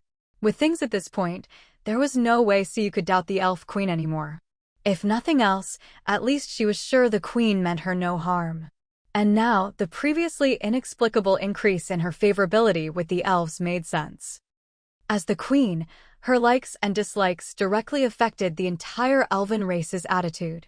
If she were just an ordinary elf with no status, no matter how much she liked Suyu, it wouldn't affect the whole race. In other words, the elf queen had extremely high favorability towards Suyu. Otherwise, it wouldn't have influenced the entire elven race.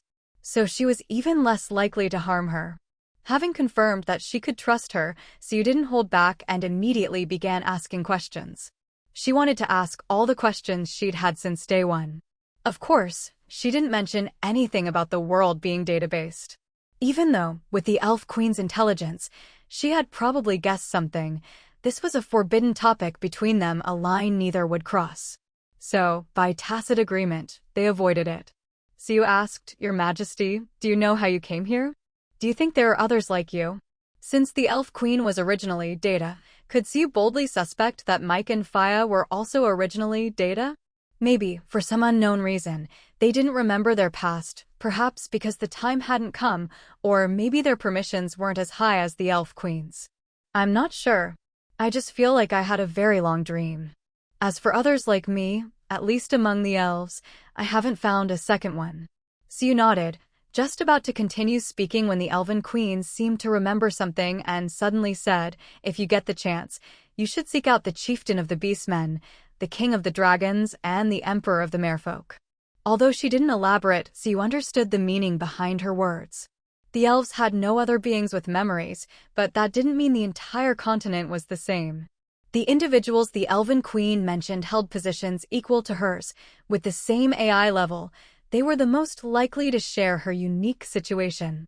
As for why she only mentioned the beastmen, dragons, and merfolk, and not the goblins, dwarves, or giants, it was likely related to the histories of those races.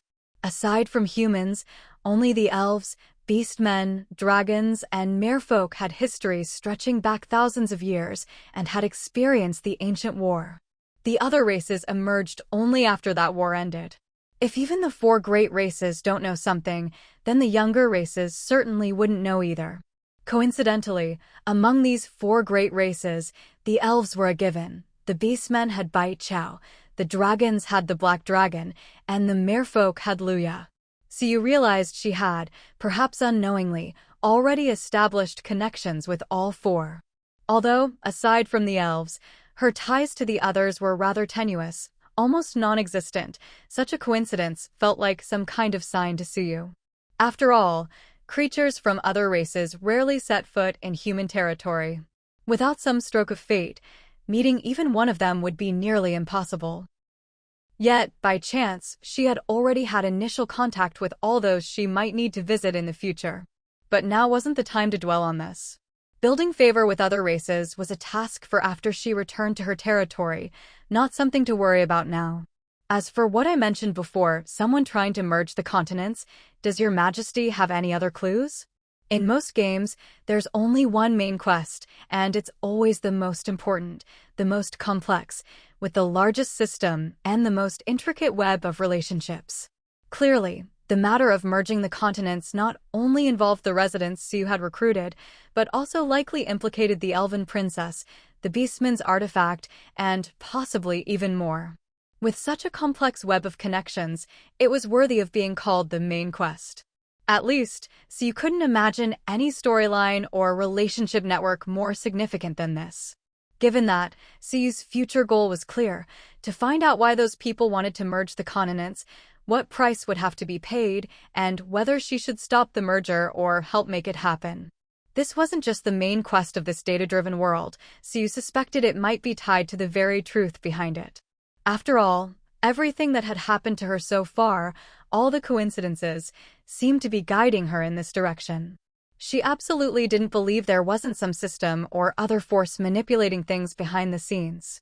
There are some clues, but all I can say is this: the continents must not be merged. The Elven Queen's stance was somewhat unexpected. Siu truly hadn't anticipated this. She'd considered many possible answers the Elven Queen might give, but never such a definitive one.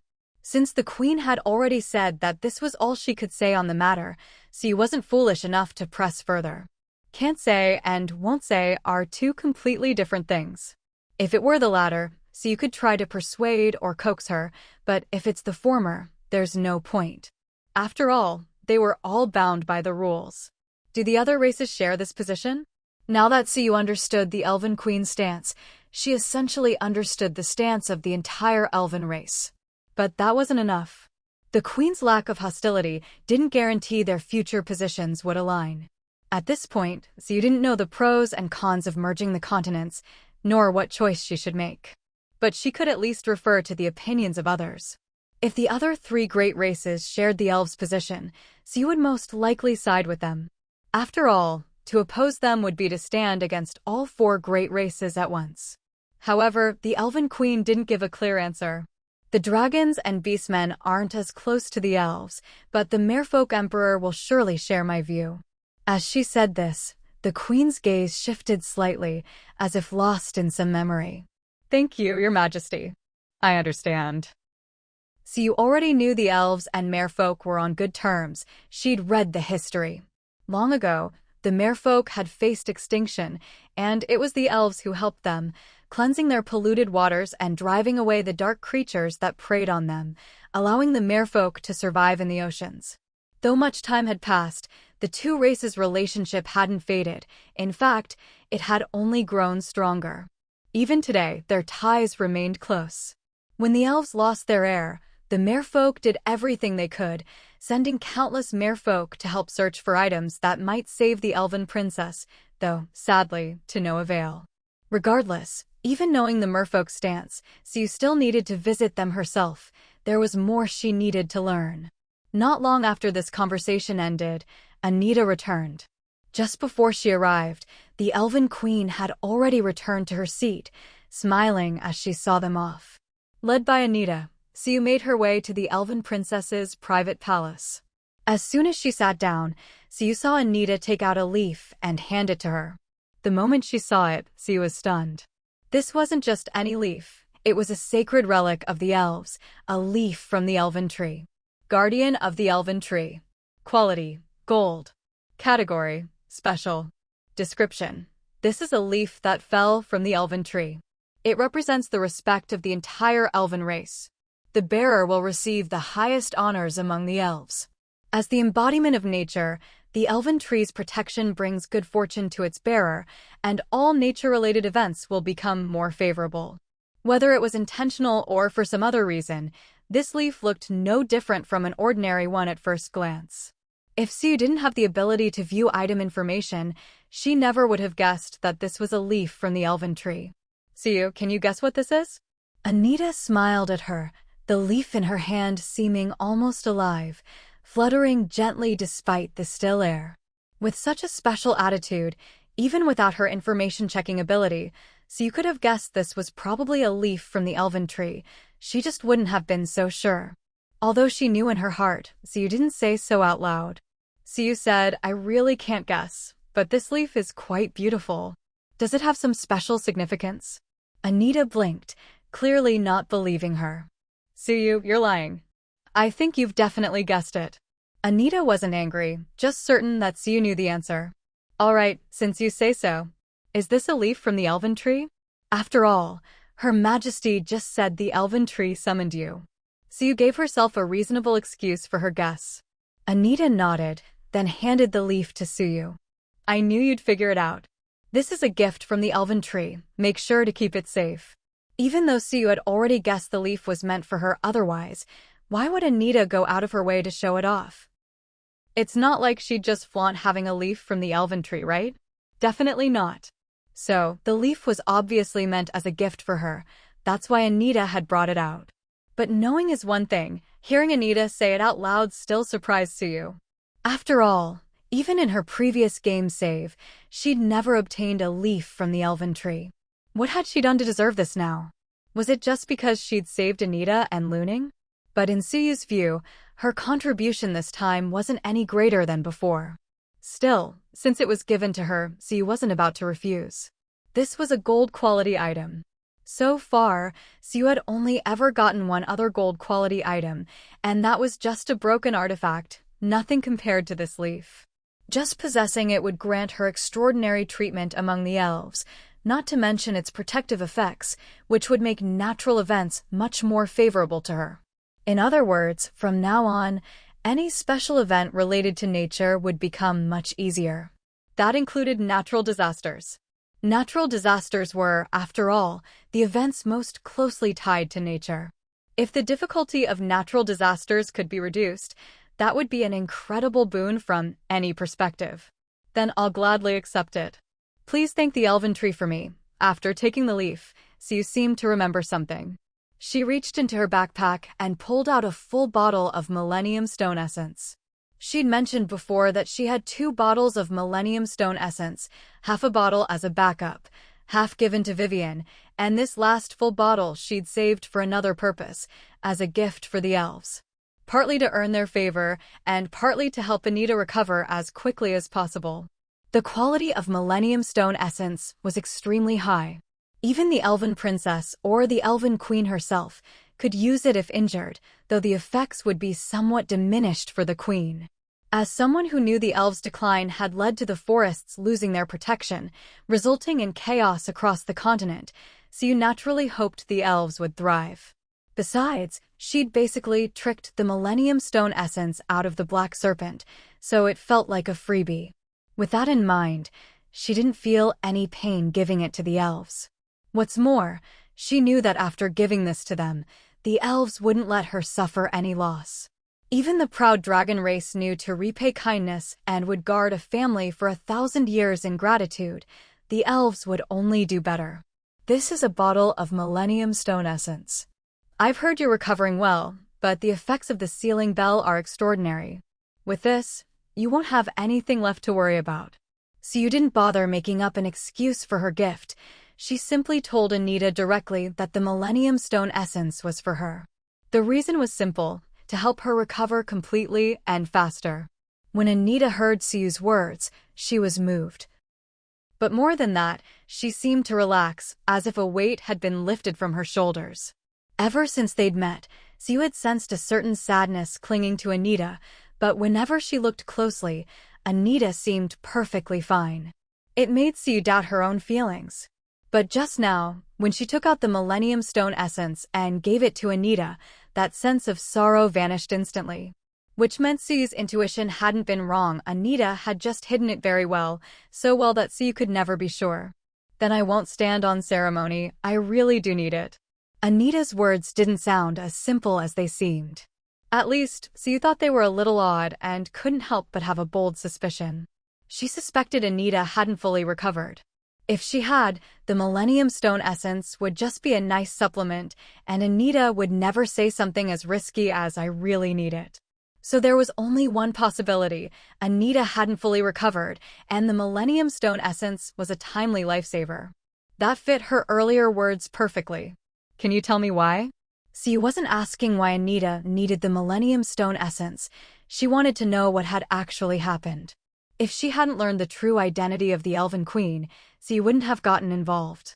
But now things were different. With no evidence that she and the elves were at odds, so you felt they were all in the same boat. So she needed to know more. If it's you, Suyu, of course I can tell you. Anita gripped the bottle of Millennium Stone Essence, her hands visibly trembling. Suyu didn't press her, just waited patiently. After a while, Anita slowly exhaled and said, "Actually, besides the sealing bell, there was another layer of sealing in my body. But I broke that seal before I came to the Sunset Territory, so the elders never found out. To break the seal, she'd paid a price, not just the pain, but a shattered elven heart. The elven heart was like the beastman's beast core or a human's heart, a symbol of life and power. The previous Anita had died because she hadn't been rescued in time, and the mastermind had taken her elven heart. Although she was still alive, she had lost her elven powers. She was now weaker than even an ordinary elf, let alone inheriting the throne or protecting the entire elven race. This time, although her heart of the elf hadn't been taken, its shattering still caused her a great loss of power and drastically reduced her potential for growth. Because this matter was too sensitive, she hadn't told anyone, not even the Elf Queen knew about it. But she wasn't doing this for the throne. She simply didn't want her own misfortune to throw the entire elven race into panic. Actually, I've already thought it through. I'll spend the coming days finding another suitable heir for the elves, and then pass the heart of the elf onto her. Though her own heart of the elf was already broken, it was still the heart of the elven princess. As long as she could find a worthy successor, someone born with the heart of the elf, and then fuse it with her own defective one, the resulting heart, while not as perfect as a naturally inherited one, would still be enough to qualify as the next ruler and protect the elves until another heir appeared. Listening to Anita's calm words, Suyu couldn't help but feel a faint, inexplicable sadness. Anita's plan was flawless. By doing this, the elves would lose Anita, but not their guardian queen. But what about herself? She'd only considered things from the perspective of the elven race, completely ignoring her own fate. An elf who loses their heart of the elf has a lifespan even shorter than a human's, shorter even than a dying old man's. In just a few short years, she would be buried beneath the elf tree. But clearly, she didn't care about that. Compared to her own life, she'd rather burn out faster, lighting a new torch for her people. So, the thing you mentioned in your letter, is this what you meant? Suyu suddenly understood. If she guessed correctly, the thing Anita said she couldn't mention in the letter was exactly this. Such an important matter really couldn't be entrusted to an elven bird. After all, elven birds are intelligent. If they learned the heir was in trouble, the first thing they'd do is go to the elf tree and the queen. But Anita didn't want them to know, especially not the queen. Anita could sacrifice her own heart of the elf, and so could the queen. Anita believed that if the queen knew, she would definitely hand over her own heart of the elf to Anita right before abdicating. In that case, a heart that belonged to the queen, fused with a broken one, would be even better than Anita's current plan. But then, the one making the sacrifice would be the queen instead of Anita. It's important to remember that stepping down as queen doesn't mean the elf queen dies. It just means her power has waned and she can no longer protect the elves. Even so, her strength would still be second only to the new queen's, and she'd have hundreds of years left to enjoy life, unless she chose to return to the elf tree early. Anita didn't want that, so she chose to keep it secret. Although Anita hadn't said all this outright, so you could guess. After all, with her memories from before, she knew the elf queen would absolutely make such a sacrifice. You're right, Suyu. You're very clever. Actually, I wanted you to help me find something that could repair the heart of the elf. But now it seems that's no longer necessary. You've saved me again. Now that so much had been said, Anita didn't hide any more details. Although the elves had many healing treasures, even miraculous ones, none were available to Anita. Because the heart of the elf was unique, ordinary items couldn't repair it. Only natural treasures with innate healing properties could help. The elves had many such treasures, and they could save countless lives. But none could restore the heart of the elf, none could save Anita. She'd gained favor, reunited with an old friend, and even received the protection of the elf tree.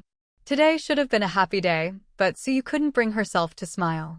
She thought she'd changed the story, but in reality, tragedy was still quietly unfolding where she couldn't see. Does the elf tree know about this? Siyu asked. She could believe the queen didn't know, though she wasn't sure how Anita managed it. But if the elf tree didn't know, Siyu simply couldn't believe it. After all, the elf tree was the one who gave birth to Anita. There's no way it wouldn't know its own child's condition. It knows, but I convinced it. In the end, someone had to make the sacrifice. Anita was the elf tree's child, but so was the queen. Not just the two of them, the entire elven race were its children. If it could, the elf tree would never want any elf to be hurt. But things had come to this, and there was no way to turn back. Anita had already made up her mind.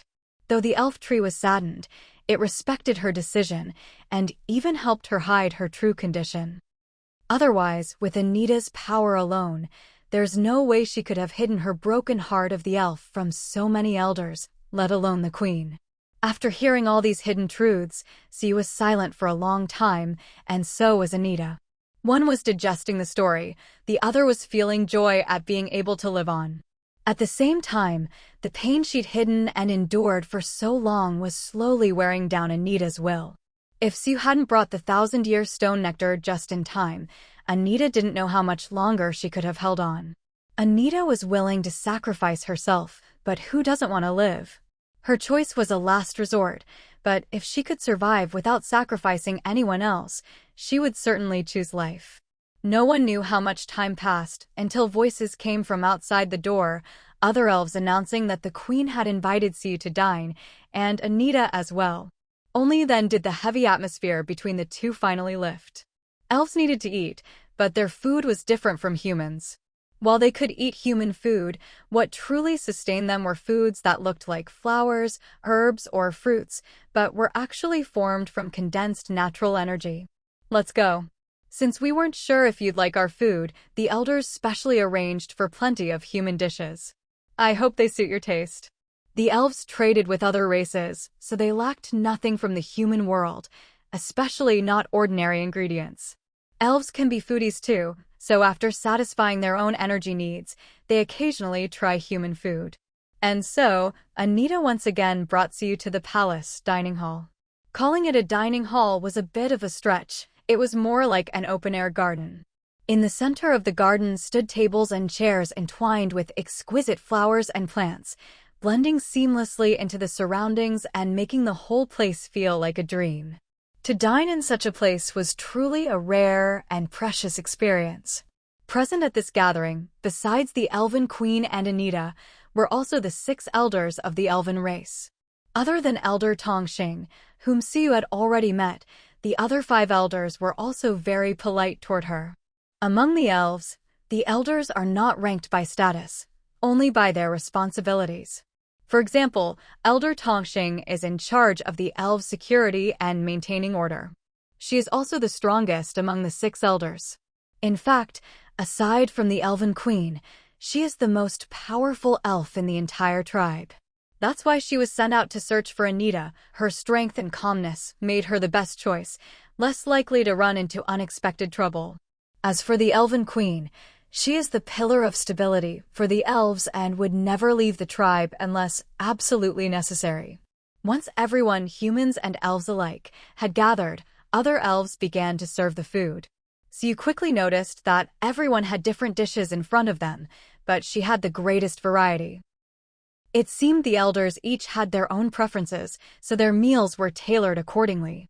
Since they didn't know Siyu's tastes, they simply gave her a sampling of the best dishes they could make. Whether or not elves also followed the custom of not speaking while eating or sleeping, the meal was eaten in silence. Since no one else spoke, Siyu was happy to enjoy the peace and focus on tasting the food. There were over a dozen plates in front of her, but since each portion was small, Siyu was still able to finish everything. After she finished eating, a pretty elf came over, smiling as she asked if Siyu wanted more food, and if so, which dishes she preferred. If not, they had prepared fruit and drinks for after the meal. Suyu chose the fruit and drinks, and by the end of the meal, she was completely satisfied. The negative feelings she'd had before had all faded away. When the meal ended, the 6 elders each took turns greeting Suyu before leaving one by one. After the Elven Queen said a few polite words and left as well, only Suyu and Anita remained. For the rest of the time, Anita showed her around the Elven lands. Aside from the sacred ground where the elf tree stood, which was off-limits, Suyu was able to explore the Elven territory to her heart's content. Along the way, she bought quite a few things from the elves, everything from various plant seeds to special materials. She even spotted a rebirth flower while passing by the elves' medicinal garden. When they came across the rebirth flower, Anita didn't even wait for Suyu to speak. She immediately spoke with the elf in charge of the garden, and then handed Suyu the vibrant red flower that had once emptied her wallet. Flawed rebirth flower. Quality: red. Category: material. Description: a slightly flawed rebirth flower.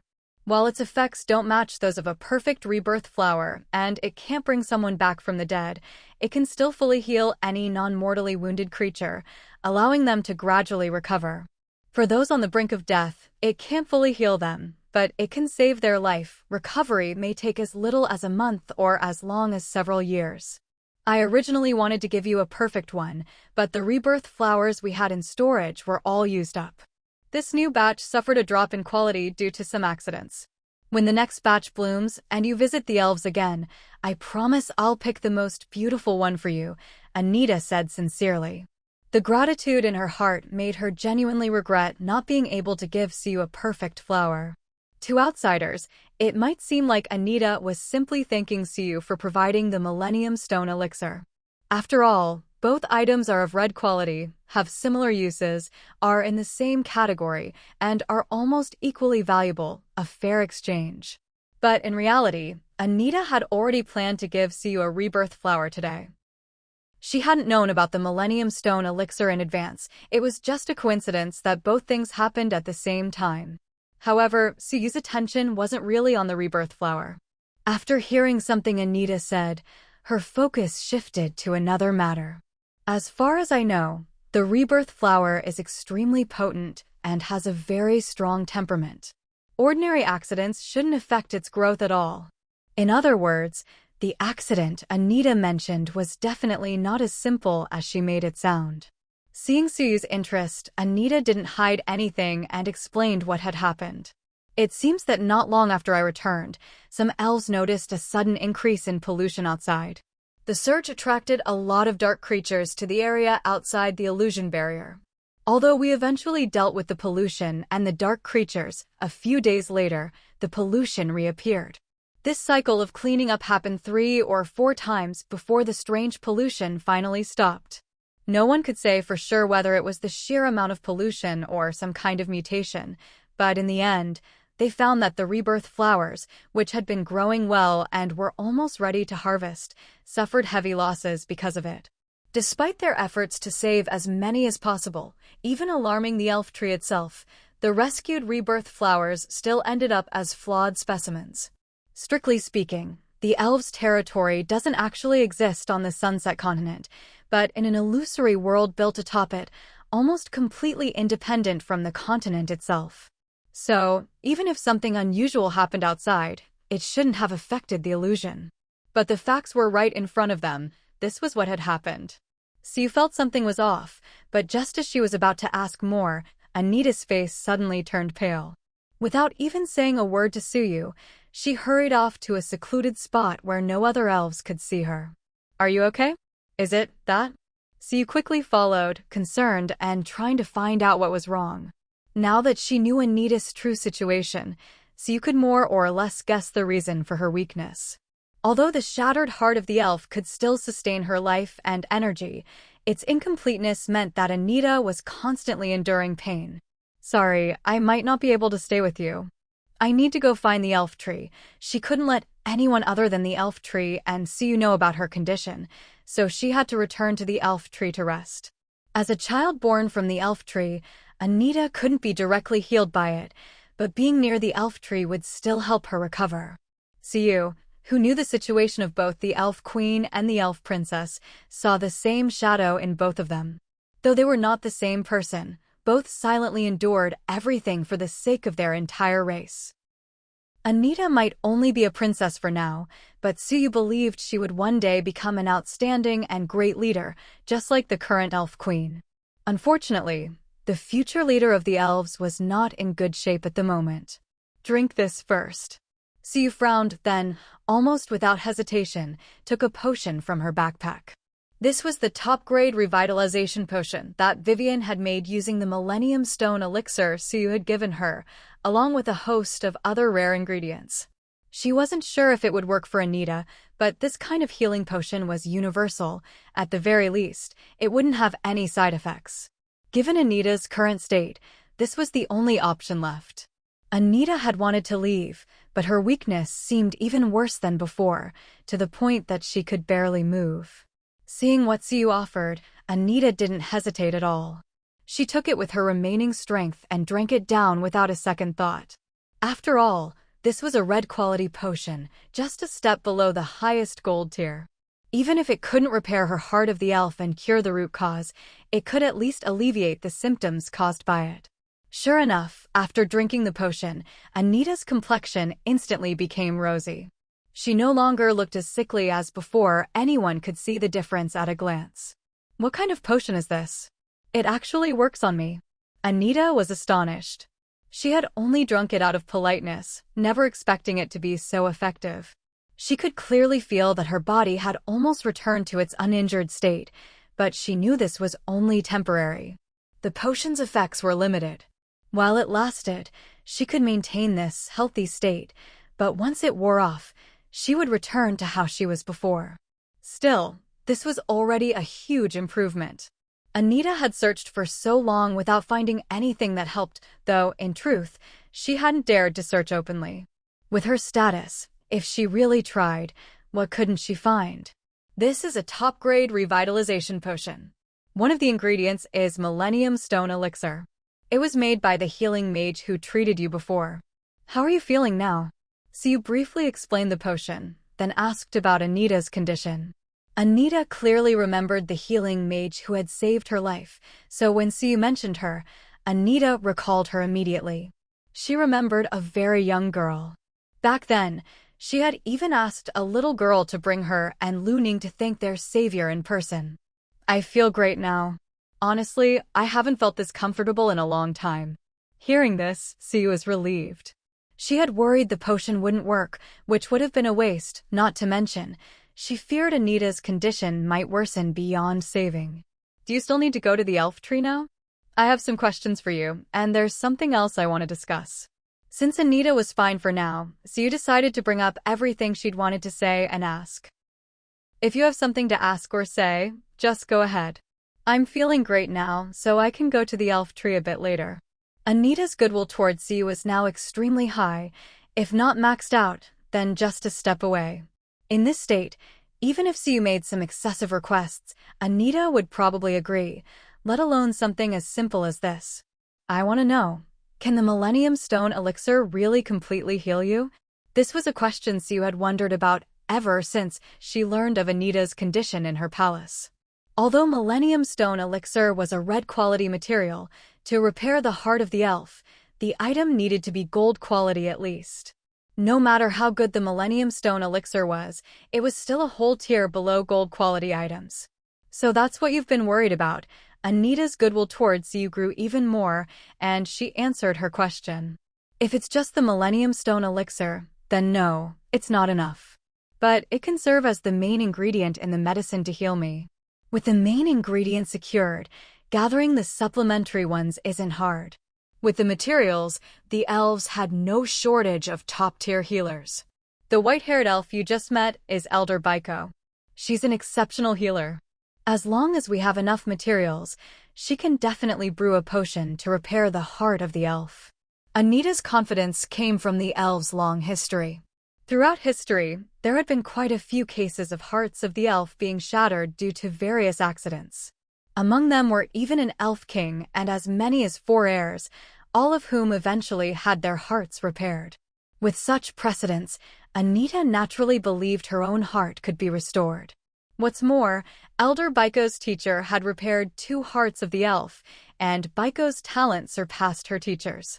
In the future, she would surely surpass her predecessor, so if her teacher could do it, so could she.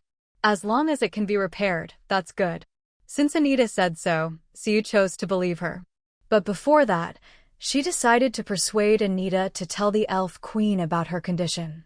Anita, I think you should tell Her Majesty the Queen about this. I understand you don't want her to sacrifice herself, but now that you have the Millennium Stone Elixir and can repair your heart of the elf, there's no need for any elf to be sacrificed.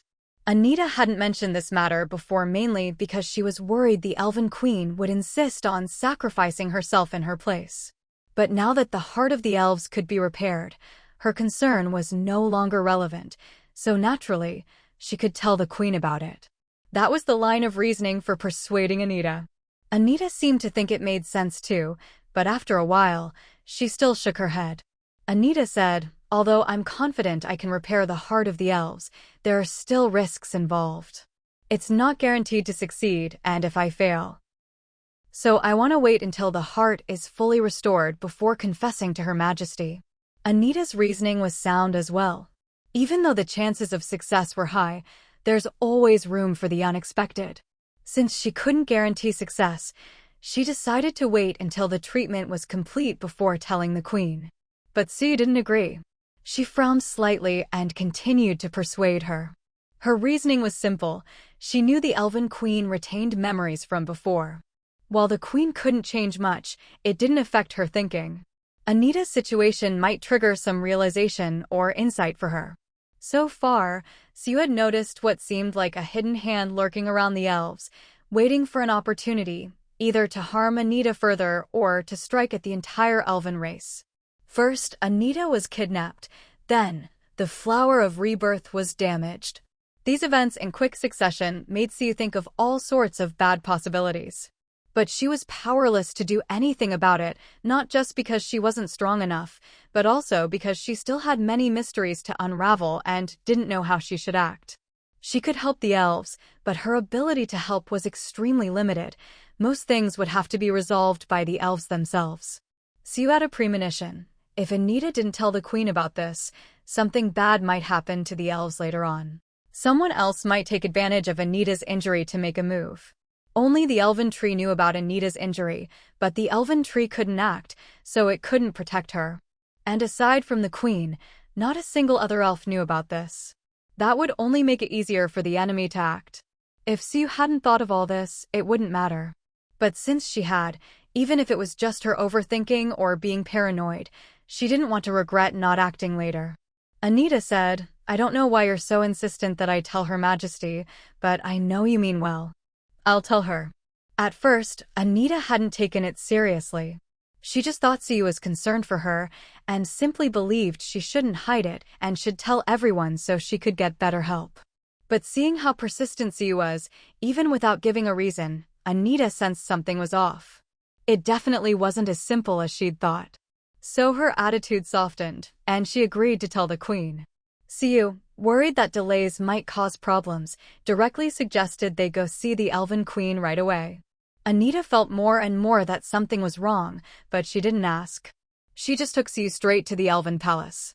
By the time Siyu returned to her territory from the elves, it was already past 9 at night.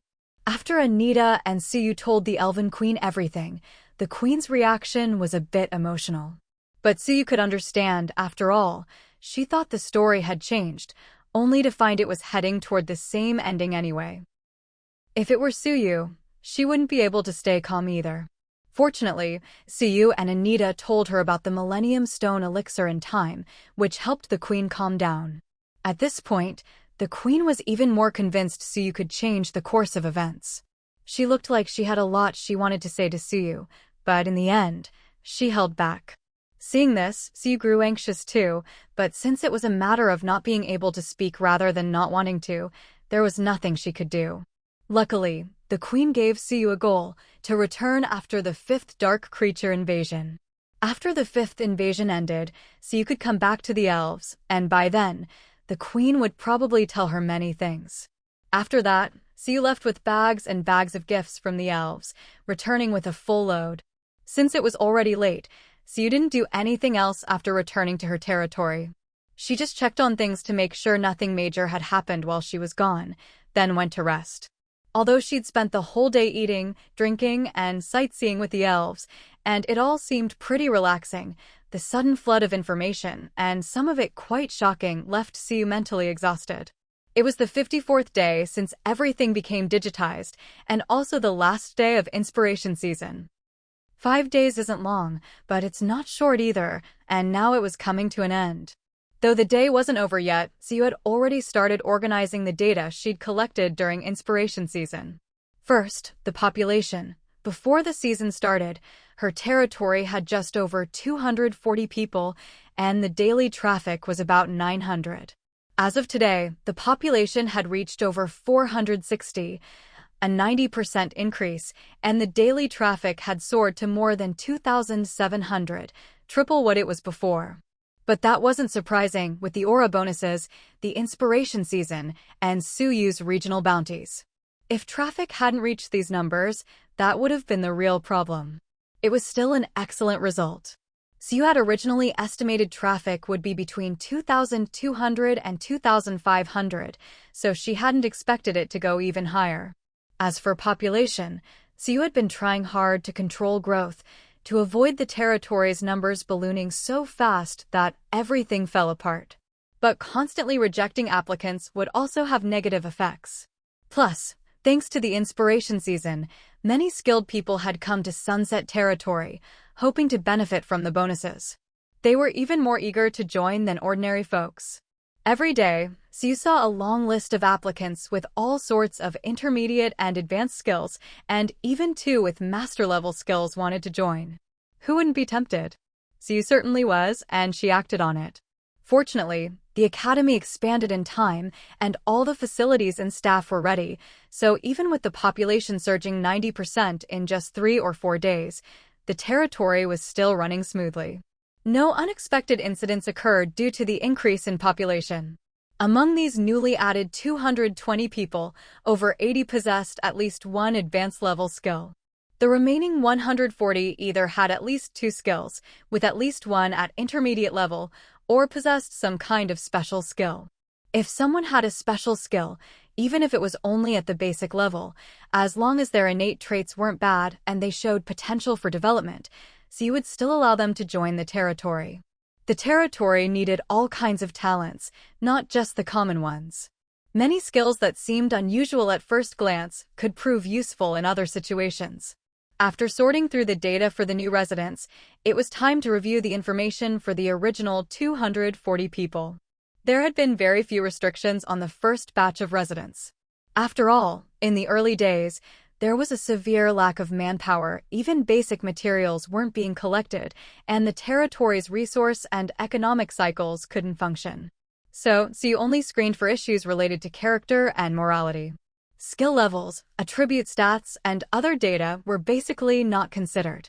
As a result, over 70% of these original 240 residents didn't have any skills at all, not even basic gathering, mining, or woodcutting skills.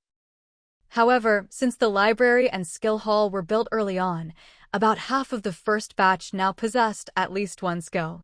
And these weren't just resource-gathering auxiliary skills like mining or collecting, but real production skills such as blacksmithing, sewing, or farming. The penetration rate for resource-gathering auxiliary skills was even higher, reaching 92%. In other words, regardless of skill level or type, every one of these 240 people now had at least one skill. This was a huge boon for any developing territory, and Sunset Territory was no exception. After a brief 4-day inspiration season, most residents who only had auxiliary skills managed to raise them to the advanced level. For those who also had production or combat skills, their auxiliary skills weren't as high, usually around intermediate level, since they had too many skills to focus on and didn't use auxiliary skills as often. Among the first batch of residents, 46 people now had at least one advanced skill, excluding auxiliary skills, split evenly between combat and production roles.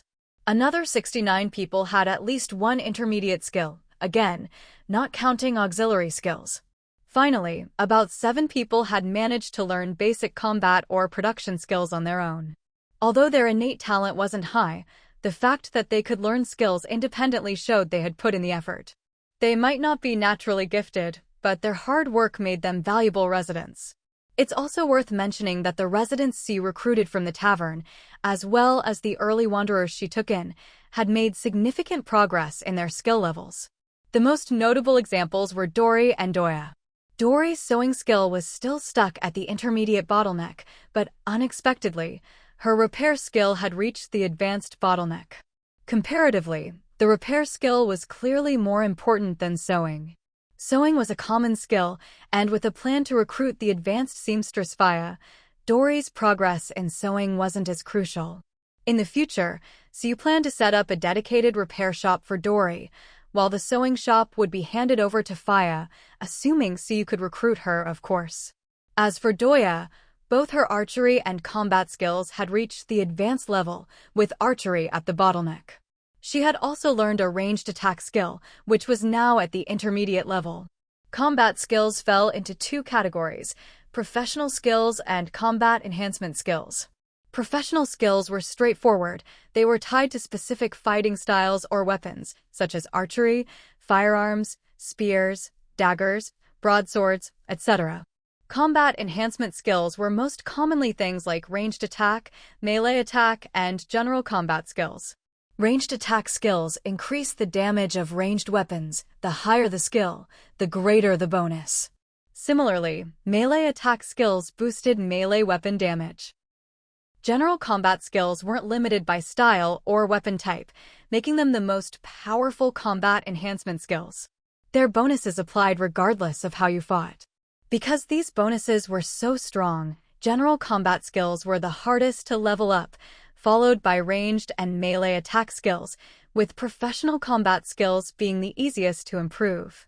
Doya's greatest strength now was that she not only had advanced archery at the bottleneck, but also advanced general combat skills and intermediate ranged attack skills.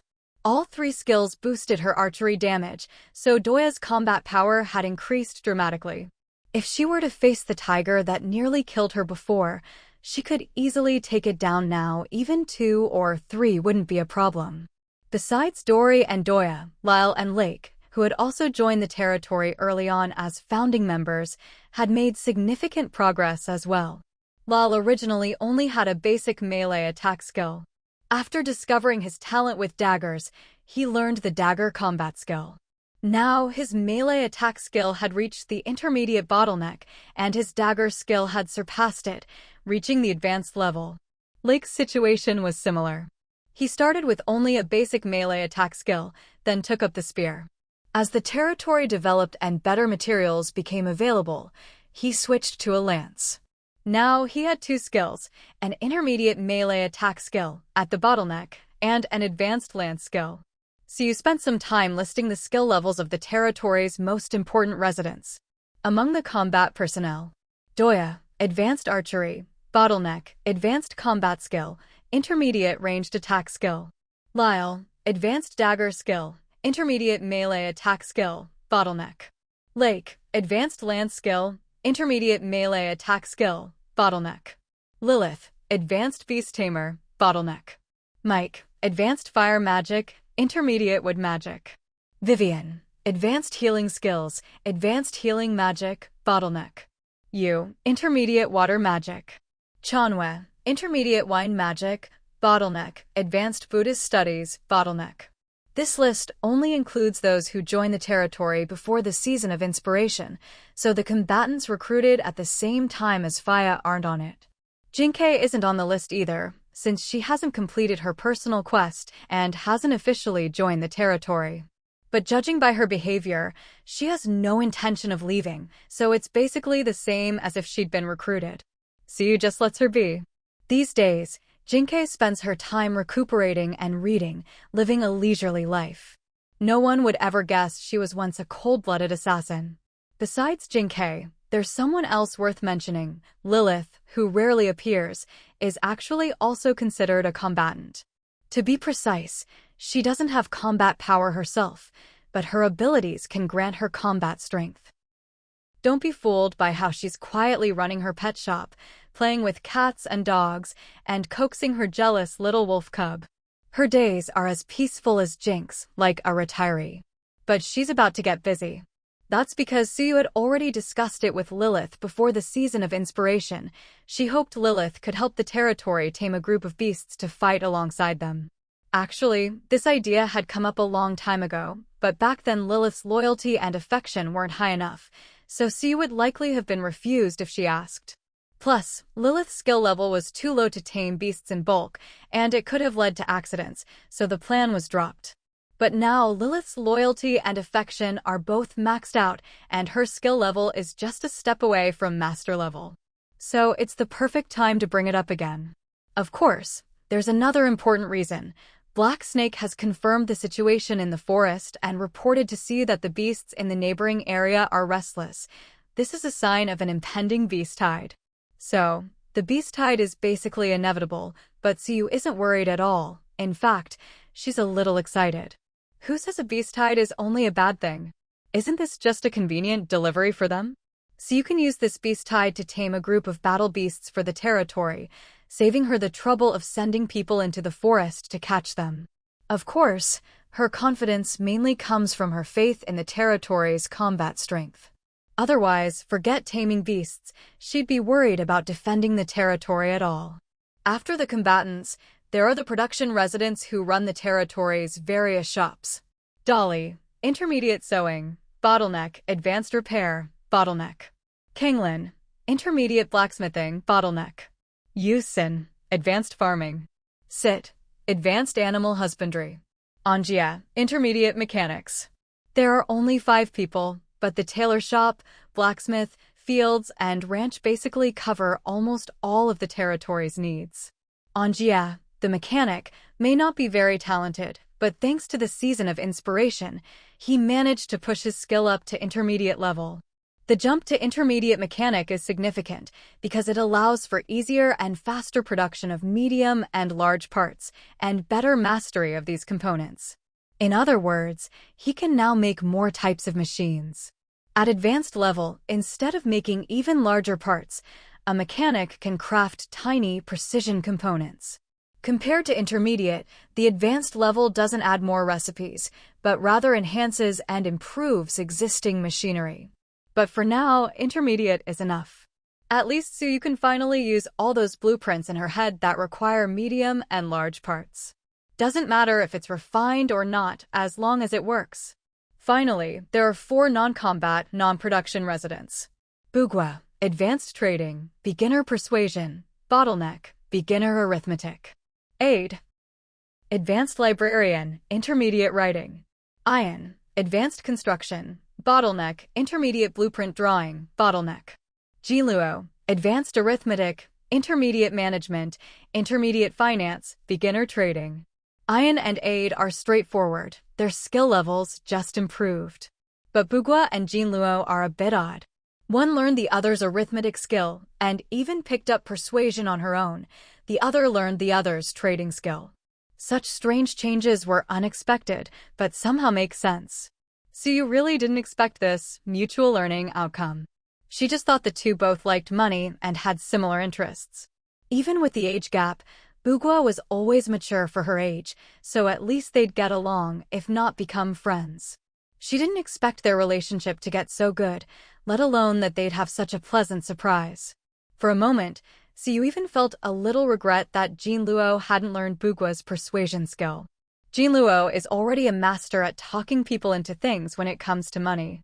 If she learned persuasion, wouldn't she be able to convince or trick the whole territory into depositing their money in the bank?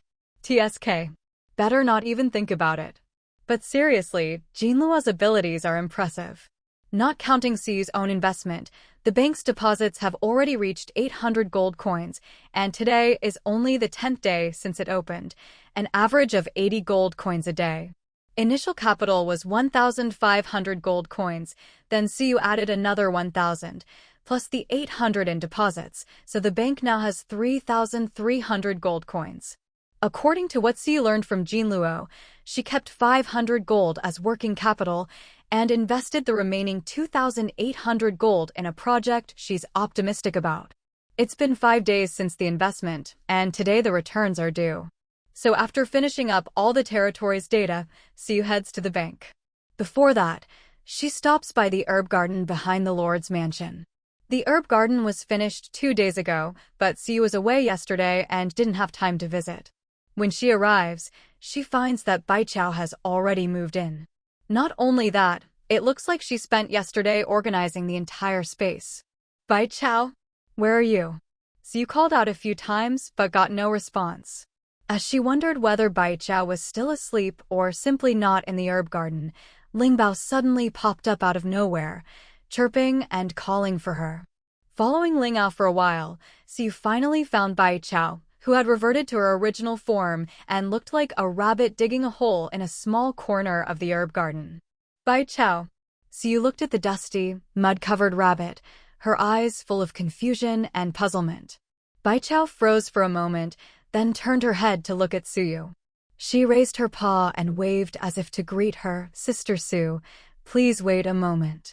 Let me finish digging this hole, I'll be done soon. Siu, all right. Although she had no idea what Baichao was up to, Siu could tell that the hole Baichao was digging was different from the ones she usually dug, so she didn't offer to help. Baichao was true to her word, she finished quickly. In less than 5 minutes, the rabbit, who had almost buried herself in the dirt while digging, finally emerged from another opening. Afterward, Baichao immediately transformed back into her human form. The white dress she wore, which was conjured from her fur, was now much darker in color due to all the dirt. But Baichao didn't seem to mind at all. She acted as if she hadn't noticed and looked up to greet Siu.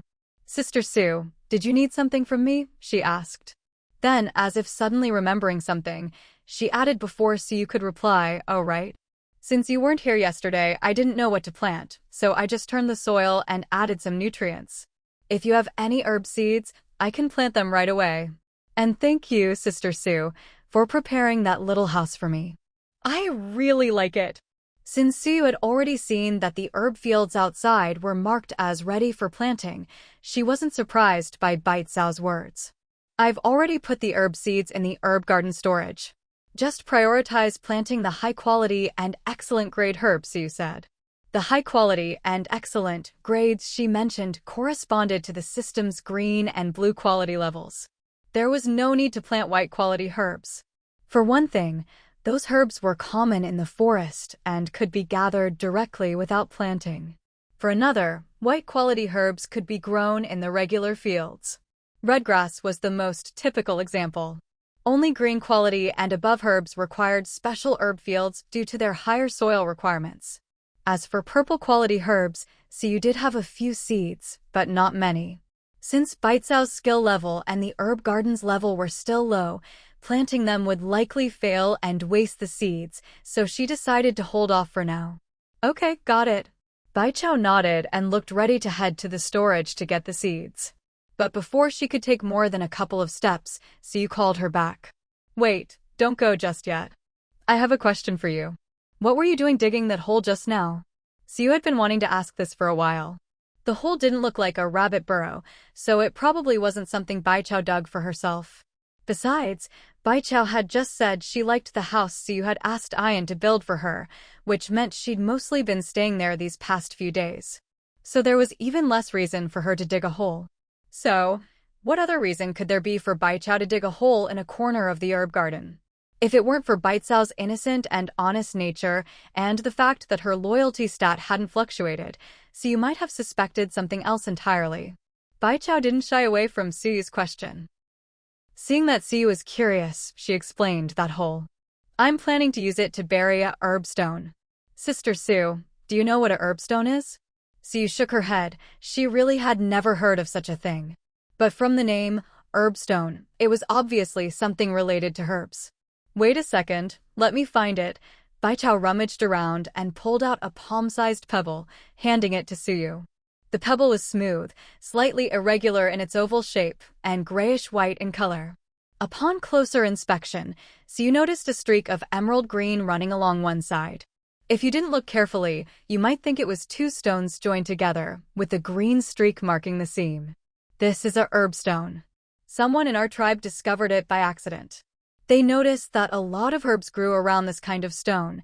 Because so many herbs grew there, the beast folk took notice and, during harvesting, found this odd-looking stone. So, the beast folk brought the stone back. After some experiments, they found that if you placed the stone near a patch of herbs, the herbs would grow faster, better, and more abundantly. Once they confirmed the stone was harmless, the chief had everyone gather the stones and give them to the tribe's best herb growers. Baichu was one of them. When she was preparing for her journey, she just tossed one of these stones into her bag.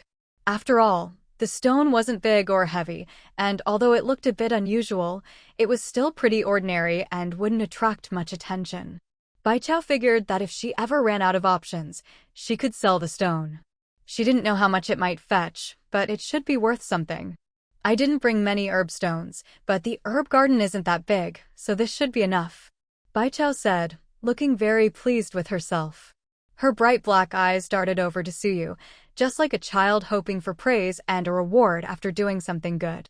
Suyu was never stingy with rewards for her residents, and compliments came easily to her. After a few words, Baichu was beaming with joy. Even though you're a resident of the territory, that doesn't mean you have to contribute for free. How about this? If there's anything you need, just let me know. Consider it a reward for giving us the herb stone, Suyu said, confirming the usefulness of the herb stone. But it wasn't just Baichu's words that convinced her, it was also because Suyu found she couldn't check any information on the herb stone. Since she couldn't get any info, it meant this seemingly ordinary stone was anything but simple. Baichu simply took out the medicinal herbs and stones without asking for anything in return. Since she didn't bring it up herself, Suyu certainly couldn't pretend not to notice. Just as Suyu had said earlier, while residents are needed to help develop the territory, this help isn't without compensation. Any resident who contributes to the territory will be rewarded with territory contribution points.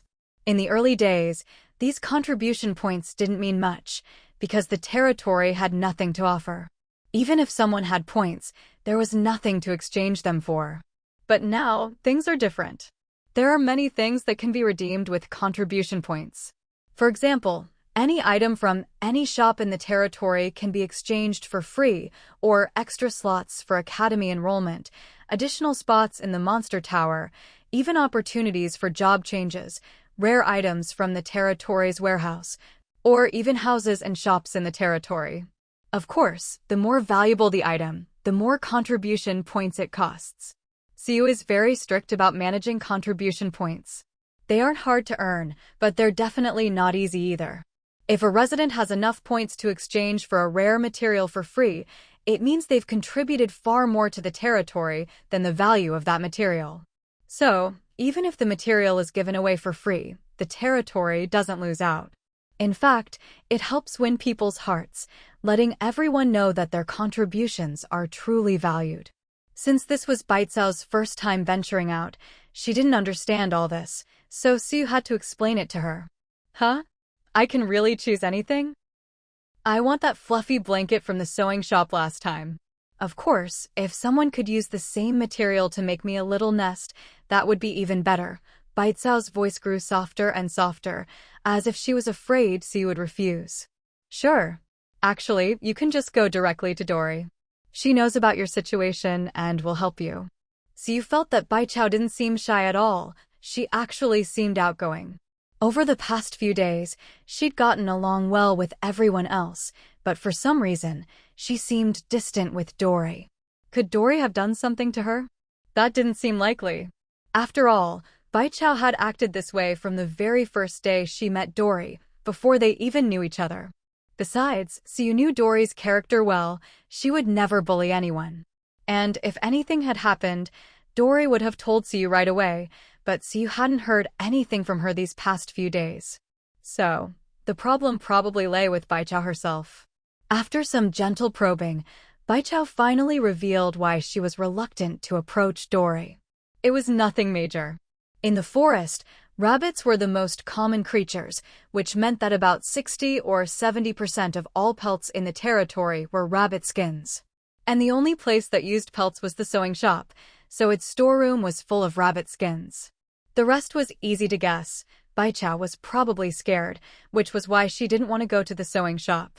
It didn't really have much to do with Dory herself, except that Dory used rabbit skins to make things.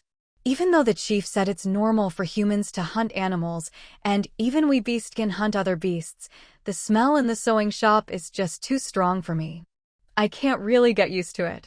By smell, she meant the scent of rabbits, more precisely, the scent of dead rabbits. She wasn't disgusted or afraid of humans hunting. Her fear was simply triggered by the smell. I understand. In that case, I'll have Dory come here instead. It wasn't a big deal, just a misunderstanding, and now that it was cleared up, there was nothing to worry about. No, that's too much trouble. Just tell me where Dory lives, Sister Sue. Since Baichao insisted, Sue didn't refuse and told her where Dory lived. After that, Sue steered the conversation back to the stone. Do you know what the stone is called? Since she couldn't check its information directly, Sue could only look it up herself. If it had a name, it would be much easier to research. No idea. It might have other names, but herbstone is just what our tribe calls it. The Beastkin were simple-minded and didn't bother with details, so their names were straightforward.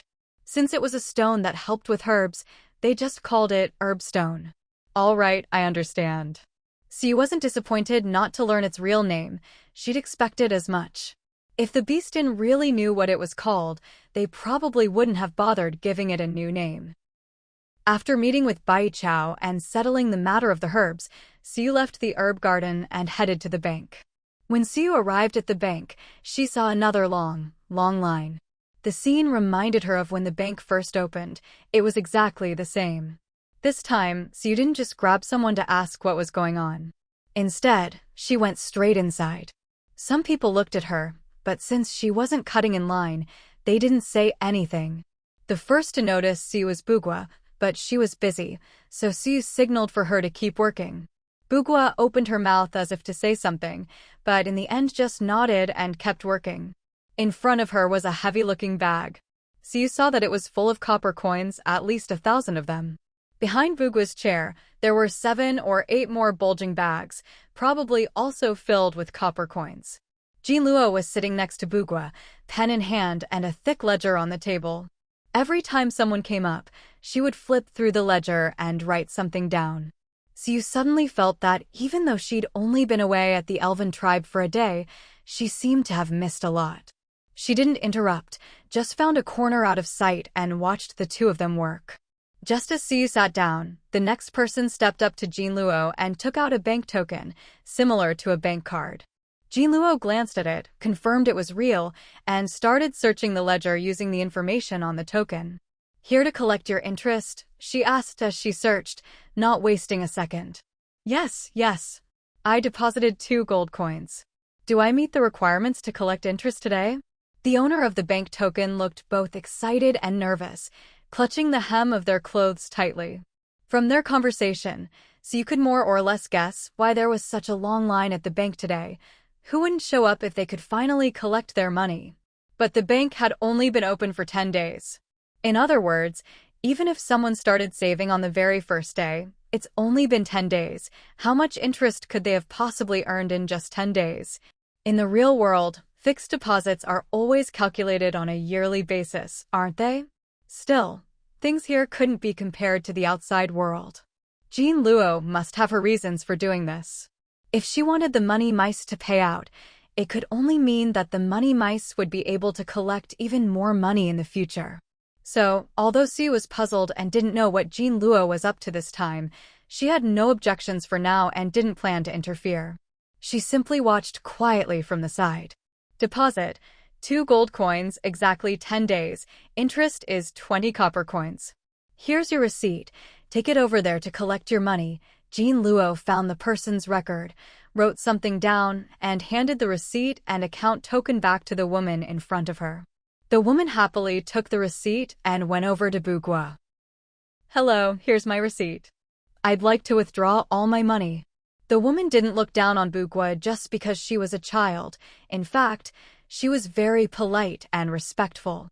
But that was only natural. After all, regardless of age, anyone working at the bank was not someone to offend. Bugua took the receipt without saying a word. Although Jean Luo was right beside her, and she could see the whole process, which meant the receipt was definitely real, she still checked it carefully before counting out 20 copper coins from the large money bag in front of her. Here are 20 copper coins.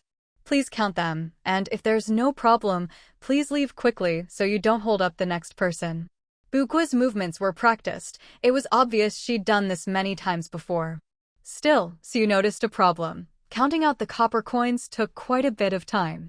20 copper coins wasn't much, just a few seconds to count, but what if someone needed to collect dozens of copper coins?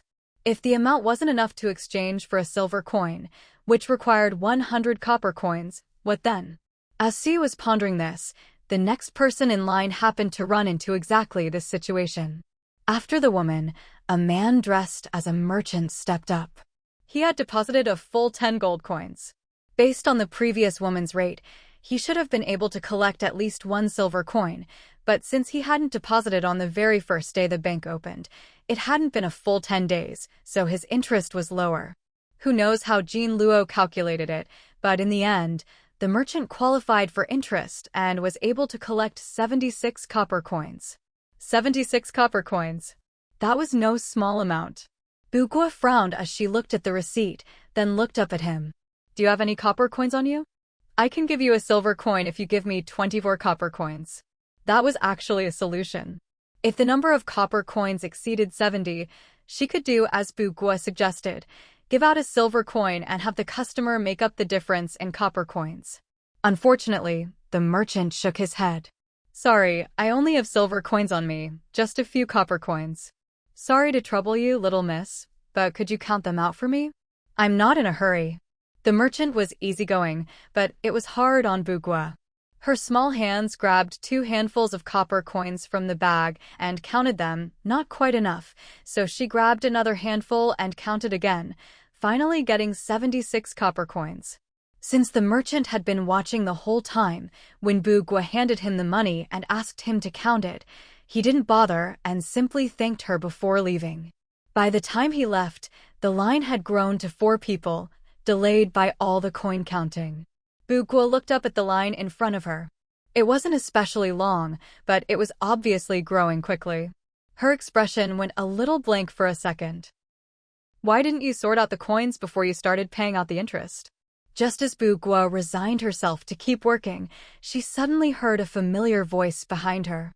Bugua turned around in surprise, but before she could see the person she expected, her view was blocked by a huge pile of money bags. The green bags have 10 copper coins, blue ones have 20, and red ones have 50. These money bags were all made by Siu on the spot. They didn't cost much, just a piece of cloth and some dye, and she could make 3 to 5 at a time. She'd just made a bunch, so they could use them for now. As for the coins inside, Siu had put them in herself. Thanks to her system, unlike Bugua who had to count each one by hand, she could just grab a handful and instantly see how many copper coins she'd picked up. Once the coins were in the bags, she could see exactly how much was in each one. For example, green bag with 10 copper coins, blue bag with 20 copper coins, red bag with 50 copper coins. With Suyu's help, things became much easier for Bugua. She just needed to check the authenticity of the receipt, then take the corresponding bags and coins, and pour out the right amount of copper coins. Yes, just pour them out.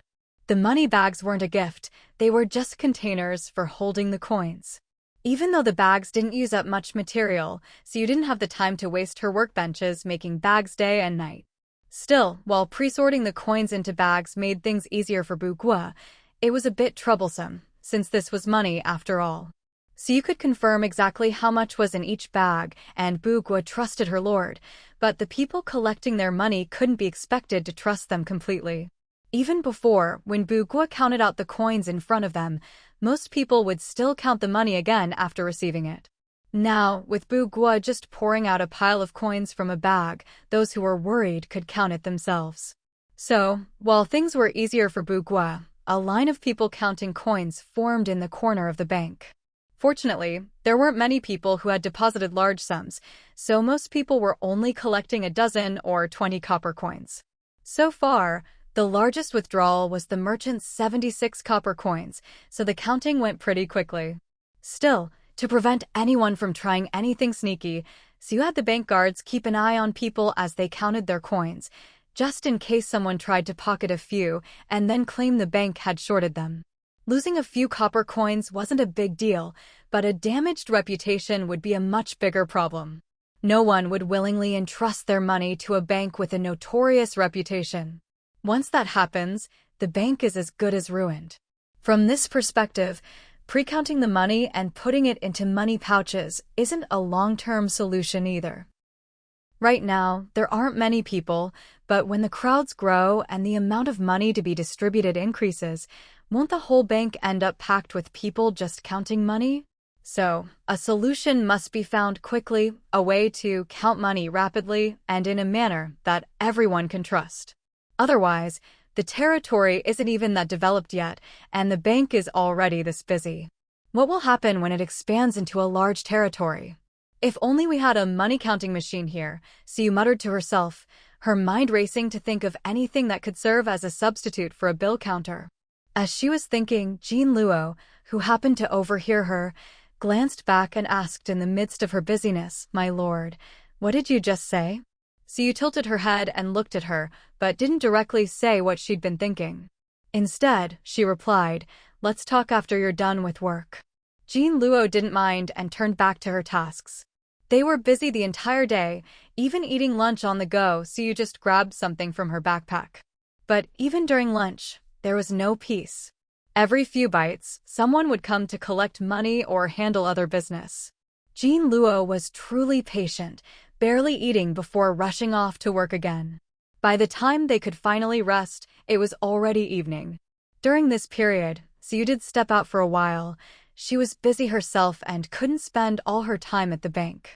When evening came and the bank finally closed, they finally had a chance to talk. Jean Luo immediately brought up the need to hire more staff. They must at least know basic arithmetic. I don't want to start from scratch teaching them how to count. And their character must be trustworthy. I'm sure you understand all this, my lord, so I won't say more. This was the first time Jean Luo had spoken to Siu in such an agitated tone. It was clear she was truly exhausted. Siu nodded in agreement. How many people do you need? Any other requirements? What exactly do you need them to do? Jean Luo thought for a moment and didn't add any other requirements. Start with 2 people. A few more as backups would be fine, but in the end, only 2 will stay. Once they're trained, one can handle registration and the other can introduce services to customers. Although Jean Luo finally agreed to hire people, it was clear from her words that she wasn't ready to hand over the core tasks to others. After all, both registration and introducing services are the simplest jobs, and neither involves direct contact with money. Since they won't be handling money, the risk is much lower. Their authority is limited, so they can't cause any major problems. All right, I understand, Siu said, quite satisfied with Jean Luo's caution. This also highlighted the benefit of hiring a money mouse. Although it's hard to get money out of her hands, and she might even ask for more in return. She's extremely meticulous when it comes to financial matters, making mistakes unlikely. Once the hiring issue was settled, Jean Luo didn't wait for Siu to ask. She took the initiative to bring out all the account books from the past few days. On top, of course, was the ledger for the investment made 5 days ago. Seeing how considerate Jean Luo was, Siu didn't stand on ceremony. She took the top ledger and opened it, finding it filled with dense records. At first glance, it was dizzying, but after a closer look, the data was remarkably clear. Date, amount invested, profit, loss, reasons for profit/loss. Every detail was meticulously recorded, making it easy to understand even for someone with no experience. One could even learn a lot about bookkeeping and accounting from it. After reviewing the ledger, Siu calculated the returns: 2,800 gold coins invested, 323 gold coins earned in 5 days, a return rate of nearly 11.5%, which was 1.5% higher than the 10% Jean Luo had initially promised. Well, my lord, I didn't let you down, did I? Jean Luo looked at Siyu with a proud smile. Siyu nodded. Although she didn't want Jean Luo to become arrogant over this one success, she still gave her due praise. After all, she had witnessed the entire investment process. It was flawless, not a single mistake, truly a textbook example of investment. You did very well, I won't deny that. But with your abilities, I'm sure you'll manage far more than just these 3,000 gold coins in your life.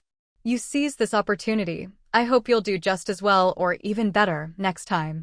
So you didn't try to dampen her spirits with too many words, but reminded her that this was just one of many investments she'd make in her life. One success doesn't mean much. What matters is consistent success. Jean Luo understood Siyu's point, but it didn't dampen her happiness. After all, this was her first time independently managing such a large sum. She'd worked at banks in other territories before, but due to her lack of seniority, she'd missed countless opportunities. Every time an investment project came up, she would work hard to calculate the best outcome, but her results were always dismissed by others. People still preferred to trust the veteran financial managers.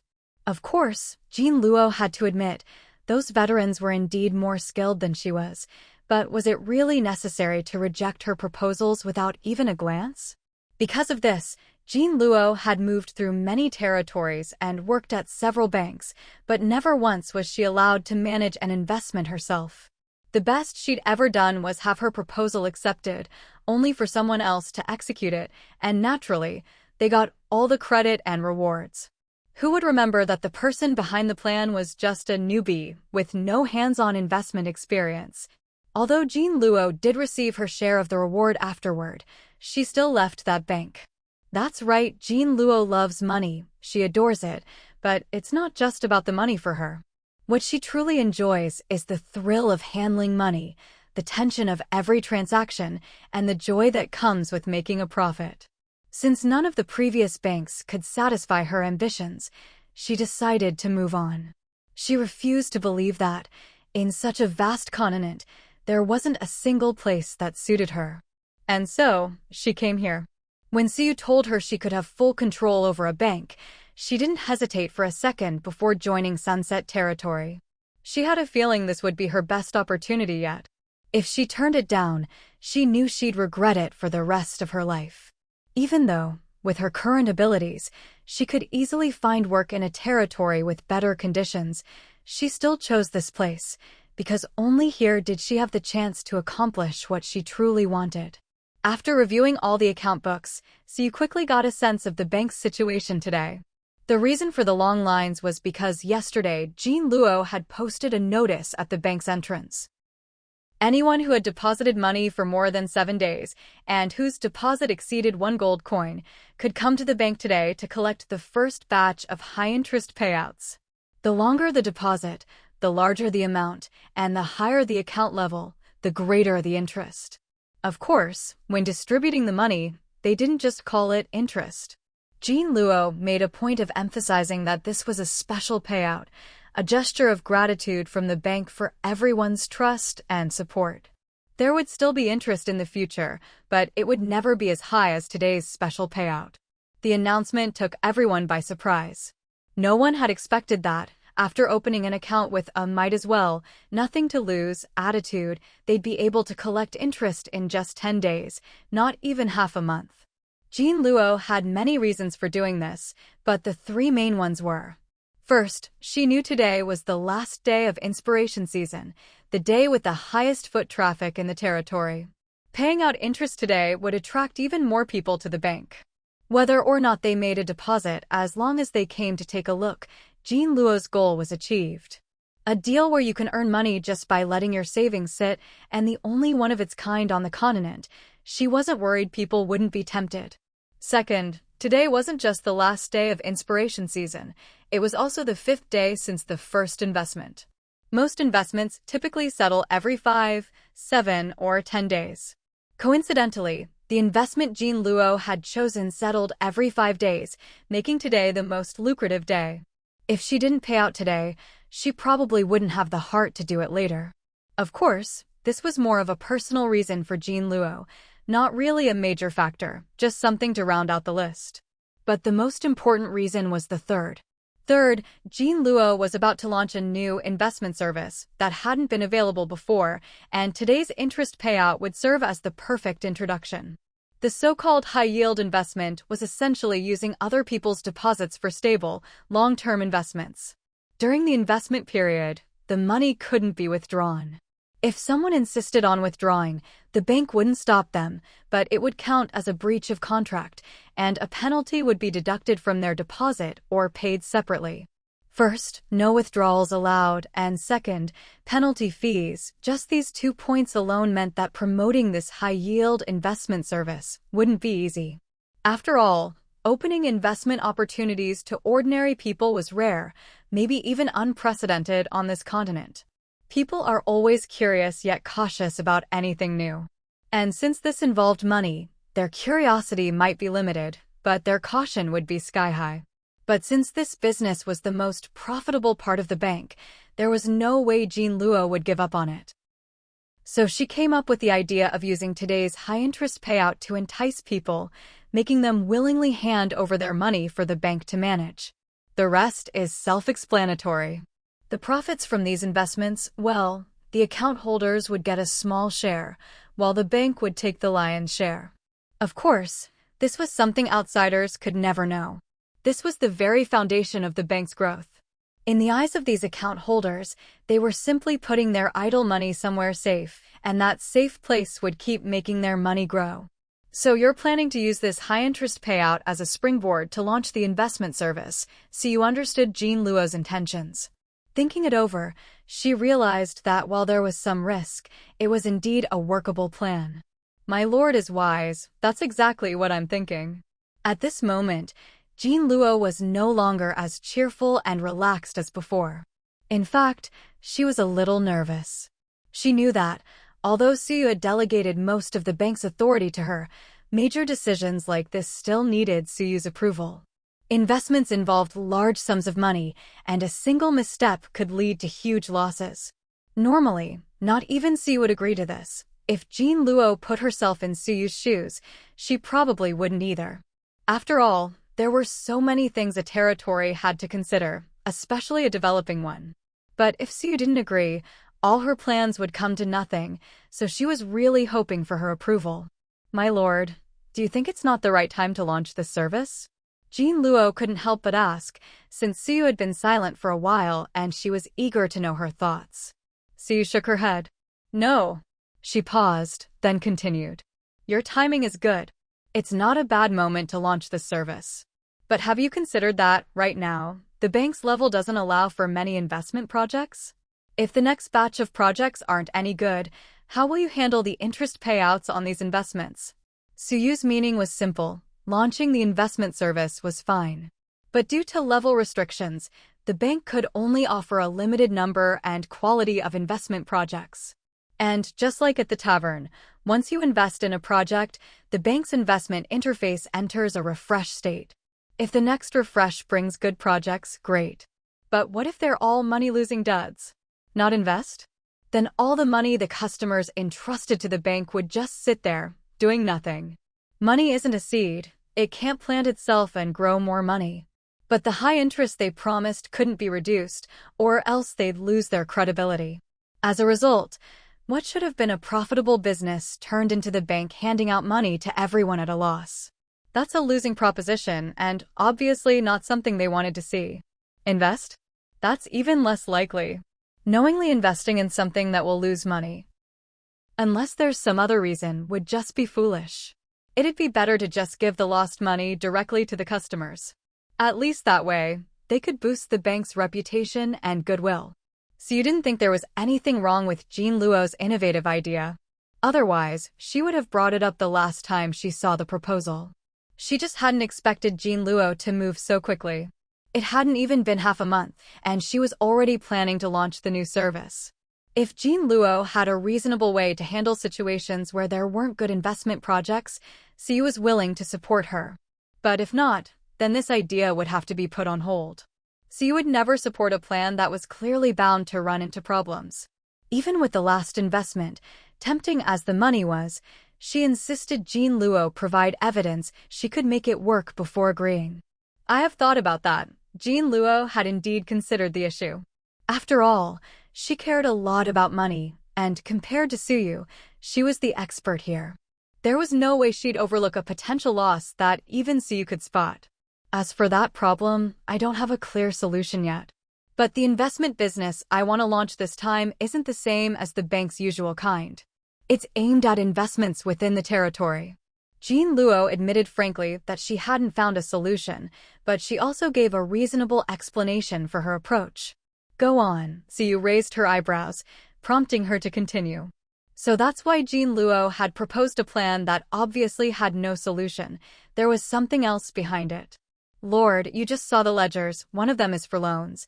Jean Luo pulled out a ledger, and sure enough, Suyu had just looked at it. Your investment idea is related to lending? Suyu immediately understood what Jean Luo meant. Yes. I've talked to people who come to the bank for loans. Most of them borrow money to buy houses, shops, organize trade caravans, or start other profitable businesses. If we could estimate the potential returns of their ventures and invest in them, Jean Luo's idea wouldn't be anything special in the real world. There are already similar types of investments, called angel investing. But on this continent, there was no such thing as angel investment, so Jean Luo's idea was actually quite ahead of its time. Compared to the previous model, this kind of investment within the territory was much less risky. For one thing, the people were all within the territory. They couldn't just run off.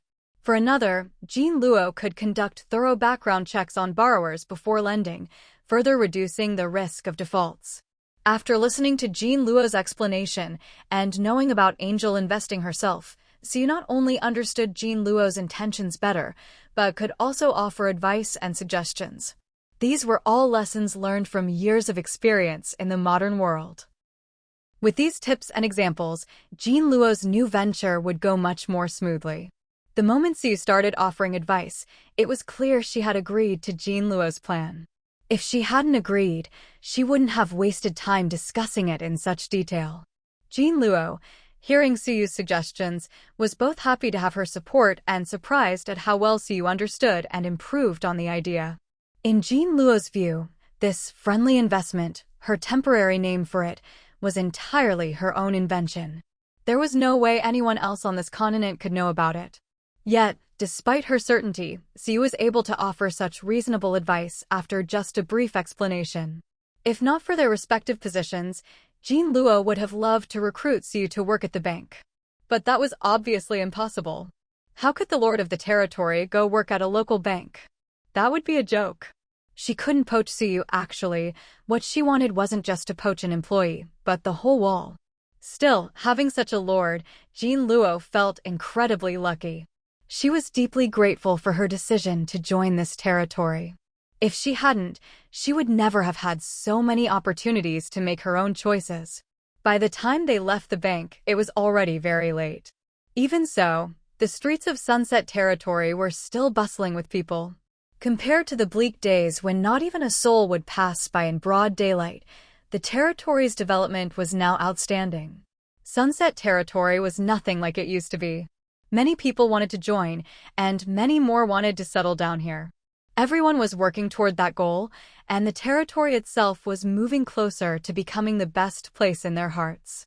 The day passed quickly. When the clock struck 11:59 p.m., a pale screen appeared in front of Suyu. At exactly midnight, lines of text appeared on the screen. This was the end of season evaluation for the Inspiration season. That's right. The Inspiration season had an evaluation, though it was different from the usual ones, and there were no rewards. Inspiration season has ended. This season's evaluation, SSS. Another SSS. But this time, the SSS didn't seem to mean as much to Suyu. There was no reward, not even a leaderboard. She couldn't use this as an opportunity to learn more about others. With nothing new to see, Suyu didn't bother staying up. She closed her eyes to rest. But just a few minutes after closing her eyes, Suyu suddenly felt something was off. She snapped her eyes open and pulled up the territory information panel. Sure enough, she immediately spotted something unusual. At the very bottom of the territory information panel, a brand new territory event had appeared. Setting aside what exactly this event refers to, Siu noticed that one of the previous territory events had disappeared. After checking, she found that the missing event was related to the season of kindness, or rather, the season of inspiration. The vanished event was short, just a single sentence: territories friendly to nature will receive nature's favor. At first, she didn't know what it meant, but after experiencing the season of kindness, everything became clear. As for the other 3 territory events, one was related to dark creatures, another to the forest ruins, and the last to Jinkei. The one concerning the forest ruins should be resolved soon, since Siu had already sent someone to handle it tomorrow. The team handling this was Ode's bounty group. The forest ruins weren't as complicated as the underwater labyrinth. Plus, since this was an early-stage ruin, the difficulty was even lower, so Siu felt comfortable letting them clear it. Once this ruin was dealt with, the mountain within a mountain mine, which had been under the ruin's influence, could finally begin operations. Actually, the first chain mine had been exhausted a long time ago.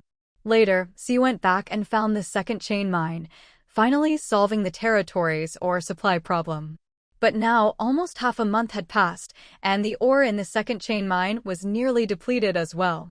After all, the main feature of chain mines is that there are many small mines, so the ore is scattered and each mine's reserves are limited, nothing like a dedicated, full-scale mountain mine. Although they could keep exploring for a third, fourth, or even fifth chain mine, the deeper they went, the more dangerous it became. Without enough protection, Siu only dared let them mine in the first 3. Back to Event 4, according to Suyu's analysis, she believed this was a hint about a beast tide. The key phrase was causing their temperaments to change drastically, which explained why the wild beasts in the neighboring region had suddenly gone berserk. Normally, the death of a beast leader wouldn't cause this, but if there was another trigger, it would make sense. And the trigger was obvious: darkness. To put it more plainly, it was dark pollution. It had been mentioned before that dark pollution could turn an entire land into a dead zone where nothing could grow. Without plants, beasts would lose their home. Of course, that wasn't what this event was describing. Siu suspected that this time, it wasn't the land being polluted, but the beasts themselves. If the land was polluted, the beasts could just move elsewhere. Why would they suddenly go mad? Besides, this pollution wasn't caused by sunset territory, so the beasts had no reason to attack it. Clearly, the answer wasn't land pollution, or else there'd be no causal link to the outcome. But if it was the beasts being polluted, then everything made sense. Still, polluting plants and polluting beasts are obviously different, not just in target, but in difficulty. To pollute land, you could simply cast dark magic on it, or release a bunch of dark creatures whose aura would slowly corrupt the soil. Land has no life and can't resist. But to pollute beasts, you'd have to attack from within, make them eat something infused with dark elements, or use dark magic on their wounds to let it seep inside, and so on. But even that's not enough. Beasts living in the forest aren't just strong, they're physically robust. Polluting them with dark elements is like infecting a healthy person with a virus. When the host is strong, the chance of infection is low. But since a beast tide was happening, there must be a lot of polluted beasts, and they must be strong too, otherwise, it wouldn't be called a beast tide. Given how difficult it is to pollute them, yet it still happened, it couldn't have been a natural occurrence. Someone must have orchestrated it. To put it simply, this beast tide is man-made. With that conclusion, and combining it with everything Siu had learned, she could already guess who was behind it and what their goal was. So far, the only major event Siu had encountered was the one she'd asked the system about, someone wanting to merge the continents. If they had the ambition and ability to merge continents, then triggering a beast tide would be child's play. Their motive was also easy to guess. Siu had learned about the continent merger by asking about the relationships between Jinkei, Chanhua, Lin Qin, and Lin Mu. So, their target was most likely those 4. Someone wanted to use the beast tide to keep sunset territory busy, then take the chance to abduct the 4. This was Suyu's final conclusion. Even if she couldn't be 100% sure, it didn't stop her from preparing in advance.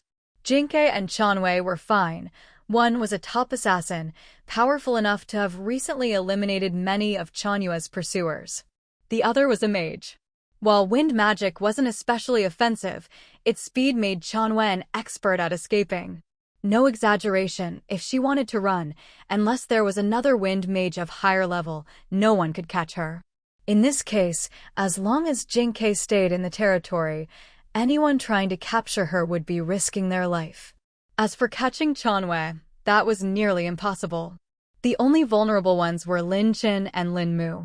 The sisters had no combat ability at all, and both ran a shop with predictable daily routines, unlike Jinkei, who was always coming and going, so much so that even Siyu couldn't find her, let alone anyone else. Chanwei was similar. Although she worked at the quest hall, it was a bit of a waste for a mage to spend all day there. Because of this, Siyu hired an assistant for her. This way, she could work whenever she wanted and leave whenever she didn't feel like working. All things considered, from any perspective, Lin Qin and Lin Mu were both people who absolutely needed special protection. As for how to protect them, there were actually many ways. The simplest and most straightforward was to assign bodyguards to the two of them. After all, the territory had just gone through the inspiration season, and the one thing they weren't short on was combat personnel. If one bodyguard wasn't enough, then two. If two weren't enough, just assemble a 10-person team. Their job was simply to prevent the two from being abducted, not necessarily to defeat the enemy outright. Besides, the fighting would definitely take place within the territory, so all they needed to do was buy time until others noticed and rushed over to help. But Siyu wanted more than just that. She not only wanted to protect Lin Qin and Lin Mu from being taken, but also hoped to capture a few of the attackers alive for interrogation to obtain more information. If capturing people alive was necessary, then things became much more difficult, because she couldn't openly assign people to guard them. Doing so would only alert the enemy. The people behind all these incidents, stealing the Beastman's sacred artifact templates, kidnapping the elven princess, crossing continents to abduct people, were clearly no fools. They wouldn't fall for obvious traps or take unnecessary risks. So, if all she wanted was to protect people, that would be easy. But if she wanted to catch the culprits, that would be hard. For the moment, Siyu couldn't think of a good solution, so she had to set the matter aside and focus on arranging for Ian to resolve the territory's city wall defenses. After all, aside from protecting people, she couldn't forget that the beast tide was also happening at the same time. It would be a huge joke if she managed to protect her people, only to lose the territory itself. Since she didn't know how large the beast tide would be, so you could only arrange the territory's defenses according to the highest standards they could currently manage. We'll use arrow walls for the city walls. Here are the blueprints. You can study them directly or modify and recreate them as you see fit. I also have blueprints for catapults and ballistae, so I need the city walls to have spots where these can be placed. So you laid out her requirements in detail, then handed the arrow wall blueprints to Ian. Ian looked over the blueprints, then fell silent for a few minutes, his pen flying over the blank paper in front of him as he quickly sketched a draft of the city walls. Halfway through, he suddenly stopped, looked up, and asked, "My lord, is there a reason for this sudden reinforcement of the city walls? Is something about to happen?" Perhaps worried that Siyu would misunderstand, he explained, "If I know the reason, I can design better and more suitable blueprints based on the territory's situation and the materials we have in storage." Whether it was fighting dark creatures or fending off a beast tide, on the surface both seemed like city defense battles, but in reality, the tactics were quite different. The main characteristic of dark creatures was their flexibility and ability to change shape, so the walls had to be completely sealed, otherwise, like slimes, they'd find any way to slip inside. Moreover, high-level dark creatures were extremely good at cooperating, with intelligence close to humans, able to use all sorts of methods to get into the city, digging tunnels, stacking themselves to climb over, or even evolving to fly or jump extraordinarily high. So, not only did the walls need to be seamless, but they also had to be extra tall, or else the creatures would still find unexpected ways to get in. But a beast tide was different. Beasts relied on brute force, charging straight ahead with immense power but little intelligence, especially the corrupted ones, who were all brawn and no brains. So, when facing a beast tide, the top priority for the city walls was sturdiness. Otherwise, a few wild charges from those crazed beasts would bring the walls down, and the rest would be history. Ian was right. If you wanted the best city walls, it was simple, just use the best materials. But the territory definitely didn't have enough top-grade materials for the whole wall.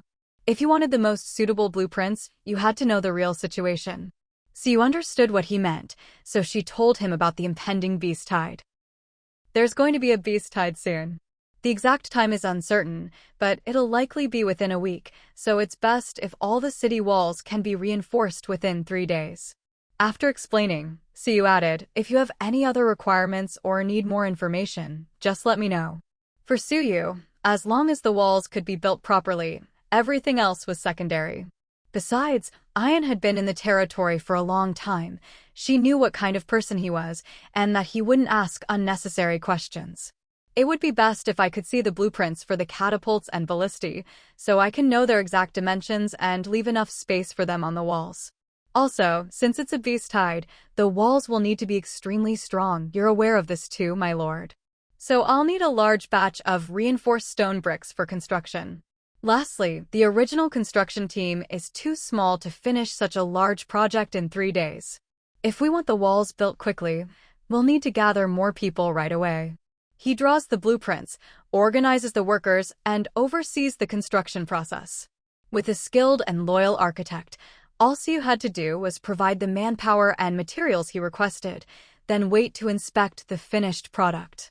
Given the tight schedule, Siyu immediately agreed to Ian's plan after confirming there were no major issues with the draft. I already had people start preparing materials this morning. The reinforced stone will be delivered to the construction warehouse by noon at the latest. Just send your people to transport it when it arrives. As for manpower, I've already taken care of that. Yesterday, I recruited 20 new workers. They'll gather at the plaza at 10 this morning. You can take them directly and set their wages as you see fit. I'll allocate the funds by noon. After Siyu finished speaking, Ian couldn't help but feel grateful for having found such a good lord. She trusted him completely, delegated authority, never nitpicked, and as long as he explained his reasoning, she basically approved whatever he needed. Before coming to Sunset Territory, Ain already possessed skills close to those of a senior architect. He was similar to Jinluo. Neither of them could land especially good jobs in the major territories, but they were far from desperate enough to have to come to a remote, once ruined place like Sunset Territory. Jinluo came here to fulfill her dream of having complete control and being able to manage funds as she wished. Ain was the same. He wanted a place where he could fully display his talents without being micromanaged or second-guessed by people who didn't understand his field. In fact, joining Sunset Territory was a gamble for Ain. He arrived even earlier than Jinluo. The territory when he arrived was nothing like when Jinluo came. By the time Jinluo arrived, the territory had at least started to develop, and the disaster was coming to an end. But when Ain arrived, the territory was on the brink of facing the threat of the disaster. Yet, for the sake of a single promise from Siyu, he decisively chose to join. Because of that promise, Ain took on all the responsibilities related to construction in the territory at a critical moment, and, during the disaster, he played a key role in maintaining buildings damaged by acid rain. For capable people, what they want most is to not have superiors constantly interfering or nitpicking without reason. That kind of behavior seriously undermines their motivation. Sunset Territory may not be the best territory in every respect, but for them, it's the most suitable and, in their eyes, the best. All of this is closely related to Suyu's attitude toward her residents. When it comes to her people and those she entrusts with important responsibilities, her principle is to trust those she employs and not to employ those she doubts. She never micromanages their work, never presumes to give unwarranted advice, and never puts unnecessary pressure on them. Of course, this may also be because she has a data-driven system. She can see people's loyalty, favorability, and abilities, so she knows whether they're trustworthy and competent. As long as someone is trustworthy and capable, she basically gives them full authority. When it comes to their areas of expertise, Siu never interferes. She only gets involved in major, critical matters like the investment business Jean Luo mentioned yesterday. Having a lord like this is a stroke of luck for most people, especially those with ability and ambition. Because here, they can truly pursue their dreams without worrying about them being cut short by human factors. Back to the main topic, after discussing the city wall with Ain, Siu went to the blacksmith and the machinery shop. She went to the blacksmith to have Kanglin make large ballista bolts for the city defense ballista, and to the machinery shop to give Anjia the blueprints for the ballista and catapult, assigning him to build them. Making large ballista bolts is definitely harder than making regular arrows, but for Kanglin, who's about to become a senior blacksmith, it's not a big challenge. But the ballista and catapult are another story. Both require medium and large components. Anjia had just been promoted to intermediate level. He could now use those parts, but wasn't yet very skilled with them. If you're not skilled with the parts, you might run into problems during assembly. Sometimes these issues show up right away, and you can just reassemble it, wasting some time, but nothing more. But if the problems only show up later, it's like having your gun explode in your hands in the middle of battle, instead of firing at the enemy. So, Siu was extremely cautious when assigning the construction of the catapult and ballista. She even spent most of the day at the machinery shop, watching Anjia assemble them step by step. Only after the first catapult and ballista were completed did she feel at ease. Siu wasn't a professional machinist, but she'd seen plenty of mechanical equipment and understood the basics. Plus, she could see the information on these devices, so she could tell that the first catapult and ballista were of good quality. In 3 days, I need you to make at least 4 more catapults and 4 more ballistae, she said. With the ones they already had, that would make 5 of each. No problem. Anjia had already guessed he'd need to make more than 1 of each, so he timed himself while making the first ones. The catapult was less difficult than the ballista, but needed more parts, since stones are heavy and require extra support and mechanisms to launch them effectively. So, making the catapult's parts took an hour, and assembly took 2 hours, 3 hours total.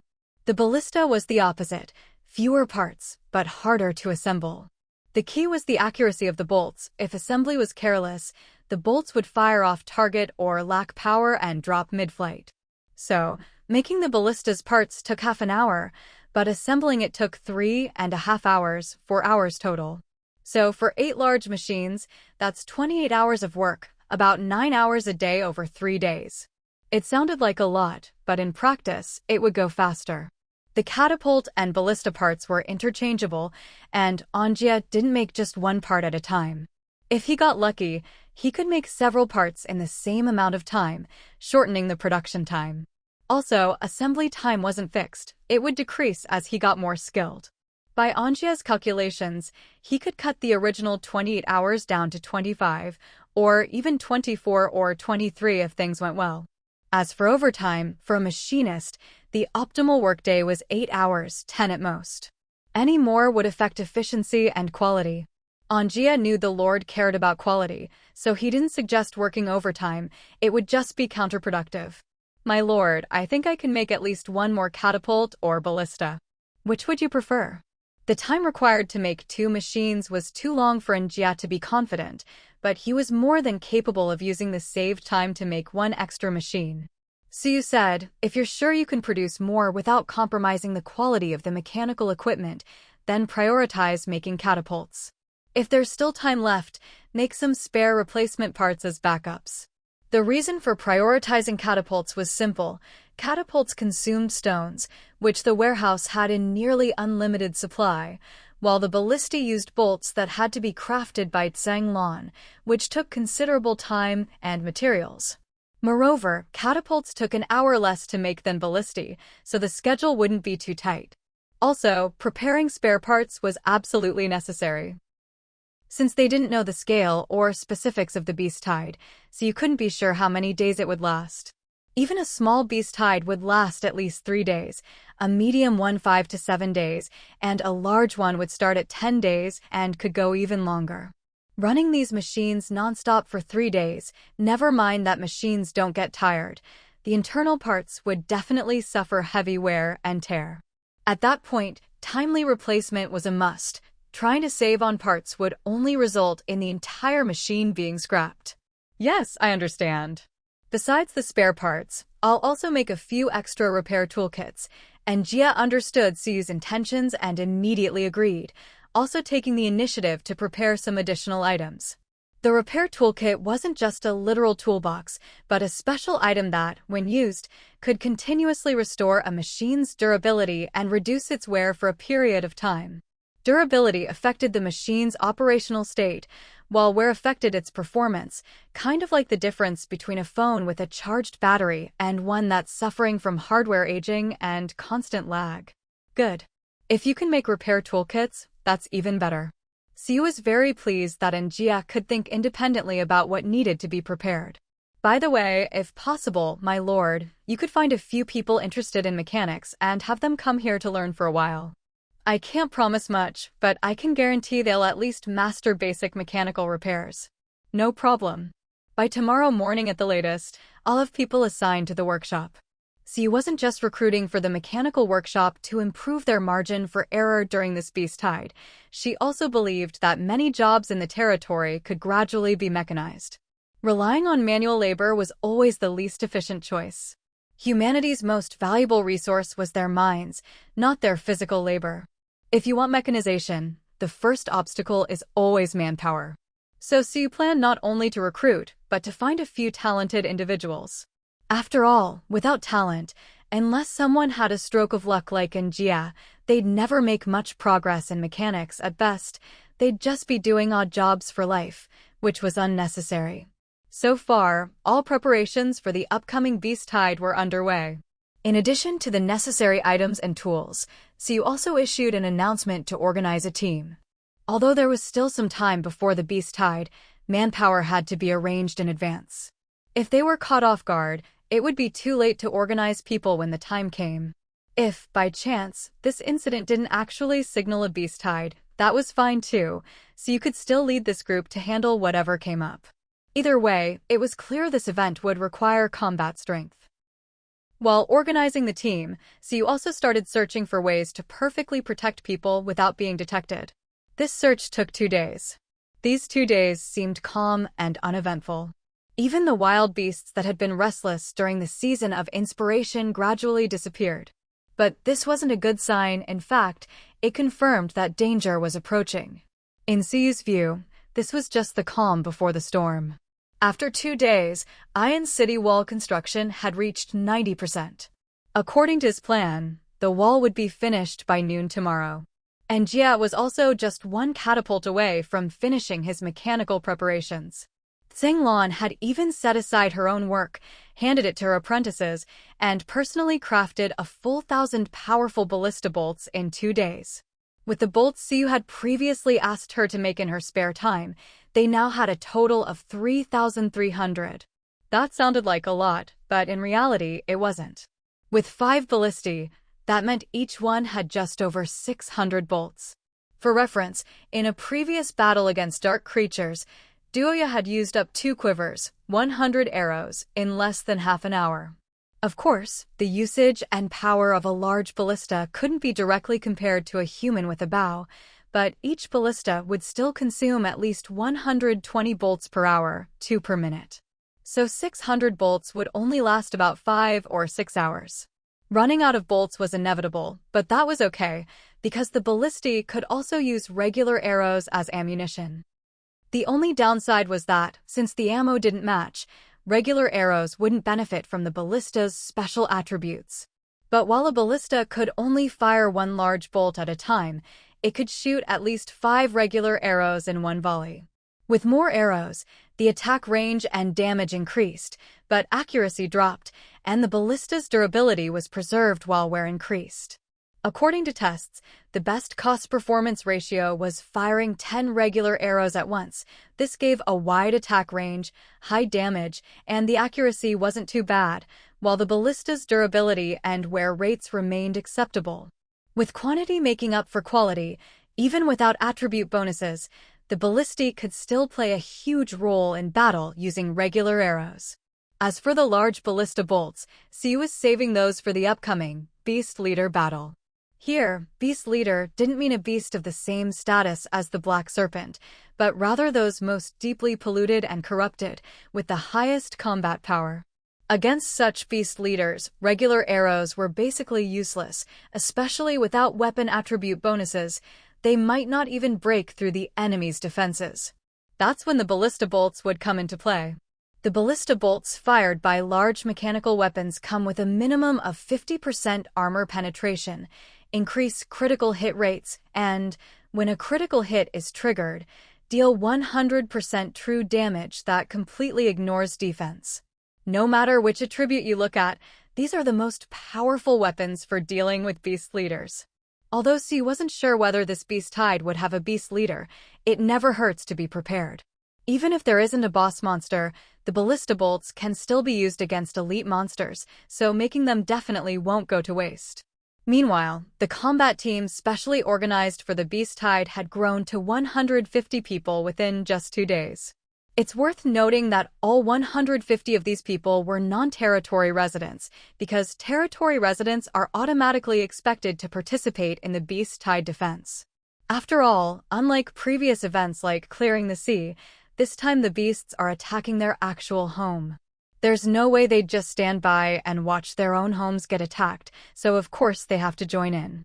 Even residents without combat ability will need to help out with whatever logistics they can manage, transporting supplies, helping the wounded, bandaging injuries. In short, everyone will have something to do. Currently, the territory's population has surpassed 500. Adding the 150 combatants brings the total to 650 people. That might be a bit tough for a large-scale beast tide, but it's more than enough for a small one, and even a medium-sized beast tide could be held off for several days. And that's just counting the ordinary people's combat strength. If you add in the catapults, ballistae, and a few mages, then even a medium-sized beast tide shouldn't pose too much of a problem. The fastest large-scale beast tide Siu had ever seen happened on day 80, and it's only day 57 now, over 3 weeks earlier, so the chances of a large beast tide are basically zero. There's another factor that indirectly proves this won't be a large beast tide. The people causing the beast tide wouldn't make a move while the beast leader, the black bear, was still alive, or they'd definitely get caught.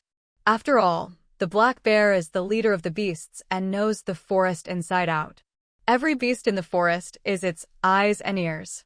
The only reason it lost to the black snake was because they were equals in status, but humans could never do anything in the forest without being noticed by it.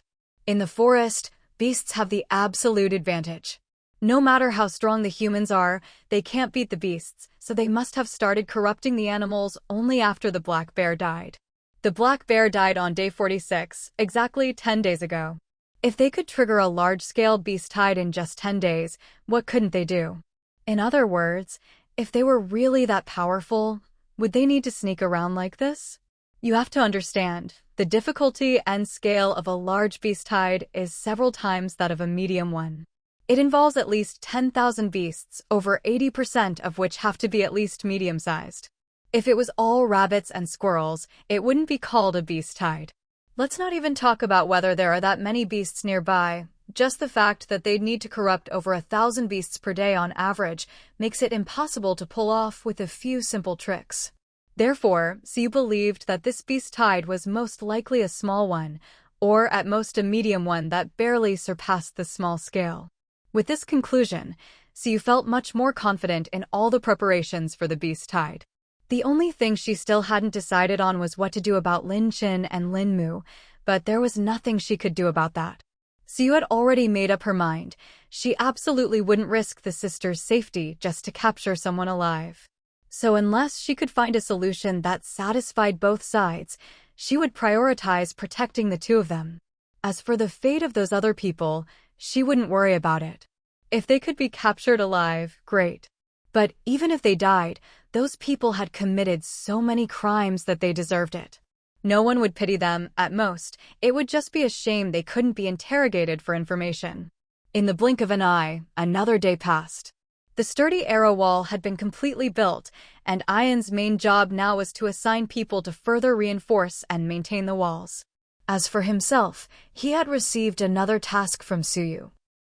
Setting up various animal traps outside the walls, building watchtowers inside the city for observing distant threats, and constructing arrow towers for long-range attacks. Strictly speaking, these weren't absolutely necessary, but since there was time, it was best to be as prepared as possible. On Anjia's side, all 6 catapults and 5 ballistae had been assembled, and as soon as the walls were finished, these 11 large machines were immediately installed in place. Siu had already assigned people to get familiar with operating these 2 types of siege engines. To ensure continuous operation, she had nearly 30 people training and learning. While Anjia was instructing them, he also brought his apprentices along to learn how to maintain and repair the machines. On Kanglin's side, the number of ballista bolts had reached nearly 4,000, more than enough for a medium-sized beast tide. As for regular arrows, the stockpile was over 200,000. After all, they're easy to make, require no skill level, and dozens can be produced at once. Arrows, like whetstones and other tools, are daily consumables, so the warehouse already had tens of thousands in stock. With the workbenches tirelessly churning them out, having 200,000 arrows was no surprise. Meanwhile, the recruitment notice for combatants had brought in another 100 or so people in just one day. Although Siu hadn't explicitly stated what this operation was for, everyone could tell from the flurry of preparations that this wasn't a spur-of-the-moment recruitment, but something that had been planned well in advance. Given the circumstances, everyone preferred to fight a well-prepared battle, since it was less dangerous. Plus, the pay was generous. The base daily wage was 1 silver coin per person, with bonuses for more kills, and food and lodging included.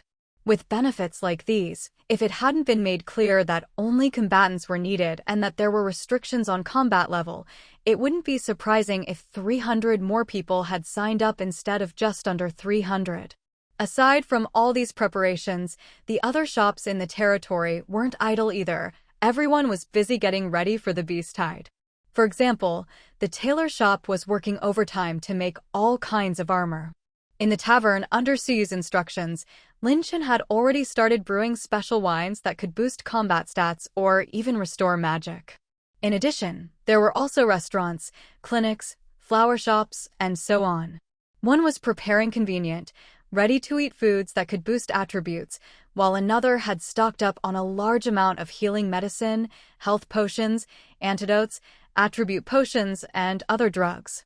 Even the flower shop, which seemed unable to provide any material support in battle, got involved in the preparations thanks to Lin Mu cultivating tranquil flowers and azure soulgrass. As the name suggests, tranquil flowers help with sleep, ensuring everyone is well-rested and in good spirits to face the daily battles. Azure soulgrass is a very elegant-looking plant, often bought by plant lovers as a decorative houseplant. But what most people don't know is that, with special cultivation, azure soulgrass can produce tiny purple flowers about the size of a fingernail. These little purple flowers, once simply ground up and sprinkled on a wound, can have an effect similar to an anesthetic. As soon as Lin Mu discovered this, she immediately told Siu, who then ordered her to cultivate a large batch of these so-called anesthetic flowers. Of course, anesthetic flowers have their side effects. Because the numbing effect is so strong, for almost half a day after using them, the person will be completely numb and unable to feel anything. But this side effect isn't really a big deal.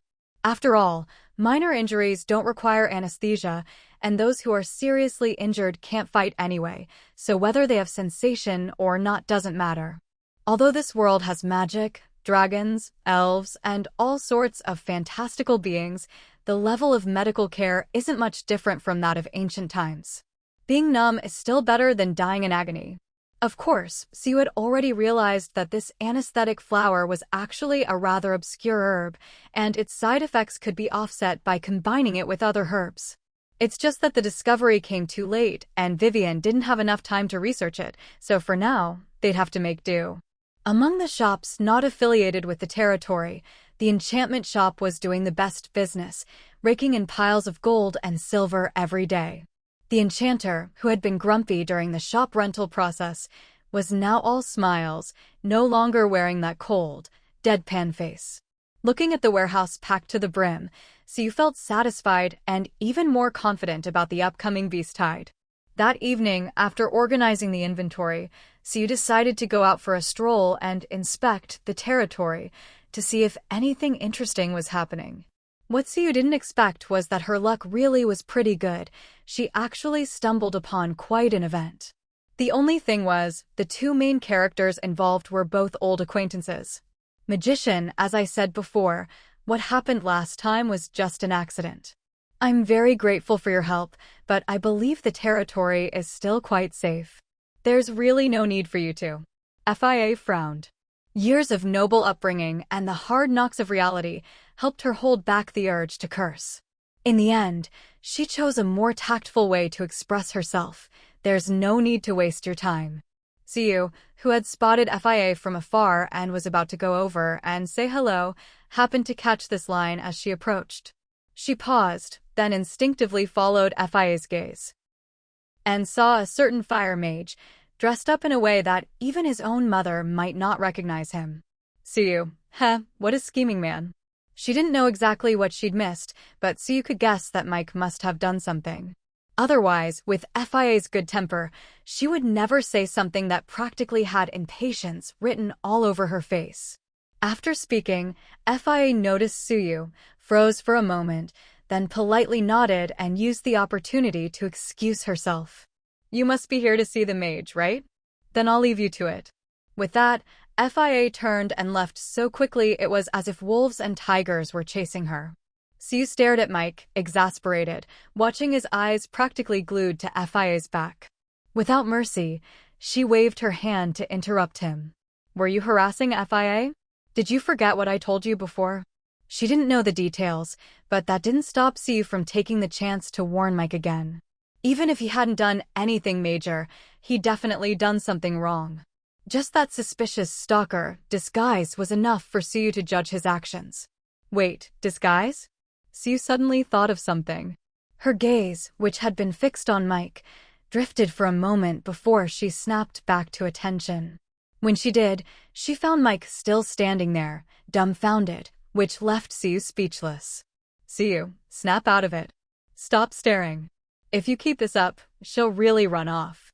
You're a mage. Why do you have to use all these sneaky tricks? Wouldn't it be better to be upfront? As she said this, Siu felt a sense of déjà vu thinking back. She realized she'd said almost the exact same thing to Mike before. Except, last time, it wasn't about Mike stalking FIA, but about him secretly leaving gifts for her. At first, FIA thought someone had just accidentally left something at her door, but after finding mysterious gifts there every day, she got so spooked she went straight to Siu. Looking back, it was lucky FIA had already joined the territory by then, or Siu figured she might have packed up and left that very night. And now, almost the same situation had happened again. Siu still remembered Mike's answer from last time. Isn't it best to let her see how good I am, and then pursue her? Siu, damn, there really is an idiot here. The exact same answer as before made Siu clench her fists. That's right, Mike had given her this exact answer before, down to the punctuation. You think this is being good to her? Have you ever seen anyone who felt good about being stalked? This is even worse than secretly giving her gifts, at least then you wouldn't be seen as a creep. After all, if you don't sign your name, no one knows who sent the gift. Siu was just so exasperated by this low EQ fool in front of her that she started rambling and couldn't help but bring up the past. But what she didn't expect was that Mike's next words would leave her speechless. How did you know I gave her something? Did she tell you? Do you know what she likes? She didn't seem to like what I gave her. I saw her throw it away. Siu, if it weren't for the fact that they're part of the same data string, she'd have Lingbao eat Mike. At the same time, far away in the herb garden, Lingbao was helping Baichao tend to the herbs when it suddenly let out a burp. It looked up at Baichao with a puzzled expression. Yuo. Baichao heard the noise and reached out to pat Lingbao's head. What is it? Are you hungry? Lingbao tilted its head, then shook it. It wasn't hungry at all.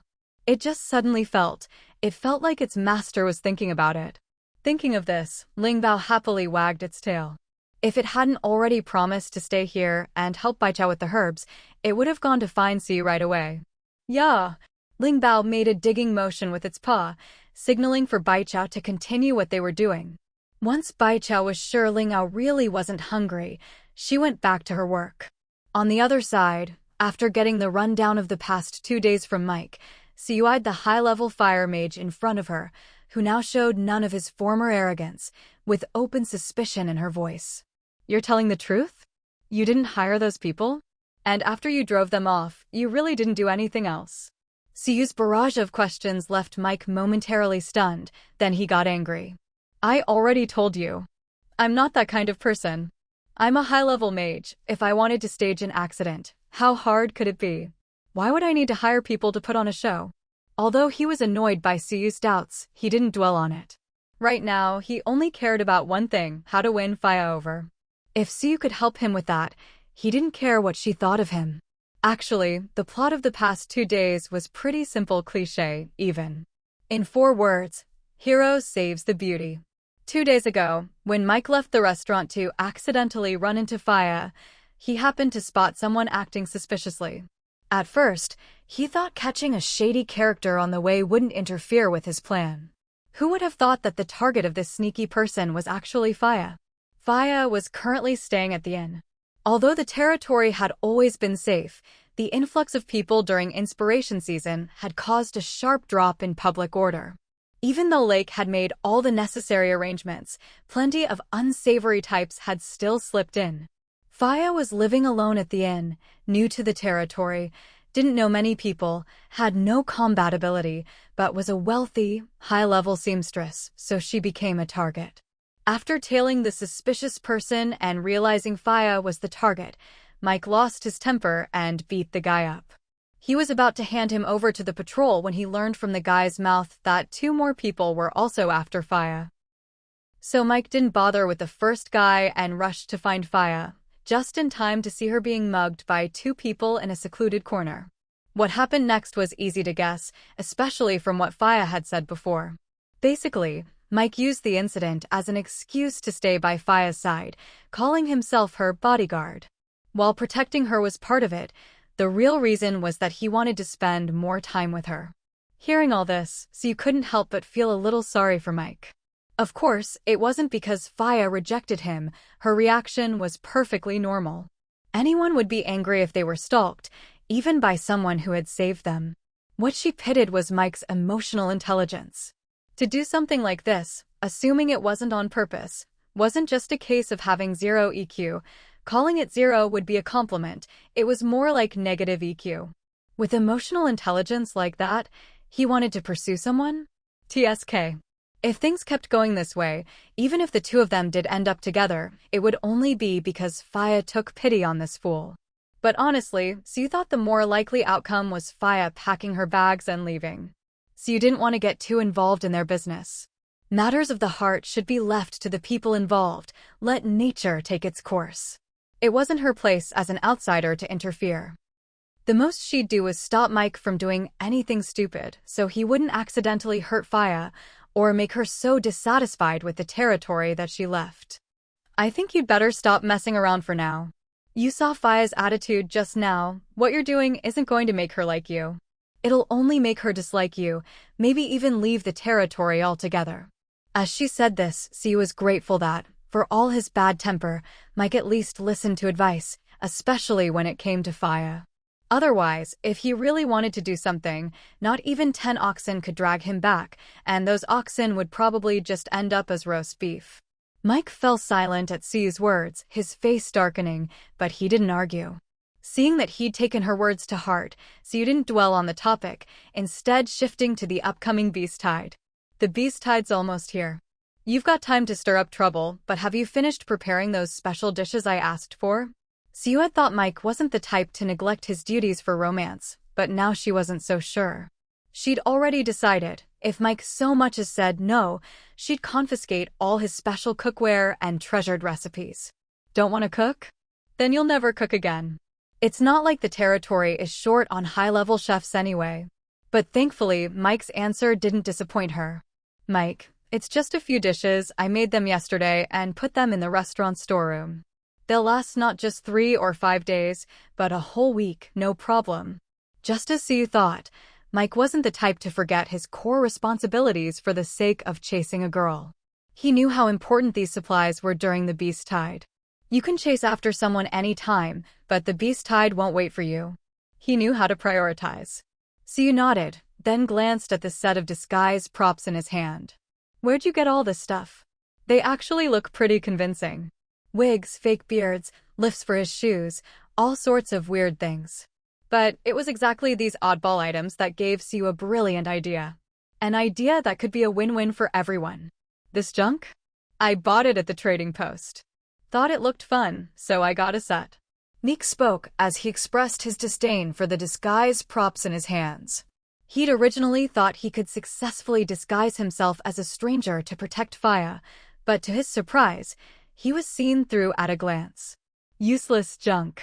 As he cursed inwardly, Meek didn't realize that the reason he'd been discovered wasn't because of the disguise itself, but because his own words and actions had given him away. What did the stall owner look like? Sue pressed on. Meek frowned in thought. A woman, a bit shorter than you. The most obvious feature is her curly hair, and the color is unusual. I can't say exactly what color, but it definitely wasn't black. A woman, a bit shorter than her, with curly, non-black hair? That wasn't an especially distinctive feature, but it wasn't common either. At least it gave Sue a starting point for her search. You like these? Take them. I don't need them anyway. If there's nothing else, I'll be off. Meek shoved all the disguise props into Sue's hands and turned to leave. Sue stared at the disguise props for a while. The trading area? That made sense. Although there were many shops in the territory, and some weren't officially part of the territory, Sue had data on what each shop sold, their prices, and their sales volumes. If these disguise props had been bought from a shop, there's no way she wouldn't have noticed until now.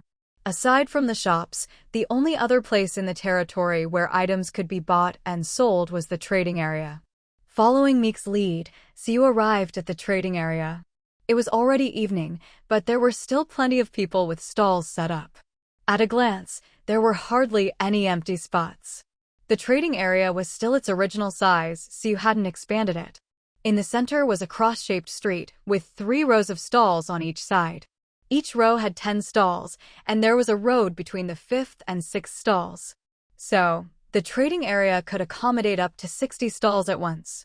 For a territory with a floating population in the thousands, this was clearly too few. Sue had already decided that once the trading area closed for the night, she'd expand it. After all, the trading area was just a special zone, not a building, so it didn't require construction time. She could resize it whenever she wanted. As she walked through, Sue didn't spot any women with long curly hair, as Meek had described. In fact, she didn't see anyone with non-black hair at all. A bit disappointing, but Sue figured the person might have already packed up or hadn't come for other reasons. She could only leave instructions with the patrol team responsible for order in the trading area. Keep an eye out over the next few days for any women with curly, non-black hair. If you spot one, try to keep her there and notify me, or better yet, bring her directly to the Lord's Manor.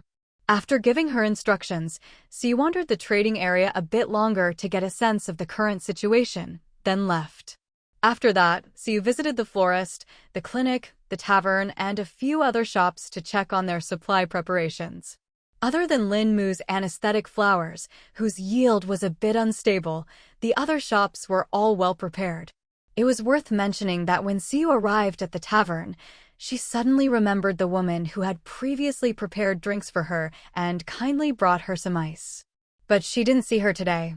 Because of the ice, after asking Lin Chen about the stock of specialty liquors, Sue brought up the woman. The last time I was here, the person working the front desk isn't here today. Did she stop working here? Lin Chen wasn't sure why the Lord was suddenly interested in an unfamiliar staff member, but she answered honestly, "You must mean Shauna, right? She's still working here, she hasn't left. Her younger sister is ill and needs a lot of money for treatment, so she usually works the longest hours and does the most work. But today her sister's condition seems to have worsened, so she had to take the day off. Taking time off to care for a sick relative, perfectly reasonable. But Siyu felt something was off. Before she could think further, Lin Chin continued, "Actually, last time I left early because Shauna asked me to look after her sister. The little girl's been sickly since childhood, bedridden almost every day. When I saw her, her face was deathly pale, really pitiful. Their parents aren't around either. It's just the two sisters relying on each other. That's why I let her work at the tavern in the first place." To say it was out of sympathy wasn't quite accurate. Lin Chin actually felt a sense of empathy for Shauna. After all, she and Lin Mu were in a similar situation, no other family, just each other. So she couldn't help but be a bit more lenient towards someone with the same experience. Of course, leniency didn't mean unlimited charity. It just so happened the tavern was short-staffed, so Lin Chin offered Shauna a relatively high wage and invited her to help out. At this point, Siyu finally realized what felt off. According to Lin Chin, Shauna should be quite short on money. So why would she spend on non-essential things like ice? Besides, it was currently the mild season, with temperatures a comfortable 25 degrees, neither hot nor cold. At such a balanced temperature, there was absolutely no need for ice. So Shauna's excuse that she'd bought too much ice didn't match her actual situation at all. Siyu suspected that the ice wasn't bought, but made by Shauna herself. "My lord? Is there something wrong? Is it about Shauna?" Lin Chin already thought it strange that Siyu would suddenly ask about a junior employee, and seeing her deep in thought, couldn't help but wonder. Siyu snapped out of it and, instead of answering, asked, "Do you know if Shauna has been selling ice at the tavern?" Lin Chin was momentarily stunned, then shook her head. From her reaction, Siyu more or less understood, and realized why Shauna had asked Lin Chin to look after her sister that day. If Shauna could have taken time off to care for her sister herself, just as she did today, why did she have to trouble Lin Chin? The reason was simple. She wanted to get Lin Chin out of the way, so she could have a chance to sell ice herself.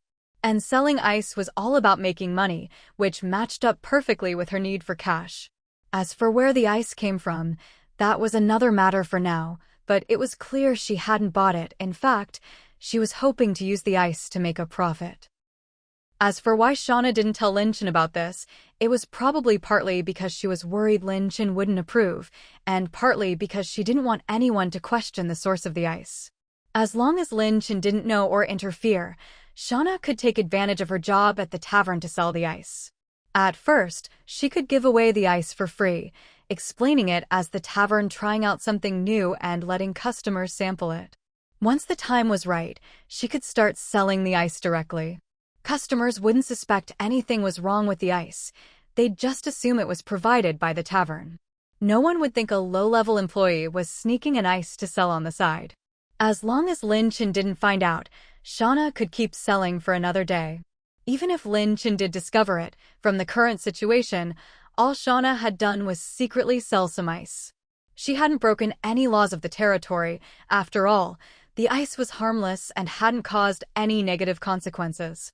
At worst, she'd just get fired. After hearing Siyu's explanation, Lin Chin suddenly felt a bit upset. It was probably that feeling of being used. Besides feeling upset, she also felt guilty. This guilt was directed at Siyu. In Lin Chen's view, even putting aside the debt of gratitude for saving her life, the Lord had trusted her so much, putting her fully in charge of the tavern, yet she hadn't noticed anything wrong with Shauna for so long. Luckily, Shauna had only wanted to sell some ice. If she'd tried to tamper with the drinks and something happened to the customers, the tavern's reputation would have suffered, and Lin Chin would have been responsible for mismanagement. "This isn't entirely your fault. I know you're busy and can't keep an eye on everything at the tavern." So you could see what Lin Chin was thinking, but she didn't blame her. It wasn't that she was especially forgiving, but she understood that Lin Chen's oversight had its reasons. Lin Chin wasn't a negligent boss, on the contrary, she had so much to manage that it gave Shauna the opportunity. The tavern was different from other shops. The others had gradually recruited apprentices, and even the flower shop had helpers to tend the plants. Only the tavern had all brewing-related tasks handled solely by Lin Chin. Although Lin Mu would occasionally help out, She had her own flower shop to run, so her free time was limited. As a result, Lin Chen was always extremely busy. Brewing, bookkeeping, purchasing, she handled it all herself. Before hiring staff to help serve customers, she was even busier, because on top of everything else, she had to act as a waitress, taking orders, serving drinks, and handling payments.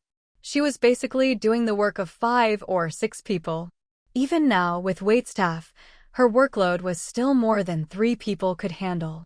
Aside from brewing the daily supply of alcohol for the tavern, she sometimes had to research and develop new drinks based on Suyu's, or rather, the territory's needs. Given all this, it was normal that she hadn't noticed Shauna's actions, especially since what Shauna did wasn't obvious. As long as no customer specifically reported it to Lin Chen, or unless she was constantly watching the tavern, she wouldn't have discovered it. Regardless, if I'd paid more attention to the tavern's operations lately, I wouldn't have missed it and needed you to point it out. Lin Chen sighed, feeling very conflicted about Shauna. After this incident, trust was definitely out of the question, but as for dislike or hatred, she didn't really feel that either. I know this is weighing on you. Since it's still not too late, you know where Shauna lives, right? Why don't we go ask her together? Siyu said, though in truth, she herself was also quite concerned about the matter. She was genuinely curious how Shauna was making the ice. Did she have a large supply of saltpeter? Or had she discovered some method of making ice without saltpeter? Lin Chen hesitated, then nodded. But the tavern. She really wanted to confront Shauna, but there were still 1 or 2 hours before closing time. In the past, she could have just left. The tavern mainly relied on the waitstaff, and with the wine in the cellar and storeroom, her presence wasn't strictly necessary. But after what happened with Shauna, she felt she couldn't leave the tavern unattended. She needed to keep a close eye on things. Don't worry, we'll only be gone for a little while. So you could tell how much this was affecting Lin Chen. Seeing her hesitate, she simply took her by the hand and led her out of the tavern. This is Shauna's house. She used to live at the inn, but it was too chaotic there, so I helped her find a place in the residential district. Rental houses in the residential district were in high demand. After all, if you plan to stay somewhere long-term, you'd much rather rent your own little place than live in a hotel or inn. Especially since Shauna's younger sister was sick, she needed a quiet place to rest. Normally, most of the rental houses in the residential district would be snapped up by territory residents, with only a few available for outsiders. Shauna was one of the latter. Since she hadn't joined Sunset Territory, it was hard for her to rent a place there, so she asked Lin Chen for help. To thank Lin Chen, Shauna had wanted to pay her, but Lin Chen refused. Siyu said, "Go ahead and knock." There were 2 reasons Siyu wanted Lin Chen to come along. First, Lin Chen really did need to talk to Shauna. She didn't want this to become a lingering issue for her. Second, Siyu needed someone to act as a bridge for communication. To Shauna, Siyu was just a stranger.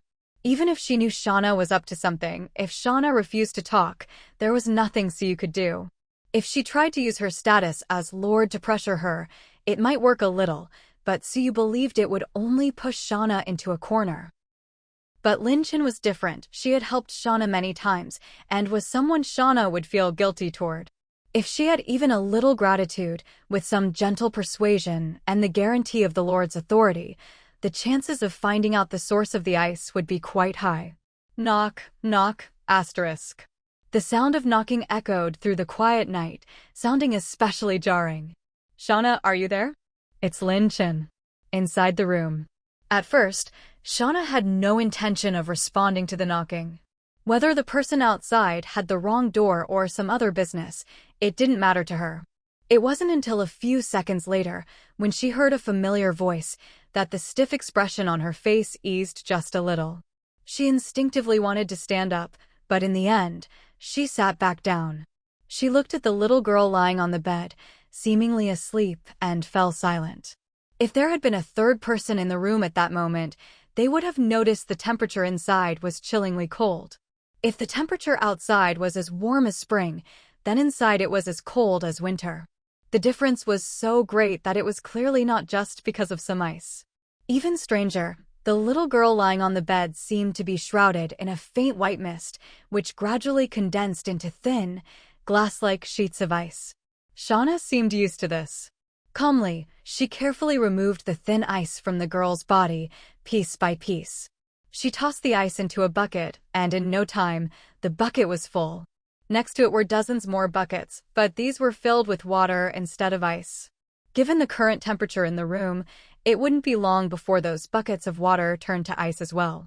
These ice blocks were the very ones Shauna took to the tavern to sell. How can no one be here? Lin Chin could hardly believe it.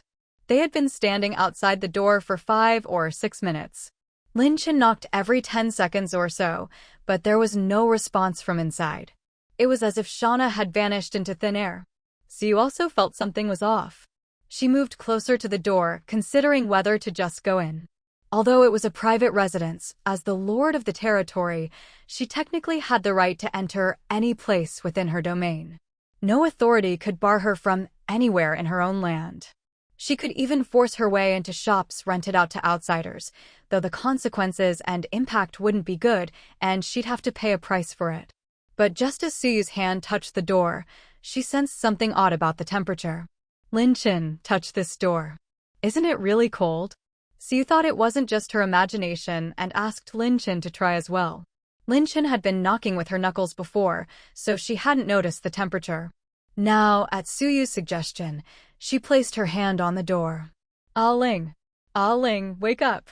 Just as Lin Chin touched the door, a panicked female voice came from inside. Hearing this, Lin Chen's expression changed, and she quickly explained, "My lord, Shauna's little sister is called Sha Ling." With this, Siyu immediately realized something had happened to Sha Ling. All her previous thoughts vanished, and without hesitation, she pushed open the door. If the door itself felt cold, it was nothing compared to what greeted them once it was open. The moment they entered, a wave of icy air hit them. Shauna was anxiously holding the unconscious Sha Ling. Her nerves taut, she heard the commotion outside and called out instinctively, "Who's there?" This is a residential area. Breaking into someone's home is an arrestable offense. Although Lin Chin had already identified herself earlier, since there had been a pause in the knocking, Shauna assumed Lin Chin had left. She couldn't imagine why Lin Chin would break in, so she thought it must be a stranger. Since Lin Chin had been here not long ago, she led Siyu straight to Sha Ling's room.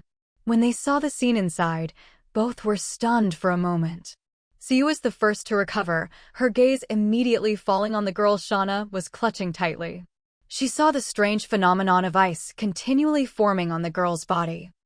Though she couldn't figure out the cause, she knew things couldn't be left like this. This can't go on. "I'll take her to see Vivian," Siyu said, while casting a quick scan on Sha Ling. The information was brief, but based on her own knowledge, Siyu had a rough idea of Sha Ling's condition. Siyu stepped forward to pick up Sha Ling. Shauna, though shocked to see them, quickly reacted and blocked her. "Who are you?" Shauna was on high alert. Siyu knew she wouldn't be able to take Sha Ling away by force. Before Siyu could speak, Lin Chin stepped in. "Shauna, you can see Sha Ling's condition yourself. We only came in because we heard your voice. She can take Sha Ling to see Miss Vivian, the healer at the clinic," Lin Chin explained, not mentioning Siyu's identity since Siyu hadn't done so herself, but emphasizing that Siyu could get Sha Ling proper treatment. With Lin Chen's help, Shauna's attitude softened, but she still refused to let Siyu take Sha Ling.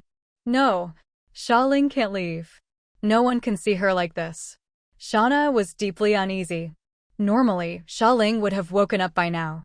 But not only had she not woken, the ice forming on her was only increasing. This abnormality filled Shauna with panic, and her past experiences made her afraid to let Sha Ling leave, even for a moment. Lin Chin was at a loss and could only keep trying to reason with her. While the two of them talked, Siyu watched as the data before her eyes changed step by step. Sha Ling. HP 100/100. Status: Frost Transformation, Level 10, Time remaining 47 minutes 16 seconds. Frost Transformation. While in this state, the person's body continuously generates frost, and their internal organs are at extremely low temperatures. At Level 3, The affected person will remain unconscious during the transformation. At level 5, the duration increases. At level 8, all effects of the transformation intensify. When frostbite reaches level 10, the host's life force will be gradually consumed over time, until death. With this explanation of frostbite and seeing Celine's current condition, so you could easily deduce that Celine had only 47 minutes left to live. If they couldn't find a way to remove or suppress the frostbite state within those 47 minutes, there would only be one outcome. Time was running out, and Siyu didn't want to waste a second. While Shauna was still talking to Lin Chin, Siyu acted decisively. She knocked Shauna out with a single blow. The swift action left Lin Chin, who hadn't even finished her sentence, completely stunned. Celine's condition is critical. From what I can see, she has very little life force left. I'm taking her to the clinic. If it's closed, I'll go straight to Vivian's house. You stay here and watch over Shauna. With that, Siyu pulled a cloak she'd made during the acid rain from her backpack, wrapped Celine up, and carried her away.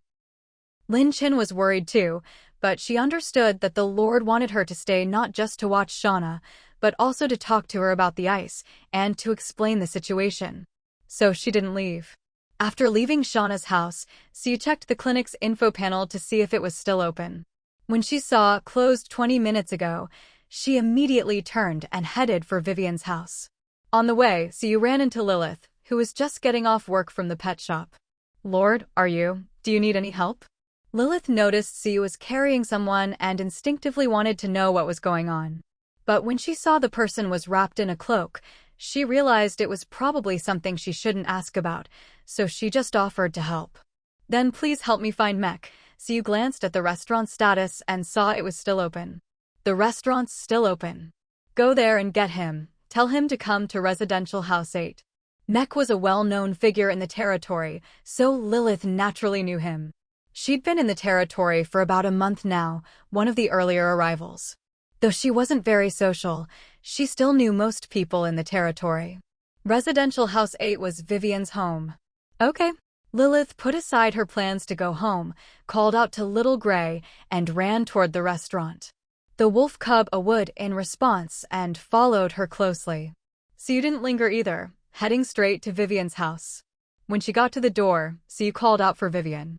After hearing a response from inside, she didn't wait for Vivian to open up. Her hands were full, so she kicked the door open. Oh? Lord, what brings you to see me so late? You can't even wait for me to open the door. Vivian started to tease, but when she saw Siyu carrying someone, she stopped mid-sentence. Realizing something was wrong, she immediately got up to help. Where did you pick up someone this time? It was a reasonable guess. If it wasn't someone picked up or a special case, why else would they be wrapped up so tightly? Siyu said, no time for jokes. You have 43 minutes. 43 minutes, the remaining time on Celine's frostbite when Siyu arrived at Vivian's house. Vivian frowned, cleared off the sofa, and let Siyu lay Celine down.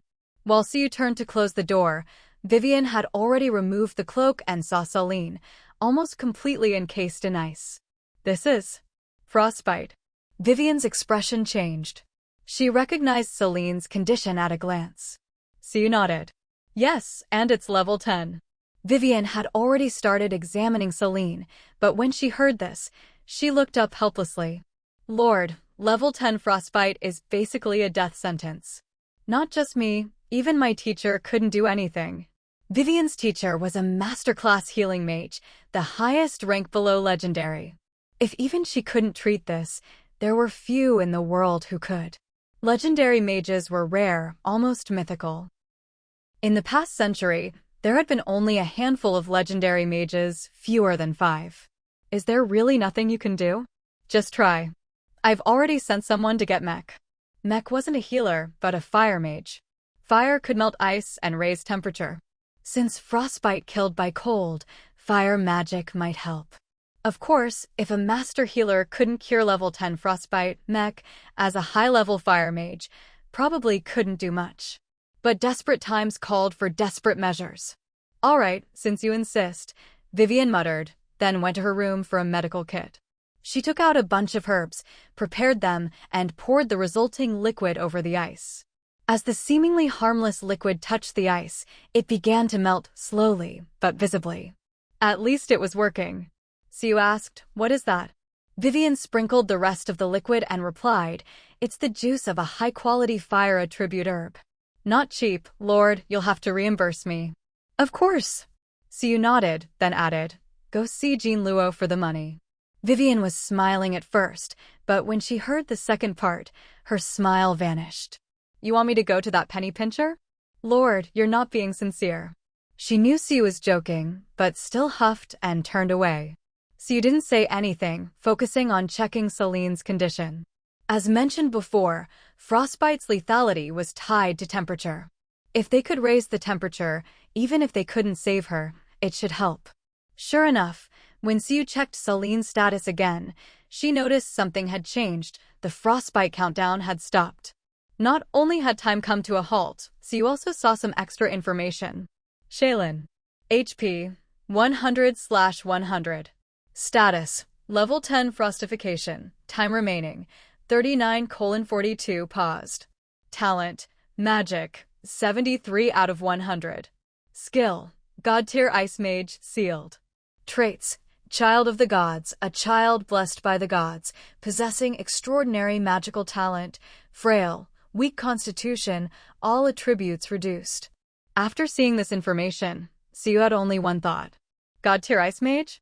How is that possible? She had already suspected that Shaylin's current state was likely related to ice magic, but she never imagined it would be connected to a God Tier mage. Even more shocking, Shaylin herself was the God Tier Ice Mage.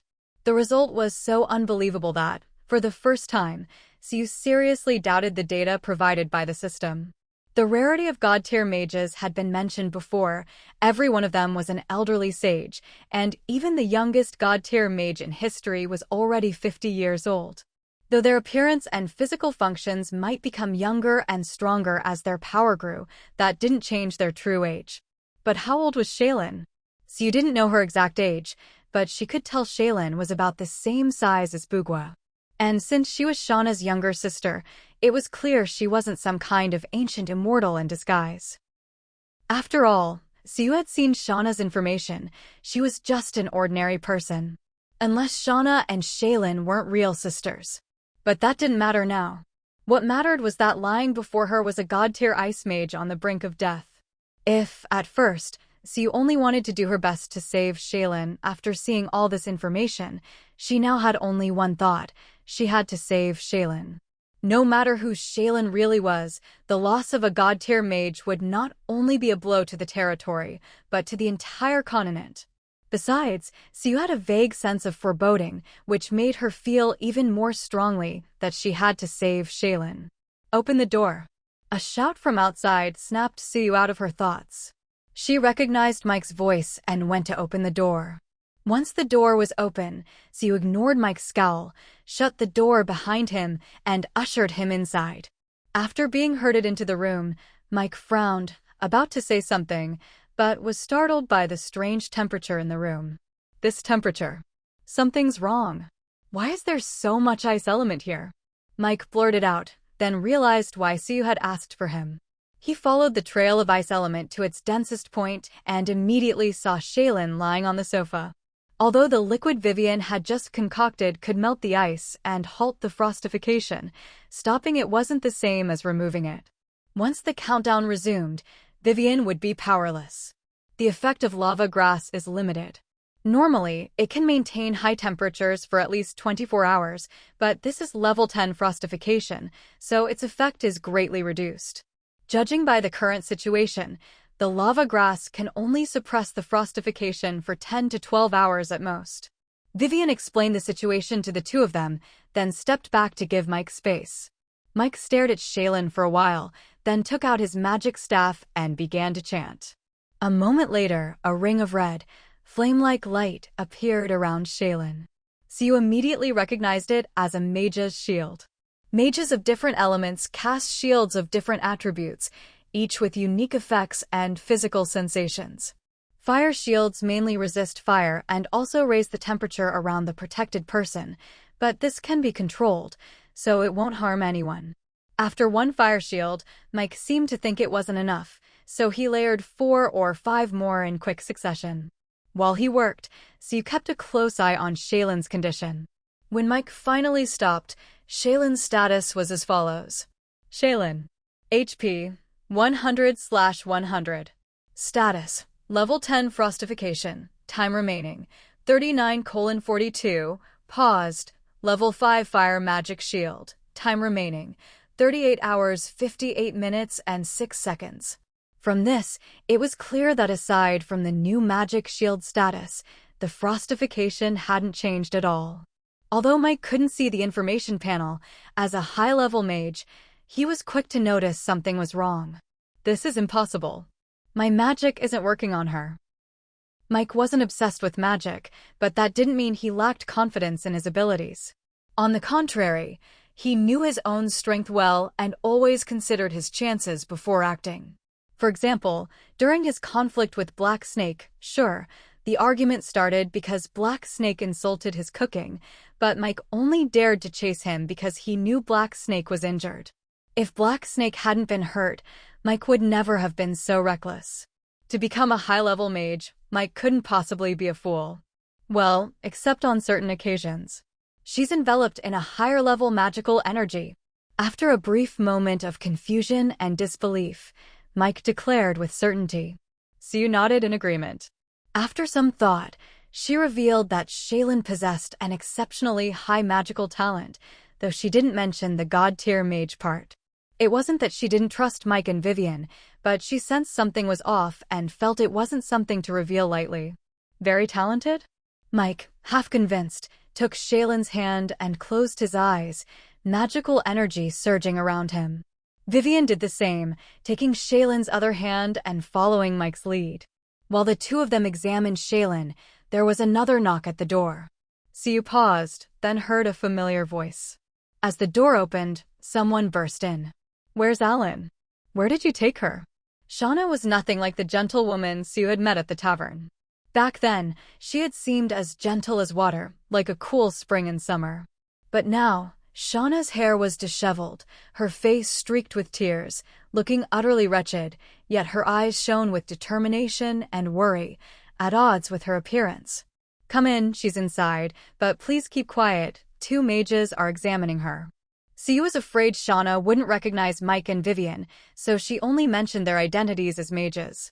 What Lin Chen hadn't expected was that, upon hearing the word magician, Shauna's emotions became even more agitated than before. There's a magician here? Although he didn't know why she was so worked up, thankfully Lin Chen stepped forward in time to say a few words and ease the tension, finally calming Shauna down.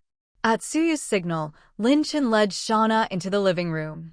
The moment she entered, Shauna immediately spotted her younger sister lying on the sofa, with 2 people gathered around her. She desperately wanted to rush over and snatch Shaylin away, but recalling what Lin Chen had told her earlier, she suppressed the urge and instead crouched down in a spot very close to Shaylin. Once she was crouched down, she fixed her gaze on Shaylin, as if afraid her sister might suddenly vanish before her eyes. Watching Shauna, Siu recalled her earlier behavior and began to ponder the story behind these 2 sisters. First, there was Shaylin's talent. So far, she was the only person Siu had seen with a talent expressed as 2 numbers. Of course, being the only one didn't mean she was the first, nor did it mean Siu didn't understand what it signified. Having 2 values for the same talent was an extremely rare, growth-type talent. Although it's generally said that talents are innate and almost impossible to improve, just like with bards, there are always a lucky few who, through special encounters, can enhance their talents. Shaylin's magical talent was 73 out of 100. The first number, 73, represented her current magic talent, while the second, 100, was the maximum potential she could reach in the future. And the upper limit for talent is 100, so Shaylin was, in fact, a magician with max potential. It was just that she was still in the growth phase, so her current talent was even lower than most magicians.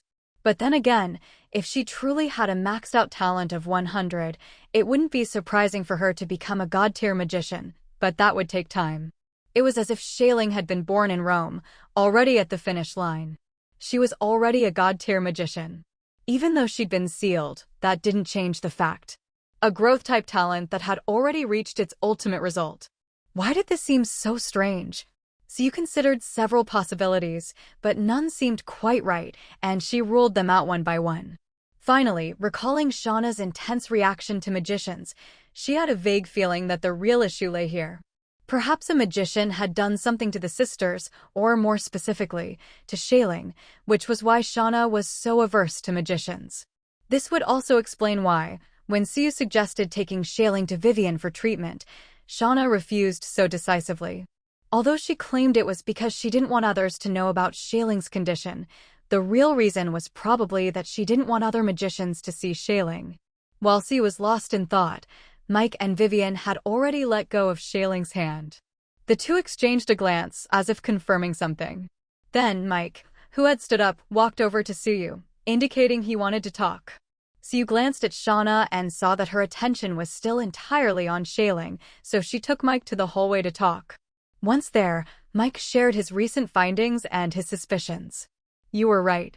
This girl does have incredibly powerful elemental energy within her, which means her magical talent is extremely high.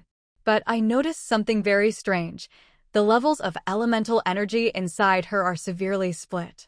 To put it simply, Mike meant that there were probably two different strengths of magical elemental energy inside Shaling, one strong, one weak. But under normal circumstances, a magician's elemental energy is usually balanced most of the time. You wouldn't see some of it being extremely high and some extremely low. There are rare moments when energy levels spike or dip, but those are few and far between. The low energy is usually absorbed by other elements, and the high energy is quickly used up by the magician. Shaling's case was clearly an anomaly. For such a severe split in energy levels, Mike could only think of one possibility. I suspect that part of the elemental energy in her body doesn't belong to her. Because it's not her own, she can't absorb it. If Shaling's own elemental energy is weak, but a much more powerful magician injected stronger energy into her, this is the result.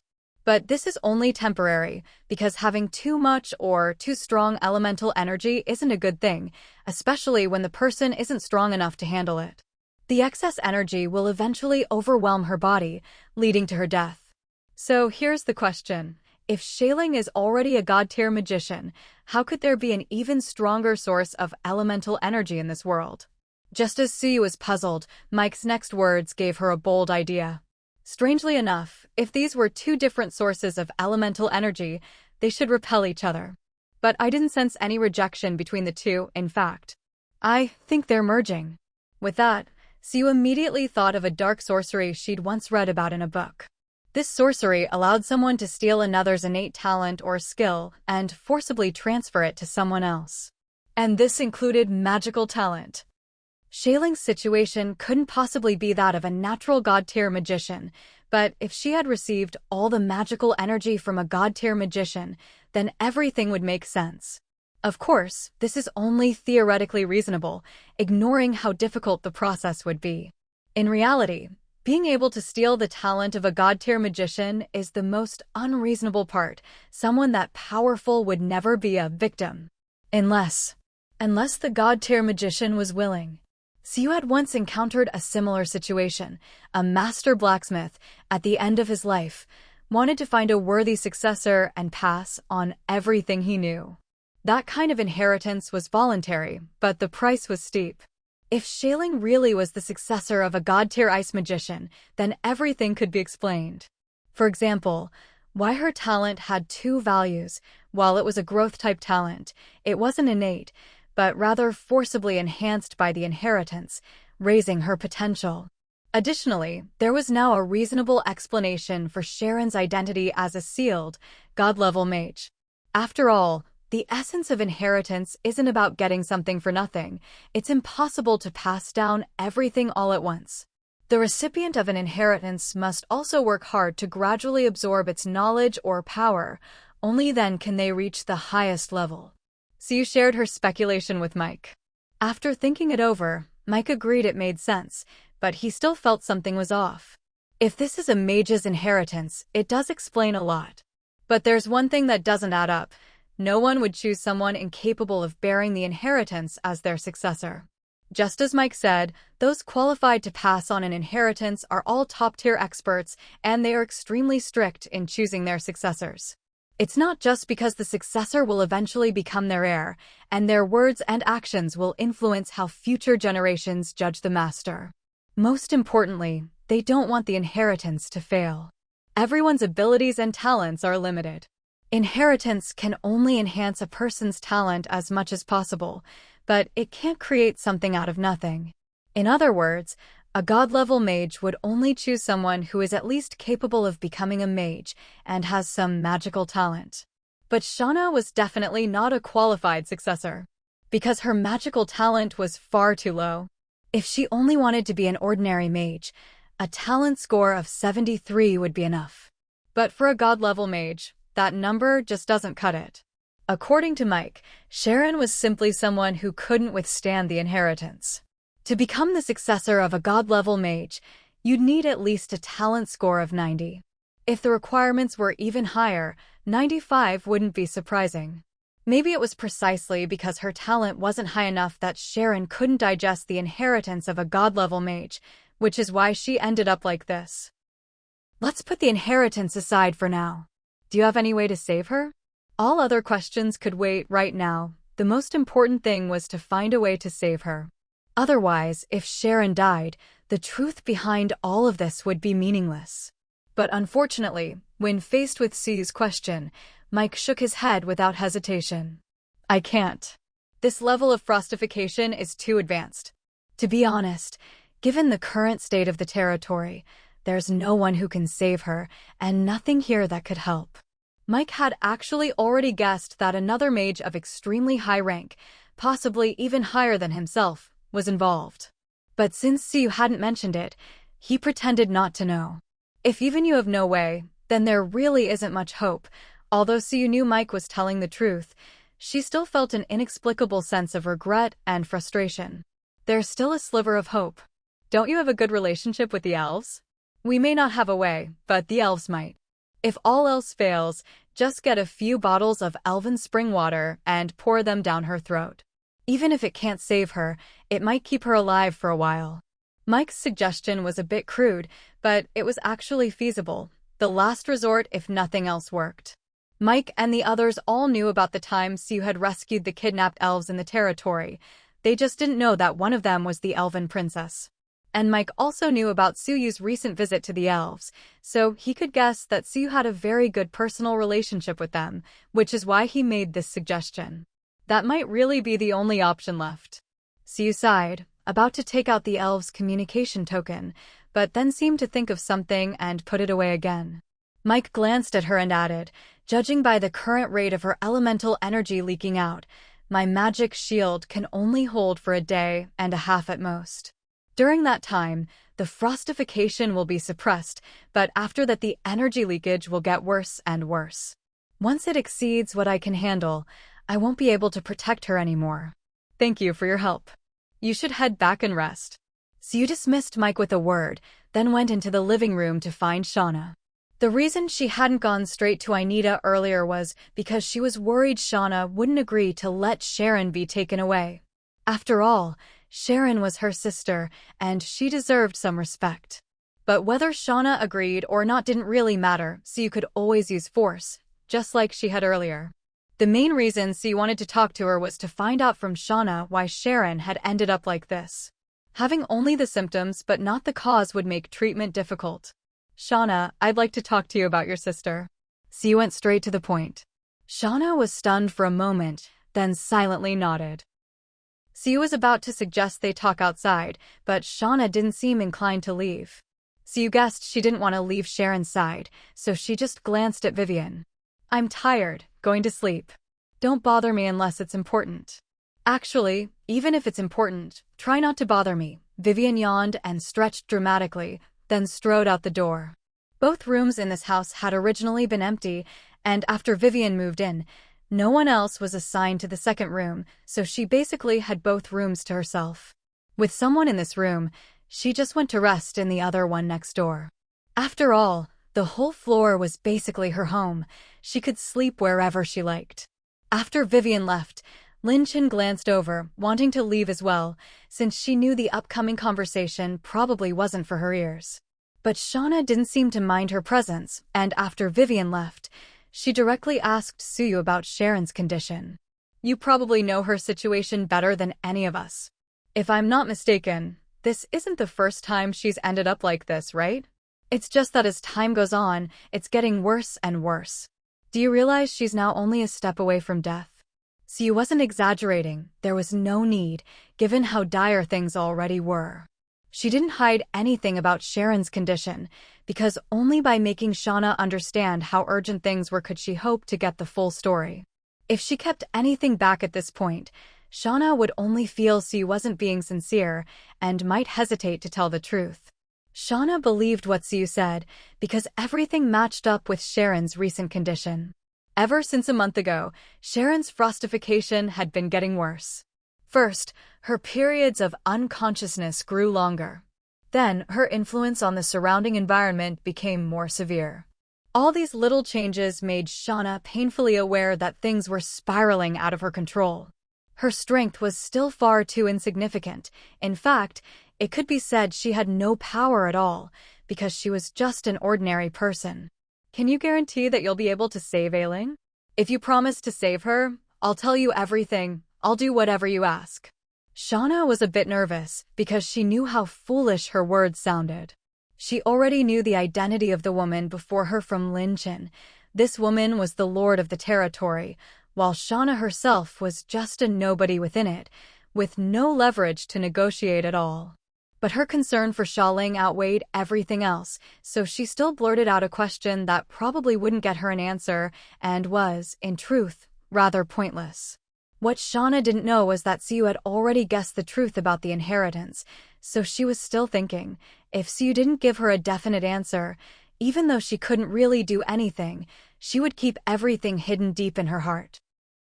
I can't guarantee I'll be able to save her, but I can promise I'll do my best. Suyu never made promises lightly, especially not ones she herself wasn't sure she could keep. But she also knew that what Shauna really wanted was just to hear some comforting words. Whether or not she could actually fulfill the promise wasn't important. After all, the gap in status and power between them was too great. Still, Suyu chose not to lie, but to tell the truth. The identity of a divine-level mage was indeed enough for Suyu to do her utmost to save her, but whether she could actually succeed, Suyu didn't know either. After all, she hadn't even contacted the elves yet. Shauna wasn't surprised by Suyu's answer, since Lin Chen had already sung the praises of her lord before bringing her over, making her sound almost superhuman. To convince Shauna of how good the lord was, Lin Chen even used her own experience as an example. Of course, she didn't mention anything about stowaways or the other continent. She just said she and Lin Mu had been shipwrecked while traveling and were rescued. The lord not only saved them, but also gave them a house and jobs. Whether Shauna believed it or not, Lin Chen could clearly sense that Shauna was moved. Now, although Shauna felt regret and a faint despair at not hearing the answer she wanted, Suyu's honest reply actually made her trust Suyu even more. All right, I'll tell you. Shauna took a deep breath and began. This all started 3 years ago. Back then, Xiaoling wasn't like this. She was just an ordinary little girl, until one day, when I took her out to gather resources. Xiaoling was 10 years old now, so 3 years ago she was 7, just the right age to be lively and energetic. Their parents were always away working, though they sent money home so the sisters never lacked food or clothing, but Shauna still had to take on the responsibility of caring for her younger sister. So every time she went out, she would bring Xiaoling along. She couldn't rest easy leaving her alone at home. But that time, just like always, Shauna took Xiaoling to a familiar place to gather resources. While collecting, Shauna noticed there were many more herbs than usual. Though not especially valuable, if she gathered them all, it would equal a week's worth of income. Excited, Shauna let her guard down and neglected to watch over Xiaoling. By the time she finished collecting everything, she realized Xiaoling was gone. She searched for a long time and finally spotted the silk flower Xia Ling wore in her hair at the entrance to a cave. When I entered the cave, I immediately noticed how unnaturally cold it was inside. The cave was deep, so deep I don't know how long I walked. Just when I felt I was about to freeze, I heard voices coming from within. How could this happen? Explain yourself. You said there wouldn't be any slip-ups. This is what you call flawless? One person can so easily ruin your plan.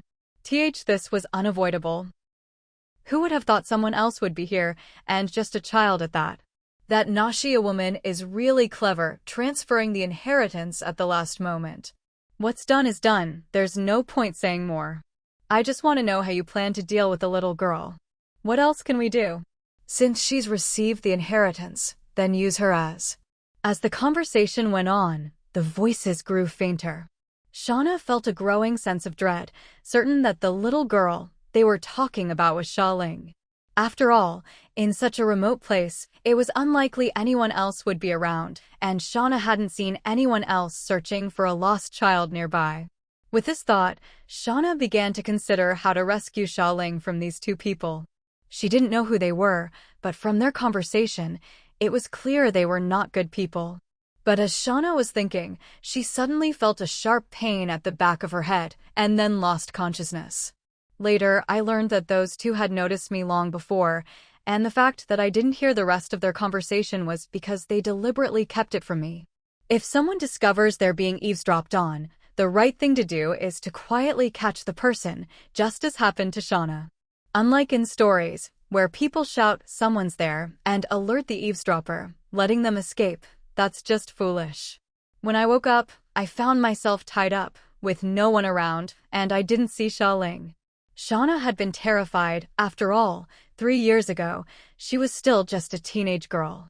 But more than fear, she was worried about Xia Ling. She could tell she wasn't their target. The fact that they hadn't killed her, just tied her up, showed they didn't plan to do anything to her for now. But Xia Ling was another matter. She didn't know how much time had passed. When Shauna was exhausted, hungry, thirsty, and sleepy, she heard footsteps. She struggled to lift her head and saw Xia Ling, looking both scared and overjoyed. She wanted to call out, but after so long without food or water, her mouth was too dry and weak to speak. See? Didn't Uncle say so? Your sister is right here. As long as you behave, we'll let you and your sister go. A vaguely familiar voice sounded, and Shauna guessed that this person was one of the main figures she had overheard before. From his attitude and what he said, it was clear that they placed great importance on Xia Ling at the moment, and it was probably because Xia Ling insisted on seeing her that he had brought her along.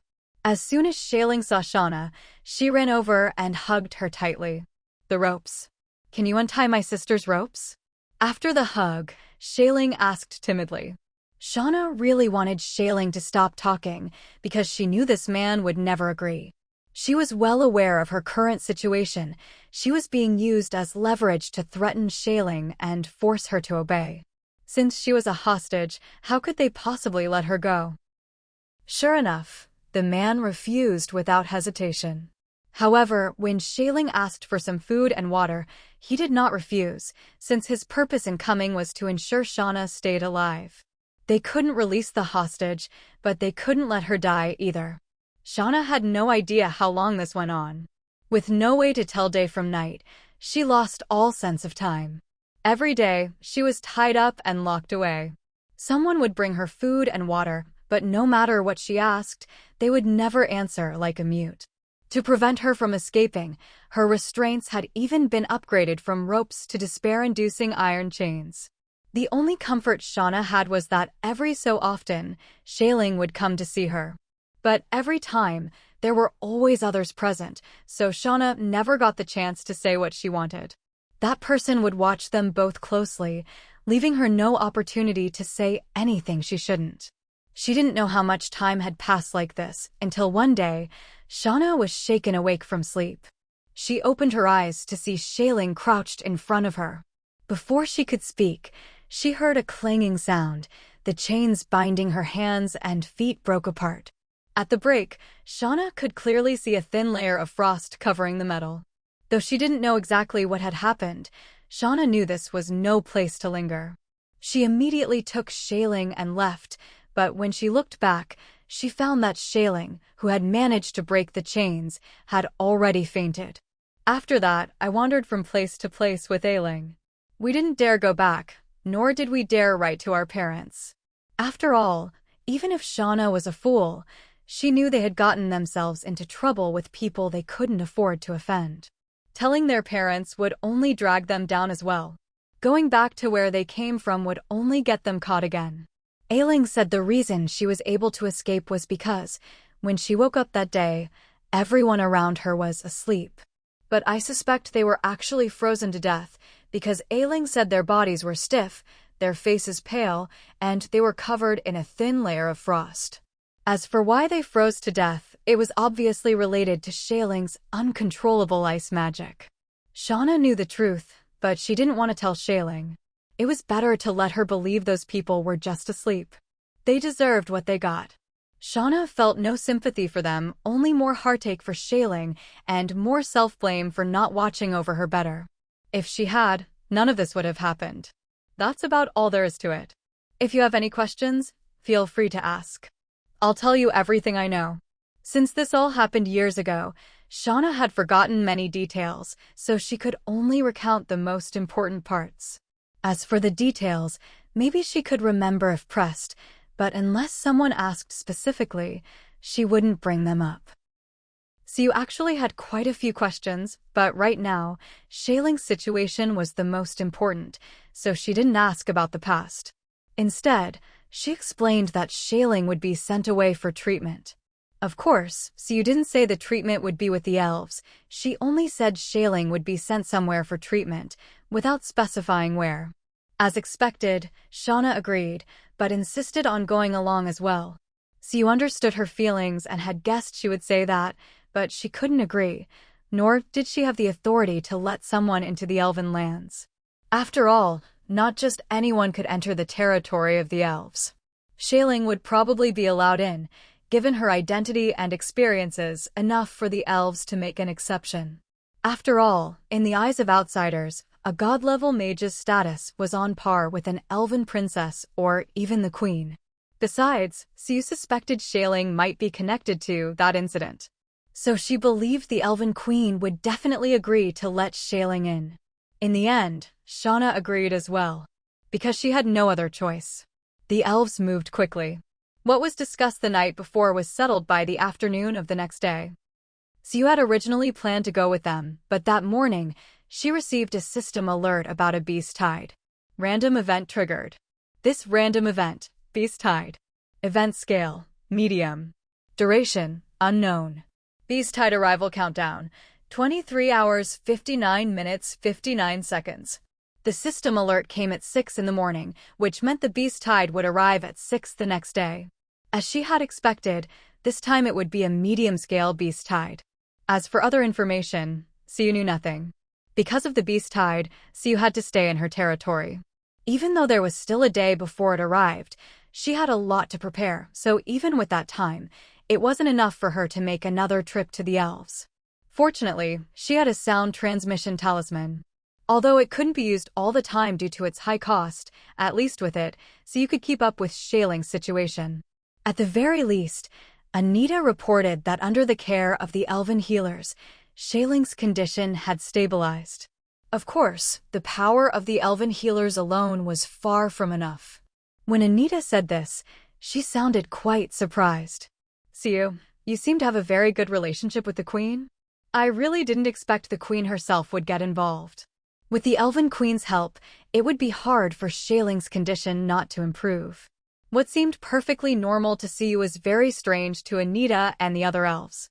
If they didn't know that the Elven Queen was a person with no desires, wholly devoted to the development of the elven race, they might have started to suspect that this little girl was actually the Queen's. Ahem. Sue hadn't expected Anita to be so gossipy, but thinking about it, she knew Anita was just joking. After all, they knew best whether Shailing had any elven blood or not. From this, it was clear just how much of a shock the Elven Queen's intervention had given everyone. After learning that Shailing's condition had improved, Siyu finally felt at ease. She informed Shauna about it, and then turned her full attention to handling the beast tide situation. All the material preparations were complete. What Siyu was focusing on now was mainly personnel arrangements and fine-tuning various details. From the smallest things like patrol times, numbers, and routes in every street, to larger matters such as scouts disguised to investigate the beasts, soldiers manning the city walls, defense teams operating ballistae and catapults, assault teams for proactive strikes, trap teams for defensive support, and ranged teams to harass the beasts. In short, with her wealth of experience, Siyu had meticulously arranged everything down to the tiniest detail. The level of detail was so thorough that many people found themselves completely bewildered. But Siyu didn't care whether they were confused or not. As long as she did her own job well, that was enough. To prevent any mistakes, she made sure that every key position had at least 5 people assigned. That way, even if 1 or 2 made a blunder, as long as one person stepped up, things would be fine. She also gave everyone the absolute right to report important matters directly to their superiors, so there was no need to worry about someone discovering a problem but not knowing whom to tell. Preparations for the beast tide were now fully complete. With the last bit of time left, Siyu also finished making arrangements to protect Lin Qin and Lin Mu. What? Cross-dressing. Lord, can't you pick someone else? Yu's face was a picture of disbelief and despair as he stared at Siyu. That's right. Clearly, the solution Siyu had come up with was to have others disguise themselves as Lin Qin and Lin Mu, and then proactively act as bait. The inspiration for this plan obviously came from Mike. Even all the disguise props, wigs, powders to adjust skin tone, liquids to alter facial features, and so on were bought from that same vendor Mike had mentioned. With the disguise tools ready, the next step was to pick the people to wear them. Yu was one of Suyu's carefully chosen candidates, the other was Jinkei. Yu would disguise as Lin Qin and Jinkei as Lin Mu.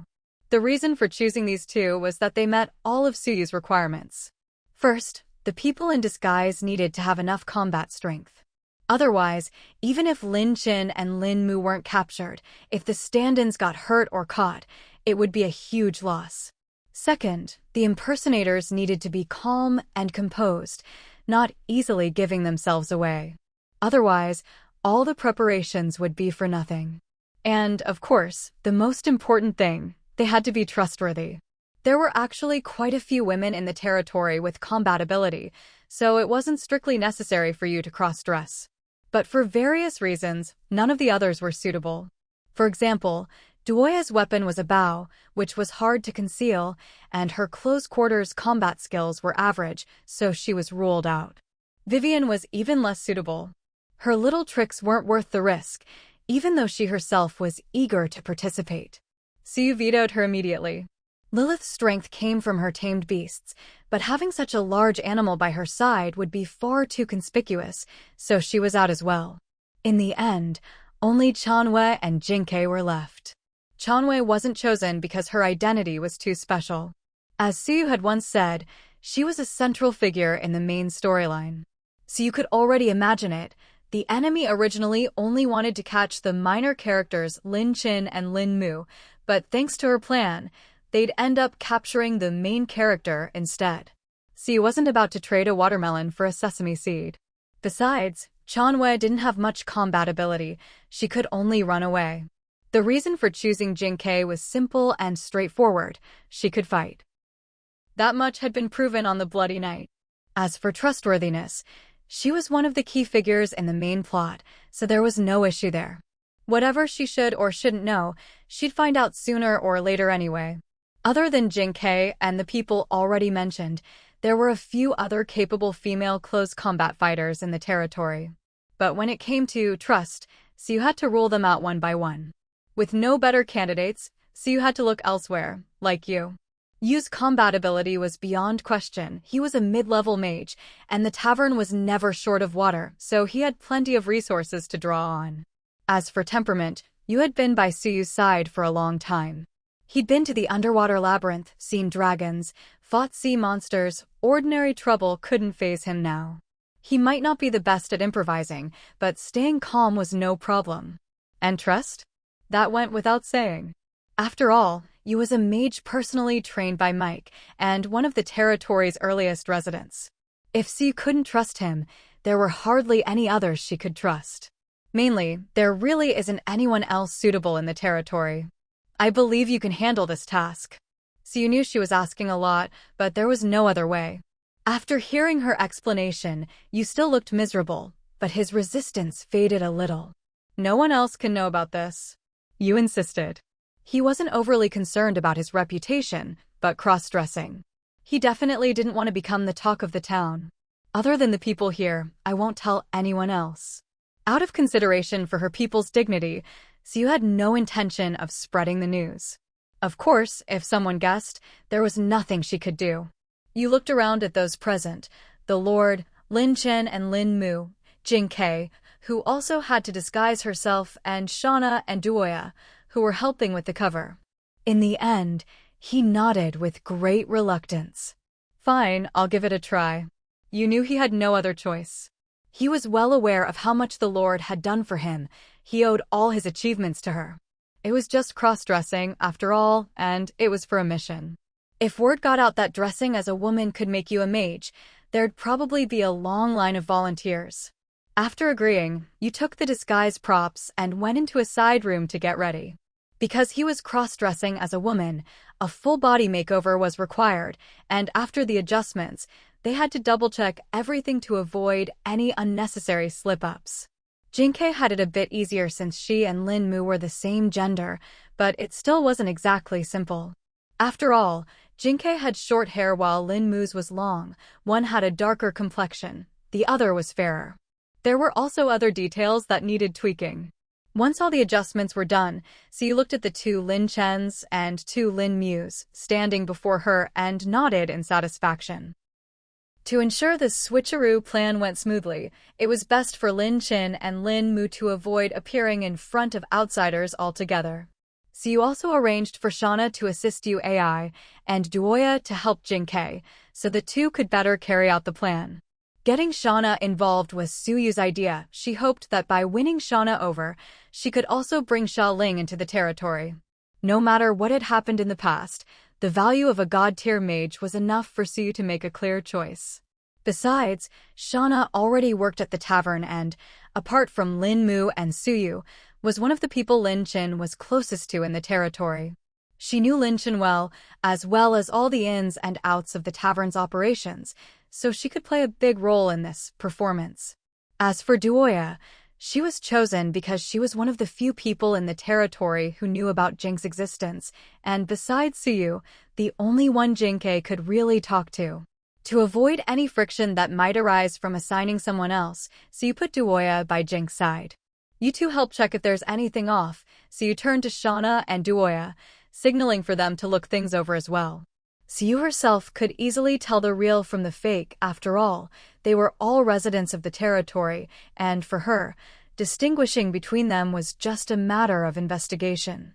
Even without any investigation skills, the different auras around each person were enough for Siu to tell them apart. I can't see any difference. Duoya stared at the two Lin Mu's for a moment, then shook her head. As long as they didn't speak or move, Duoya felt there was no difference at all between the two Lin Mu's. But everyone has their own habits, and those aren't something you can change or pick up in a day or two. So once the two started moving, Duoya was sure she'd be able to tell who the real Lin Mu was. But that didn't matter, after all. Those people didn't really know Lin Chen or Lin Mu. They'd probably just go by appearances, so as long as the looks matched and the mannerisms weren't too off, there wouldn't be any problems or risk to the plan. However, while Jing's disguise as Lin Mu was flawless, UAI's impersonation of Lin Chen was spotted by Shauna at a glance. You should roll up your sleeves since you brew wine. Even if you wear wide sleeves, you always keep the cuffs neat or they'll get stained with liquor. And your hair, the way you tied it is too loose, it'll come undone easily. You should wrap the tie around a few more times and knot it. And finally, your posture, don't hang your head. You look listless, nothing like a shop owner. Even the tavern servers have more spirit than you. At first, UAI listened and took notes seriously as Shauna gave her pointers and made adjustments, but by the end, he felt like he'd become a puppet at someone else's mercy. Lin Chen, watching from the side, was also surprised. She hadn't realized that Shauna noticed so many details that even she herself might overlook. Out of curiosity, Lin Chen couldn't help but ask about it. Shauna was silent for a moment, then said, "It's just experience from wandering around with Ailing." To avoid being discovered, Shauna had played all kinds of roles: male, female, young, old, and Xiaoling's identity would change along with hers. For example, in the last territory, Xiaoling was her daughter, and Shauna disguised herself as a middle-aged woman. They lived there for a while, but when Shauna suspected they'd been found out, she took Xiaoling and left. In the territory before that, Shauna and Xiaoling posed as siblings. "Sorry, I shouldn't have asked," Lin Chen apologized. She was one of the few who knew that Shauna and Xiaoling had barely escaped with their lives, so those memories couldn't be pleasant, probably something both of them would rather forget. Shauna replied, "It's fine. It's not a bad memory. In fact, I'm grateful I have a talent for disguise." Hearing this, Siyu's mind stirred, and she opened Shauna's information panel again. Aside from the detailed backstory unlocked by the plot, there wasn't anything new. But Siyu wasn't surprised. She'd never seen a disguise skill before, nor had she seen any disguise-related talents on anyone else, so she figured the system didn't count disguise as a skill. Not every talent could be considered a skill, otherwise, the database would be too huge. Besides disguise, things like swimming and climbing were also considered hidden talents. They wouldn't show up on the system panel, but at key moments, they could make all the difference. Thanks to Shauna's guidance, UAI made a breakthrough in impersonating Lin Chen, so much so that even Lin Mu could barely tell her own sister apart. After watching them fuss for a while, Siyu had Lin Chen and Lin Mu do some simple disguises as well. Compared to the first two, their disguises were much simpler. As long as no one recognized them as Lin Chen and Lin Mu, it was fine. With so many people coming and going in the territory every day, a few unfamiliar faces wouldn't stand out. Once all the disguises were done, everyone returned to their posts. Jinkei and UAI went to Lin Chen and Lin Mu's house, while the real Lin Chen and Lin Mu moved into the inn. For the next few days, until those people made a move, the sisters wouldn't go out. If they needed anything, they'd just ask the inn staff to handle it. Up to this point, preparations for the Beast Tide could finally be considered complete. At 7 a.m. the next morning, Siyu received another notification from the system. The Beast Tide is underway. Please make the necessary defensive preparations and protect your territory. Number of Beast Tide waves, unknown. Duration of Beast Tide, unknown. The first wave of beasts will arrive in 1 hour. Please prepare accordingly. They're actually being this considerate? Siyu was a little surprised. She hadn't expected the system to be so kind as to inform her of the exact time the Beast Tide would strike. Normally, Beast Tide attacks were random. As long as the Beast Tide event was ongoing, the territory could be attacked at any moment. Unlike the dark creatures, wild beasts attacked without any pattern, making it impossible to formulate any reasonable countermeasures. The only thing you could do was stay on constant alert and strengthen patrols and scouting in the surrounding areas so that any beast incursion could be detected as soon as possible. But since the system had given a warning this time, even if she didn't know the reason, it was still a good thing. Siyu packed up her things and headed straight for the city gate. Yesterday, Siyu had already issued an announcement about the coming Beast Tide, so everyone in the territory knew it was coming today. As a result, no one dared to leave the territory, fearing that if they took just a few steps outside, they'd be devoured by some wild beast that appeared out of nowhere. Why is it that right after the natural disaster, we have to deal with the Beast Tide?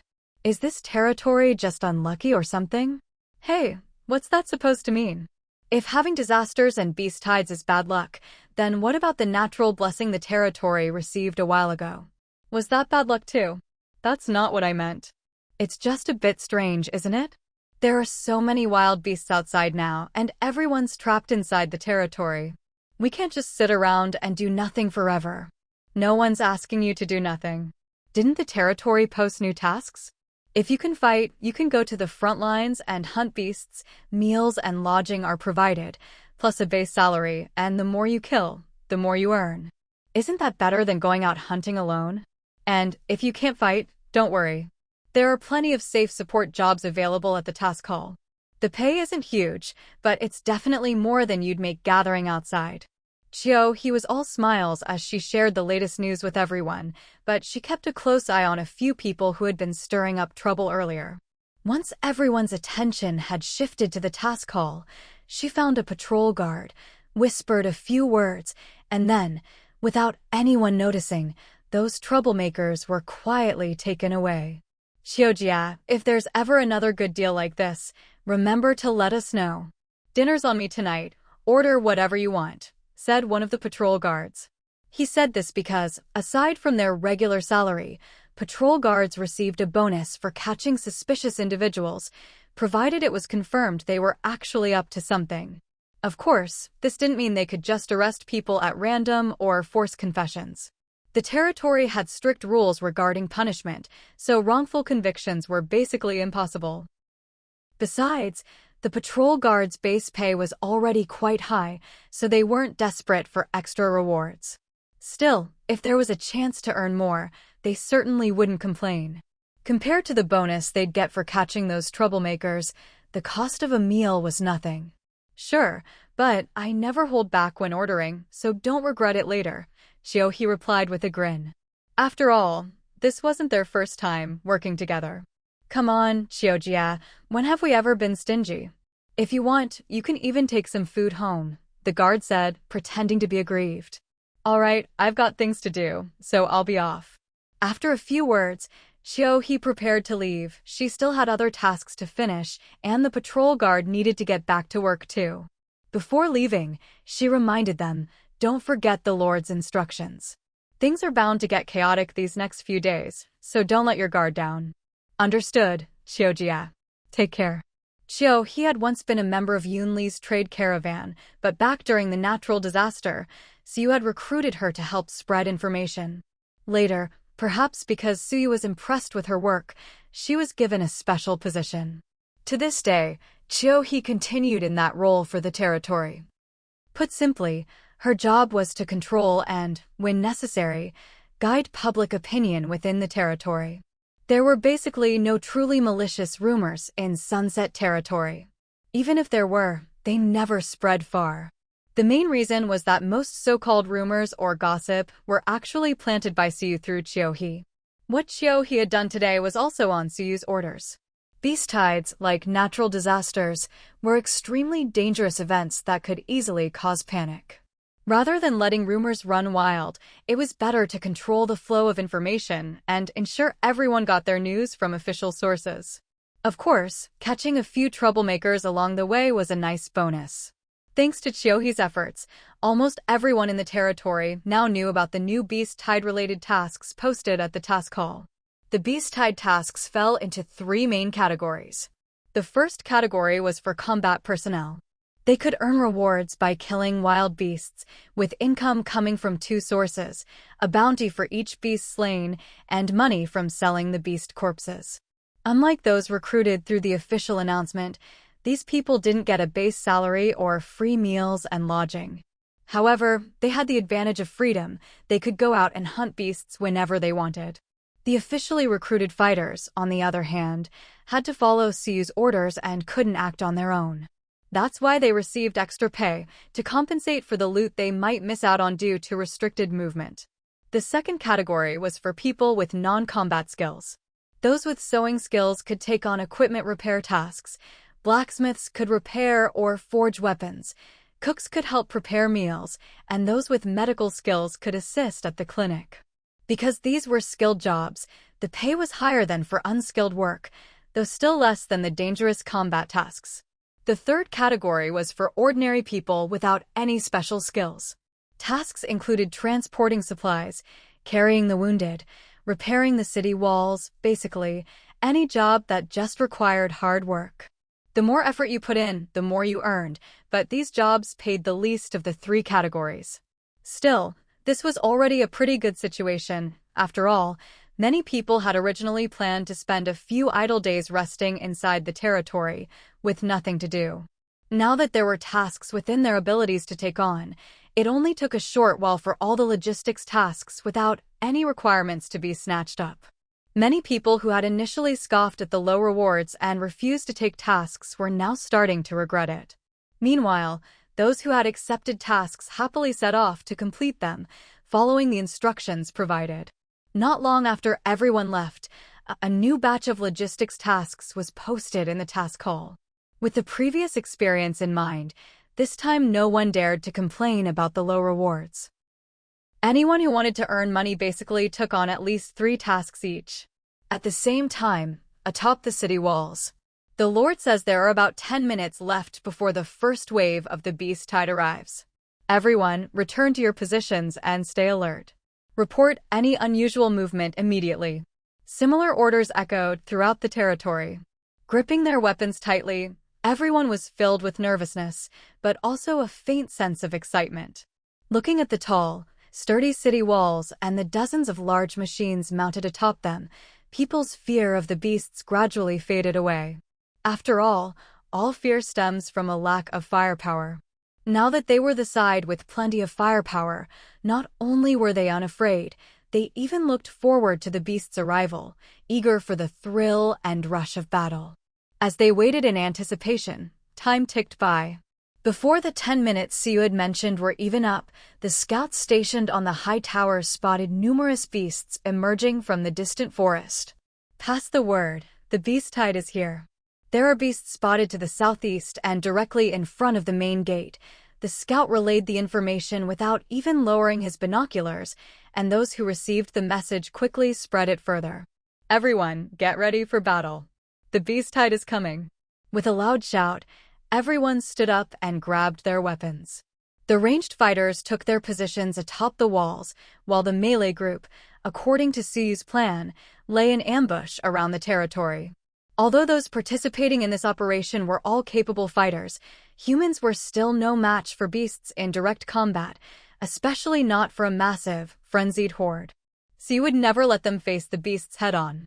According to her plan, the ranged group would first whittle down the beast's numbers, then the melee fighters would swoop in to finish off the already weakened enemies. Of course, this arrangement was only for the territory's residents and the combatants Siu had recruited. As for the independent adventurers, Siu didn't bother to manage them. At most, she had the gate guards and patrols give them a friendly reminder. If they insisted on acting during dangerous times, Siu had already told her people not to interfere, they just needed to look after themselves. But clearly, everyone valued their lives. So even though there were plenty of people gathered near the only side gate that allowed passage out of the territory, not a single person dared venture out during the most dangerous early moments of the beast tide. Roar. Awoe. Hiss hiss. In just 3 to 5 minutes, the beasts that had been kilometers away were now within sight. Looking at the dense, surging mass before them, most people couldn't help but shiver. Tigers, leopards, lions, bears. These creatures, rarely seen in the forest, but extremely dangerous, now gathered in packs, menacingly filling the open ground 100 meters away. Besides these large beasts, wolves, foxes, and snakes, mid-sized predators, made up the rest of the horde. In other words, this beast tide was the real deal. There were no easy targets like rabbits or mice. Oh! With a strange, almost inaudible sound, the previously motionless beasts suddenly went berserk, charging straight towards sunset territory. Open fire! Lal shouted sternly, raising the red flag that signaled the attack. The moment everyone on the wall saw that bright color, they sprang into action. In an instant, arrows filled the sky, muskets thundered, and the heavy thuds of catapulted boulders crashed down, pounding in everyone's hearts. Perhaps because this was only the first wave, the numbers weren't overwhelming and the beast's strength was limited. The defenders handled it with relative ease. The outermost defensive structures on the wall hadn't even lost a third of their durability before the majority of the beasts in this wave were already dead or wounded. Once the battle reached this stage, Lal, Following Siyu's signal, raised the black flag. This meant everyone was free to join the fight. Almost the instant the black flag was raised, the hidden fighters around the territory couldn't wait any longer. They charged out, weapons in hand. As more and more beasts fell, those who had hesitated about joining the fight also left the safety of the territory. For them, the ground wasn't littered with beast corpses, but with piles of money. Tiger pelts, wolf pelts, bear hides. Materials that would fetch high prices under normal circumstances were now everywhere, driving people wild with excitement. And so, more and more people joined the battle. As time passed, the number of beasts dwindled while the number of people grew, making the fight easier and easier. First wave of beast tide ended. Time taken: 57 minutes 41 seconds. The second wave will arrive in approximately 2 hours. Please prepare accordingly. Seeing the system notification, Siyu subconsciously raised an eyebrow. Why did something feel off? The first wave's warning had been precise, but now, for the second wave, the timing was suddenly vague. Approximately 2 hours, what kind of timing was that? Siyu couldn't figure it out for now, so she simply set the thought aside and focused on organizing everyone's work. Clearing the battlefield, resetting traps, restocking supplies, sending the wounded to the infirmary. Everything proceeded in an orderly fashion. Since the first wave hadn't been too exhausting, everyone recovered quickly. In less than half an hour, aside from the injured, everyone else was ready and prepared to jump into the next battle at any moment. There's still about an hour before the next wave of beasts arrives. Tell everyone not to be too tense for now. Rotate shifts and get some rest. Staying on edge for too long isn't good for anyone. Siyu gave instructions for everyone to take turns relaxing while she went to the warehouse to sort through the newly delivered supplies and some other special spoils of war. Most of the supplies here were various materials obtained from dismantling beast carcasses. It had been agreed before recruitment that all spoils would be bought back by the territory at market price, and the money would be distributed according to each person's contribution in battle. So all these materials would remain in the warehouse for now and in the future, with no need to divide them up individually. So you could see detailed data for both the territory's residents and the newly recruited people, damage dealt, damage taken, healing done, and so on. So when the time came, she could simply distribute the money based on these stats, with no worries about unfairness. What about the beasts that are still alive? After checking the warehouse inventory, Siyu asked about the other batch of spoils. The special spoils referred to those beasts that were injured but not yet dead. Rather than having them killed, Siyu had ordered that they be kept alive and cared for. The person in charge of this was Lilith, the beast tamer. Of course, she couldn't handle it alone. There were more than a dozen beasts, including 2 wolves, a tiger, a leopard, and 2 brown bears. Even injured, these were still dangerous predators. Such fierce beasts couldn't be tamed in a short time, so Lilith's main task now was to build rapport with them. At first, she would feed them, and once they got used to her, she'd start tending to their wounds. After all, wounds are the most sensitive areas for wild animals. Without trust, it's impossible to get close, let alone touch them. So everything had to proceed gradually. But as a professional beast tamer, Lilith understood all this, so Siyu just gave her a few brief reminders, arranged for extra guards to prevent any escapes or accidents, and otherwise didn't interfere. If anyone else had a say in the matter, it would be Lilith's wolf pup, Little Gray. But since Lilith was a max-level Sea King in her field, Siyu trusted she could handle both the wild beasts and any drama with Little Gray. At 11 a.m., the second wave of the beast tide arrived right on schedule. Just like before, the scouts atop the tower were the first to spot the beasts, reporting their positions and the routes they were taking. There are signs of beast activity about 800 meters from the main gate. We're also seeing a lot of unidentified creatures to the east and southwest. Compared to the first wave, it was clear that the second wave had more beasts, and they were attacking from more directions, with greater variety. Beast tides are meant to get harder with each wave, not just in terms of numbers, but also in the beast's combat strength and their attack patterns. Pass this on. The first 5 teams will continue guarding the main gate. The remaining 5 teams will split into 2 groups each and cover the east and southwest. The last team will provide flexible support. As Suyu issued orders, she opened the map and marked several points. There were now 5 markers in 2 colors on the map. The 2 red markers showed where the first wave of beasts had appeared and the routes they'd taken. The 3 green markers had just been added for the second wave's spawn points. The main gate faced due north, which was a fixed spawn point where beasts would always appear in every wave, always the largest group and the main battlefield. Besides that, beasts would also randomly spawn in the other 7 directions, but in much smaller numbers. Even combined, these random spawn points never matched the main front. If you could predict the spawn points in advance and prepare accordingly, you could concentrate your forces and put more strength into the main battlefield. That was exactly what Suyu was doing now. In fact, the appearance of random spawn points wasn't truly random, there was a pattern. On any given day, after a beast tide had spawned in a particular direction, the chance of it spawning there again in the next wave dropped significantly. In other words, since the east, southeast, and southwest had already seen beast tides, the third wave would most likely spawn in the west, south, northwest, or northeast. There was another rule. Random spawn points would never be adjacent. So, for example, if you knew one random spawn was in the east, the next couldn't be in the northeast or southeast. Thus, for the third wave, there were only 2 possible combinations. First, north, west, northeast. Second, north, south, northwest. Lyle. Here. Take a team and scout west. If you run into beasts, avoid them. Go no farther than 2 kilometers. If you spot signs of a large group, pull back immediately. Yes. Suyu's reasoning was simple. Since the possible combinations were known, scouting just one of the 4 remaining directions would reveal which scenario it was. There was a reason for choosing west over the other 3. North and east were already active spawn points for the current wave, and northeast was between them, very dangerous.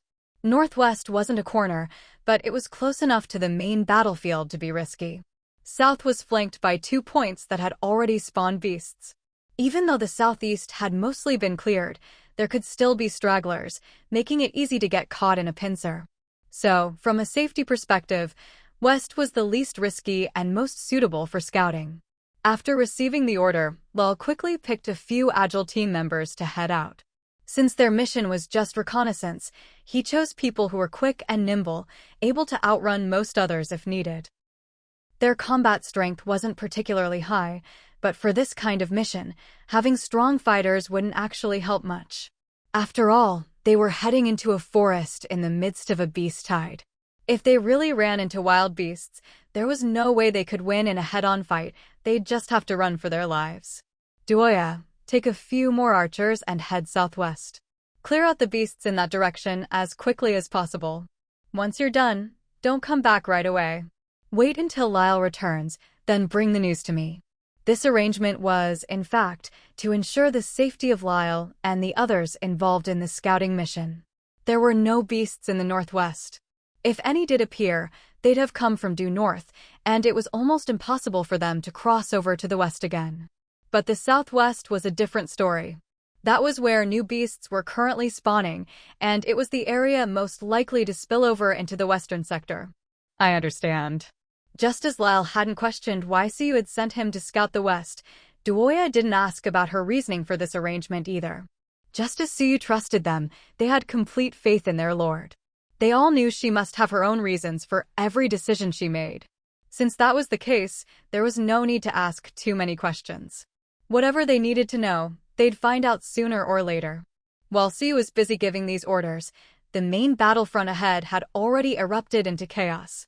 Just like with the first wave of the beast tide, they started by using ranged attacks to whittle down the beast's health from a distance. Once the beasts were sufficiently weakened, the hidden melee fighters would swoop in to finish them off. The plan that had worked so perfectly during the last beast tide was proving just as effective this time. If there was any flaw at all, it was that Suyu noticed the composition of the beasts below seemed to have changed. There were many types of wild beasts. Aside from differences in size, some had high attack but low defense, Others were the opposite, and a rare few had both high attack and high defense, usually only elite or boss-level beasts. The first wave had mostly consisted of high attack, low defense beasts. They hit hard, but died easily. Thanks to Sunset Territory's thorough preparations, the beasts hadn't even managed to break through the outermost layer of the city wall's defenses. In fact, they were wiped out before they even got halfway through. But this time, the beasts seemed to have gotten smarter. It was as if they'd planned ahead, sending beasts with extremely high defense to the front lines. For a while, everyone's attacks could only reach these thick-skinned, tough creatures like wild boars and giant bulls. Meanwhile, the high-attack beasts used the distraction to quietly slip beneath the city walls and launch a fierce assault on the defenses. Tell everyone to prioritize clearing out the beasts attacking the city walls. Ignore the wild boars and bulls for now, Siu immediately ordered when she noticed the problem, preventing the outer wall's durability from dropping too quickly. Also, have the melee group circle around and attack from behind. Don't engage in prolonged combat, just draw their attention. Once you have it, retreat immediately. After the ranged group finishes off the beasts under the walls, focus your firepower on the front lines. This move was mainly to split the battlefield. Although Siu could have everyone focus on the beasts beneath the walls first, the old problem remained. The high-attack beasts hiding behind the meat shields were still out of reach. If they wanted to kill those, they'd have to lure them out from behind their protectors. Of course, to prevent the beasts at the front from turning on the melee group and overwhelming them, Siu also ordered the ranged group to ramp up their attacks on the front lines. This way, the beasts would be caught in a pincer, unable to focus on both fronts at once. After receiving the order, the ranged group atop the walls sped up their attacks, aiming to quickly clear out the beasts attacking the walls so they could help relieve the pressure on the melee fighters behind enemy lines. Meanwhile, when the hidden melee group outside received the order to attack from behind, many of them felt nervous and hesitant. Wait, why are we suddenly attacking from the rear? Weren't we supposed to wait until they finished before moving in to clean up? Someone couldn't help but ask. The others didn't voice their concerns, but they were all thinking the same thing. In any battle, what they feared most wasn't the enemy, it was being sent out as cannon fodder by their own teammates. After all, from their perspective, attacking from behind seemed like an extremely risky move. To be precise, you're not attacking directly. Your job is to draw the attention of the beasts at the rear. If things get dangerous, retreat immediately. The messenger, Bailey, was someone Siu and Lake had carefully chosen for this task. As the Lord, Siu couldn't run around everywhere herself. She had to stay in one place to give orders. That made the role of messenger extremely important. Relaying information atop the city walls was simple enough. After all, it was within the territory, and if someone made a mistake, Siu could spot and correct it right away.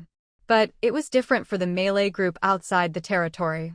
They were too far away, and if the messenger misunderstood or miscommunicated the order, it could have a huge impact on the battle, with potentially disastrous consequences.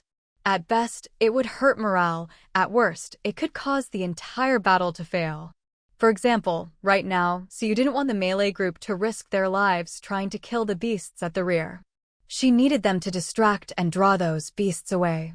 Those are two very different things, so Siu had emphasized the distinction to the messenger several times. Bailey didn't let her down. He delivered the correct message to the melee group. So that's how it is. I knew there was no way we'd be sent to fight the beasts head-on. The person who'd questioned the order scratched his head sheepishly, and the others looked away in embarrassment. All right, enough talk. Spread the word, everyone get ready for action. Even though they knew their job was just to distract and lure, everyone was still a bit nervous. But after downing a bottle of agility potion, everyone felt a lot more confident. They all knew that with the potion, their speed would increase, and at the very least, they'd be able to get away safely. The beasts under the city wall have all been cleared out. Everyone, hurry up and circle around. Once you're at the rear, go straight into battle. There are people on the wall who'll help draw aggro for us. If you think you can't handle it, just run, don't worry about saving face. Staying alive is what matters most. Everyone kept the melee team leader's words firmly in mind. The moment they saw all the beasts beneath the distant city wall collapse, they shot forward like arrows released from a bow, charging together toward the beasts at the rear. Thanks to the chaos of battle and the fact that they'd snuck around after drinking potions, not a single beast noticed their approach. By the time the beasts realized what was happening, humans were already hacking at their backs again and again.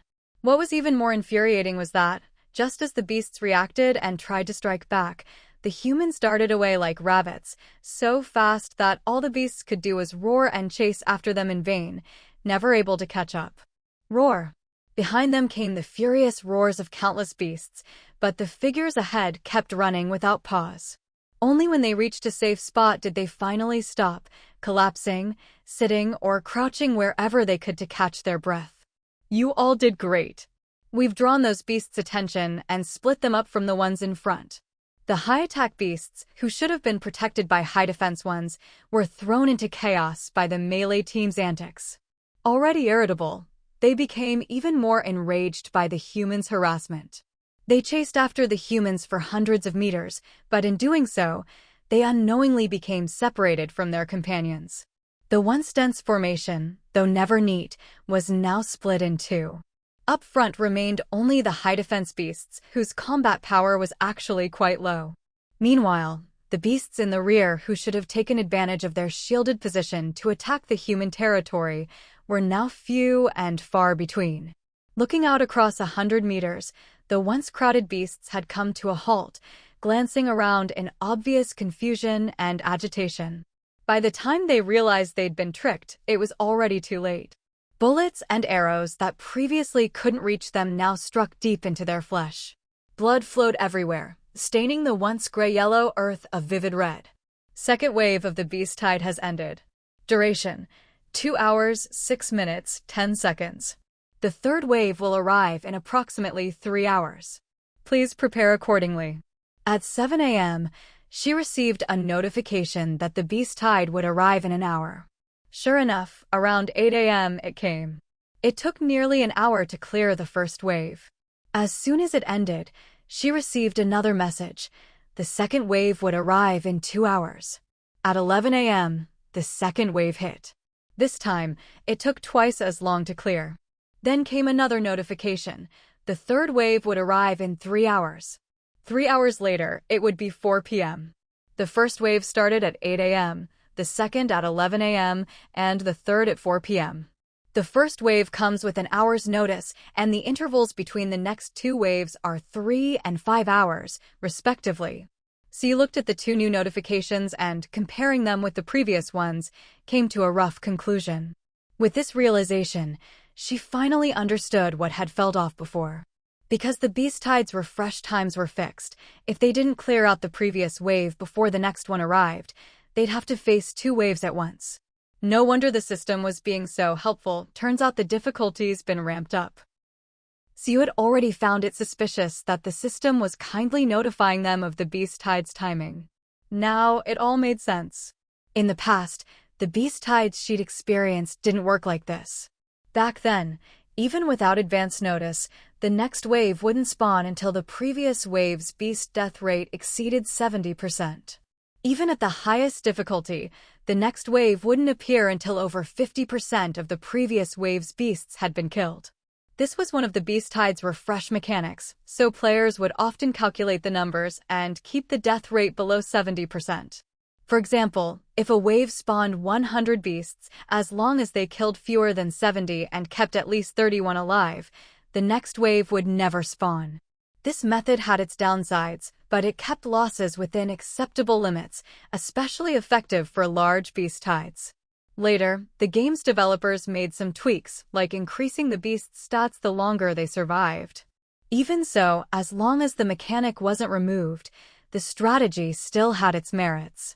Some players even calculated the stat growth curves over time and found the optimal moment to kill for maximum benefit. In short, players' ingenuity was endless. As long as a mechanic existed, they'd find ways to exploit it. As someone who'd once participated in those calculations, so you knew this mechanic inside out. But when the system started announcing beast tide times, she sensed something was off, so she didn't try to exploit the mechanic this time. Instead, she urged everyone to clear the beasts as quickly as possible. And it turned out to be the right call. If she'd tried to exploit the system and left 30% of the beasts alive, she'd never get the next wave's notification, but the next wave would still arrive. Then, the territory would have to face the leftover 30% from the previous wave plus a full new wave, making things even harder. Is this change man-made, or is it just an increase in difficulty? So you saw two possibilities for the change in the beast tide refresh mechanic. Either it was because the beast tide was artificially triggered, or the system simply wanted to make things harder. Either way, she knew the coming days would only get more and more difficult. Not long after the second beast tide ended, Siu saw Duoya hurrying over from outside. Is Lyle back? Siu immediately asked when she saw Duoya. Duoya responded promptly. Lyle asked me to relay a message. About 1,800 meters due west, they discovered a large number of beast tracks. Upon hearing this, Siu's tightly furrowed brows, caused by the increasing difficulty of dealing with the beast tide, gradually relaxed. But after a moment, she asked again, did Lyle find anything else? Was anyone injured? The reason Siu asked this was because Lyle had said outright as the second wave of the beast tide appeared. It had taken them 2 hours to clear out the second wave, which meant Lyle's group had also been out for 2 hours. Yet, under normal circumstances, a round trip of less than 2,000 meters should take no more than an hour at a walking pace. Even if they'd had to detour around beasts, it shouldn't have taken twice as long. Clearly, something else must have happened. Just as Duoya was about to say more, she nodded in response. Don't worry, my lord, no one was injured. But Lyle said that when he found the beast tracks, he also discovered that the area was heavily polluted. After noticing the pollution, Lyle was curious, but decided to head back immediately, knowing how dangerous the forest was at this time. Even though there wasn't a beast tide at that spot for now, the ground was covered in claw prints and the tree trunks were scratched up, clear signs of danger. Lyle said, recon mission complete, prepare to withdraw. After giving the order to retreat, Lyle led his team to leave. But they'd only gone a few steps when they heard rustling sounds all around them. His heart tightened, and he immediately whispered, hide. Don't make a sound. Everyone concealed themselves in a safe spot, using the plants for cover. Then, they saw a large number of dark creatures appear out of nowhere on the patch of land that reeked of pollution. Seeing so many dark creatures sent chills down everyone's spine, but fortunately, the creatures didn't linger. It was as if they were being commanded or drawn by something. They all marched off in the same direction. Lyle said those dark creatures left heading southwest. Duoya reported, recounting every detail Lyle had shared, not missing a thing. First the beast tide, and now dark creatures? Could it be that after the double calamity, the system now wants to throw a double monster siege at us, beast tide plus dark creatures? Siu prided herself on her resilience, but when she heard Duoya mention dark creatures, she couldn't help but curse inwardly. But now wasn't the time to dwell on it. If the dark creatures really were going to interfere, there was nothing she could do to stop them. Rather than overthinking, she might as well hurry and set up traps at the next spawn point. Split off 150 people. Duoya, take 50 and head northeast to look for beast tracks. Once you find them, set traps nearby. If you encounter beasts on the way, avoid them if you can. You can pick your own team. The other 100 will be led by Lyle. Head west again, but don't get too close to where the beast tracks were found. Set traps along the main route back to the territory and return immediately once you're done. If anything unexpected happens, you must withdraw within 2.5 hours at the latest. Duoya had once been a hunter. She knew the forest and beast habits well and was skilled at setting traps, so it made sense for her to lead one team. As for Lyle, since he'd already scouted the west, sending him again would help avoid unnecessary trouble. The reason Lyle's group had 100 people instead of 50 was because of the discovery of the dark creatures. Otherwise, Siu would have only sent 50 with him as well. Normally, 2.5 hours would be plenty of time to set the traps and return. Yes, Duoya replied and immediately went to select her team. She picked 50 for herself, then selected 100 for Lyle, and sent a messenger with those 100 to meet Lyle on the west side of the territory. As for the trap materials, Siyu had anticipated this need and had already had them prepared, so they just needed to take them along. Yao Guang has something she'd like to discuss with the Lord privately. After a few days apart, Yao Guang still looked as delicate as ever. Watching her struggle just to climb a few steps, Siyu couldn't help but feel a bit helpless. With your health, you could have just sent someone to fetch me if you needed something. Why come yourself? Siyu knew Yao Guang was frail but as tenacious as wild grass, yet seeing her stop every few steps, panting after every 3, Siyu couldn't help but worry. In just those few steps, Siyu checked her status bar no less than 3 times. Yao Guang herself didn't seem to mind. She smiled gently, the sickly look on her face fading a little with that smile. My lord, you're busy with the beast tide, how could I trouble you to come to me? Besides, it doesn't feel very safe inside the territory right now. I actually feel that being by your side is the safest place to be. Siyu, she realized that talking to an astrologer, someone who seemed to know everything, was truly exhausting. Every sentence twisted in 100 directions. Even a labyrinth had fewer turns than Yao Guang's words. Siyu led Yao Guang to a quiet corner to sit down, then waited silently for her to speak. Yao Guang didn't keep her guessing. After resting for a dozen seconds, she began. I came to see you for 2 reasons. First, yesterday I noticed frequent disturbances in the stars. This signals both a great calamity and the arrival of good fortune. Right from the start, Yao Guang hit Siyu with a bombshell. Calamity and good fortune, 2 completely opposite omens in the same sentence. If Siyu didn't know Yao Guang's abilities, or hadn't seen her serious expression, she might have thought Yao Guang was joking. What do you mean by calamity? And what by good fortune? Siyu didn't believe Yao Guang would come all this way just to say something so vague. After all, if we're talking about calamity, today's beast tide and the newly discovered dark creatures already count as disasters. As for good fortune, she really couldn't think of anything that could be described as such. As you suspected, my lord, you already know the meaning of the ominous sign. As for the auspicious one, Yao Guang paused, then curved her lips into a faint smile. Heaven's will is for the enemy to fail. For us, isn't that an auspicious sign? Siyu's eyes half closed, her mind awash with thoughts. Just how much does Yao Guang really know? Was her arrival at Sunset Territory just a coincidence, or... And what did she mean by heaven's will is for the enemy to fail? That single sentence from Yao Guang sparked countless questions in Siyu's heart, but it seemed Yao Guang had no intention of answering them, and Siyu didn't press further. Yao Guang continued, a long time ago I noticed unusual changes in the stars, the constellations representing the 4 great races flickering unpredictably. Among them, the star representing the elves Ling and showed the most severe anomalies. So in the days that followed, I kept a close eye on Ling Ran. By this point, Siyu felt she had already guessed what was coming. Yao Guang's next words confirmed her suspicions. About a month ago, Lingran's light began to dim, but after 2 days, it brightened again. Not as bright as before, but it may mean the elves have survived a deadly crisis. But the hidden danger remains. That star could still fall at any time. A month ago, the elven princess was kidnapped and then rescued by Siyu. This must correspond to the 2 phases of Ling and dimming and brightening. As for why Ling and wasn't as bright as before, Yao Guang had already explained. The hidden danger remains, clearly referring to Anetta's shattered elven heart. As long as the elven heart remains unrestored, or the elves fail to find a new heir to replace Anetta, Ling and will never return to its former brilliance. I originally wanted to check on the other 3 races' stars after noticing the problem with Ling Ran, but my abilities were limited at the time, and I found nothing. Until yesterday, when I discovered an anomaly in the constellation representing the merfolk, Miao Xuan.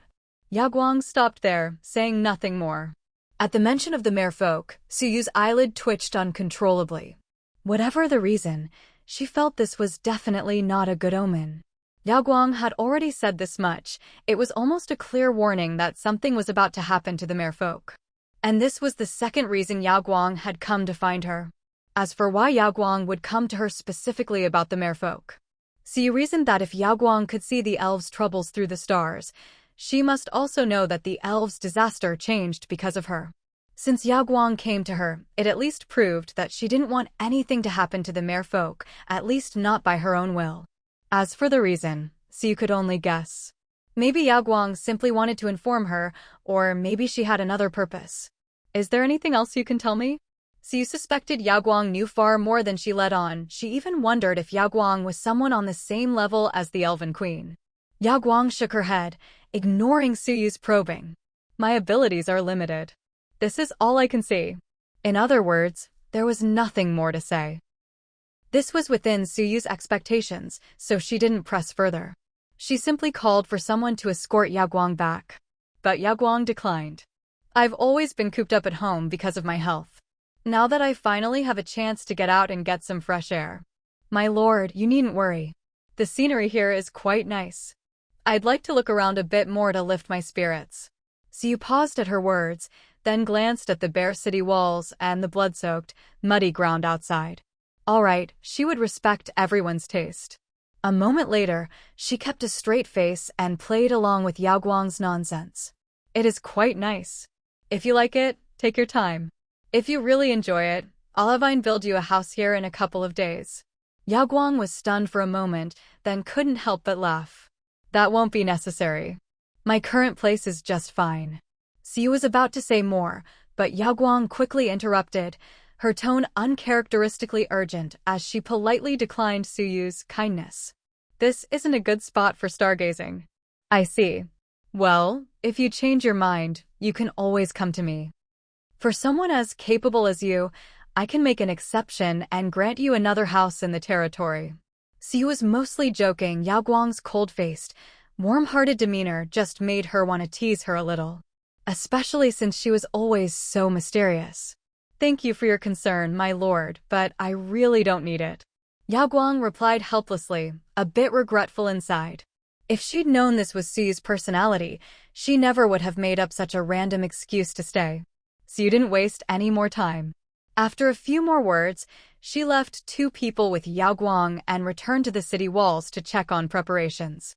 The once neat and sturdy walls were now pitted and cracked in many places. Though everyone was working hard to repair them, such scars could only be erased with a complete rebuild. For now, all they could do was restore the wall's durability. The scars would remain. My lord, I found a section of the wall that's been badly damaged by the beasts. I need to take a team to rebuild it right away. Ayn hurried over to Suyu, speaking quickly about her discovery. All right, I'll leave it to you. If you find anything else like this, just take people and materials and go, no need to check with me. Siyu said this mainly because she was worried she might be too busy to respond, and if Ayn couldn't find her, the wall might go unrepaired, which would be disastrous. Although the wall's durability could be restored, repaired walls were always weaker than before, an unavoidable, permanent damage in construction. For example, a wall post with 100 durability could withstand 1,000 damage, a ratio of 1:10. But after repairs, even if the durability was restored to 100, it might only withstand 800 damage or even less. So while repairing the walls could greatly reduce the time pressure, since repairs were much faster than rebuilding, it was not a long-term solution.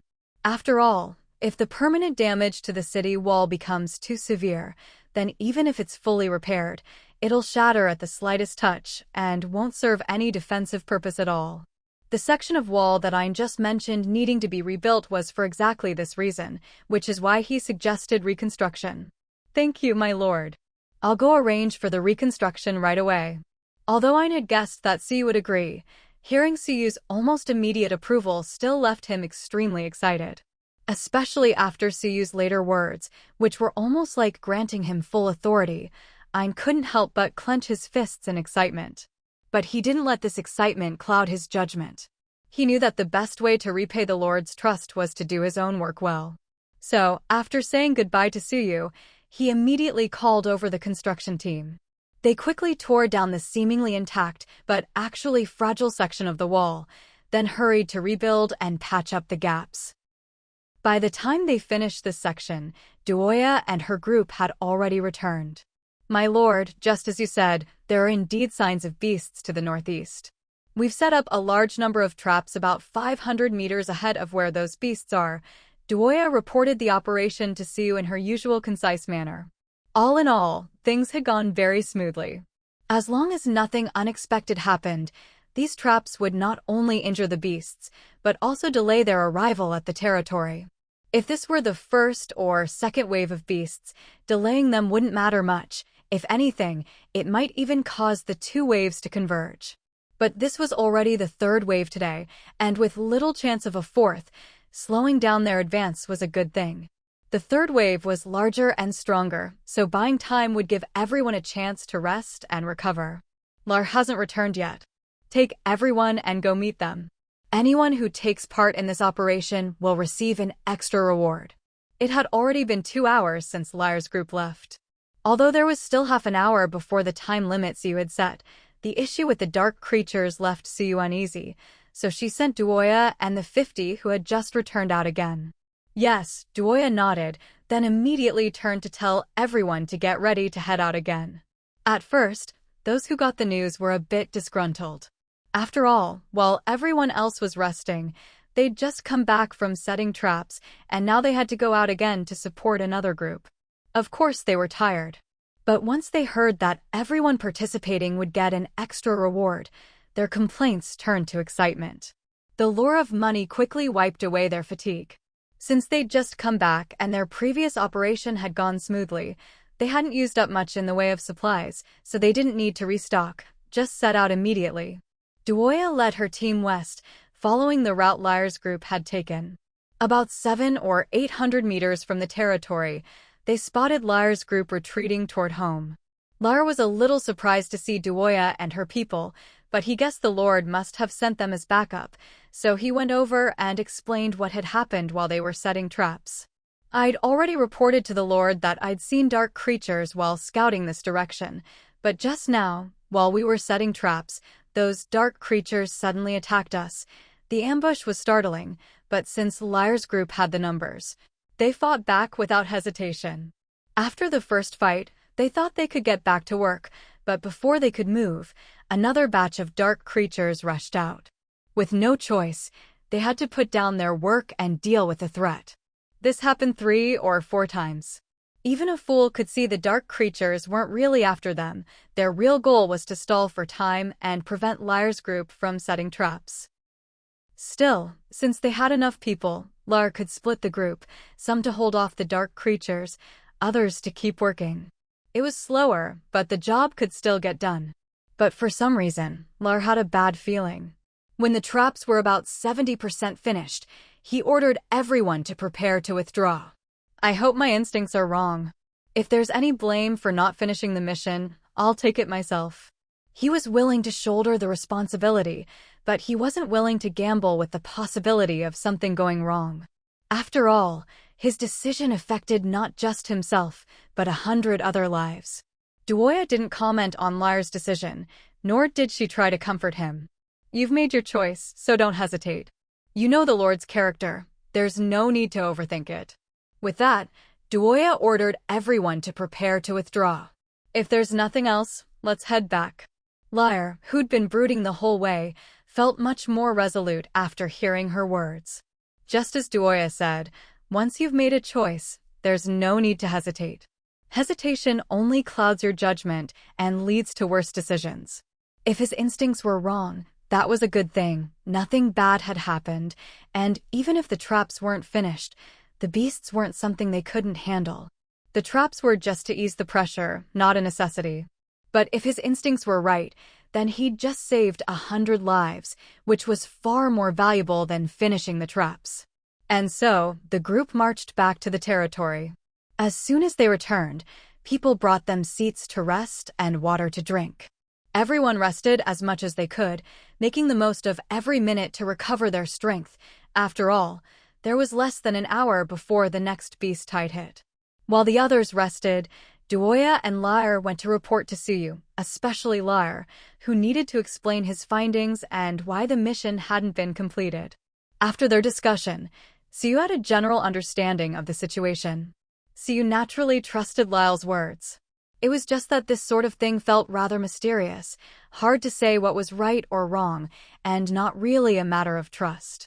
However, after thinking it over, Siu had a rough guess about the purpose of these dark creatures. Your decision was the right one, Siu affirmed Lyle's choice. Although I tasked you with setting traps, everything in this world is subject to change. You're the team leader for this operation. Aside from completing the mission, your most important responsibility is ensuring everyone's safety. Everything has its priorities. Setting traps is fine as long as everyone's safety can be guaranteed, but if that can't be ensured, it's okay to abandon the mission. In the future, there will only be more and more matters to handle in the territory. You all need to develop independent decision-making abilities. Once I assign a task, the objective is fixed, but the process will always encounter various unexpected situations. You'll have to resolve those on your own. Siu wasn't a god. She could make plans, but she couldn't control every detail of their execution. She certainly couldn't write a walkthrough detailing every step of every mission, what details to watch out for, what situations might arise, and how to handle them. That's why Siu had always tried to delegate authority to her subordinates and cultivate their ability to make decisions on their own. Lyle's decision this time might not have been perfect, but it was certainly more satisfactory to Siu than blindly carrying out orders regardless of the circumstances. At least he knew how to adapt and was willing to make the call to abandon the mission if necessary. Each time the dark creatures attacked you, was the number about the same? The pressure they put on you wasn't particularly high, was it? Lyle paused, then nodded. Yes, there were only about 30 of them each time, and their attacks weren't very fierce. That's why Lyle felt they were just trying to stall for time. Otherwise, these dark creatures wouldn't have attacked in waves like the Calabash brothers saving their grandfather, nor would they have held back. Each fight felt like they were leaving room, never going all out. Think about it, if it were the other way around, and the dark creatures attacked fiercely with large numbers, what would you do? Siu was clearly guiding Lyle to think step by step about the dark creature's ultimate goal. Of course, Lyle wasn't the only one present. Doya also fell into thought after hearing Siu's words. I'd order everyone to retreat immediately, Lyle answered decisively, without much hesitation. That was also Doya's answer. After all, with a beast tide raging in the forest and a large threat from the dark creatures, no matter who was in command, even Siu herself, they would choose to retreat. Of course, Siu would likely make other preparations after retreating. Exactly. The dark creatures know this too, which is why they didn't do it. If they sent too many at once and put too much pressure on Lyle's group, they'd just retreat. They might not win, but they could still run. So, to prevent Lyle and the others from leaving, the dark creatures only harassed them, never applying too much pressure, creating the illusion that they could both kill the dark creatures and finish setting traps. Their goal isn't just to harass us or stop us from setting traps. What they really want is to keep us here. Lyle wasn't stupid. Siu's guidance quickly led him to the dark creature's true purpose. Doya looked up at Siu, thought for a few seconds, then added, more precisely, they want to delay you. When the beast tide breaks out, they'll trap you here. With the beast tide ahead and the dark creatures behind, there would be only one outcome for Lyle's team. Based on this analysis, Lyle's hunch had been correct. The dark creatures did have ulterior motives, and his response was the right one. Whether he saw through the plot or just got lucky and happened to resolve the situation, as long as the result was good, that was what mattered. Still, Lyle's decision wasn't perfect, so Siu gave him and Doya a few pointers and told them to think about what else they could have done if they'd realized the dark creatures' plot earlier, aside from just retreating. Let's set this aside for now. You two have worked hard, go get some rest. The dark creatures issue couldn't be solved right away, so there was no point worrying about it now. That said, in trying to lure Lyle's group into staying, the dark creatures had expended quite a bit of their own strength. In the end, their plan failed and everyone escaped, so they, or rather, he, was probably furious. But that had nothing to do with Siu. Right now, she just wanted to deal with the beast tide. About an hour later, everyone who had received advance notice grabbed their weapons and prepared for battle, only to find that aside from the usual 100 or so beasts appearing directly ahead, the other directions were completely quiet. No sign of movement at all. Since Siu hadn't told anyone about the traps, they didn't know that the beasts in the other two directions had been caught. Still, that didn't stop everyone from quickly slaughtering the roughly 200 beasts in front of them, then scanning the surroundings with murderous intent. Once those 200 beasts were dealt with, the scouts atop the tower used their binoculars to scan the distance, but still saw nothing, no sign of movement at all. If the beasts had just appeared in front of them, they wouldn't have been so nervous. But now that the beasts had suddenly vanished, who knew when they might pop up and launch a surprise attack? As everyone's thoughts ran wild, a scout suddenly shouted in excitement. "I see them. About 1,000 meters due west, there are signs of beast activity."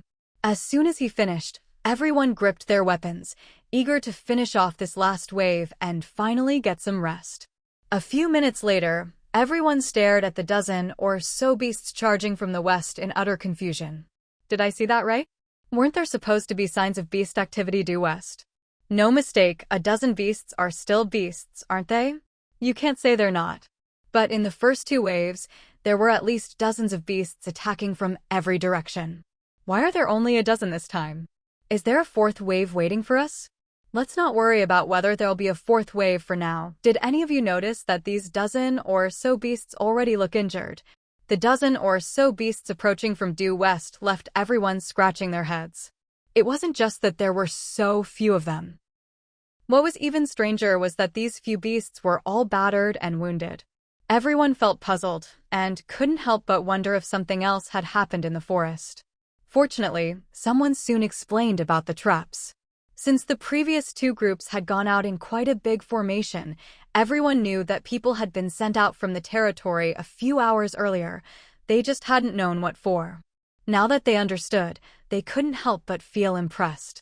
I wonder who gave the order to set those traps. That was a brilliant decision. Yeah, if every wave of the beast tide was just a handful like this, what's there to be afraid of? Don't get your hopes up. Traps only work when the beast numbers are small.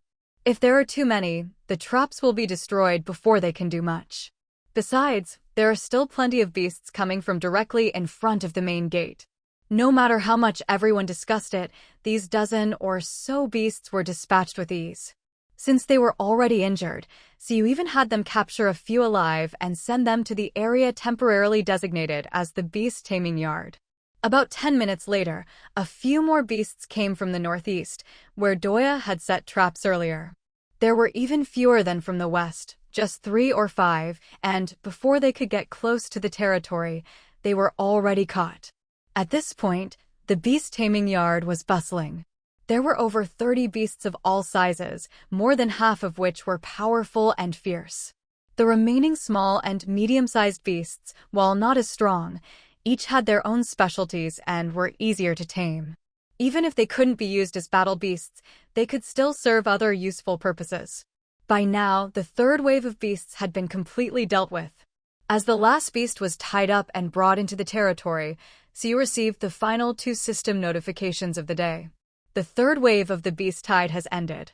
Duration: 2 hours, 18 minutes, 54 seconds. Today's beast tide event has ended. The beasts have realized the strength of their enemies, so tomorrow they plan to send even stronger forces. Please prepare to face powerful foes. Although the third wave still took over 2 hours, most of that time was spent waiting for the beasts to arrive. Actual fighting only took about half that time. As for the second system message, it was just a warning that tomorrow's beast tide would feature even more and stronger beasts. This wasn't surprising, after all. Beast tides were supposed to get harder each day, especially the final wave. If you were unlucky, it could be as tough as all the previous days combined. With the beast tide over for now, Siu told everyone to go rest. Of course, some people still needed to stand guard. Just because the system said the beast tide was over didn't mean they could let their guard down. Siu knew by now that her enemies weren't just the beasts. After making arrangements, Siu left 100 people to continue guarding the walls, while the rest returned to their quarters to rest. Of course, before resting, the first thing everyone did after being dismissed was rush to the mission hall. Siu had announced before recruitment that all wages would be settled daily, so naturally, the first thing everyone did after clocking out was collect their pay. This pay was just the base wage, though bonuses for extra beasts killed would be calculated after the beast tide ended. Even if all the data was available, it would still take CU time to organize it. It was much easier to tally everything at the end, especially with hundreds of people involved. A daily calculation would be a huge workload. After collecting their pay, everyone happily went off to eat and rest. Even though it was a beast tide day, for them it felt no different from any other day. Especially for the fighters, their usual income came from hunting, and the beast tide was basically just organized hunting. With teammates to help, no need to search for prey, and a guaranteed daily wage, their income during the beast tide was actually higher than usual. Those without combat skills, but with other talents, could also take on suitable tasks at the mission hall. Because this beast tide was quite large, there were plenty of tasks for them to take, and they earned well. The only ones really affected were those who had neither combat ability nor other skills. These people made up the majority, and were the ones most in need of reassurance. With so many of them, if unrest broke out, the territory would be in danger from within as well as without. To prevent this, CU tried to provide as many jobs within the territory as possible for them. Besides moving supplies and transporting the wounded, CU also posted tasks like repairing the walls, cleaning the battlefield, processing beast corpses, and making traps, jobs that were time-consuming and labor-intensive. This cost a fair bit of money, but it greatly reduced the burden of miscellaneous chores and helped reassure the ordinary people, allowing them to maintain their daily lives even during the beast tide. As for the financial burden, it wasn't too bad for now. After all, the treasury had just received a large sum. More importantly, the resources collected from the beast tide hides, beast cores, meat, tendons, teeth could all be sold to merchant caravans for cash. Not only could she recoup the money spent on tasks, she could even make a hefty profit. Conveniently, the next Tianhong merchant caravan was due to arrive in about 5 days. There was no way they'd pass up such a valuable haul. When the time came, she would just have to sit back and wait for the money to roll in. Just like that, the first day of the beast tide passed. The second day was much the same as the first wave at 8 a.m., the second at 11 a.m., and the third at 4 p.m. The timing was the same, but in other ways, things were very different. For example, the first wave of the beast tide now had 3 spawn points instead of 2, and at each random spawn point, the number of beasts had increased by about a quarter compared to the previous day. A quarter more of a few dozen beasts may not seem like much, but the next 2 waves of beast tides were the same. Calculating it out, that's 3 waves a day, 6 random spawn points, and nearly 100 more beasts in total. Not only that, originally, each spawn point would only produce 1 or 2 elite monsters at most. But on the second day, the number of elites doubled. Now, each spawn point would spawn at least 2 elite monsters, up to a maximum of 4. What's more, these elites had even higher stats than those from the previous day. Such an obvious increase in difficulty made everyone feel a sense of pressure and urgency. Fortunately, CU had already discovered the pattern of where the beast tides would spawn. During each break between waves, she would arrange for people to go out and set traps in advance. Thanks to this, although the beast tides had become harder, the traps helped offset the difficulty, so the overall combat pressure didn't actually increase that much. If it weren't for concerns about dark creatures interfering again, CU would have wanted to send people to investigate the cause of the beast tides directly and solve the problem at its root. And so, the second day's beast tide was also passed safely, though not without some thrills. There were almost no casualties. Those who suffered minor injuries quickly recovered after using potions specially made by Vivian. Those with more serious wounds were fully healed after a healing spell. It was just a pity that Yu was currently unable to show herself. Otherwise, with a water mage's help, Vivian's burden could be eased a bit, though to be honest, she wasn't under much pressure at the moment anyway. After the second day's beast tide ended, aside from the usual preparations for the next day, something else happened.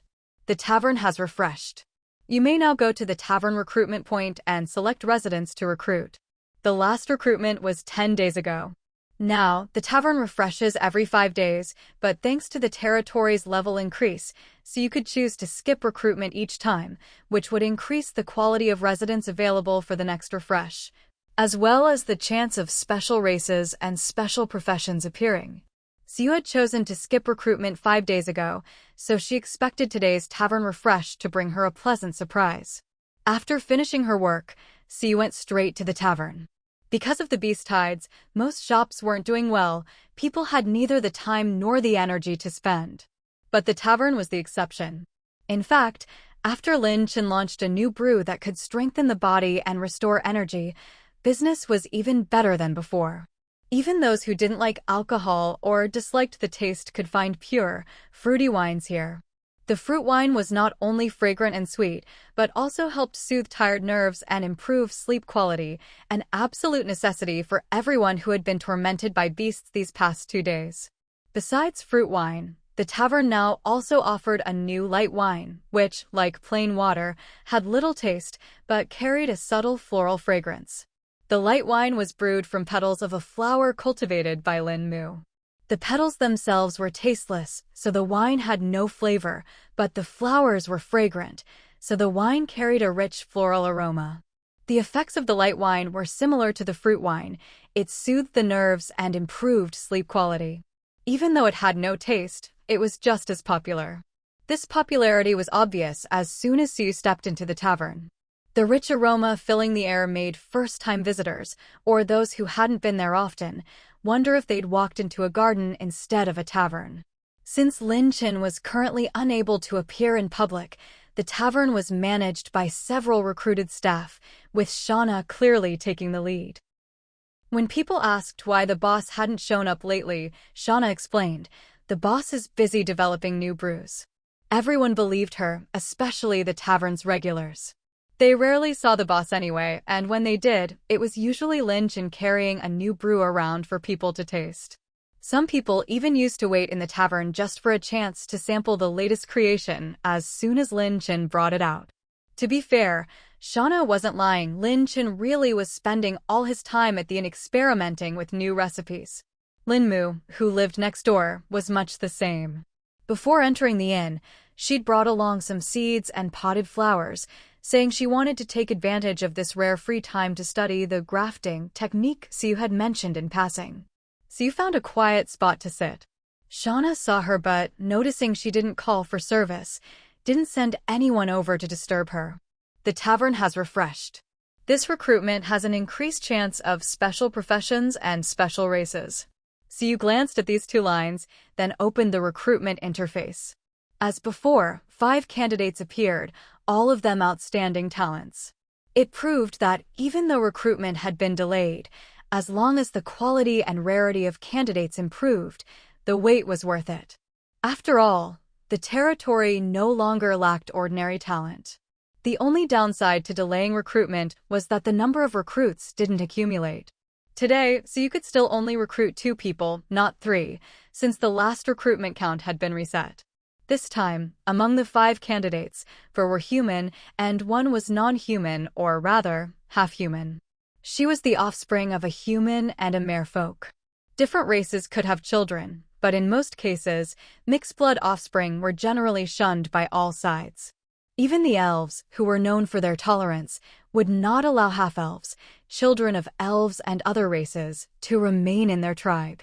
However, the elves wouldn't harm the elf parent or their partner. It was just that the elf tree could only protect pure-blooded elves, so half-elves couldn't receive its protection and were considered outsiders, which was why they couldn't stay in the tribe. However, things were different for other races. There were 2 races in particular that were especially harsh toward mixed-blood offspring, and one of them was the merfolk. The merfolk's deep hatred for mixed bloods stemmed from a story in their history. In the past, the merfolk were actually more tolerant of mixed-blood descendants than even the elves. Outsiders couldn't settle among the merfolk, but half-merfolk could, and they enjoyed the same treatment as pure-blooded merfolk.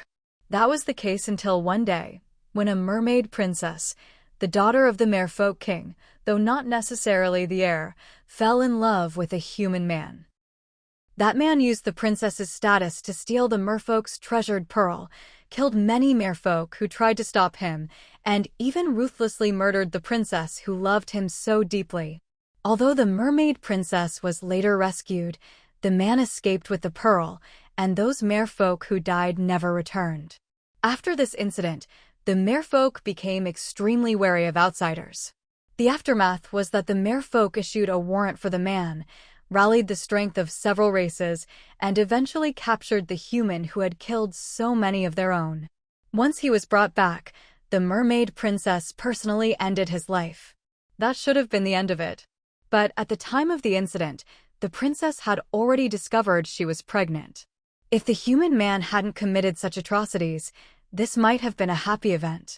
But because of what happened, the child's identity became extremely awkward. After all, this was the child of the merfolk's enemy, so the princess wanted to give up the child. However, the princess had been gravely wounded by the man, her life was once in danger, so her body could no longer withstand losing a child. If she gave up the child, her own life would be at risk. So in the end, the child was kept. But because of the child's background, none of the merfolk could feel any affection for them, not even the princess herself. Still, out of a sense of responsibility, after the child was born, the princess disguised herself as an ordinary human and lived with the child in the human world. This way, the child could have a relatively normal upbringing and wouldn't be a source of discomfort for the entire merfolk race. But when the child turned 10, they suddenly disappeared. At the time, the princess had to return to the merfolk for urgent matters. When she came back to the home where she'd lived for 10 years, she found the child was gone. She might not have loved the child, but it was still her own flesh and blood, and she'd raised them for 10 years. There was no way she felt nothing. Helpless, the princess returned to the merfolk to seek help. Even though the merfolk searched far and wide, they never found any trace of the child. They searched for 2 whole years. After 2 years with no result, they gave up. After all, they couldn't keep expending their efforts for the child of their enemy. Besides, in those 2 years, they'd practically turned the entire continent upside down and still found nothing. That likely meant the child was already gone. And so another 10 years passed. Suddenly, the seas where the merfolk lived were struck by massive pollution, and with it came hordes of dark creatures. The merfolk suffered heavy losses in the ensuing battle. During the fighting, the merfolk discovered that the black mage leading the dark creatures against them was none other than the child who had gone missing 12 years earlier. No one could have imagined that the child they'd searched for over 2 years would reappear more than a decade later as their enemy, nearly driving the merfolk to extinction. Fortunately, the princess acted decisively, sacrificing her own life without hesitation.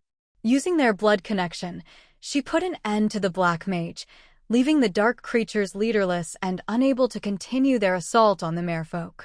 It was during this crisis that the elves stepped in to help the merfolk, and from then on, the relationship between the 2 races grew ever closer.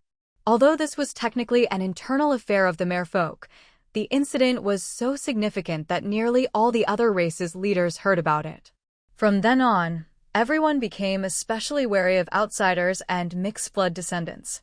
After all, no one wanted to become the next merfolk tragedy. Logically speaking, it was almost impossible for a mixed blood to appear on the recruitment panel. Not only were mixed bloods extremely rare, but more importantly, after the merfolk incident, most races became very sensitive about their existence. At best, like the elves, they would simply turn a blind eye. But for the merfolk, the best outcome was to become a cripple. After all, the black mage incident had hurt the merfolk so deeply that they firmly believed anyone not of their race must harbor ill intent.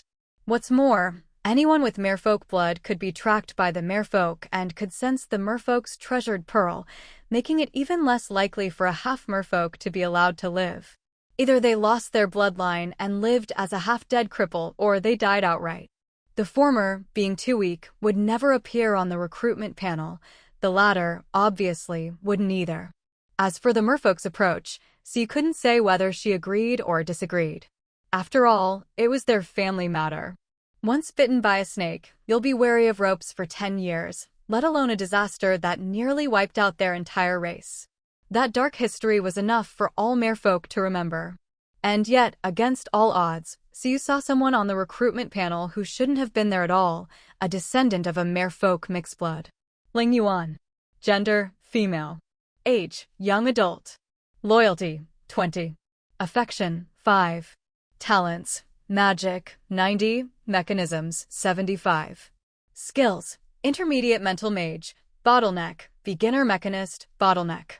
Traits, keen listener, exceptional hearing when focused, mixed blood, unwelcome among some races, half merfolk, possesses some merfolk traits and is affected by them, thalassophobia, fear of the ocean, unable to approach it. Introduction, revealed after joining the territory. When Siu saw that Ling Yuan was an advanced mental mage, her first reaction was to think of the hypnotic suggestion on Jing Quebec. She'd once suspected that a mental mage was behind it, but it turned out to be the work of a hypnotist instead. Regardless, mental mages were exceedingly rare.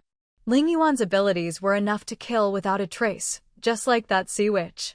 For Ling Yuan, however, the most valuable piece of information about her wasn't her identity as a psychic-type mage, but rather the fact that she was a half-blood of both the human and merfolk races. To have become a high-level mage, Ling Yuan definitely wasn't someone useless. This meant her parents must have used some method to escape punishment from the merfolk, allowing Ling Yuan to grow up safely. Clearly, there was more to her story than met the eye.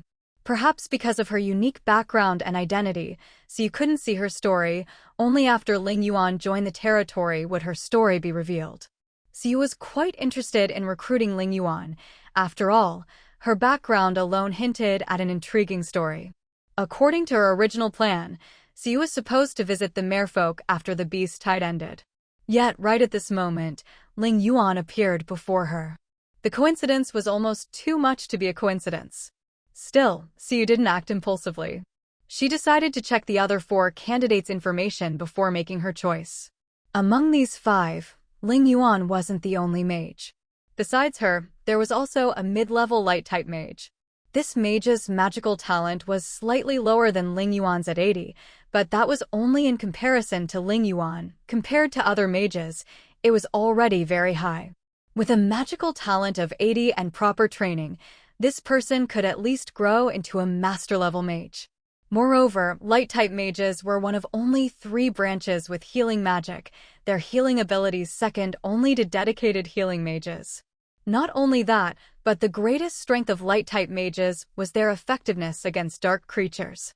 Light and dark magic counter each other, so with proper use, a single light-type mage could be as effective as 3 fire mages of the same level when fighting dark creatures. At first glance, it seemed like the 2 recruitment slots were already spoken for. However, the remaining 3 candidates were hardly ordinary. Otherwise, they wouldn't appear on the same recruitment panel as these 2 mages. One was a high-level spirit seer at a bottleneck, another was a high-level shaman, and the last was even a master-level military strategist. There was no need to elaborate on the spirit seer and shaman. Both were clearly excellent talents. Recruiting either would greatly benefit the territory's development. Besides, the territory happened to be lacking both types of talent. As for the last candidate, the military strategist, to put it simply, was a battlefield tactician. Military strategists excelled at all kinds of tactics. A truly capable strategist could command thousands of troops alone, turning defeat into victory or winning against the odds. With a strategist on your side, anything was possible. Take the territory's current situation as an example. If there were a master-level strategist present, and assuming their loyalty was absolute, so you could just lay back at the Lord's manor and relax. After all, a mid-scale beast tide was nothing challenging for a military strategist. This was the kind of battle even a high-level strategist could handle with ease. Additionally, there was another important benefit. If the territory had a strategist with command authority, the entire territory would gain a temporary aura. This aura would affect everyone under the strategist's command, granting various buffs such as increased attack, defense, speed, and basic combat ability. The specific effects depended on the strategist's own abilities. The stronger the strategist, the more powerful and diverse the aura's effects. Comparing all 5, it was clear that each was equally important. Their different skill sets meant there was no hierarchy among them. If possible, she would have loved to recruit them all, even if it meant not being able to recruit anyone else for a month, 2 months, 3 months, or even half a year. But that was just wishful thinking. In the end, she could only pick 2 out of 5. After much deliberation, the first to be eliminated was the Spirit Seer. This was because, in some ways, Spirit Seers overlapped with astrologers. Although her own astrologer was a bit eccentric, she was still trustworthy for now. She had already discovered the elves' problem and predicted the merfolk situation. Yaguang's abilities spoke for themselves, so there was no urgent need to recruit a Spirit Seer. Among the remaining candidates, the Light Mage, Psychic Mage, Shaman, and Strategist, Siu hesitated for a long time, right up until the tavern was about to close. Only then did she make her first choice, the Light Mage, Ningshi. Recruit Light-type Mage Ningshi. This NPC is on their way to your territory. Estimated arrival, within 48 hours. Ningshi. Gender, female. Age, young adult. Loyalty, 60. Affection, 20. Talent, magic, 80. Skill, intermediate light mage, bottleneck. Traits, radiance. Magic becomes stronger when light elements are abundant. Faith, possesses a certain faith, is extremely devoted and even obsessive about it. Darkness, magic power is weakened in areas with abundant dark elements. Suyu's main reasons for recruiting Ningshi were twofold. First, for her healing abilities, which would help ease Vivian's workload. Although Vivian wasn't under much pressure at the moment, mages with healing abilities were extremely rare. So you needed to prepare in advance. Waiting until the pressure was on would be too late to find someone. The second reason was the light mage's advantage against dark creatures. This beast tide had already been linked to dark creatures. So you had a hunch that to end the beast tide, or at least in its final days, more dark creatures would appear. Having a light mage on the territory side would make things much easier. Whether or not the light mage would join the territory and fight right away didn't matter. At worst, Siu could just pay her for her help. One more to go. Siu rubbed her temples in frustration, glancing between Ling Yuan and the strategist. In the end, for reasons even she couldn't quite explain, she gave up on the former and chose the latter. Recruit by G. This NPC is on their way to your territory. Estimated arrival, within 48 hours. By G. Gender, female. Age, young adult. Loyalty, 70. Affection, 15. Talents, military strategy, 85. Tactics, 80. Literature, 65. Skills, master-level military strategist, intermediate tactics, bottleneck. Traits, erudite, possesses greater knowledge and learning ability. Mastery, excels at skills with the highest talent rating. Competitive, will not easily choose to retreat when commanding in battle. The reason Siu chose Bai Ji was that she needed someone who could assist her with combat-related matters, as well as someone who could offer strategic advice at critical moments. Looking at the current state of the territory, there was no shortage of talent of all kinds, but what was missing was someone who could stand on equal footing with Suyu and discuss problems together. Although Suyu knew a lot, she was still just one person. There was no way she could cover every aspect perfectly. If she really could, the territory wouldn't even have had time to develop before she worked herself to death. Previously, she had avoided recruiting high-intelligence talents mainly because she was worried she wouldn't be able to keep them under control. But things were different now. After one incident after another, Sunset Territory's reputation had steadily grown, earning it a place on the continent. While it still couldn't compare to other territories, it could at least be called a promising dark horse. Given the territory's current situation, as long as the recruit wasn't inherently arrogant, she would be able to keep them in line. Of course, another reason for recruiting Bai Ji was her outstanding abilities. For a military strategist, strategy is a skill that goes hand in hand with their role. It's like the planks of a barrel. If someone only has a high talent for tactics, but a low level in strategy, their strategist rank will be limited by their strategy level.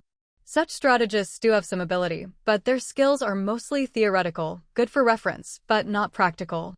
Conversely, if someone has high strategic talent but low tactical talent, they might know countless ways to respond to battle, but have no idea how to execute them. In such cases, they can work with a commander who has leadership talent. One devises the plans, the other implements them. Of course, the ideal is for both talents to be high and close in value, just like by G. Only then is a strategist truly well-rounded, with virtually no weaknesses. Such strategists can both devise plans and command troops. After all, no one can understand a strategy better than the person who created it. So, given the same plan, if one is executed by the strategist and the other by a regular commander, the strategist will almost always have the edge, even if there's a difference in rank. By now, both recruitment opportunities had been used up. So you closed the recruitment panel, only to realize that everyone around her had already left. Well, not quite everyone. There was still one person, Shauna, waiting for her to leave so she could close the tavern. Thank you for your hard work. So you hadn't expected Shauna to wait for her, but on second thought, she guessed Shauna probably wanted to know about Xiaoling's situation. So you briefly shared what she'd learned from Anita the day before. Xiaoling is recovering well over there. Although she can't fully recover, they can suppress the ice magic inside her, so she'll be able to live like a normal person for the foreseeable future. As for how to deal with the ice magic in the long run, you already had a rough idea. The reason Xiaoling couldn't handle the magic was because her talent was too low. Even with the help of a divine-level mage, her growth was still too slow to keep up with the magic's increase.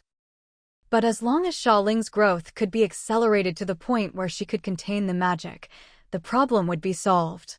From what you could see, Xiaoling didn't lack talent, her potential was maxed out. What she really lacked was the opportunity to grow. As an experienced player, you naturally knew how to quickly boost someone's talent. So as long as Xiaoling could stabilize her condition, you would have plenty of time to train her. Shauna didn't know all this, but after spending the past few days in the territory, she had gradually integrated into life here. Through her interactions with others, she felt the warmth and sense of security that made the territory feel like home. And all of this was thanks to the leader standing before her. This made Shauna admire Siyu even more, and her feelings towards Siyu grew warmer. At the very least, she was now willing to believe that Siyu truly wanted to save Xiaoling, whatever her motives. As long as Xiaoling could live well, nothing else mattered. Thank you, Lord, for your help. I apologize for my previous rudeness. The more Shauna realized Siyu was genuinely trying to help, the more guilty she felt. After all, she hadn't treated anyone well when she was upset. In her eyes, Siyu's willingness to help despite past grievances was almost unbelievable and made her feel deeply ashamed. Let's put the past behind us. After all, I'm not helping Xiaoling entirely out of selflessness. I hope both of you can join the territory. Siyu had always been straightforward when recruiting people. She preferred to state her intentions directly rather than beat around the bush. She believed it was better to lay out the options and let the other person choose, rather than play games. If they agreed, great. If not, at least she'd know why, and could try other ways to recruit them. Faced with Siyu's directness, Shauna was a bit at a loss. Emotionally, she definitely wanted to stay in Sunset Territory, not just because years of wandering had made her long for a better life, but also because she enjoyed working at the tavern and liked Lin Qin, the owner. But rationally, Shauna knew Siyu didn't really want her. Her real target was her sister, Xiaoling. Still, Shauna knew her own choice didn't matter much. After all, it was Siyu who had saved Xiaoling, and only Siyu could help her in the future. Rather than pinning her hopes on someone else, it was better to trust Siyu. Shauna said, "As long as you can save Xiaoling, both of us will join the territory." As soon as she said this, Siyu immediately received Shauna's application. Wanderer Shauna has applied to join Sunset Territory. Do you accept? Siyu had expected Shauna to agree, but she hadn't thought it would be this easy. Still, it was a good thing, saved her more talking. After accepting Shauna's application, Siyu could see that Shauna's loyalty to the territory was currently 76, not especially high, but not low either. As for favorability, it was actually quite high, 86 points, to be exact. It probably shot up because I saved Shailing. Gaining Shauna's loyalty and favor is actually pretty straightforward. After all, what she cares about most is her younger sister, Shailing. As long as Shailing is rescued and the two sisters are given a stable environment to live in, both of these stats will gradually max out. Since you've joined the territory, you can claim a house of your own. How do you feel about the place you're living in now? Originally, Shauna didn't have any skills and wasn't eligible for a house. But considering her disguise skills and Shailing's status as a legendary mage, giving them a house made sense and didn't break any rules. Shauna was well aware of this rule, since she'd thought about joining the territory before. Lin Chen had even explained the benefits and welfare to her in detail. Since she knew about it and needed it, she didn't refuse. The house we're in now is actually pretty nice. We're used to living there, and it's close to the tavern. Shauna chose to keep working at the tavern. She'd already made up her mind. As long as Lin Chen didn't drive her away, as long as he was still the tavern owner, she'd keep working there. After all, the pay at the tavern was good enough for the two sisters' daily needs, and she was already used to life there. All right, I'll assign those 2 rooms to you. I'll also refund your deposit and any remaining rent. Thank you very much, my lord. It was late. After finishing their conversation, Xi left the tavern. Shauna closed up and returned to what was now truly her own home. A night passed. It was now the 62nd day since things became datafied and the 3rd day of the Beast Tide. The 3rd, 5th, and 10th days were all special time points when the Beast Tide's difficulty would spike dramatically. So, after the last wave of beasts the previous day, Siu had already sent people to set up traps in front of the territory and at 2 likely random spawn points. Due to time constraints, the traps were simple, but they were enough to slow the beast's advance. As a result, the first wave of the Beast Tide that refreshed at 8 a.m. was split into 2 groups by these human interventions. The first group was smaller, but still about 1/3 of the total.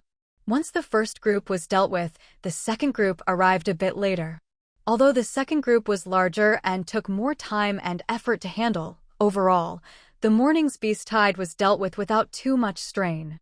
While everyone was celebrating this brief victory, Xi looked at a message that was completely different from the ones she'd received the previous 2 days, her expression growing serious. Doya and the others standing beside her immediately guessed that something bad was about to happen. First wave of Beast Tide ended. Time taken, 1 hour, 46 minutes, 14 seconds. The second wave will arrive in about 8 hours. This time, an extremely powerful boss will appear. Please prepare for battle. After reading these 2 messages, Siu felt uneasy, and her anxiety came from 2 main sources. The first was obvious, the Beast Tide boss. No matter what kind of boss it was, anything at boss level was never easy to deal with. Aside from the fire demon boss she'd managed to kill through a clever trick at the very start, all the subsequent bosses, the coral beast, underwater maze, the calamity boss, the sea serpent, and so on had all been tough opponents. Even though she'd managed to defeat them all in the end, the process was always grueling. The second thing that made her uneasy was the timing. Today, the interval between the 2 Beast Tides should have been 10 hours, which would put the next wave at 6 p.m. That was a very delicate time, because less than an hour after that, it would be dark. Everyone on the continent knew what nightfall meant. Siu knew even better. She'd long suspected that dark creatures would join the battle. Leave a team on patrol. Everyone else, go rest, Siu said coldly. A few seconds later, under everyone's questioning gaze, she dropped a bombshell that made everyone's heart skip a beat. Tonight, we have a big battle ahead. This time, our enemies aren't just beasts, but also dark creatures. Siyu's words spread through the entire territory at lightning speed. Of course, she'd had He spread the word. With something this serious, Siyu wouldn't trust anyone else to get the message right. If someone misspoke, panic would sweep the territory before the fighting even started. Even though He relayed the message accurately and stopped people from exaggerating, the mood in the territory was still heavy. You could see it in the fluctuating happiness index, the slowly dropping security, and the declining prosperity. Previously, thanks to steady development, the territory's happiness had reached content, a level that provided a buff for the whole territory. But today, it dropped back to good. She wasn't too worried, though. As long as they made it through tonight's crisis, the happiness index would rebound from barely content to steadily content. The most urgent task was to prepare for tonight's battle. For a while, all the non-combat personnel were run off their feet, while the fighters who would be on duty at night were resting up. Siu had successfully defended against the dark creature's attack after the 1000th day, and she'd held the territory through a super beast tide during a special event. But a joint attack by dark creatures and beasts? Not only had she never experienced that, but probably no one in the entire game had. With no precedent and no cases to reference, Siu could only maximize her margin for error and pile up supplies to ensure victory. While everyone in the territory was busy preparing, Siu received a visitor at the Lord's mansion. Ew. The bad guy is here. Siu was already surprised to see Ling Bao, who shouldn't have appeared here. But after hearing what Ling Ao had to say, she was even more confused. Bad guy? Who's that supposed to be? Ling Ao looked at her, seeming to realize she didn't understand, and started waving her hands and babbling for a long while. In the end, Siu, who was getting a headache from listening, just picked her up and carried her away. Back at the city lord's mansion, Siu saw the black snake coiled up, trying its best to look well-behaved. Suddenly, she understood what Ling Ao had meant earlier. Because she'd noticed before that Ling Ao was starting to imitate the black snake, Siu had joked that the black snake was a bad guy and told Ling Bao to stay away from it. Now it seemed that, whether or not Ling Bao actually kept her distance, the idea that the black snake is a bad guy had already taken root in her mind. What are you doing here?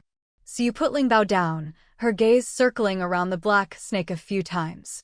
To be honest, at this particular time, Siu really couldn't think of any reason for the black snake to show up. It couldn't be that the black snake had suddenly grown a conscience and wanted to help her with the beast tide, right? Siu didn't buy it. Even if the black snake did say it wanted to help, there was no way it would do it for free. This snake was as petty as they came, and there wasn't a shred of kindness in it. I'm just here to see how my old friend is doing. Didn't expect you to be quite something. From what I saw, the beast tide a couple days ago didn't really affect your territory much, did it? The black snake flicked its tongue, its words half-truth, half-lie, making it hard to figure out its real intentions. Siu wasn't falling for it. Since the black snake didn't want to say why it was here, she couldn't be bothered to waste time with it. She didn't have time to spare right now. Not really, just got lucky. If there's nothing urgent, I'll be going. The enemies we're facing tonight aren't easy, and I need to get everyone to prepare. With that, Siu really did turn to leave, not even trying to fish for information. The black snake was a bit stunned by her decisiveness, but then it remembered how she'd acted during the discussion about splitting the spoils from the calamity leader. Suddenly, it didn't seem so strange that she'd just walk away. It started to regret a little, so it quickly called out, "Wait. I have news about the beast tide, don't you want to hear it?" Siu stopped and looked back, signaling for it to go on. Worried she might walk off again, the black snake didn't beat around the bush this time and spilled everything. I went to check out the situation next door. The new leader hasn't arrived yet, but the beasts inside are already fighting over who gets to be boss. I was just there to watch the show, but then I saw some humans take advantage of the chaos to release pollution. Hearing this, Suyu's earlier suspicions were confirmed. First, this beast tide really was man-made. Second, the reason those people were able to pollute the beasts so easily was because the beasts had fought each other to the point of mutual destruction, giving them the perfect opportunity. Those stupid humans didn't even notice me. They probably never imagined their secret base would be discovered by me. The black snake's tone was a bit smug, so you couldn't help but feel a jolt at those words. A man-made beast tide was both easy and hard to deal with. Easy, because if you could find and purify the source of the pollution, the beast tide would be over. Hard, because if the other side was doing this on purpose, there was no way they'd just leave the pollution source out in the open for you to destroy. If you went through all the trouble to find one, it might even be a trap. Still, Siu was willing to trust the black snake's abilities. If it said it found the enemy's lair without being discovered, then the place was most likely the real pollution source, not some bait to lure her in. Thinking of this, Siyu remembered something Yao Guang had said before. If fate wants the enemy to fail, isn't that a blessing for us? If she took the black snake's unexpected discovery as fate, then this really was a stroke of good luck. Those people probably never imagined that everything they'd done would be discovered by a snake, and that the snake would tell her all about it. Hey, human, what are you thinking about? The black snake had been talking to itself, but when it saw Siyu spacing out, clearly not listening, it flicked its tail in annoyance. When it got annoyed, Lingbao got upset too. Remembering that Siyu had called the black snake a bad guy, and seeing the snake bullying her master, Lingbao bristled and, with a whoosh, pounced at the black snake. Normally, the black snake could have dodged easily, but its attention wasn't on Lingbao, and Lingbao seemed faster than usual. So, by the time Siyu snapped out of it, she heard the black snake yowling and saw it whipping its tail, trying to shake off Lingbao, who was clinging to its tail and scratching furiously. Siyu watched the scene with a headache. To keep things from escalating, she hurried over to break up the fight. After spending some time settling the dispute and promising the black snake some food as compensation, the matter was finally resolved. TCH. Small body, big temper, the black snake muttered. It was a bit annoyed, but since it had gotten a reward and hadn't actually been hurt, not even a drop of blood lost, it didn't bother making a fuss. So, what did you really come here for? Just to tell me where those people's base is? After the little incident, so you couldn't be bothered to play games with the black snake. What else? There's nothing those humans have that I want this time. The black snake sounded a bit aggrieved, as if its good intentions were being taken for granted. The odd tone gave Siyu goosebumps. She couldn't say for sure if the black snake was telling the truth, but it had told her the location it found, and Siyu couldn't think of any reason it would want to harm her, so she decided to keep what it said in mind. Well, thanks. If there's anything you want to eat, I'll have someone send it over later. Even though she now knew where the pollution source was, she couldn't send people to deal with it right away, so tonight's beast tide still had to be fought.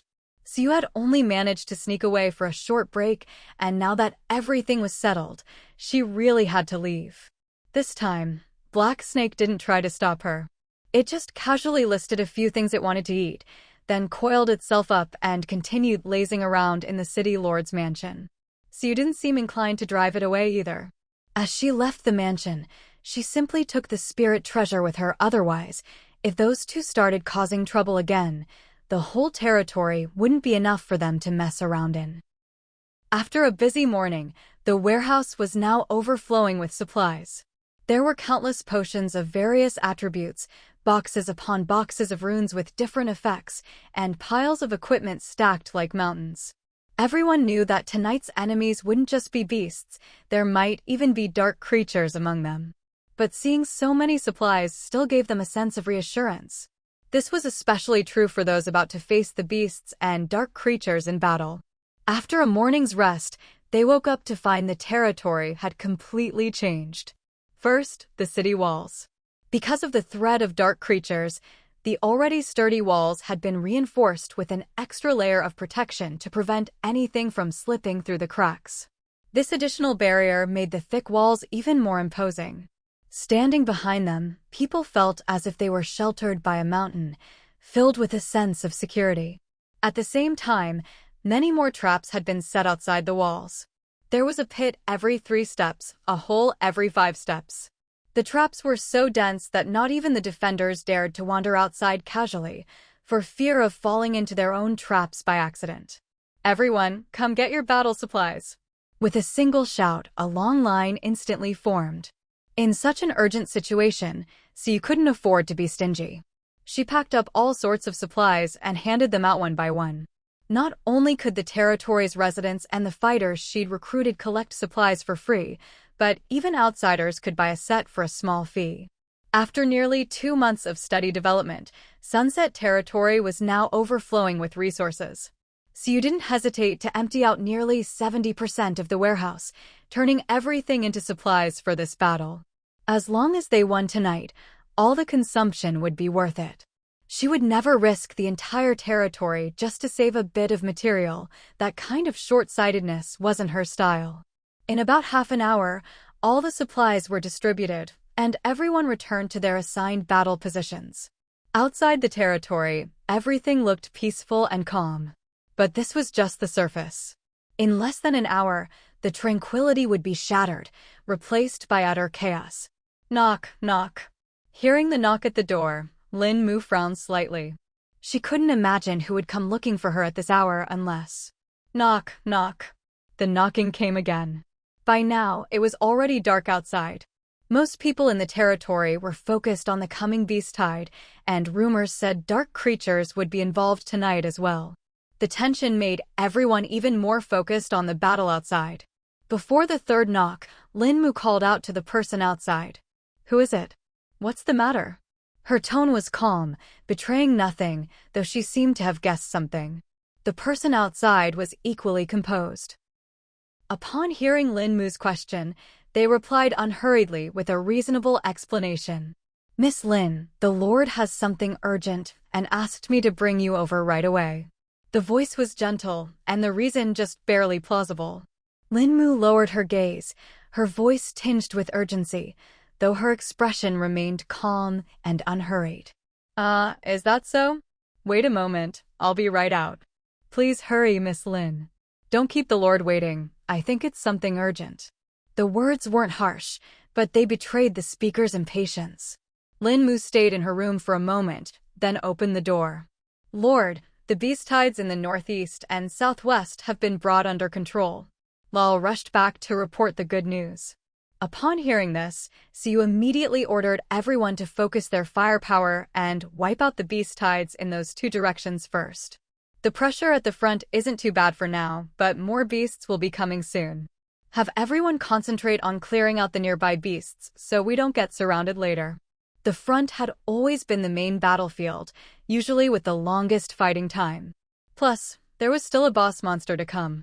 Siu's strategy was clear: deal with one direction at a time to avoid being pincered from all sides. Yes, I've already sent people to clear out the beasts in those two areas. Although the battle had begun, this was just the prelude to tonight's beast tide. The real fight hadn't started yet. Siu scanned the area with her binoculars. Although she hadn't spotted any large beasts yet, she still told everyone to stay alert in case something tried to slip through. About half an hour later, as night fell, the atmosphere grew heavy and oppressive. Everyone felt an inexplicable pressure in their chests, a stifling anxiety that wouldn't go away. In this tense atmosphere, a sudden shout made everyone stop what they were doing and look in one direction. There, a creature the size of an entire outpost appeared. Its hide was covered in gray-black fur. Though it was fur, it looked as hard and sharp as needles. Its powerful limbs were as thick as massive pillars, and every step it took was like a mountain moving, the ground trembling with each stride, making people feel dizzy and disoriented. While everyone was still stunned, Siu suppressed her unease and used her appraisal skill on the giant beast, which looked like a cross between a bear and a tiger. Corrupted Beast, Dark Bear Leader. HP 1-000/1-000-000. Attack 1800. Defense 1000. Corruption level 26 out of 100. The higher the corruption, the faster it increases, the stronger and more irrational the beast becomes. Status: exhilarated, attack speed increased, nightfall, evasion rate increased, darkness, critical rate increased, mild corruption. Corruption deepens as HP decreases. Skills: Leader's Roar. As the leader of the beasts, the dark bear can control and summon beasts to attack its enemies. The more damage you deal to the dark bear, the more likely you are to become the target of these beasts. Claw of Corruption. The dark bear channels its corruption into its paws, then strikes with full force to deal massive damage, while also inflicting a corruption status on the target. Dark Corruption, passive skill. As its HP decreases, the dark bear's corruption intensifies. The more severe the corruption, the stronger the dark bear's attributes become. Revealed upon unlocking. The moment Siu finished reading the information, another system message popped up in front of her. Corrupted Beast, Dark Bear Leader is rallying its followers. Estimated time, 10 minutes. This is going to be tough. That was Suyu's most direct, and also most useless, conclusion after reading the Dark Bear's stats. Still, the system was considerate enough to say the Dark Bear was summoning its followers, which in reality meant she had 10 minutes to come up with an initial strategy. Suyu didn't waste any time and immediately began analyzing the available information. HP, attack, defense, no need to dwell on these basics. But 1,000,000 HP? That's even higher than the sea monster octopus at its peak. This alone showed that the Dark Bear's strength was likely above the multi-legged spotted octopus, or, at the very least, on par with it. What caught Suyu's attention most was the corruption stat. She hadn't seen this value before, but it was easy to understand. After all, the beast tide was caused by dark corruption, and this stat likely represented the Dark Bear's level of corruption. Compared to the max value of 100, a corruption level of 26 wasn't actually that high, yet it still carried the corrupted beast prefix. This suggested the corruption was far more intense than it appeared. In fact, as soon as she saw the stat, Suyu began to wonder, since the corruption increases as the Dark Bear's HP drops, is there any way to reduce it? Also, if higher corruption means the Dark Bear grows stronger but loses rationality, does lowering the corruption to 0 mean its strength will weaken and its sanity return? The sanity here definitely wasn't just literal, so what exactly did it mean? A flood of questions popped into Suyu's mind, but she couldn't come up with answers right away. All she could do was jot them down and figure things out during the actual fight. Aside from all that, the Dark Bear's skills were also interesting. Leader's Roar was clearly a summoning skill. Suyu was no stranger to summoning skills. The Fire Demon Leader had one, the Elite Monster during the Dark Creature Invasion had a similar skill, and even the multi-legged Spotted Octopus, the Sea Monster, had one. Looking back, she realized she'd somehow become a magnet for summoning-type monsters. Every single one of them would call for backup whenever they couldn't win a fight. But back to the point. Although this was a summoning skill, Suyu already had a counter-strategy in mind. The skill description stated that the more damage you dealt to the Dark Bear, the more likely you were to become the target of the summoned beasts. In other words, the person with the highest damage output would be the bait to lure the summoned beasts. As for who would have the highest damage output in the past, it would have been Mike. But now, when it came to single target damage, there was no doubt that Doya was the best. Mages were generally suited for area of effect attacks, while single target damage was the specialty of archers and gunners, classes that could deliver steady DPS. What's more, Doya's archery skills had already reached the advanced bottleneck, on par with Mike. More importantly, she was the only one in the territory with 3 combat boosting skills. 1 archery skill, 1 combat skill, and 1 ranged attack skill. With these 3 skill bonuses, plus the nearly endgame quality Wutong Bao Suyu had given her, there was simply no one in the territory who could outdo her in single target damage. With this in mind, Suyu immediately called Doya over and explained in detail that the Dark Bear would summon beasts, and those beasts would most likely target her. Normally, anyone hearing this would be scared, if not terrified, at least a little nervous inside. But maybe it was because Doya had already been through so many storms with Suyu, she didn't even bat an eye at the thought of being the main target. "Do you already have a plan, my lord?" From this, it was clear that Doya wasn't so much unafraid as she was confident that her lord had a strategy in place. She trusted Suyu to have a solution, so she wasn't worried. "I'll have Chanwa support you. Carry extra agility potions and movement runes to boost your speed. When the time comes, just lure the beasts attacking you to the designated spots." With potions, runes, her own agility as an archer, and even a wind mage for support, these 4 layers of security meant that, at the very least, Doya would be able to move freely among the beasts without getting hurt. As for where to lure the beasts, Suyu pulled out a map and marked several locations.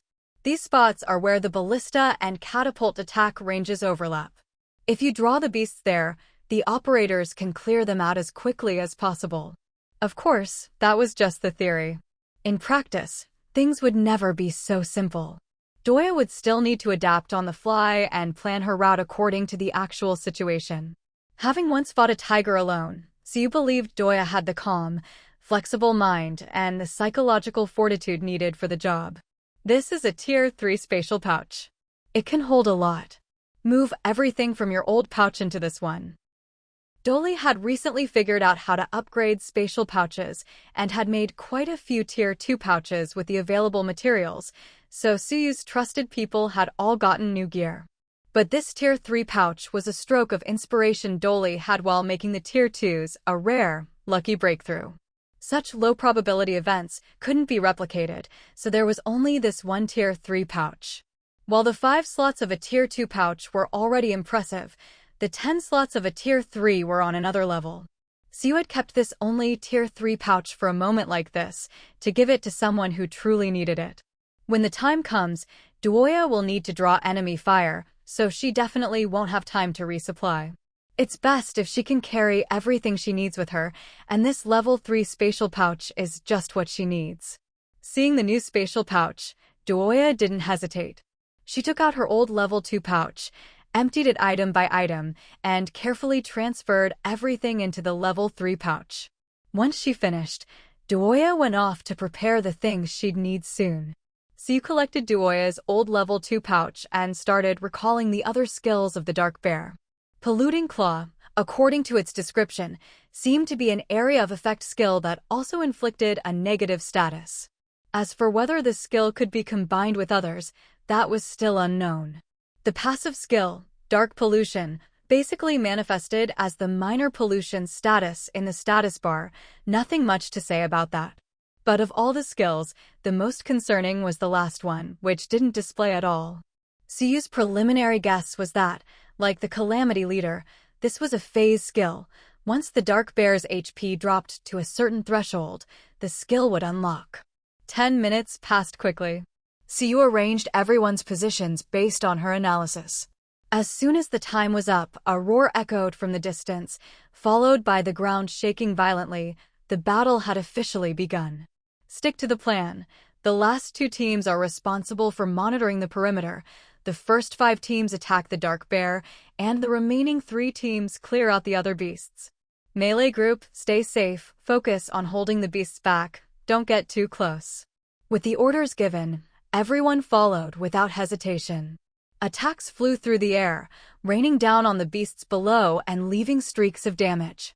Countless damage numbers popped up, but Siyu filtered them out, focusing solely on the Dark Bear. After several minutes of fighting, the Dark Bear's HP was clearly no longer full. But thanks to its high defense, even though everyone was equipped with standardized iron gear with decent stats, they could barely scratch it. Most people couldn't even break its defense. Their attacks either missed or only dealt a forced 1 point of damage. Fortunately, the ballistae and catapults were effective. These were the real weapons for fighting boss-level enemies. Under their barrage, the Dark Bear's million HP slowly dwindled. Soon, its HP dropped to 90%. As it hit that threshold, the Dark Bear let out a furious roar, and scouts on the tower saw another massive wave of beasts approaching from afar. By now, Siyu was certain. The boss roar was a phase skill. Every time the Dark Bear's HP dropped by 10%, it would trigger this skill. Scout. A large group of beasts has appeared about 3 kilometers directly in front of the territory. Estimated arrival in no more than 10 minutes. As soon as the report came in, Siyu ordered some people to keep the Dark Bear's aggro and pull it aside, making sure not to block the main road in front of the territory. That area was the main battlefield, where firepower was concentrated. If the massive Dark Bear occupied the center, it would act as a meat shield, soaking up damage for the other beasts.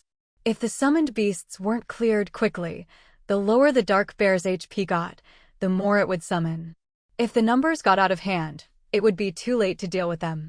The messenger, having drunk a potion and donned speed-enchanted boots, dashed off at lightning speed. Everyone else followed orders, methodically pulling the Dark Bear away from the main road. About 7 minutes later, the beasts arrived at the city walls. There weren't too many this time, but not too few either, so you counted exactly 100. As soon as they reached their destination, the beasts immediately started seeking out targets. Then, Everyone saw a short-haired woman in combat gear dart out of the territory at such speed it seemed like an illusion. That was Doya. The moment she left the territory, the beast seemed to go berserk, charging straight at her. On the city wall, 100 or so people stared in shock as one woman ran circles around 100 beasts as if she were walking dogs. After a brief moment of disbelief, they realized this must be the Lord's plan. Though puzzled, they didn't forget their own jobs. Human stamina is limited even with various buffs. Doya was still burning energy to keep the beast's attention. But she didn't let anyone down. The 100 rampaging beasts were wiped out in just 10 minutes. This was mainly thanks to Doya's skillful kiting. The beasts were kept tightly grouped, rarely breaking formation. If a few strayed, Doya would quickly herd them back into the pack. With such a large, clustered target, the ranged fighters on the wall barely needed to aim, just focus fire, and any area attacks would hit a huge chunk, with almost no wasted damage. Pull the dark bear back and keep attacking, but slow it down. Focus on clearing the beasts around it first. Although the initial wave had been cleared, more beasts kept trickling in. These ones didn't respond to Doya's aggro and weren't fixated on her, so they didn't seem to be summoned by the dark bear. They were more like residual beast-tide spawns, appearing now and then to keep up the pressure. But their numbers were much smaller than the summon ones or the earlier waves, only 20 or 30 every 3 to 5 minutes. With this steady rhythm, the dark bear's HP dropped to 80%, triggering the second summoning phase. Roar. As expected, another furious roar. The scout immediately reported the location and distance, but as night was falling, it was hard to see clearly. Just spotting the general direction of the beasts was already good enough. The second wave of summoned beasts appeared in front of the territory again, this time a bit closer, so it only took 5 minutes for them to arrive. Doya only rested for about 10 minutes. Actually, it wasn't really a rest.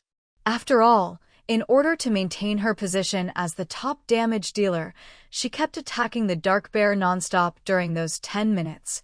After all, when she was down below kiting the beasts, she couldn't deal any damage, so during that time, her total damage to the dark bear wouldn't increase. If someone with similar strength, or even just a little weaker than her, caught up during that period, it was entirely possible for them to overtake her. If someone temporarily overtook her in damage, the beast would suddenly switch targets. Not only would the new top damage dealer be in danger, but Doya herself would be at even greater risk, alone and surrounded by rampaging beasts. But this was basically impossible. For one thing, Doya's damage output was far ahead of second place. The second highest damage dealer was only at 60% of Doya's output. With such a huge gap, there was no way anyone could catch up just because Doya spent a few minutes kiting beasts. Besides, Siu was constantly monitoring the damage rankings. If she noticed the second-place damage dealer reaching 85% of Doya's output, she would immediately call for a stop. Soon, the second wave of summoned beasts arrived outside the territory. This time, there were visibly more beasts than before. Siu did a quick count and found exactly 150 of them. Thanks to their experience from last time, this wave was also dealt with smoothly. Even though there were more beasts, it wasn't to the point of being unmanageable. After all, the largest beast tide they'd faced before had over 300 beasts swarming them at once, and they'd handled that perfectly. Still, the steadily increasing numbers made Siu uneasy. If each wave increases by 50 beasts, the next one will be 200, and when the boss's HP drops to 10%, that'll be 500 beasts. 500 beasts attacking at once, that would be quite a sight. And since that would be the final wave, after having already dealt with so many beasts, their territory's resources would be heavily depleted. But that wasn't the biggest issue. What Siu worried about most was everyone's stamina. If things really continued at this rate, they'd have to kill at least 2,700 beasts. And if you included the randomly spawning beast tides, it would be over 3,000. And who's to say the summoning would really follow a simple arithmetic progression? What if the next wave wasn't 200, but 300 beasts? Clearly, even though things seemed to be going smoothly for now, they absolutely couldn't keep going like this. Siu used her probing skill on the dark bear again. Compared to before, aside from its HP dropping and its corruption level rising, nothing else had changed. Currently, the dark bear's corruption had reached 43 out of 100. Its status was still listed as minor corruption, and the last skill, which hadn't been revealed yet, was still unknown. Staring at the dark bear's info, Siu realized there was a question she'd never managed to answer. Since the beginning, the dark bear had never used its corrupting claw skill. Some might think it's a good thing if a boss doesn't use all its skills, since it makes things easier, but that's only true in most cases. There are bosses whose skills can be avoided through mechanics, making it possible to prevent them from using certain abilities, and thus lowering the difficulty. But there are also bosses whose skills are linked to their core mechanics. If a certain skill never gets triggered, it can actually make the fight harder, or even impossible to win. The most typical example was the Scourge leader they'd fought not long ago. At first, they couldn't figure out how to trigger the colorful slime skill, but it turned out that was the key to beating the boss. The biggest difference between these two types of skills is that the first type increases difficulty, so it's present from the start and players need to find ways to avoid it. The second type usually lowers difficulty, so it won't be triggered unless players stumble upon the mechanic or actively figure out how to trigger it. The dark bear's situation was a perfect example of the second type. See, read the description for Corrupting Claw several times, focusing on 2 possible key points and 1 recurring word in all of the dark bear's info. How to use Corrupting Claw: concentrate its corruption into its paw. Effect of Corrupting Claw: inflicts the corruption status on the target. From start to finish, the dark bear's boss info kept emphasizing 1 word: corruption. With a rough idea forming in her mind, Siu prepared to test her theory. But just as she was thinking it through, Duoya returned to the territory, having wiped out all the beasts she'd been kiting. Siu had someone call Duoya over, then refreshed the dark bear's status again, noticing its corruption had risen to 48,100, though its status still showed minor corruption. Lord, did you discover something new? Duoya was sharp. She knew Siu wouldn't call for her unless something unusual had come up. She wouldn't waste her own rest time otherwise. Yeah, I have a theory. You've probably noticed that each wave of summon beasts is larger than the last. We can't keep going like this. Also, as time goes on, the dark bear's corruption will get worse and it'll get stronger. Siu quickly explained the situation, then told Duoya why she'd called her over. For the next wave, I need you to lead those beasts over to the dark bear. I need to run an experiment, but it's dangerous. If you're not confident, I can try another method. But the other method was definitely not as simple, and it was much less forgiving of mistakes. 1 slip and things could go wrong. After all, this could be a linked mechanic. Siu suspected the reason the dark bear's summon beasts locked onto a single aggro target was to help players figure out how to break the skill. But the person responsible for holding aggro was undoubtedly in the most danger. Not only did they have to kite a bunch of beasts, but now they'd have to bring them right to the dark bear. The risk and difficulty would skyrocket. Hearing Siu's plan, Duoya almost agreed without hesitation, but before she could speak, Siu cut her off. There are lots of ways to solve this. You don't have to force yourself. I don't want any unnecessary casualties. Killing the dark bear was certainly important, but Duoya's life was just as crucial. If the price of killing the dark bear was Duoya's life, then whether from an emotional or a practical standpoint, Siu couldn't accept that outcome. Duoya truly hadn't thought much about it before, but after hearing Siu's words, she cleared her mind of all other distractions and asked Siu a few key questions about the operation. Once she understood her task, she made a quick assessment of her own abilities and mobility. A moment later, Duoya spoke. I can do it. Good. As expected, Siu wasn't surprised by her answer. Safety comes first, above all else. Please rest assured, my lord. In the time that followed, Siu had the melee squad join the fight as well. At first, the melee fighters had been quite intimidated when they saw the dark bear, but after such a long battle, they realized that while the bear's attacks looked fierce, it didn't actually have any particularly dangerous moves. As a result, they'd been itching to get in on the action for a while. But since Siu hadn't given the order, they hadn't dared to act on their own. Now, finally receiving the command to fight, they were all raring to go, as if injected with adrenaline. With the melee fighters joining in, the dark bear's health dropped even faster.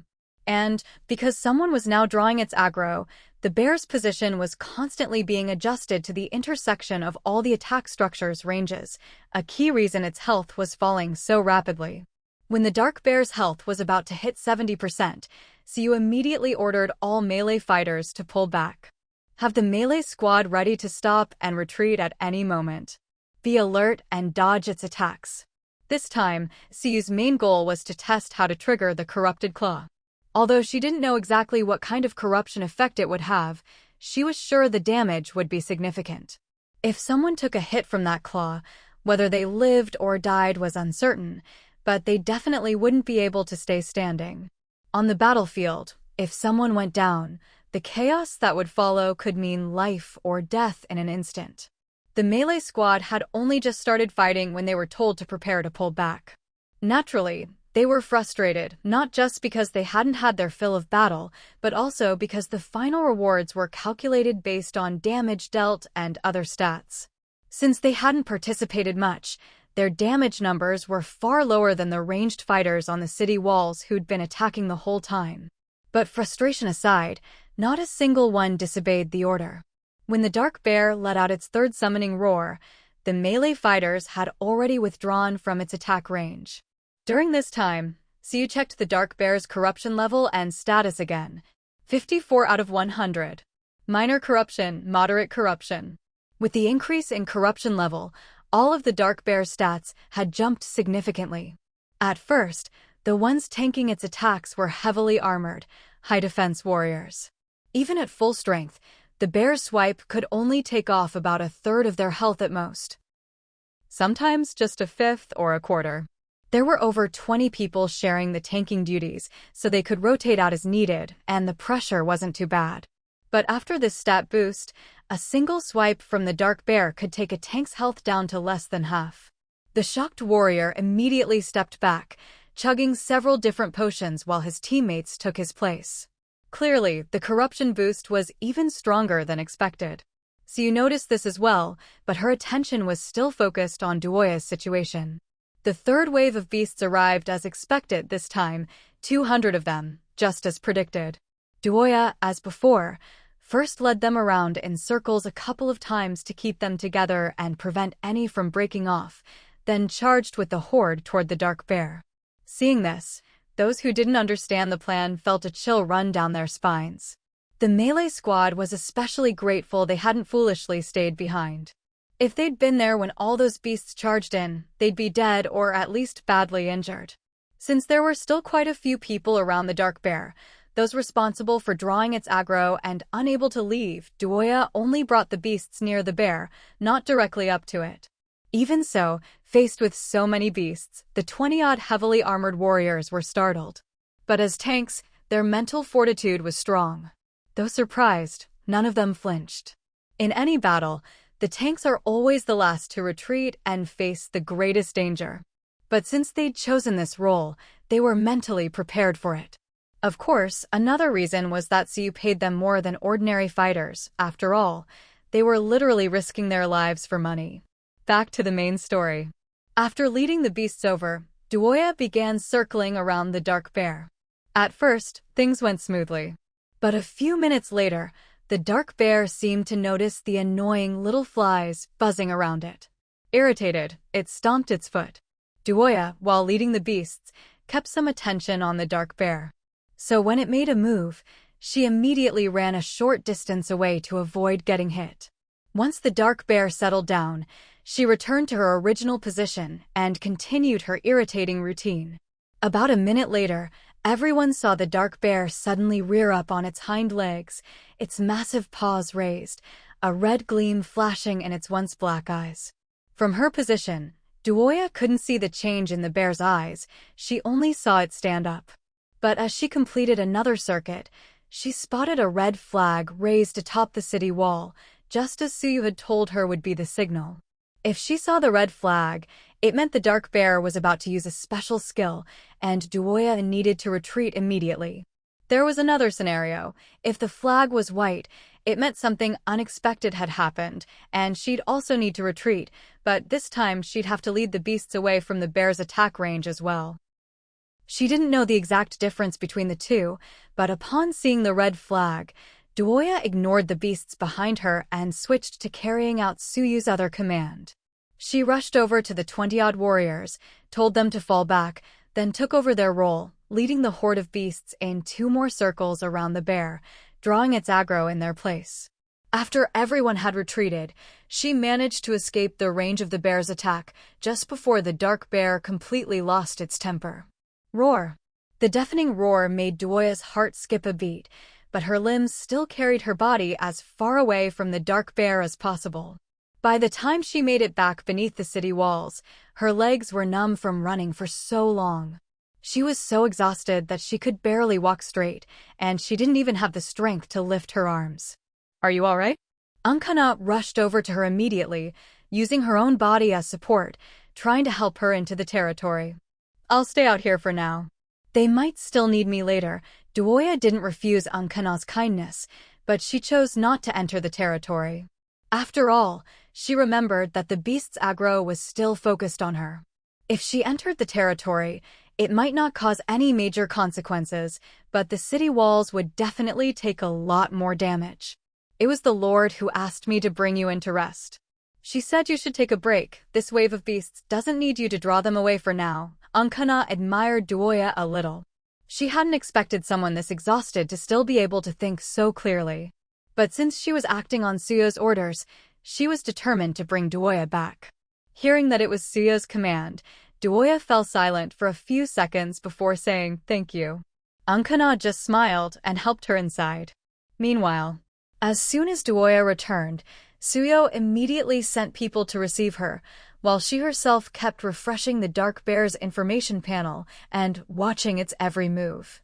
At first, the dark bear stood up on its hind legs, both claws raised.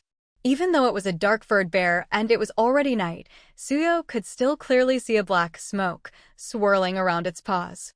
Of course, this wasn't real smoke, just a manifestation of dark energy. As the black smoke thickened, the dark bear lunged forward, its claws, brimming with polluted energy, slamming down on the beasts that had been left behind after Duoya lured the others away.